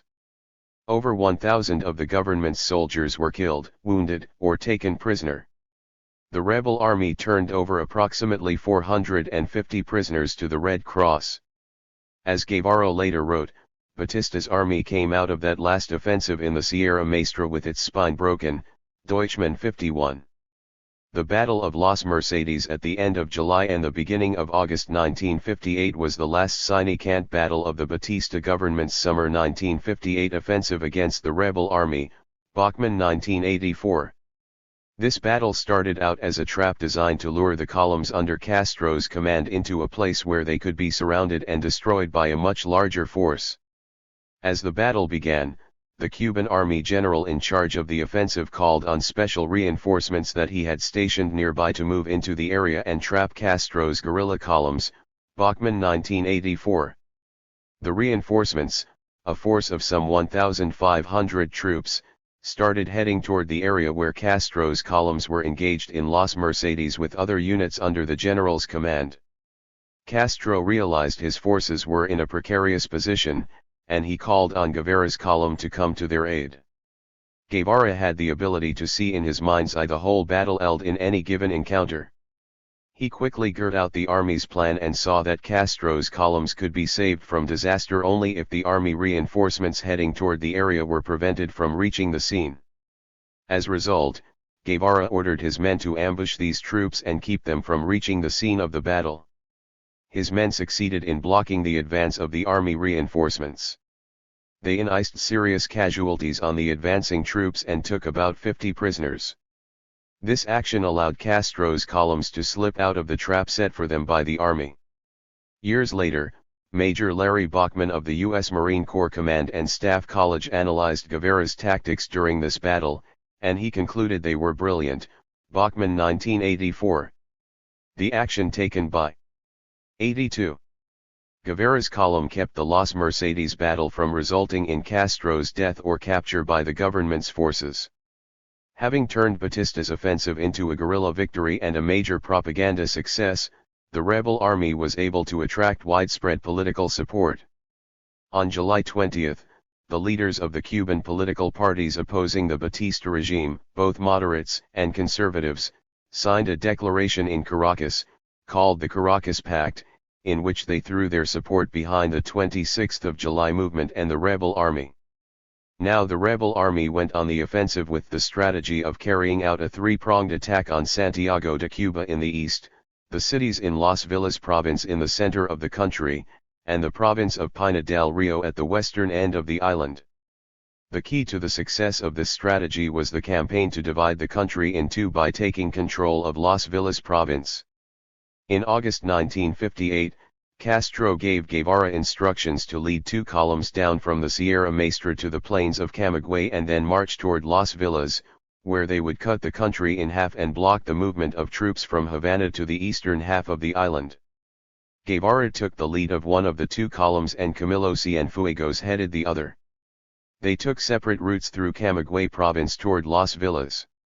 Cienfuegos's column headed for the northern portion of Las Villas with instructions to establish a base of operations around the small town of Yaguaje.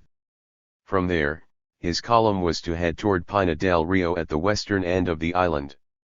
Guevara's column had instructions to establish a base of operations in the Escambray Mountains in the southern portion of Las Villas.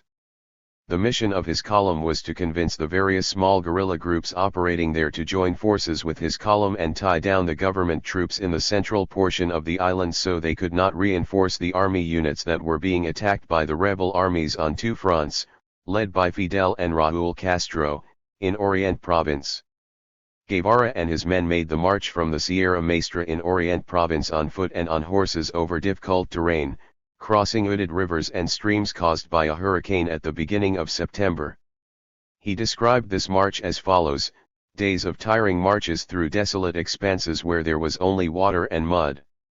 We were hungry, thirsty, and could hardly advance because our legs were 83. As heavy as lead, and the weapons were enormously heavy. Deutschmann 53. As Guevara's column moved across the plains of Camagüey toward Las Villas, it was subjected to constant attacks from Batista's army and air force. Guevara wrote, "Despite the difficulties, we were never without the encouragement of the peasants, who served as their guides or gave them food, without which they could not have had the strength to go on." Page 54. They escaped the ambushes and air strikes and won one battle after another. Moreover, the almost suicidal character of their maneuvers against the regular army units they encountered seriously demoralized the government's forces. Meanwhile, Cienfuegos's column outmaneuvered and slipped past the army units in their path and made its way to Yaguaje. Guevara's column made its way through Camagüey province, and on October 16, 1958, they swam across the Jacaro River, which divides the provinces of Camagüey and Las Villas, in order to slip through the encirclement the army had set up to trap them. Within a few days, they arrived safely in the Escambray Mountains, thanks to the tactical skills and leadership provided by Guevara. He convinced the VE groups of guerrillas already operating in the Escambray Mountains to join with his men in attacking the army garrisons in the center of the province. To achieve this objective, Guevara had to convince the leaders of these independent organizations to join forces with his column. In referring to this accomplishment, he later wrote, "After laborious talks I had with their respective leaders, we reached a series of agreements and it was possible to go on to form a more or less common front." Deutschmann 57. This common front was an extremely important achievement in the struggle to create revolutionary unity among the various groups guiding the Batista government. From the Escambray Mountains, they were able to harass the Batista dictatorship's armed forces and their communications network in Las Villas province. In a desperate attempt to shore up his shaky regime, Batista tried to stage a rigged national election in November 1958. But Castro called on the population to abstain from participating in the elections and ordered his forces to disrupt the elections. The election was boycotted by a majority of the citizenry and by all the political parties that had signed the Caracas Pact. The public's repudiation of the rigged election so 84. Infuriated Batista that he launched an unprecedented reign of police terror against the general populace. The guerrillas took this as the cue to begin their general offensive to bring down the dictatorship. It was in the Escambray Mountains that Guevara met Aleta March, whom he later married, after divorcing Hilda Guidi. March was a schoolteacher in Santa Clara who joined the local branch of the 26th of July movement in 1956, March 2008 37. She subsequently served as a clandestine arms courier, saboteur, and messenger for the movement throughout Las Villas province. In late October 1958, the leadership of the movement in the province gave her money to take to Guevara's guerrilla force in the Escambray Mountains. She had orders to stay on with Guevara's force because it would be too dangerous for her to return to her previous activities. In her RST meeting with Guevara, she gave him 50,000 pesos that she had strapped to her body, page 59. She told him she had been ordered to place herself under his command because the Batista authorities were hunting for her and she knew too much about the movement's clandestine network to be captured by the authorities.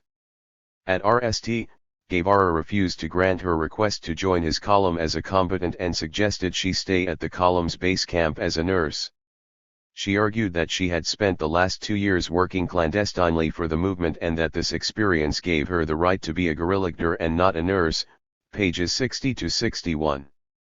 He compromised by asking her to serve as his personal secretary, page 71. After his column had fought its way across the province to the provincial capital in Santa Clara, he gave her an M1 RE and told her she had earned it. This gesture made her feel that he regarded her as a true combatant, no different in this respect than any of the other members of his column, page 85.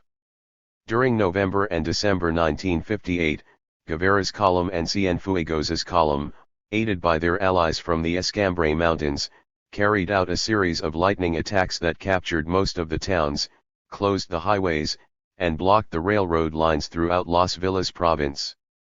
Although they were subjected to constant aerial attacks from Batista's air force and they often faced much larger forces with tanks and heavy weapons, they managed to outmaneuver, demoralize, and defeat their opponents in almost every encounter.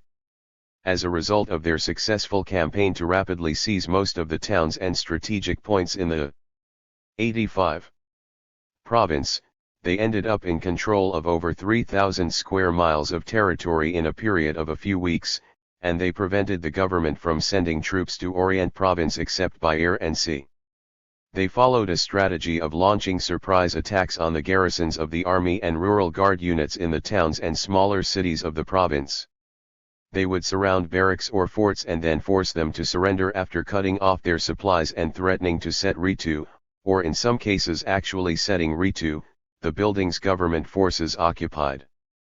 The guerrillas promised to release them after they surrendered if they would hand over all their weapons and ammunition, would listen to a lecture about the goals of the revolution, and agreed to leave the province immediately. In some cases, the guerrillas released them to the Red Cross, which then escorted them out of the province. As the news of these surrenders spread throughout the province, the local population offered them increasing support and assistance. At the end of December 1958, the decisive battle of the Revolutionary War was fought by Guevara's column and his allies in Santa Clara, the largest city in Las Villas province. Santa Clara was the transportation and communications hub of Las Villas and possessed approximately 150,000 inhabitants at the time. It had a railroad station, an airport, and television and radio stations. Guevara's force, outnumbered 9-1, faced a force of some 3,200 soldiers, rural guards, and police, Tabo 1996:304. This force had superior weaponry, tanks, armored personnel carriers, mortars, bazookas, cannons, and an armored train, was supported by the Air Force, and occupied the hills surrounding the city as well as its tallest buildings. Guevara, on the other hand, had a force under his command that totaled only 214 combatants. They were organized into 7 platoons with light weapons. The heaviest weapons they possessed were .30 caliber machine guns. They did have one bazooka, but they did not have any rockets for it. In fact, they were low on ammunition and had had very little sleep, since they had been getting constantly over the preceding 10 days. On the night of December 27, 1958, the advance unit of Guevara's force arrived at the outskirts of the city. They were followed by a convoy of Conscat trucks and jeeps LLED with Guevara's experienced guerrillas from the Sierra Maestra, the guerrillas of the rebel organization called the Revolutionary Directorate, which had joined forces with him in the 86 Escambray Mountains, and new recruits, students and peasants, who had been recently trained at Guevara's base camp in the mountains. The convoy took a little-used back road that brought them to the provincial university campus on the edge of the city. Guevara initially established his command center there and later moved it into the center. On the 28th, he sent his units to capture strategic points in the city while the Revolutionary Directorate's units laid siege to the garrison of the rural guards. Aleta March was constantly at Guevara's side. She knew the city's street pattern well and was able to guide him and his men through the city as they attacked one after another of the positions held by the army units and the police defending the city. She also was able to help him gain support from the local population. As they moved toward the center of Santa Clara, they often had to dodge bullets as they ran from building to building, March 85. Both of them later recalled how frightened they were the other one would be harmed when at one particularly dangerous moment they had to run across a street in front of an army tank that was shooting in their direction. Guevara was concerned about both the army units stationed on a hill called El Capiro overlooking the city and the armored train with some 400 soldiers and heavy weapons that was stationed on the railway tracks below them. Thus, the units on the hill and the armored train were strategic targets for Guevara's units. He had his men bring a bulldozer from the School of Agronomy at the university to remove 30 feet of rails from the railway line so that the train would be derailed if it attempted to move from its position below the hill. Guevara ordered his suicide squad, led by 18-year-old Roberto Rodriguez nicknamed the Cowboy Kid, to capture the hill. They succeeded in dislodging the soldiers from the hill and started to attack the train, which withdrew toward the middle of town in the direction where the rails had been removed. As Guevara planned, the train was derailed as it attempted to EE with its cargo of troops, weapons, and ammunition. According to his account, at this point a very interesting battle ensued. The men in the armored train had been dislodged by our Molotov cocktails, but in spite of their excellent protection they were prepared to GHT only at long range.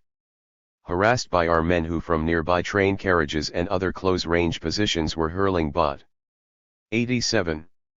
TLES of aiming gasoline, the train thanks to its armor plate became a veritable oven for its soldiers.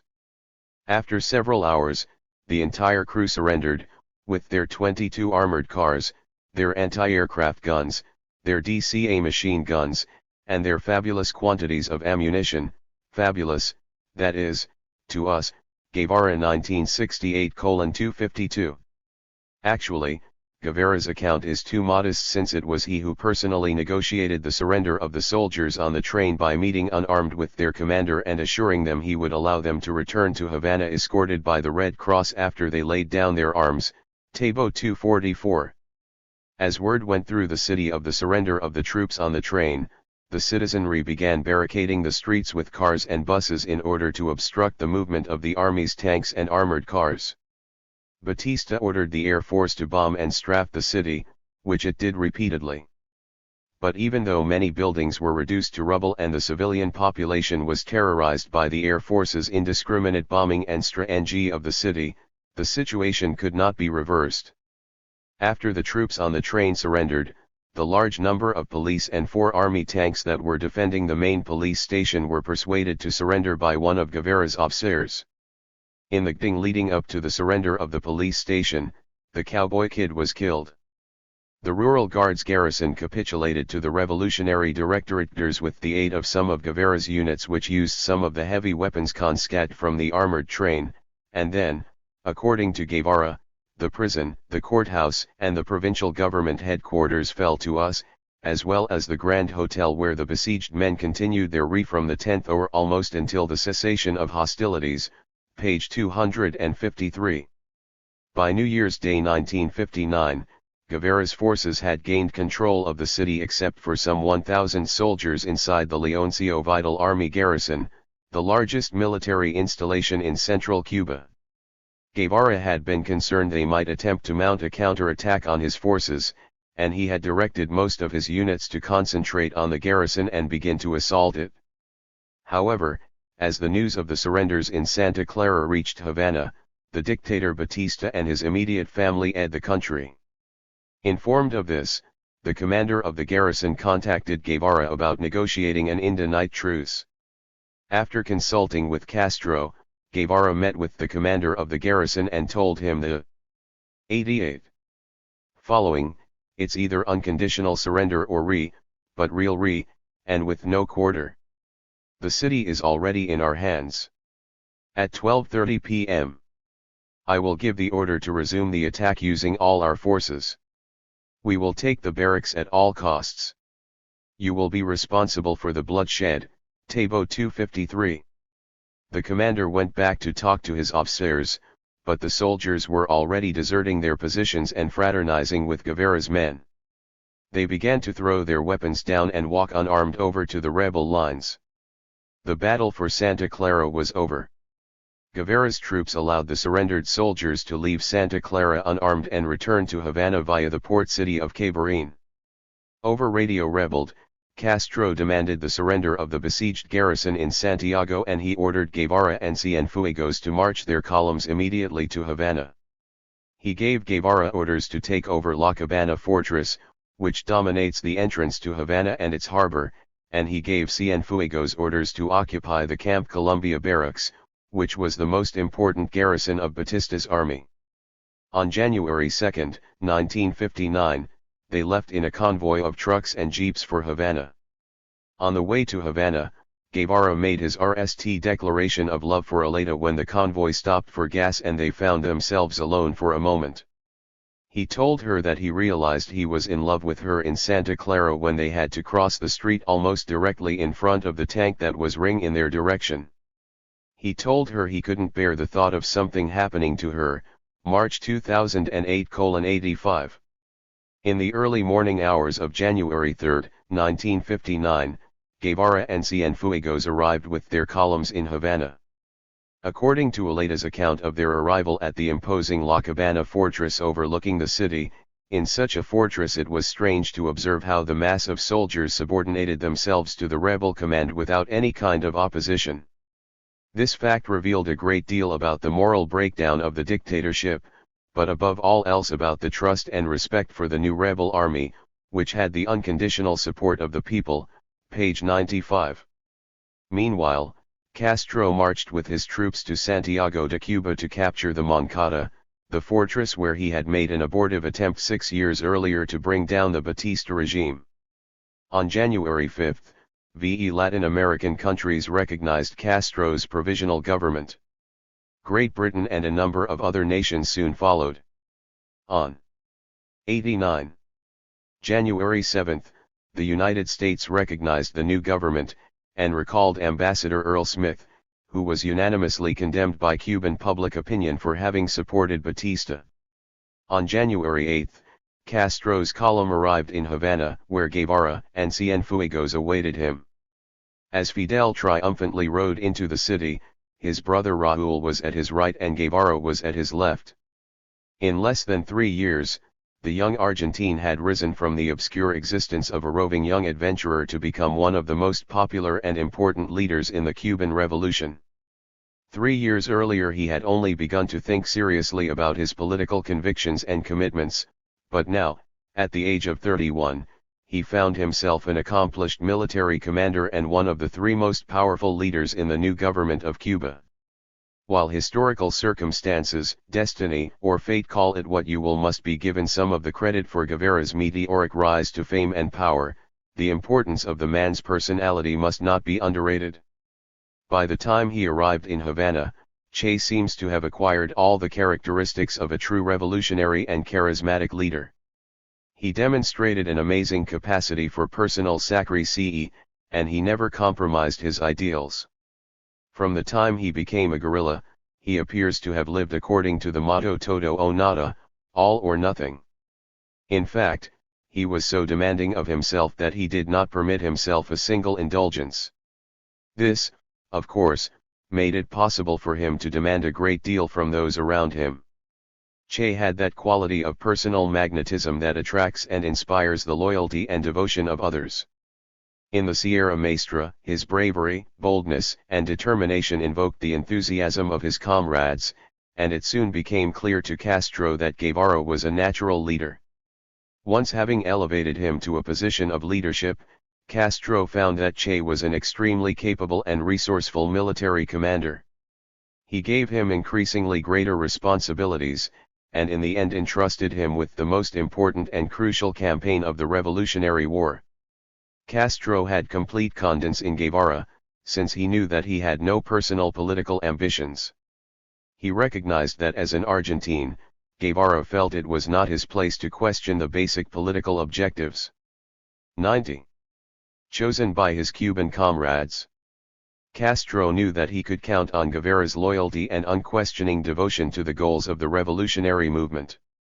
Their relationship was very close, largely because of the similarity of their thinking, and he soon gave Guevara some of the most important positions of leadership in the new revolutionary regime.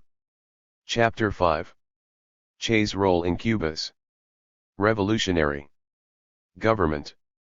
When the 26th of July movement and its allies seized political power in January 1959, they quickly formed a new revolutionary government in Havana.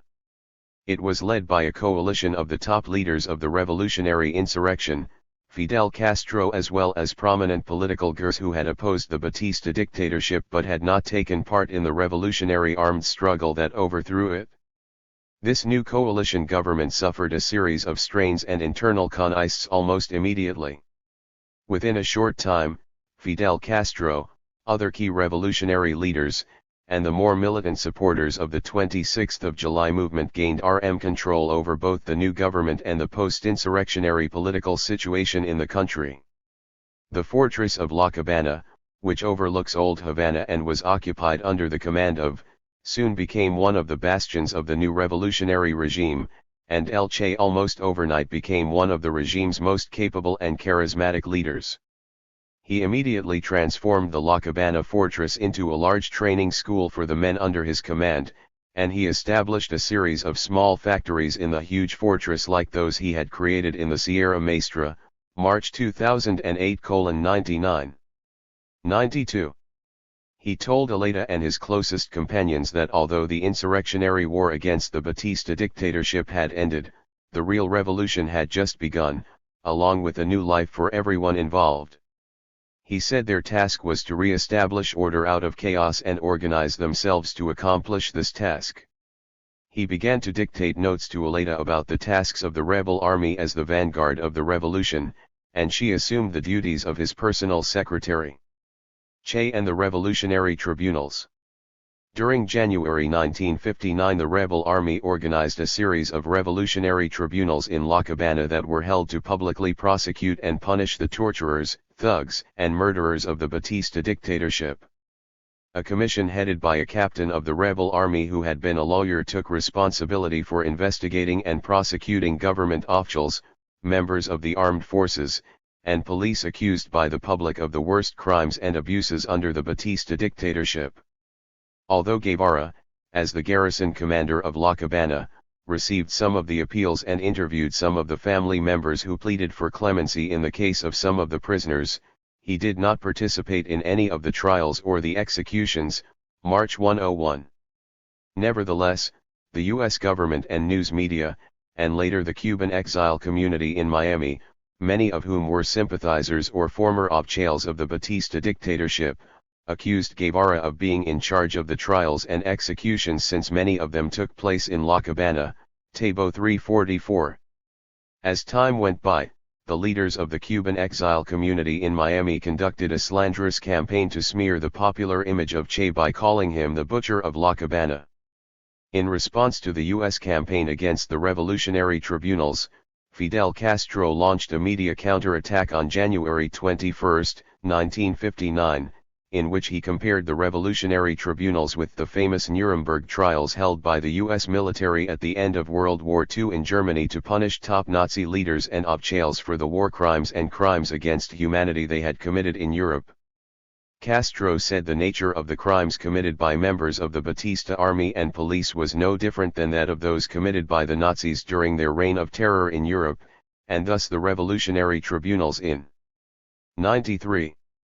Cuba and execution by ring squad of the torturers and murderers of the Batista regime were a legitimate form of popular justice, Table 344. Television, radio, magazines, and newspapers throughout Cuba were LLED with accounts of the horrible acts of torture, rape, and murder committed by Batista military and police oficials, the discovery of secret graves with the mutilated bodies of young men and women taken prisoner by the Batista authorities, and the testimonials of eyewitnesses to the massacres of peasants carried out by the Batista forces during the offensives against the rebel army in the Sierra Maestra, page 343. A private national survey carried out at this time in Cuba indicated that over 90% of the respondents supported the trials and the executions, page 343. Che's mother and father visit Cuba. On January 18, 1959, Guevara's mother and father arrived from Argentina. He met them at the airport with Aleda and his bodyguard. When his father asked who Aleda was, he told him she was the woman he was going to marry. A few days later, on January 21, Hilda Guedi and Che's 3-year-old daughter, Hildita, arrived and were met by one of their mutual friends from their days together in Mexico City. When Guedi met Che, she said, Escobedo, with his frankness of always, told me he had another woman that he had met in the battle for Santa Clara, Guedi 2008:179, Table 344-45. She agreed to a divorce so that he could marry Aleda. She also decided to remain in Cuba so that Hildita could be educated there and spend time with her father. Shortly afterward, the new government publicly proclaimed to be a Cuban citizen with the same rights as every citizen born in Cuba. On May 17, 1959, Prime Minister Castro put into effect a new agrarian reform law, which allowed the government to take over Cuba's large estates and give them to the formerly landless peasants who worked them, but through the creation of a form of collective rather than individual private ownership. This was immediately denounced by top government oficials in the United States and the media there as a dangerous threat to the private ownership of property in Cuba, particularly the large land holdings of U.S. citizens and companies. As a consequence, the value of shares in Cuba's U.S. owned sugar companies dropped to an all-time 94 low on the New York Stock Exchange, and relations between the U.S. government and the new Cuban government became quite hostile. Significantly, Che played an important role in the agrarian reform and the Cuban government's seizure of U.S. owned companies. Che becomes close confidant of Fidel Castro. During the first 6 months of the new government, Che became one of Fidel Castro's closest confidants and advisors. On June 2, 1959, he married Aleta March. She continued to serve as his personal secretary, and she accompanied him nearly everywhere he went in Cuba. However, he refused to take her on a 2-month-long international trip he undertook only 2 weeks after their wedding. He told her he could not take her with him because she was now his wife and it would not be.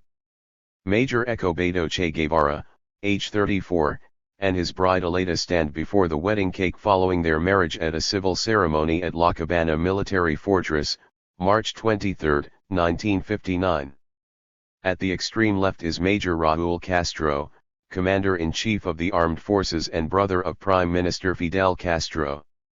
Next to Major Castro stands his wife, Vilma Esping. AP Images. 95.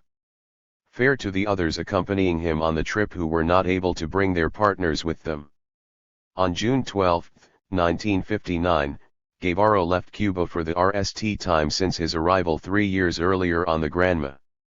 The purpose of the trip was to establish friendly relations between the new government in Cuba and the governments of Socialist Yugoslavia, the Arab states in the Middle East, and various countries in Asia. He had suggested this trip to Castro in May because he felt it was important for Cuba to establish close relations with the governments of these countries as soon as possible. Castro agreed with him that it was important to strengthen Cuba's relations with these countries. They both felt that in the event of U.S. military aggression against the new revolutionary regime, the support of these countries would be decisive in gaining a favorable response from the General Assembly of the United Nations. In addition, they both thought close relations with these countries would permit Cuba's leaders to consult and collaborate with some of the most capable and important statesmen in the world at the time, internationally famous leaders such as Joseph Tito of Yugoslavia, Abdel Nasser of Egypt, Ahmed Ben Bella of Algeria, Jawaharlal Nehru of India, and Mao Zedong of the People's Republic of China. Indeed, during this trip Guevara met all of these leaders. Castro trusted Che with this important mission and subsequent missions of a similar nature because he was confident Che would be an effective representative of Cuba's new revolutionary government. Over the next few years, these missions became one of Guevara's most important responsibilities, and they contributed greatly to the survival and international influence of Cuba's revolutionary regime. Guevara returned to Cuba in August 1959.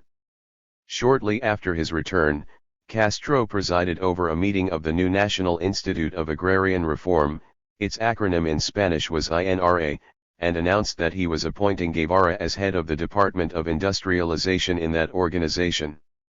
As Guevara saw it, the new government's big battle to transform Cuba's neocolonial economy was the Agrarian Reform Program. This program confiscated the latifundia, big estates, in Cuba in order to give free land to the country's large number of poor peasants, made up of sharecroppers, tenant farmers, squatters, and small-scale sugarcane growers who had previously rented small plots of land. Later, 1961, Che was appointed Minister of Industry. 96. Castro wanted Guevara to lead the effort to persuade the peasantry to increase the country's agricultural production so that it could enhance the industrialization of the economy. He believed Guevara was the right person to do this since he had acquired a great deal of experience working closely with the peasantry during the guerrilla war against the Batista dictatorship.